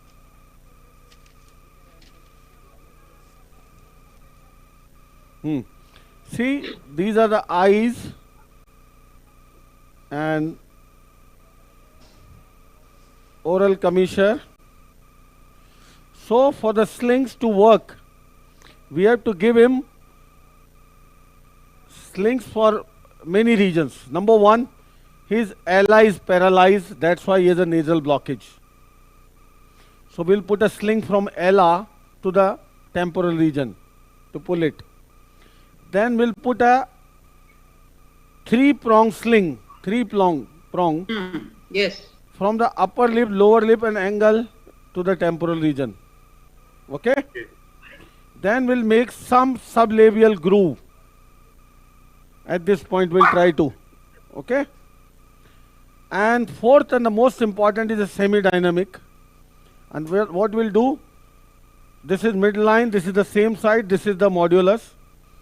One sling from here, inside from midline to this, and another thing around it, and that will be pulled and stays to the mandibular periosteum below and laterally. So that will give him a semi-dynamic sling over sling. This horizontal and this is vertical. So this face will look quite normal in resting as well as in dynamic condition. This will not look lax, flaccid kind of a face. Though it will not give spontaneous smile, but it will give him a very good appearance. So there are variety of slings, being used for facial, but this is the best one. So this is a semi-dynamic rehabilitation, and this is for elderly people where you cannot do massive procedures like gracilis and all, because of in elderly we don't do this free flap, and procedure like masseter, even the muscles are not very strong. So this is the best option for them, give them a good quality of life.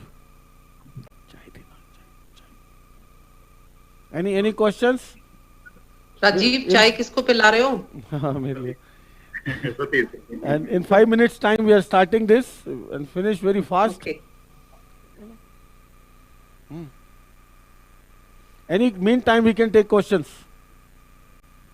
Would you worry about the mental nerve? How to avoid it? Yes, mental nerve runs in the midline between the mandible and the lip at the middle region. So generally you don't go there. We don't do anything to it. Why to go there? Okay.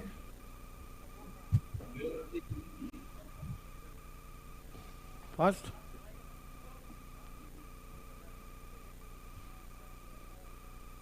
Facial atta has been harvested, Satish? No, harvesting first. The other team will be harvesting the facial atta. Acha. And will not take time. So you will create slings, multiple slings, and then use them. Yes, multiple And semi-dynamic. Satish, superiorly you put it around this lower end is understood that it is put around the lip or angle of mouth. Superiorly you put it around the temporalis, tendon, muscle, fascia. Above the zygomatic arch and superficial temporal fascia. Satish, would you consider a brow lift in these cases? Because in these cases, the brow is totally flaccid and collapsed. Yeah. What? For that, they do superior. Eyebrow lift. I didn't get. Can you repeat? Eyebrow lift. Eyebrow. Yeah. Then you have to do a brow lifting procedure. Brow lifting procedure. That's a very interesting. I show you. इसी में दिखाओ semilunar cut जो कर रहे हैं उसी picture में. हाँ? Which one? Same picture में भी दिखा सकते हैं. इसमें दिखा देता हूँ. So the eyebrow lift is I forgot to show on the cadaver. That's why I told you several procedures are left. This eyebrow becomes flaccid. Yes. So the procedure is brow lift and it improves the appearance like anything. So what we do, yet you give multiple 4 or 5, 1 or 2 millimeter size cuts with a knife over the brow. 4 or 5, okay?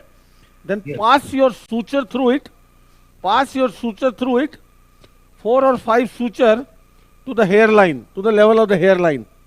Yeah. Okay? 4 or 5 sutures, then pass through a titanium plate, the sutures. Pass through a titanium plate, fix the titanium plate in the bone, calvarium bone, and suture them, pull these sutures and make a tight knots over there. So this will keep them pulled, and the knots will be remaining in place with the titanium plate, and the brow will remain lifted. So 4 or 5 suture will lift the brow uniformly. This is brow lift. And it gives a good appearance. I think that's very important because the collapse of the brow, that flaccidity of the brow looks very unsightly. Yes, so this is a very good procedure. Satish? Hello, Satish? Yes, madam. There is another procedure when we cut out a semilunar sleeve of the skin above the brow. Yeah, tightening. That is tightening. Tightening. Yeah, but yes. That is also done. that may give asymmetry. Sometimes you look from front, no? That may give asymmetry. Okay. That is something like you make remove this kind of a skin and suture it. Yes. Suture it. Yes. Tightening. So this brow lift is ideal. A lot of people do it endoscopic now. Brow lift. So they go through the eyelid. They go through the eyelid incision and go with the endoscope up. But this small incision here in the brow are never visible. So it is quite good a procedure.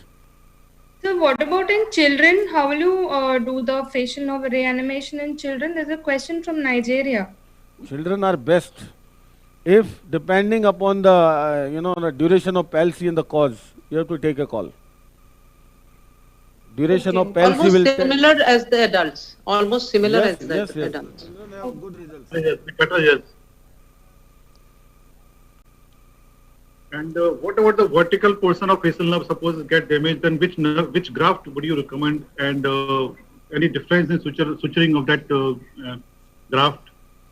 Vertical portion. You can't suture in the temporal bone. The tissue glue you can use. That is equally good.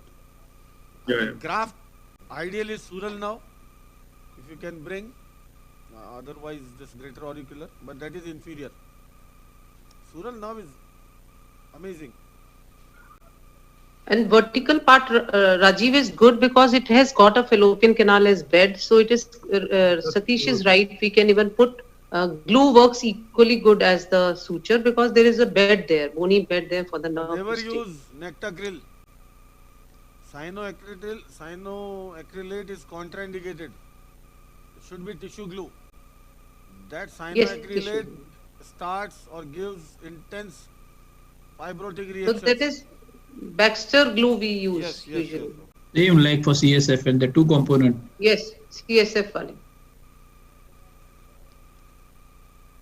So with like this patient DLI, young patient, their appearance improve like anything, because this movement of the lip going to the completely to the opposite side makes them, limit them going from smiling, expression.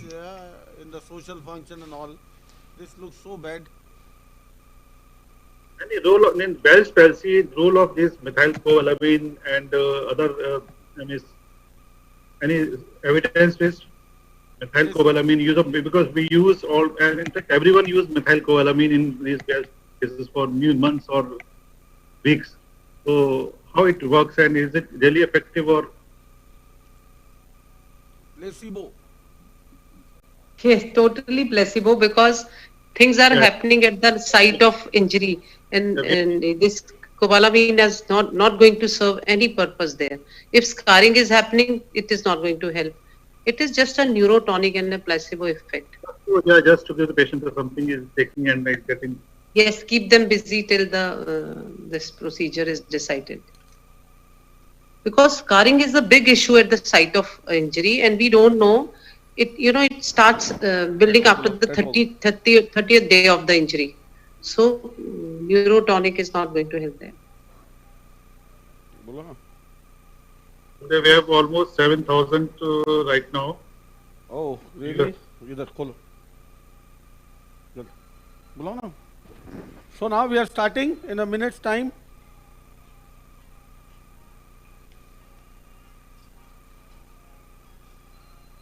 Hello. Yes. Rajiv, just I think there's some technology to do surveys, online. Moaz Tarabichi, he conducts on his that thing. We should try to incorporate that. Some questions and some opinions. Maybe we can start taking. People.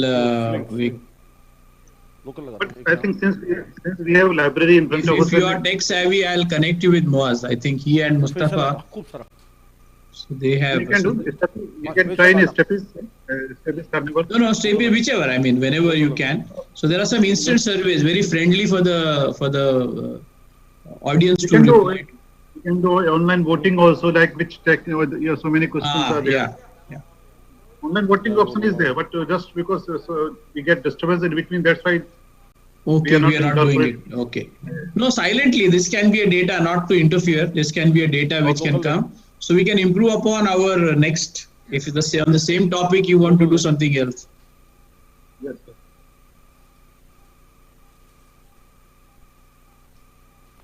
So Ashish.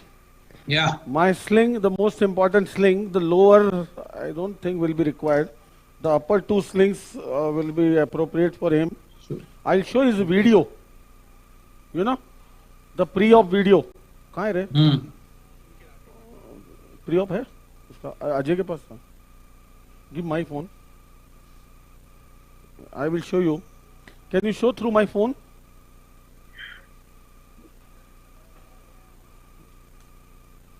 So the procedure will not take more than 10 minutes. What about the protocol for herpes zoster post herpes zoster as well facial palsy after 2-3 months? What is the protocol?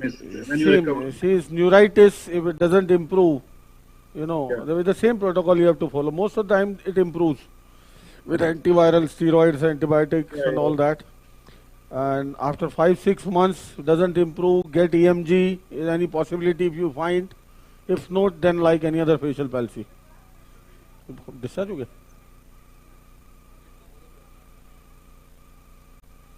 So I will show this, Dr.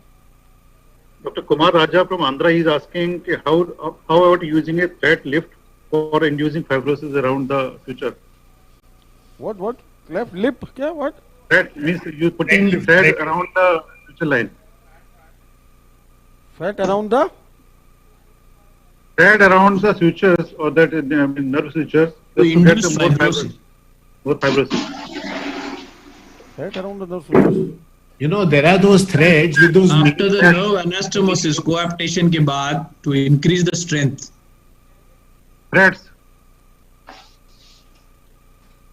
We use a vascular bed rather than a fascia round. We will try to use that for the vascularity and to avoid the fibrosis. Yeah, vascular bed is always good. Yeah, always. Yeah.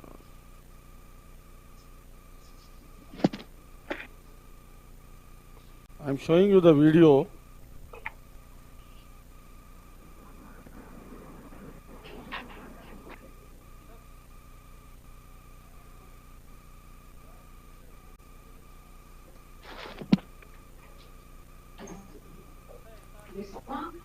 Anyway, can you show this? Are you getting the picture? Yeah, we're getting up. The mobile picture, are you getting? Yes. Yes, getting. Beautiful. Can you see this, old man? Yeah. See this? Again. See the flaccid, entire face is flaccid. This is completely drooping. I'm going to the opposite side, and this sling with taking the lip above will solve the issue. So I may not use the lower sling. I saw the video just now. The lower sling does not appear to be necessary. Yes, the upper sling is very important, and because of this the ala is collapsed. So we'll put a sling to the ala also to bring it laterally. So that will open up the nose as well and the lips, and it will give him a very good picture on rest as well as on movement, but it will not give spontaneous smile. This is static slings. जल्दी local.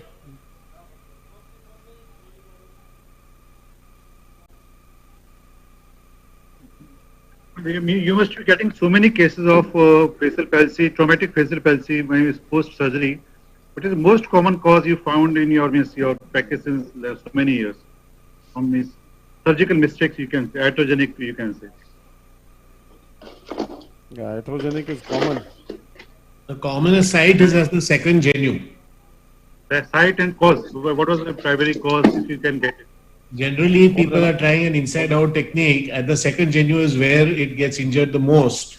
And in my experience, this is the kind of thing that I've seen. What Rajiv? There are two different situations. If it is canal wall down or canal wall up. In canal wall up cases, when they are looking for antrum, many times they don't find the antrum and start drilling a bit below. And that way they enter into the vertical part of fallopian canal as well as the posterior or lateral semicircular canal. So maximum injuries happen there.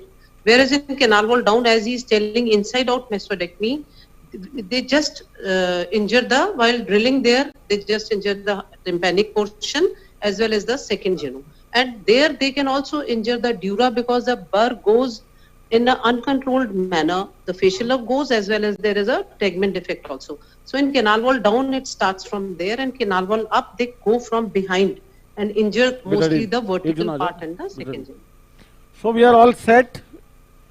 The facial atta is being harvested.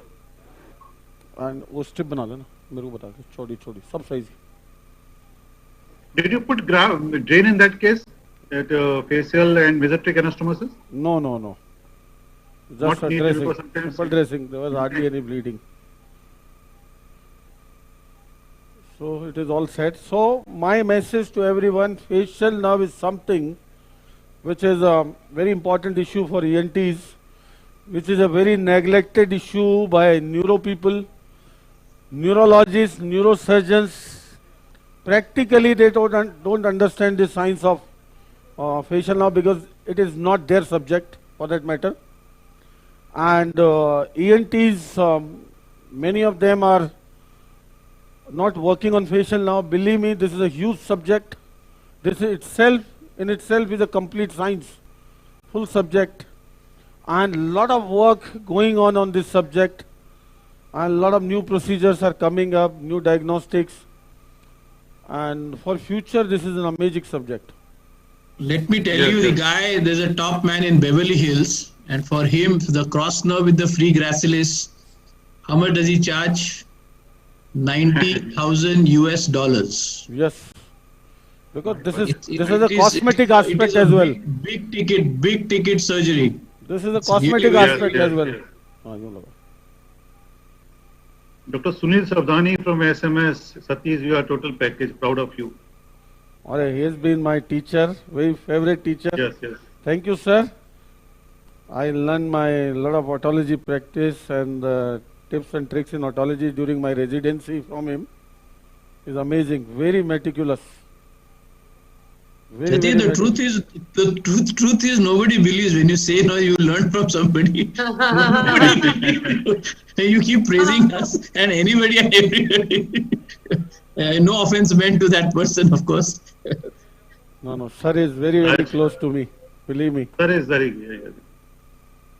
Rajiv Kapil. I did not mean him. He just keeps saying I learned so much, and I don't know from where he has learned what. Yes. Microscope. It is all organic for him. Ready? Rajiv Kapila is saying mesmerizing since morning. You have to stay till last. Rajiv is also from SMS. I am worried about my marriage. I'm not worried about it. Voice. Hello. Yes. Are you getting picture? Yeah, we're getting microscopic picture. Okay, microscopic picture of the face. Yeah, zoom out a little bit. Yeah, that is the zoom out. Lowest magnification. Zoom out kar isko kar. Yeah. But it is okay. Yeah. When you make the position, things will become clear. Yeah, because with the 400 something. I will focus at different times when I change the position. चौड़ी ले बड़ी और बड़ी लेना मैं काट लूँगा तो चौड़ी ले लंबी और बड़ी. So now my first incision, give me a good scissors, long knife cautery fast. I have to make pockets. So my upper end of the fixation of the slings is going to be the temporal region here. See, and the tunnel I'll make will always be in the SMAF, not deep to the SMAF. That is important so that you don't damage the facial nerve branches, for that matter. Okay. Yes, yes. See this? Now my scissors. Long scissors. Give me a good long scissors. See now. Can you? Yes. Tooth forceps. Now the area, see this. I am in the suction rack. Plane of the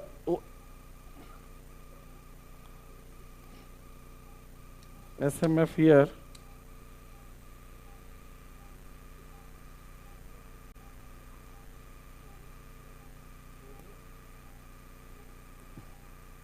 And I have to make a long tunnel.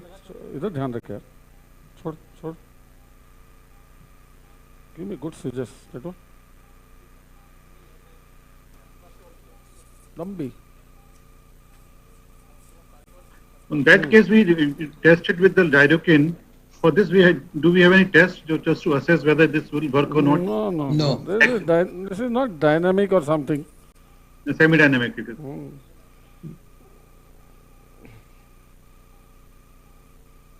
Hello.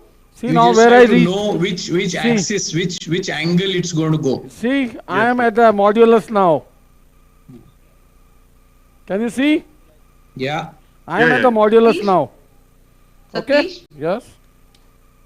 Satish, just a minute, I want to talk to you. Right. Dr. Vijendra, the great otologist, has called up just to tell that he is watching your program since morning and he is being mesmerized. He wanted me to pass this on to you. That he has learned so much. He is really enjoying every bit of it. He wanted to convey to you, but because he cannot talk to you, so he conveyed it to me. Oh, thank you, He is sir. passing on his thanks. He is a great man. surgeon himself. Yeah, no, we all know he is greatest of all. Greatest of all, yes. And he is telling, pass it on to Satish, that I have been mesmerized since morning. Sitting, it is a great day. Sitting and observing him, watching him. We have seen many of his facial nerve cases. I am blessed, sir, to have you with us watching. And sir, we would like to have your more input. Anything you want to contribute. See, I made 2 incisions at the vermilion border. Can you see? Yes. Yeah. Centralize, please. Centralize. Yes. Now it's good. Yeah. Give me scissors. And now I will make the pockets here as well. Right at the vermilion border, I will go towards the modulus.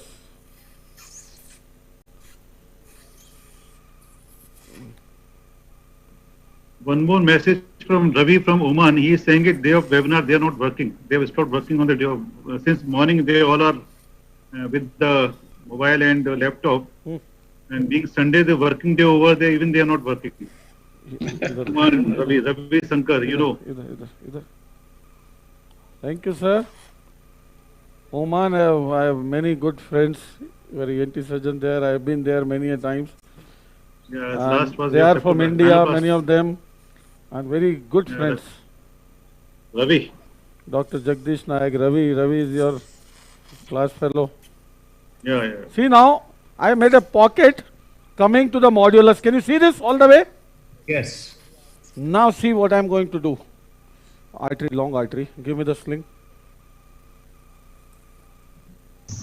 Chodi wali. Yeah, see, this is my one sling. This is facial atta. Yeah. And I will make into strips here. Satish? Yes, madam. Can I pass on another big compliment to you? So it is Dr. Morwani called up. He says he is watching since morning. He is unable to connect. Dr. Majumdar is passing on his compliment. He says, tell Satish he is the Sushruta of the modern medicine. They are passing probably the on senior most compliments. ENT in our Really country. proud of you. Yes, this is proud for our See now, countrymen. these two slings, thank you, sir, are going to go there, and this I will suture to the modulus. Okay. And this will go here and come. See now how it will pull. Give me the artery.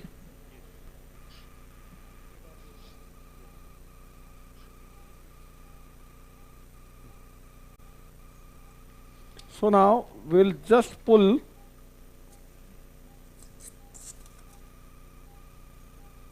this is all through the SMAF layer, nowhere else. Yes. Superficial muscular aponeurotic system.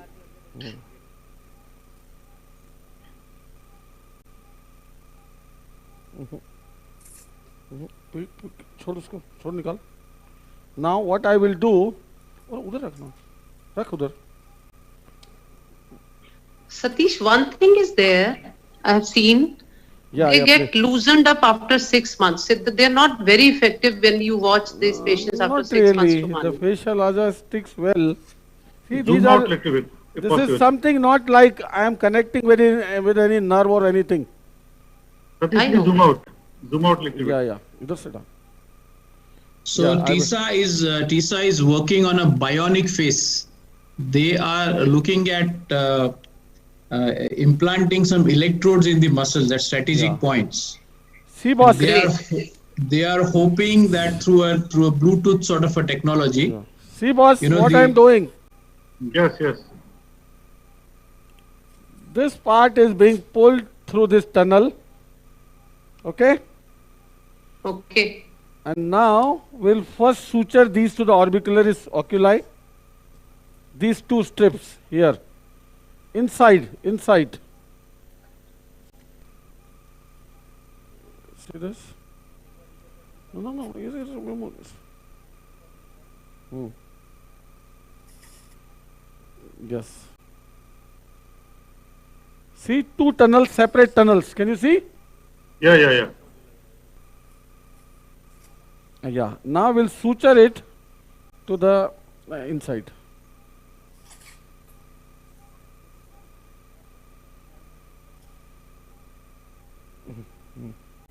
Where is that? Yeah, inside. See this orbicularis oculi, oris, and this tunnel, this fascia will be sutured. And then the suture will take along with the modulus as well. That's fine. इसको इधर से भी निकाल. Yeah. One more. Yeah. Yes. Needle. Yeah. And see, the needle will pass through the modulus as well. Centralize, please. Centralize. Yeah. See my pull. Okay. Modulus. See now, this will pull the muscle. And one more suture. I'll show you. This deep suture is very important.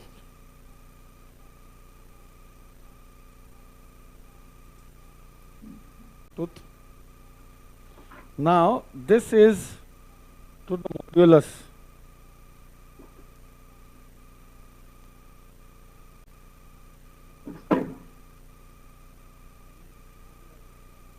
Give me the other needle, long needle.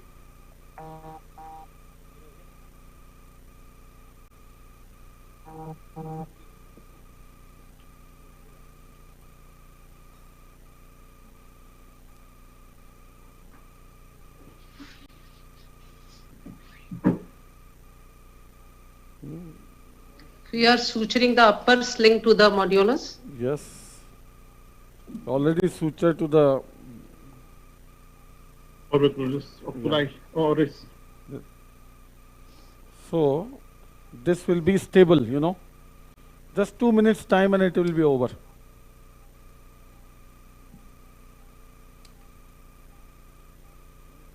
Yes, now. So you were telling about horizontal and vertical slings.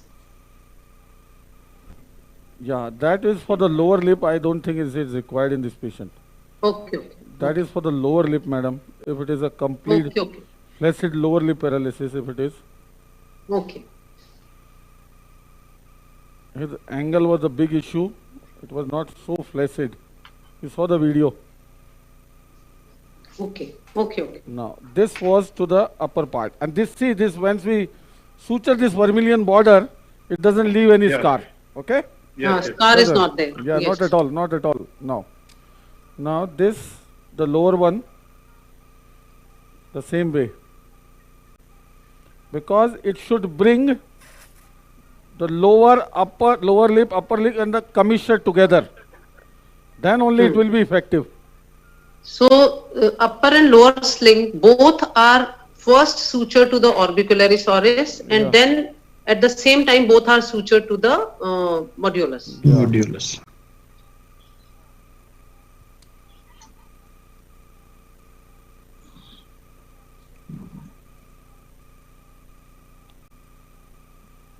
And see, the patient will have immediate improvement because we'll tighten this right now. Slightly you over tighten it, huh? Yes, little bit. Now this part is done. Now see the angle of mouth. The control is in my hand. Can you see? Yes. And this control is uniform. The upper lip, lower lip and the modulus. Can you see the nasolabial fold forming? Yes. Sometimes. Can you see this? For people who have a completely effaced nasolabial fold, what you can do? You make a small incision and take from below the subdermal sutures and pull it to give a deepening of the suture line. Okay? See now the dimple. Centralized. Yeah. See the dimple now. Can you see Yes, the dimple now? Sir, what is the suture material that you've used, sir? PDX. Okay. PDX. You can use Vicryl also, but PDX. The best. PDX stays for long, 100 days, so it is more stable than that. See now, it is being pulled over here. See now, depending upon, see the dimple I have given. Can you see? Yeah. Yes. So now the face will not be flaccid. See this? And after this is overcorrection. Yes. Overcorrection, little overcorrection. And we'll take around this, once more around this suture, completely around to the depth of the muscle. Once more. So that you are suturing it to the temporalis muscle and fascia. Yes, fascia. Over the zygoma. We'll take another one and the excess we will throw. So this way, see now, the flaccid palsy, the lip, it was so flaccidly paralyzed, it will give this a tone. Got my point? Yes. This upper lip I was pulling, see this upper lip has opened up this nasolabial also. Sometime otherwise you have to put a separate strip into the, the sesamoid cartilage in the LI here to pull this. Okay? Yes, sir. This upper lip. Multiple slings can be there. This upper lip has opened this space as well. See now.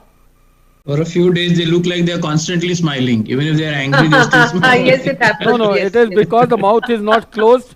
Because of the endotracheal tube. Because of the endotracheal tube now, it looks like.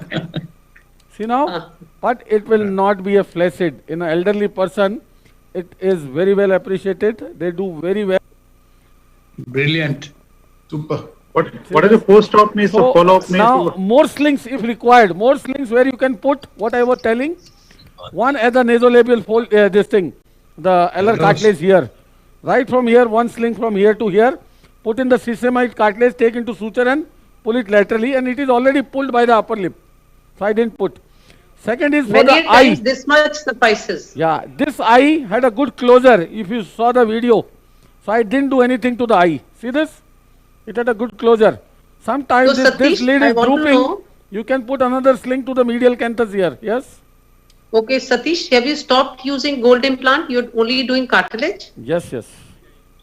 Okay. Almost. He just told me yesterday. And what I was saying for the lower lip, the semi-dynamic sling, we make 3 openings at vermilion border. One here, one angle here, and one in the modulus. And put a horizontal 1 centimeter wide, the fascia lata sutured at all 3 places. Then another fascia around the first fascia, pull like a pulley and suture to the angle of mandible. So that gives a dynamic, semi-dynamic pulley. Okay. So the other end of the vertical sling, where does it go? And other end of the loop, where does it go? Yeah. So now finally we will suture.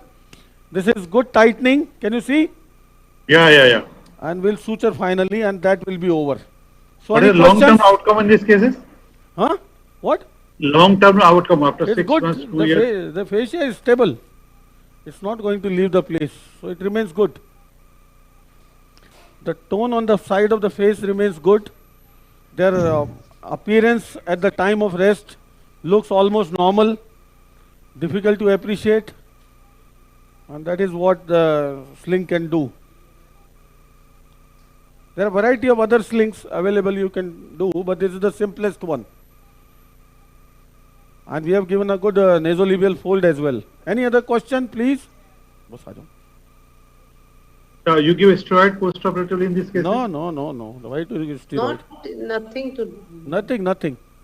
We No just nerve is there, nothing is there, just a tissue. You can give carboral coat rather. We just made a tunnel in the superficial musculo-epineuritic fascia and pull through these multiple sutures around the angle of the mouth, taking both the orbicularis above and below and the modulus. So 3 anchoring sutures to the muscles and pull tightly little over to the zygomatic.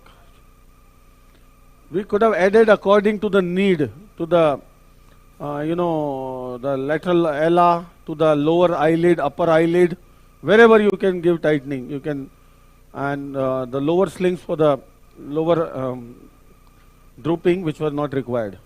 You want to come? For time? Paramita, any questions? No, sir, no questions. I think you have explained everything in detail, and all points you have covered, sir. You have shown us something.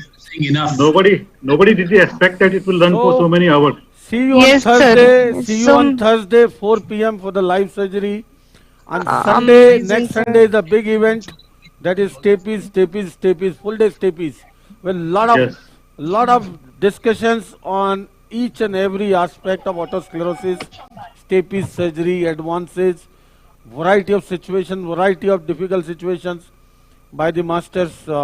Amazing it is going to be, I believe. Stapes. Let's see.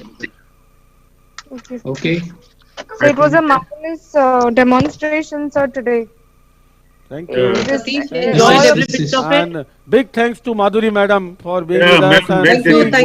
How much knowledgeable Thank you she to is. Madhuri madam. We can end it with your smile, Madhuri. We began with Paromita's smile, or maybe a wink, or maybe your orbiculars oculi you can use.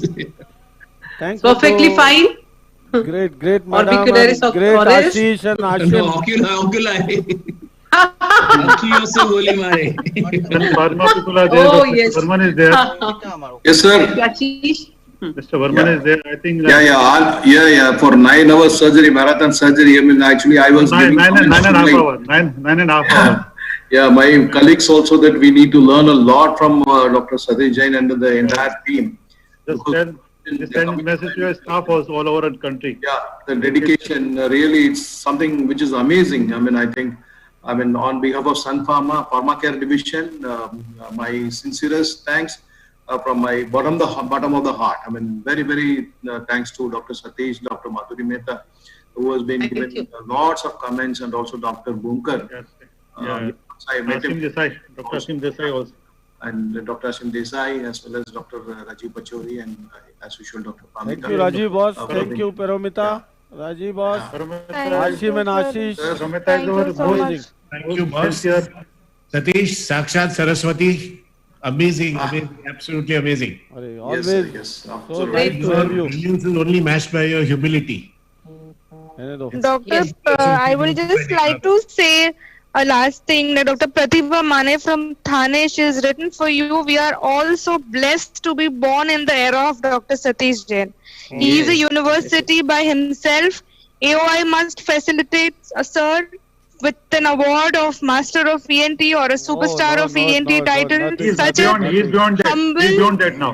He's beyond that now. Such an humble human being, an epitome of an ideal teacher. May the Almighty bless him with lots of happiness and good health. Thank you We all. can call for the day now. Thank you, Ashish boss. Thank Dr. you. Asim See boss. you Thursday, 4 p.m. Bye, Manjari. Bye, buddy, Ashim. Thank you, Once Mr. again, sir. Garu. Thank you, sir. Dr. Satish, sir. Thank you very Thank much. you all. On behalf of Sun Pharma. Bye. Bye. Bye.